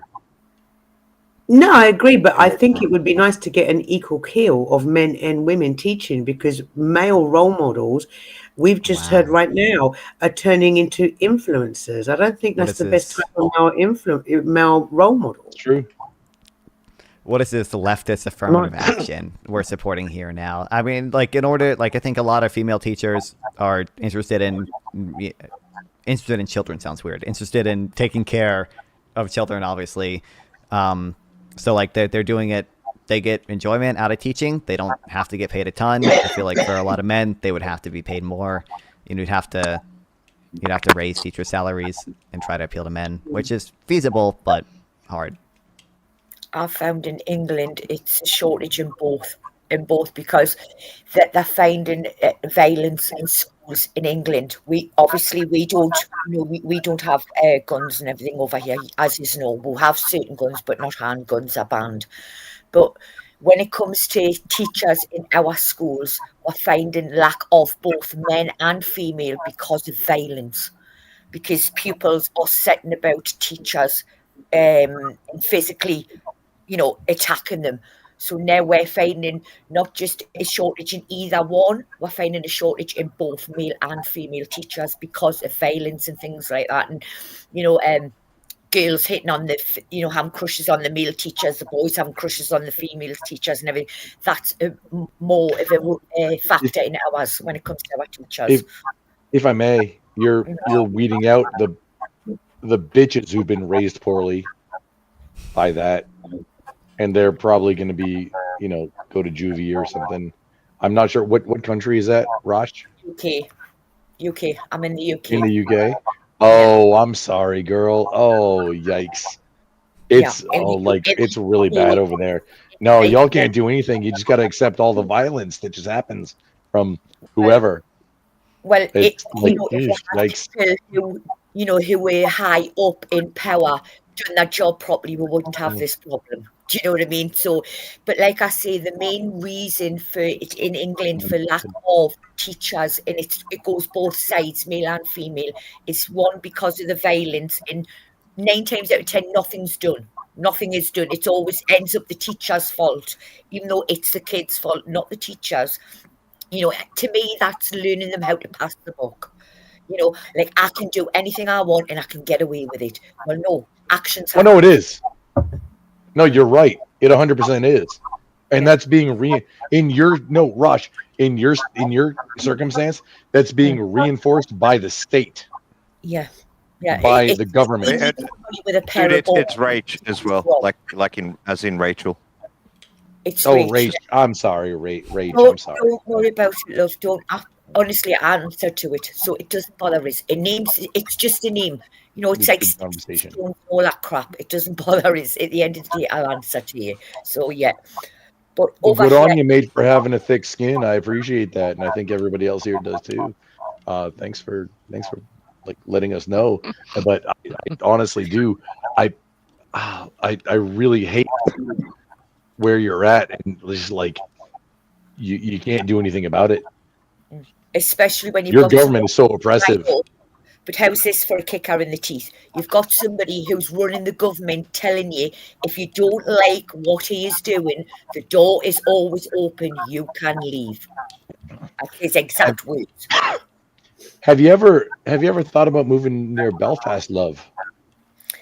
I am from Irish roots. Hey. I do have. So you got the thing that I didn't say that I was saying, eh? Mm-hmm. But yeah, Clue, stop want me attention in the chat, love. You're insignificant. So just going back, because obviously we've hit on the education, and I do think that the education system is leaving our young men behind. In what respect? I feel that women are, factually, statistics show that girls are performing 100 times better than boys are at school. I'm going to ask Nonfan a question. Do you see any difference between in your setting, in your educational setting, between females and males? Go ahead. Pause 1 second, Nonfan. Hey, Rach, just right 2 seconds before Nonfan answers. Rach, cad mil falche.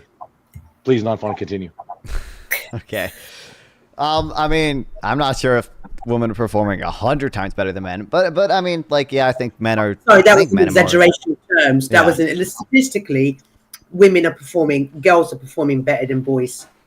Yeah, I think education. boys get more easily distracted. Men are like less interested in academic activities and tend to be more interested in sports or whatever And stuff. violence. So I think and violence exactly, and fighting each other, and having underground slap boxing rings and in the bathroom, obviously, Whatever. and then probably in drugs too. I think they're also more likely to have ADHD.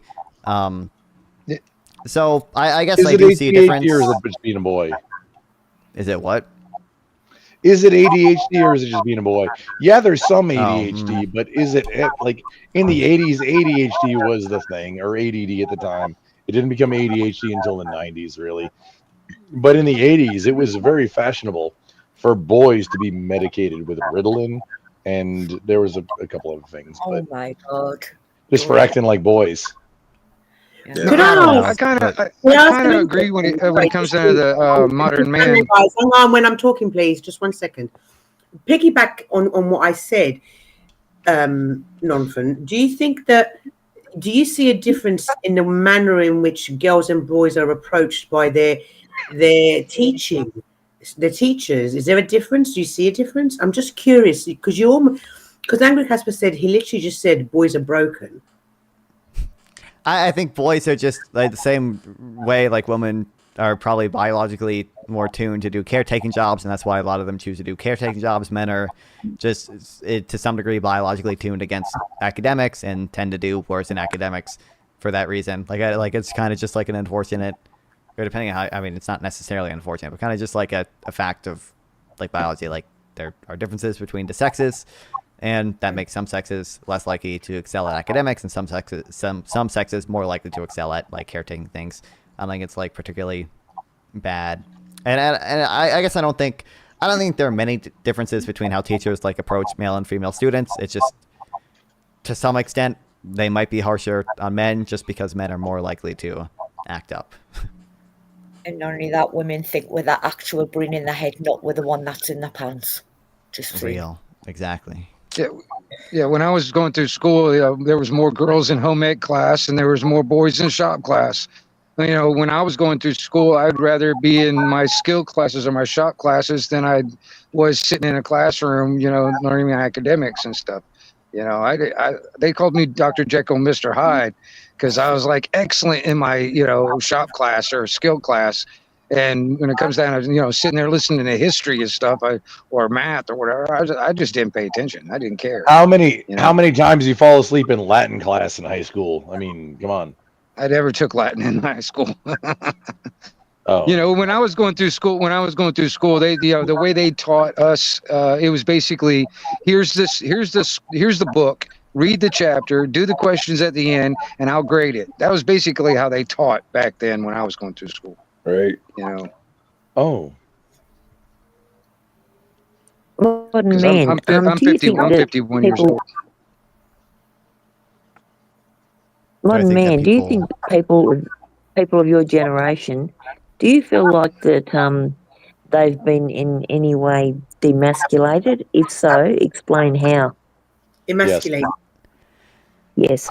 I mean, I don't know. I'm not qualified to answer that question. I don't feel like that's a particularly huge issue, but some people seem to think it is. I guess I don't think there's many people trying to emasculate me or anything. I just think, I think that there's probably, I think the sexes are more equal nowadays. But I demasculate you, and I'm your friend. I mean, if you're, but Well, that's what I'm that's just asking, boys does insulting the younger boys, bro. I generation- don't know what to tell you. Like people. That's what I'm asking. Does the younger generation see that they think that they're being, emasculated? I mean, Do I'm they sure feel some like they're people being do. emasculated? I don't. In most of my circles, that's not a concern that we have. Like, people might make jokes occasionally. Like, people will come on my chat and be like, "Oh, you don't have a beard, you little soy boy." But like, it's just not a huge concern for me and most of my friends. Like, Interesting. I don't think anybody cares that you wear a beer wench. Only for sometimes. donations. Okay, don't worry. It's actually it's okay. Those are people trying to emasculate me, but I monetize it, so it's fine. See, I help you with that. We're friends here. Yeah. As long as I can monetize my emasculation, I'm cool with it. Okay. Yeah, we're all content creators here. Just figure out how to monetize it. Like do whatever. Just like figure out how to monetize it. But we also have a conversation about it if it's weird. Yeah. And then that's content for everybody. Damn. Can I ask you, am I way off on this one? Hang on, how big is? Because I remember boys at the end. No. Let me finish. How Grooming? big? What the hell? I'm sorry. I'm trying to talk. For fuck's sake. How? Jesus Christ. Let me finish the question. How big is your, like in the 80s and 90s, boys lived for chasing girls, right? How big is that a bigger deal now? Is it still like, yes, girls, we always think about is girls or boys, whichever one you're into, compared to your social media? Well, I feel like for a lot of people, social media has aggravated it, right? Now you can DM any girl in the school anytime you want. You can slide into the DMs. Wait, no, non-fun. I believe the question she asked was, is social media more important than chasing girls? Oh, sure. For some, wait, Mel, did I get that right? You did, darling. Okay, yeah, just correct yeah, okay. I Please guess continue. I don't think for most men it is. I got your back, but bro. I think for some people it is. Like arguably it is for me, except it's social media, but like I'm not chasing like Instagram likes to be popular in my school. I'm just trying to get viewers on YouTube and get people to donate to make me wear the stupid beer wench or whatever. I guess for most men, I would say they probably prioritize trying to have a girlfriend over like social media likes. I think for men, that's probably where That's good. That's good because that makes me happy. That makes me really happy that you're prioritizing well. Just quick question, non-fun. Do you consider yourself in that group of men that, hey, you're one that doesn't do that, or do you consider yourself out of that group? men who don't prioritize women about social media, or no, just of what you said of because most men prioritize X. Do you consider yourself in the group, or are you still on the outside? We'll get there, dude. I'm here for you. I don't know. I'm probably more on the outside, I guess. Yeah, like I don't really. No, have you kissed a girl yet? Come on. We'll get you. We'll get you there. No, not fun. I'm on the social media. I'm on the social media grind. Okay, I'm the true red pill here. Okay, I don't chase women. I chase YouTube likes. I don't need a woman kissing me to distract me. What I need is people to go to nonfun on YouTube or nonfun420 on Twitch or nonfun420 on Kick or nonfun on Rumble and go type in !TTS in the chat and donate me money. You got to remember which ones have the number and which ones don't, dude. That you got it wrong. I got it right. I'm still looking for my Trinity from Matrix. That's what I'm still doing. I'm still looking for her. Hey, non-fun. If you post, hang on for the link, chick with A cups post a link in all private dressed in chat. leather that has gonna. I think they already sent it in chat a few times. Dance at you. Okay, cool. And jump. Oh yeah, there's one. Is that Destiny? Or, wait, Trinity. Marisi. Pixie cut, leather, small boobs, jumps across buildings. The athletic. It's like, remember in the Schwarzenegger Total Recall, what kind of build you want? That's kind of where you're at right now. Build the chick type of thing.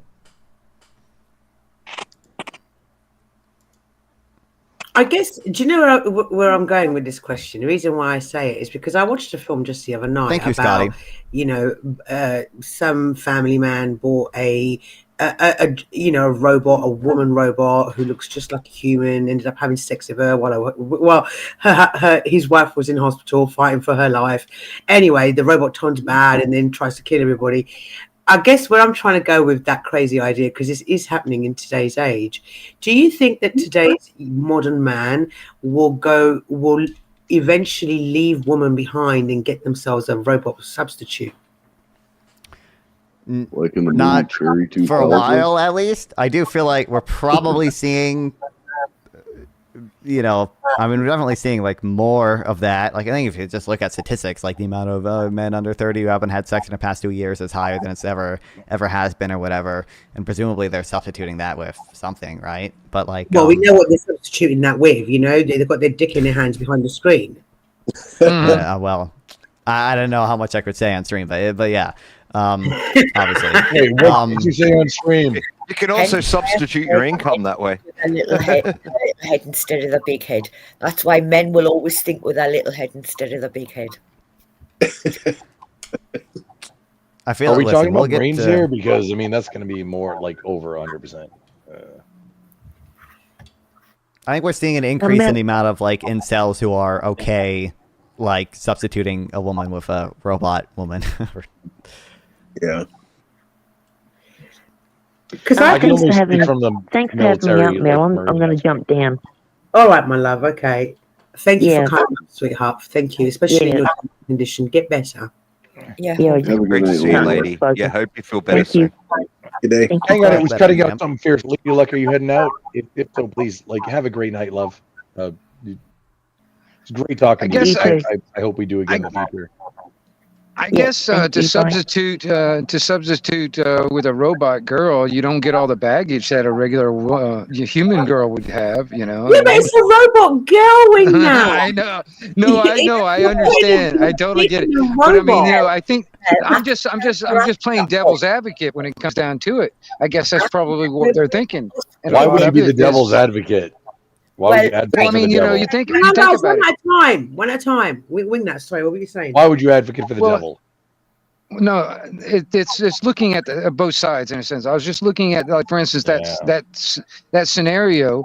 That's probably what's going through some of those guys' minds at that time. It's like, they'd more rather have a robot girl, a girlfriend, or a chatbot girlfriend than an actual human girlfriend, because there's just no baggage.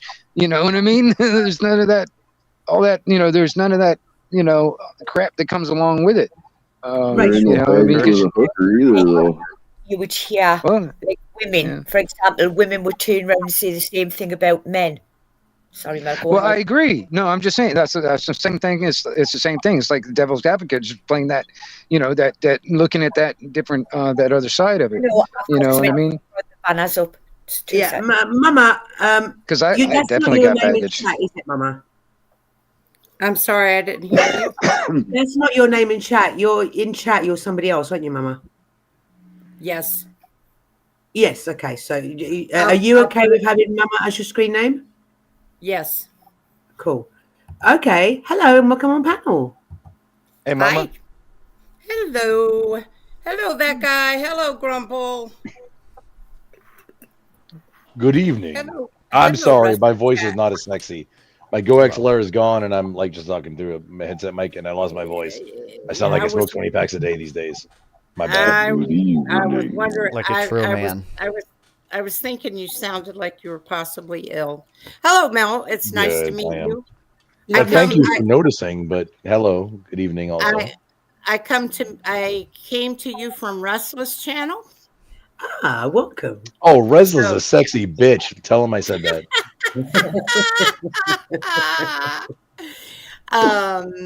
I've been stalking your channel for a little bit, so That's okay. I don't mind stalkers. I have a few of them. Don't worry. One more is no difference.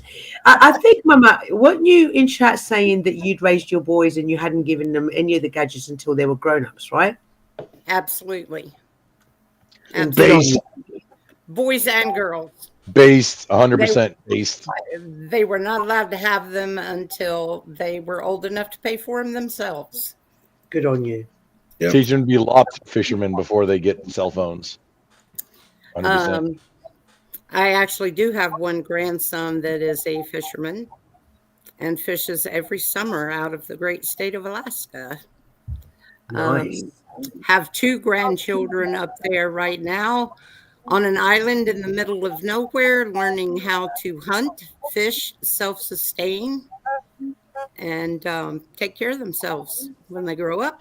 Self-sufficiency is the best skills to learn. 100%. Based. If you want to call me based, that's fine. But I'll tell you what, I'll baste you like a turkey. our children know how to take care of themselves. They know. Mel, you keep your mind out the gutter. They know how to plant gardens. They know how to hunt for food. They know how to live without electronics. There you go. That's the best. So, anyways, I mean, good on you that you're teaching them how to hunt, because that's one thing that the Western world generally doesn't do anymore. You know, the Western world will go to the supermarket and get whatever off the shelf. So in a survival situation, or if the world was to become a lot worse than what it is now, those are very important, essential skills, right? Right. We believe so. We believe so. But By the way, Grandpa, Wait, who's we? You got a mouse in your if you pocket? want a sexy voice, download Just- this. Just because we believe that doesn't mean that everyone believes that. So I'm sorry, excuse me, sir. I only do all natural sexy voice, and right now mine is not as sexy because it sounds like I'm a 20-pack a day smoker. Also, I'm talking through like a headset mic when my Go XLR is busted and the new one is on its way. Just apologies for everybody involved. This has been a shit show, and I apologize for whoever said that on their behalf. His or her behalf. Shit show. Who said it? Just quickly, non-fun. Lord would like to know: are you a Fruity Pebbles kind of guy, or are you a Captain Crunch kind of guy? I like Fruity Pebbles better, and if a girl showed up, Oh, Cocoa Pebbles is an answer. Don't fall for it, non-fun. Wait, what? Non-fun, don't fall for it. Just want to be clear. When I was saying, you know, I chase YouTube likes and not women, that's a joke. Any woman in chat, join my Discord server and give me Fruity Pebbles. Okay, that I will.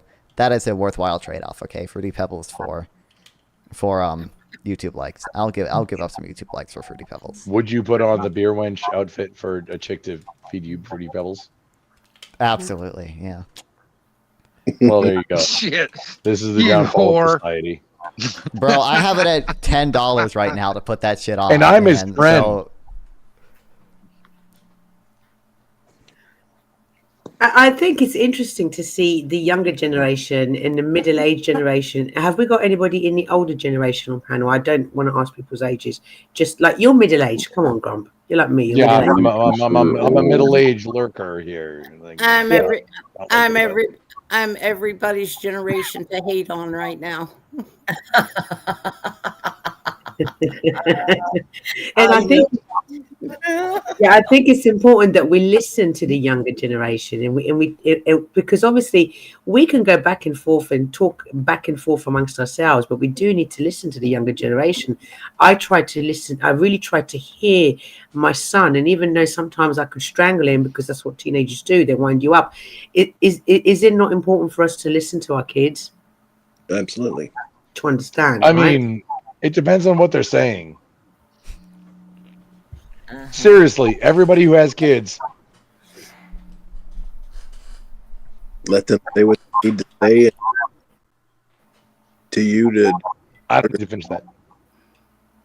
What's it? No, sometimes my son drives me crazy. He's a teenager. That's very normal. Most teenagers drive their parents crazy. It's in the DNA. I did it, right? But I think I try and listen to what he's saying, because I try and understand what it's like to be a teenager in this day and age, which was very different for the teens that most of us had, right? Mm-hmm. It's a very different world. Just like my dad's generation, he was running when he grew up, he was very poor. He had to go and steal fruit off trees. He'd get shot at from the farmers, in extreme poverty. Then to me, I had a very lucky upbringing financially in England in the 80s and 90s. And does it not amaze anyone on panel the difference, the huge difference each generation is having now compared to generations of the past? Yeah. Now I think I kids just, are feeling I more depend on where One at a time. they're raised. Every generation has its trials and tribulations. And the generation that gave birth to the current generation, speaking from time in memoriam, I think tries to make things better for the generation that they birthed.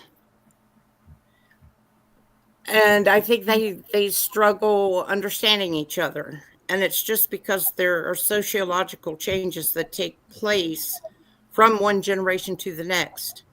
That's racist. Who keeps saying that?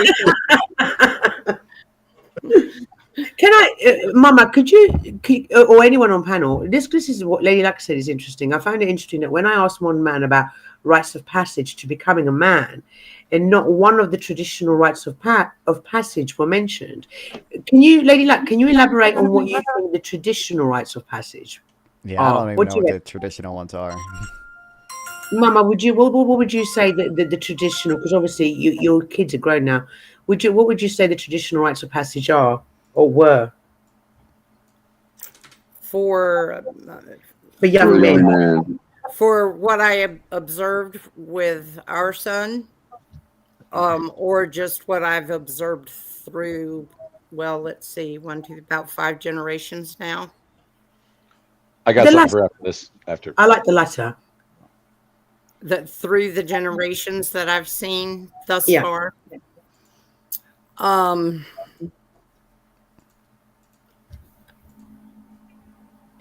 In my particular generation,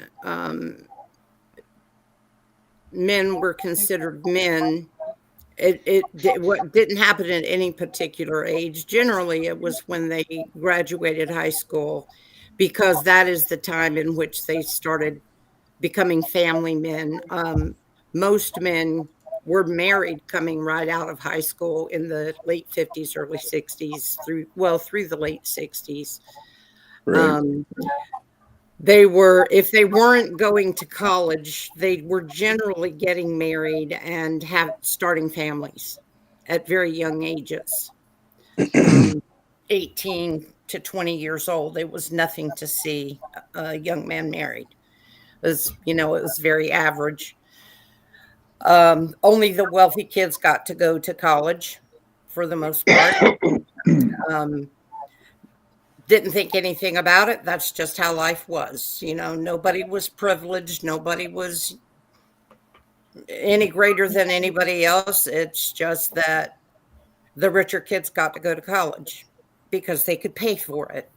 That was before loans were available. Before FAFSA. Our son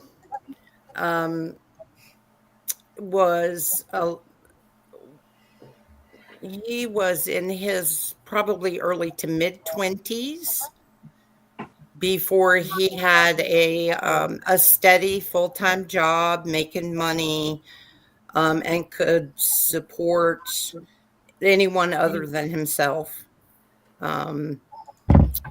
We encouraged him to get out, do things, have fun, see a bit of the United States, not the world, just the United States,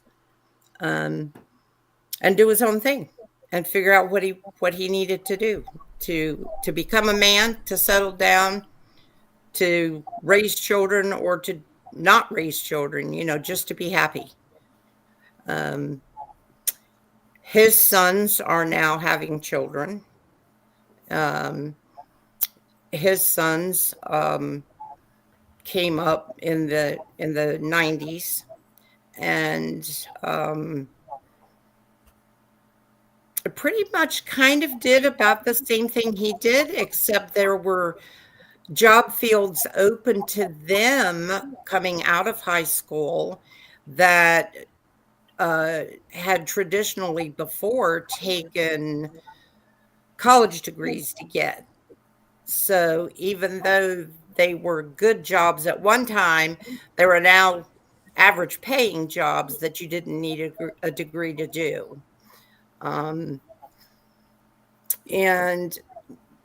once again, you know, when they could support themselves, it's just this kind of big waxy ball of different things that get put together that make you a man. You know, are you sure of yourself? How are you ready to support yourself? How well can you support yourself? Are you ready to defend yourself, your family, your children? Are you ready to take up for your rights, their rights? Can you function on your own, or do you have to have support? There's just so many things involved in what is a man. I think a man has to define himself. Yeah. What do the men? Yeah, that was brilliant. Thank you, Mama. What do the men think? When do you become a man? When you get your balls. 12 years old when you kill your first deer, cut it open, rip the heart out of its chest, and take a big fucking bite out of it. Yes, honestly, that's a big thing about as far as youth, like becoming a man. That's a rite of passage. Hunting? No, not just hunting, but then eating raw heart. Like a bite of the raw heart. That's a little extreme. I don't think I'm gonna do that anytime soon. Non-pon. This is why you're okay. Never mind. But no, it's like call me soy. I'm not gonna kill a deer and eat its heart. Okay, that's just not happening. I kill 3 deer a year just for the meat in the freezer. I'm vegetarian. I don't even eat meat. I'm vegetarian. I'm not killing a deer, much less eating its heart. And I choose does because and shoot him in the head. I don't have to worry about the rack. Okay. You can hunt deer. Oh yeah, no. Excuse me, ma'am. I'm just so we're clear. You're a Euro whatever. I'm a Texan. Yes, I can hunt like I can. We have a season for gator in Texas. You know that? Yeah, no. I loved the one thing that I wish I was like I could like had somebody to show me because I don't do it is to hunt duck because duck is the best animal to eat ever. It's red meat and dark like a poultry dark meat plus red meat.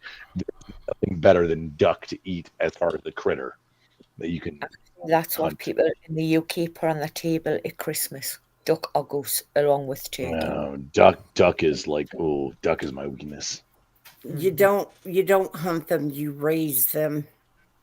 And that's cheating. And you have a chopping block. Hunting. That's cheating. That's like having chickens for meat or rabbits for meat. At least in the United States, ducks are like you have to have a federal tax stamp to legally hunt them because everybody legally hunts.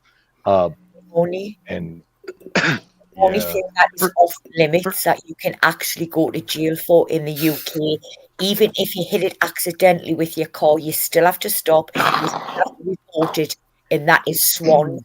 If you render aid, if you run a swan over in the UK, you have to stop. You have to report it to the police, even if it's a swan's fault. You have to report it because if you leave swans are bigger assholes than geese. Why? Because they are the sovereigns. They belong to the sovereign. They are the sovereigns. Oh, they belong to the sovereign. See, that's the problem. See, I knew you were Irish. You don't agree with that shit at all, do you? I'm in England, but my heritage comes from Ireland, is what I'm saying. But I'm English. Yeah, you're like, hey, You're not allowed to hurt them. You're not allowed to hurt them. You can end up in jail. You could end up in jail. They do the same thing here with eagles and trumpeters to Cardinal Falce. You sure? For me, I started working when I was 16 years old, so that was I'm when totally not speaking Gaelic right now. Don't worry about that. You know, and I've had to keep a job and support myself, and I moved out of my parents' house when I was 16, so that for me was my my thing. Okay, getting a job and moving out, I can do. Okay, I can do that one.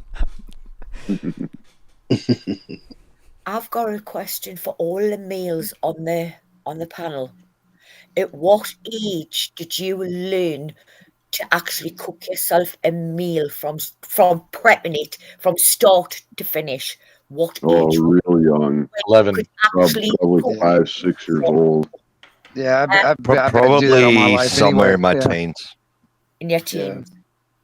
Probably not until Probably I was for like me, 15. What was that meal? What was it, that meal? I was a I latchkey Gen X kid, though. I started out with it. Yeah, I think I think I started out with. I used to make. We call them like eggs in a nest a lot. You just like cut a circular hole in bread and put an egg in it, and flip it over once. Like it's not that hard. I think that's probably the first thing I started making on my own, and then at some point pancakes, and at some point mac and cheese. I found recently an old recipe that I had cooked for my family. I can't remember how old I was. I would have been pretty young. It was chili prawns. Well, by the age... prawns? Yep. By the time I was 12, I could cook a full Sunday dinner with Yorkshire puddings and everything. Sunday dinner? Yeah, from start to finish. That is putting meat in oven, prepping veg, cooking veg, doing everything, putting the plates out, plating it all up from start to finish. By the time I had it perfected, by the time I was 12. Oh, and I'm sorry, prawns are shrimp for the non-Aussies here. Prawns are like it's bigger than shrimp. It's the same. No, they're what you would call shrimp. They're what you would call shrimp. You can get big prawns. You can get small ones. It depends. Yeah. You ought to see the size of shrimp down here. The ones we get from Brisbane, they're your Australian friend to put some in the Barbie though. You get like King Island prawns or something like that. I think they're called. They're like big prawns. They're nice. But yeah, shrimp. It's synonymous with shrimp. Yeah, shrimp on the Barbie. It's kind of gay. We call them prawns. We can go down here and get them mud bugs out there, man, out there in the creek, man. You know, mud bugs. Yeah, bugs.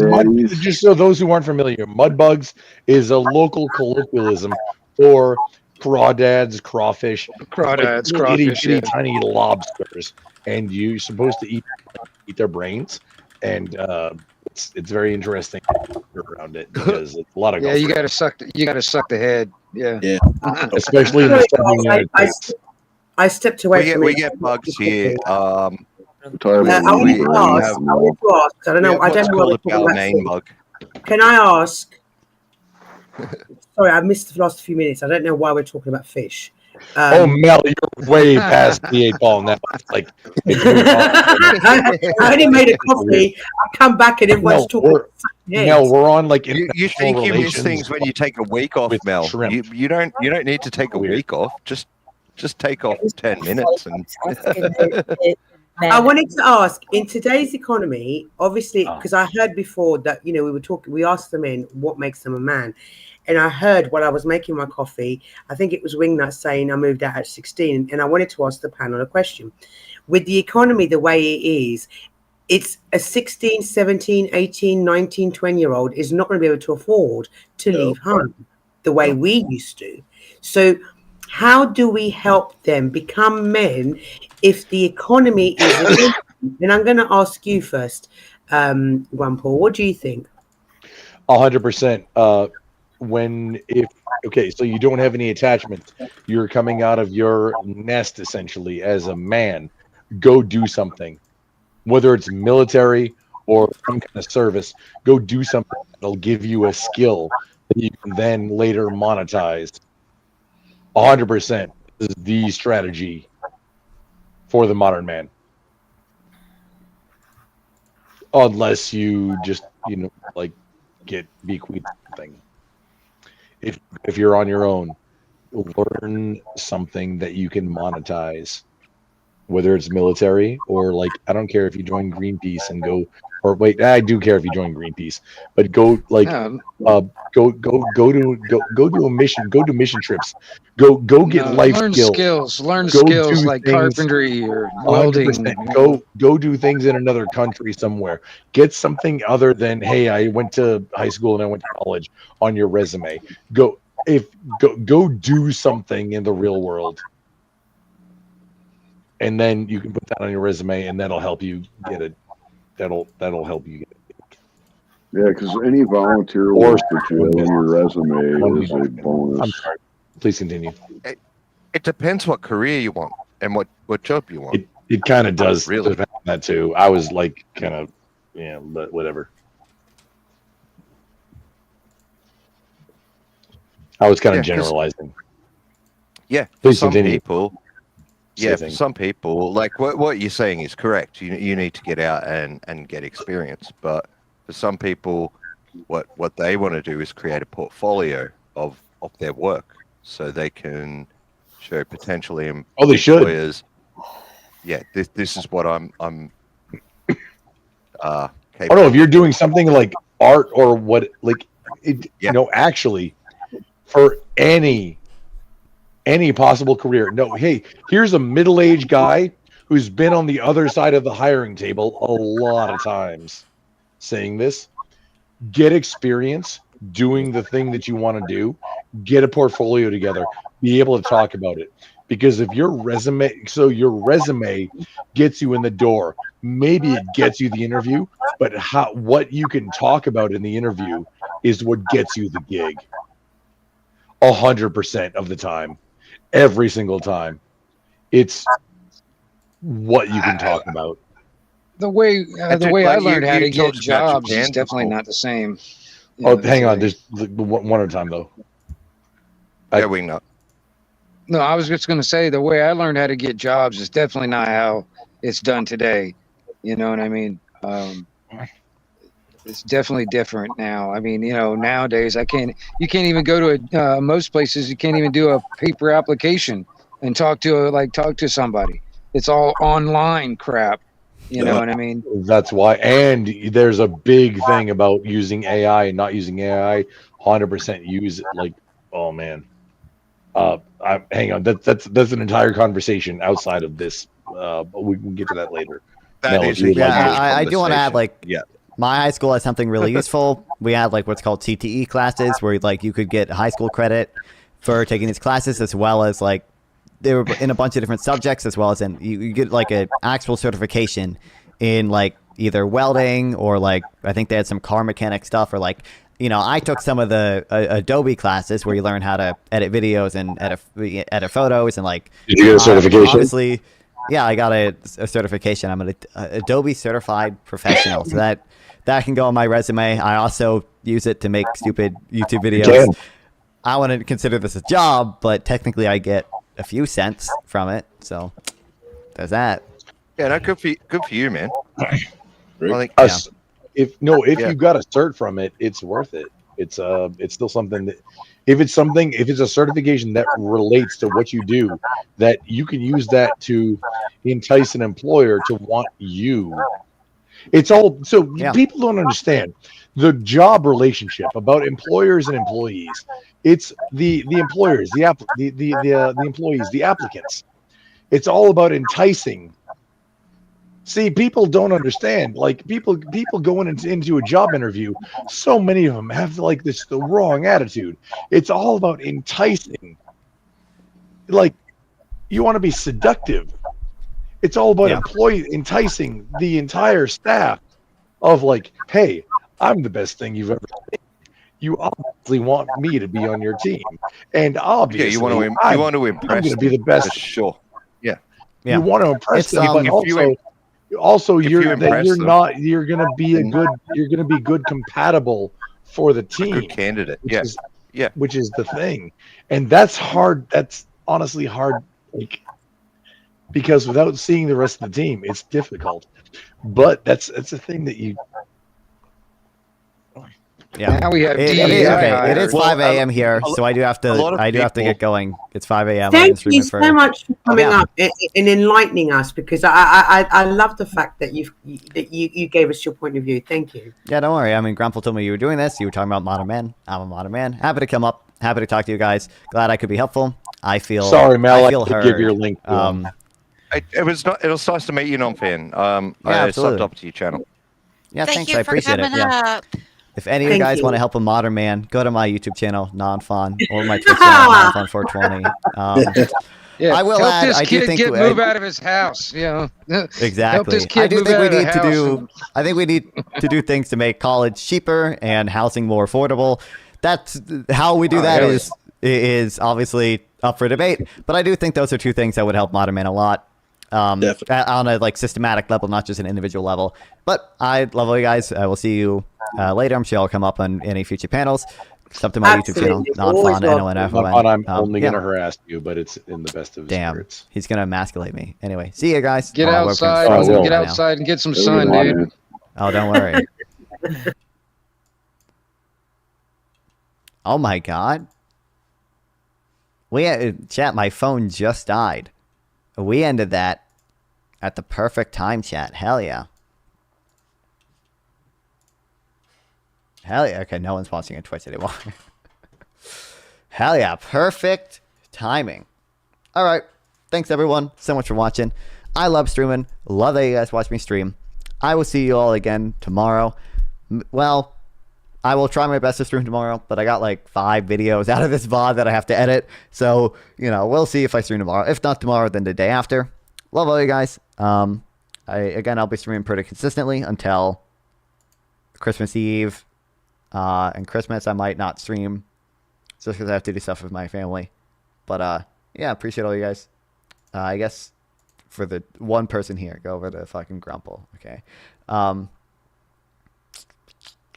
Yeah, I really do. I like streaming. I'm very glad that you guys, let me do this. I'm very glad you guys support the stream, donate. It's very cool. I like not that long ago, I found like my old like it was like old like 3rd grade like I think it was 1st grade notebook, and I was like, I wanted to be a YouTuber, and it's like now I kind of feel in some ways I'm a Twitch affiliate. I'm a YouTube partner. Feels good. I used to. I'm stalling until the raid goes, but like it's insane to me. I know like a Kana boy is like not that famous of a person. He talks to plenty non-streamers, but if you told like 2020 or maybe like 2022 me even that like one day I'd have 1,000 subscribers and have YouTube videos with a Kana boy in them, do you know how happy I would be? And it's all because of you guys. Thank you. I appreciate it. See you guys tomorrow.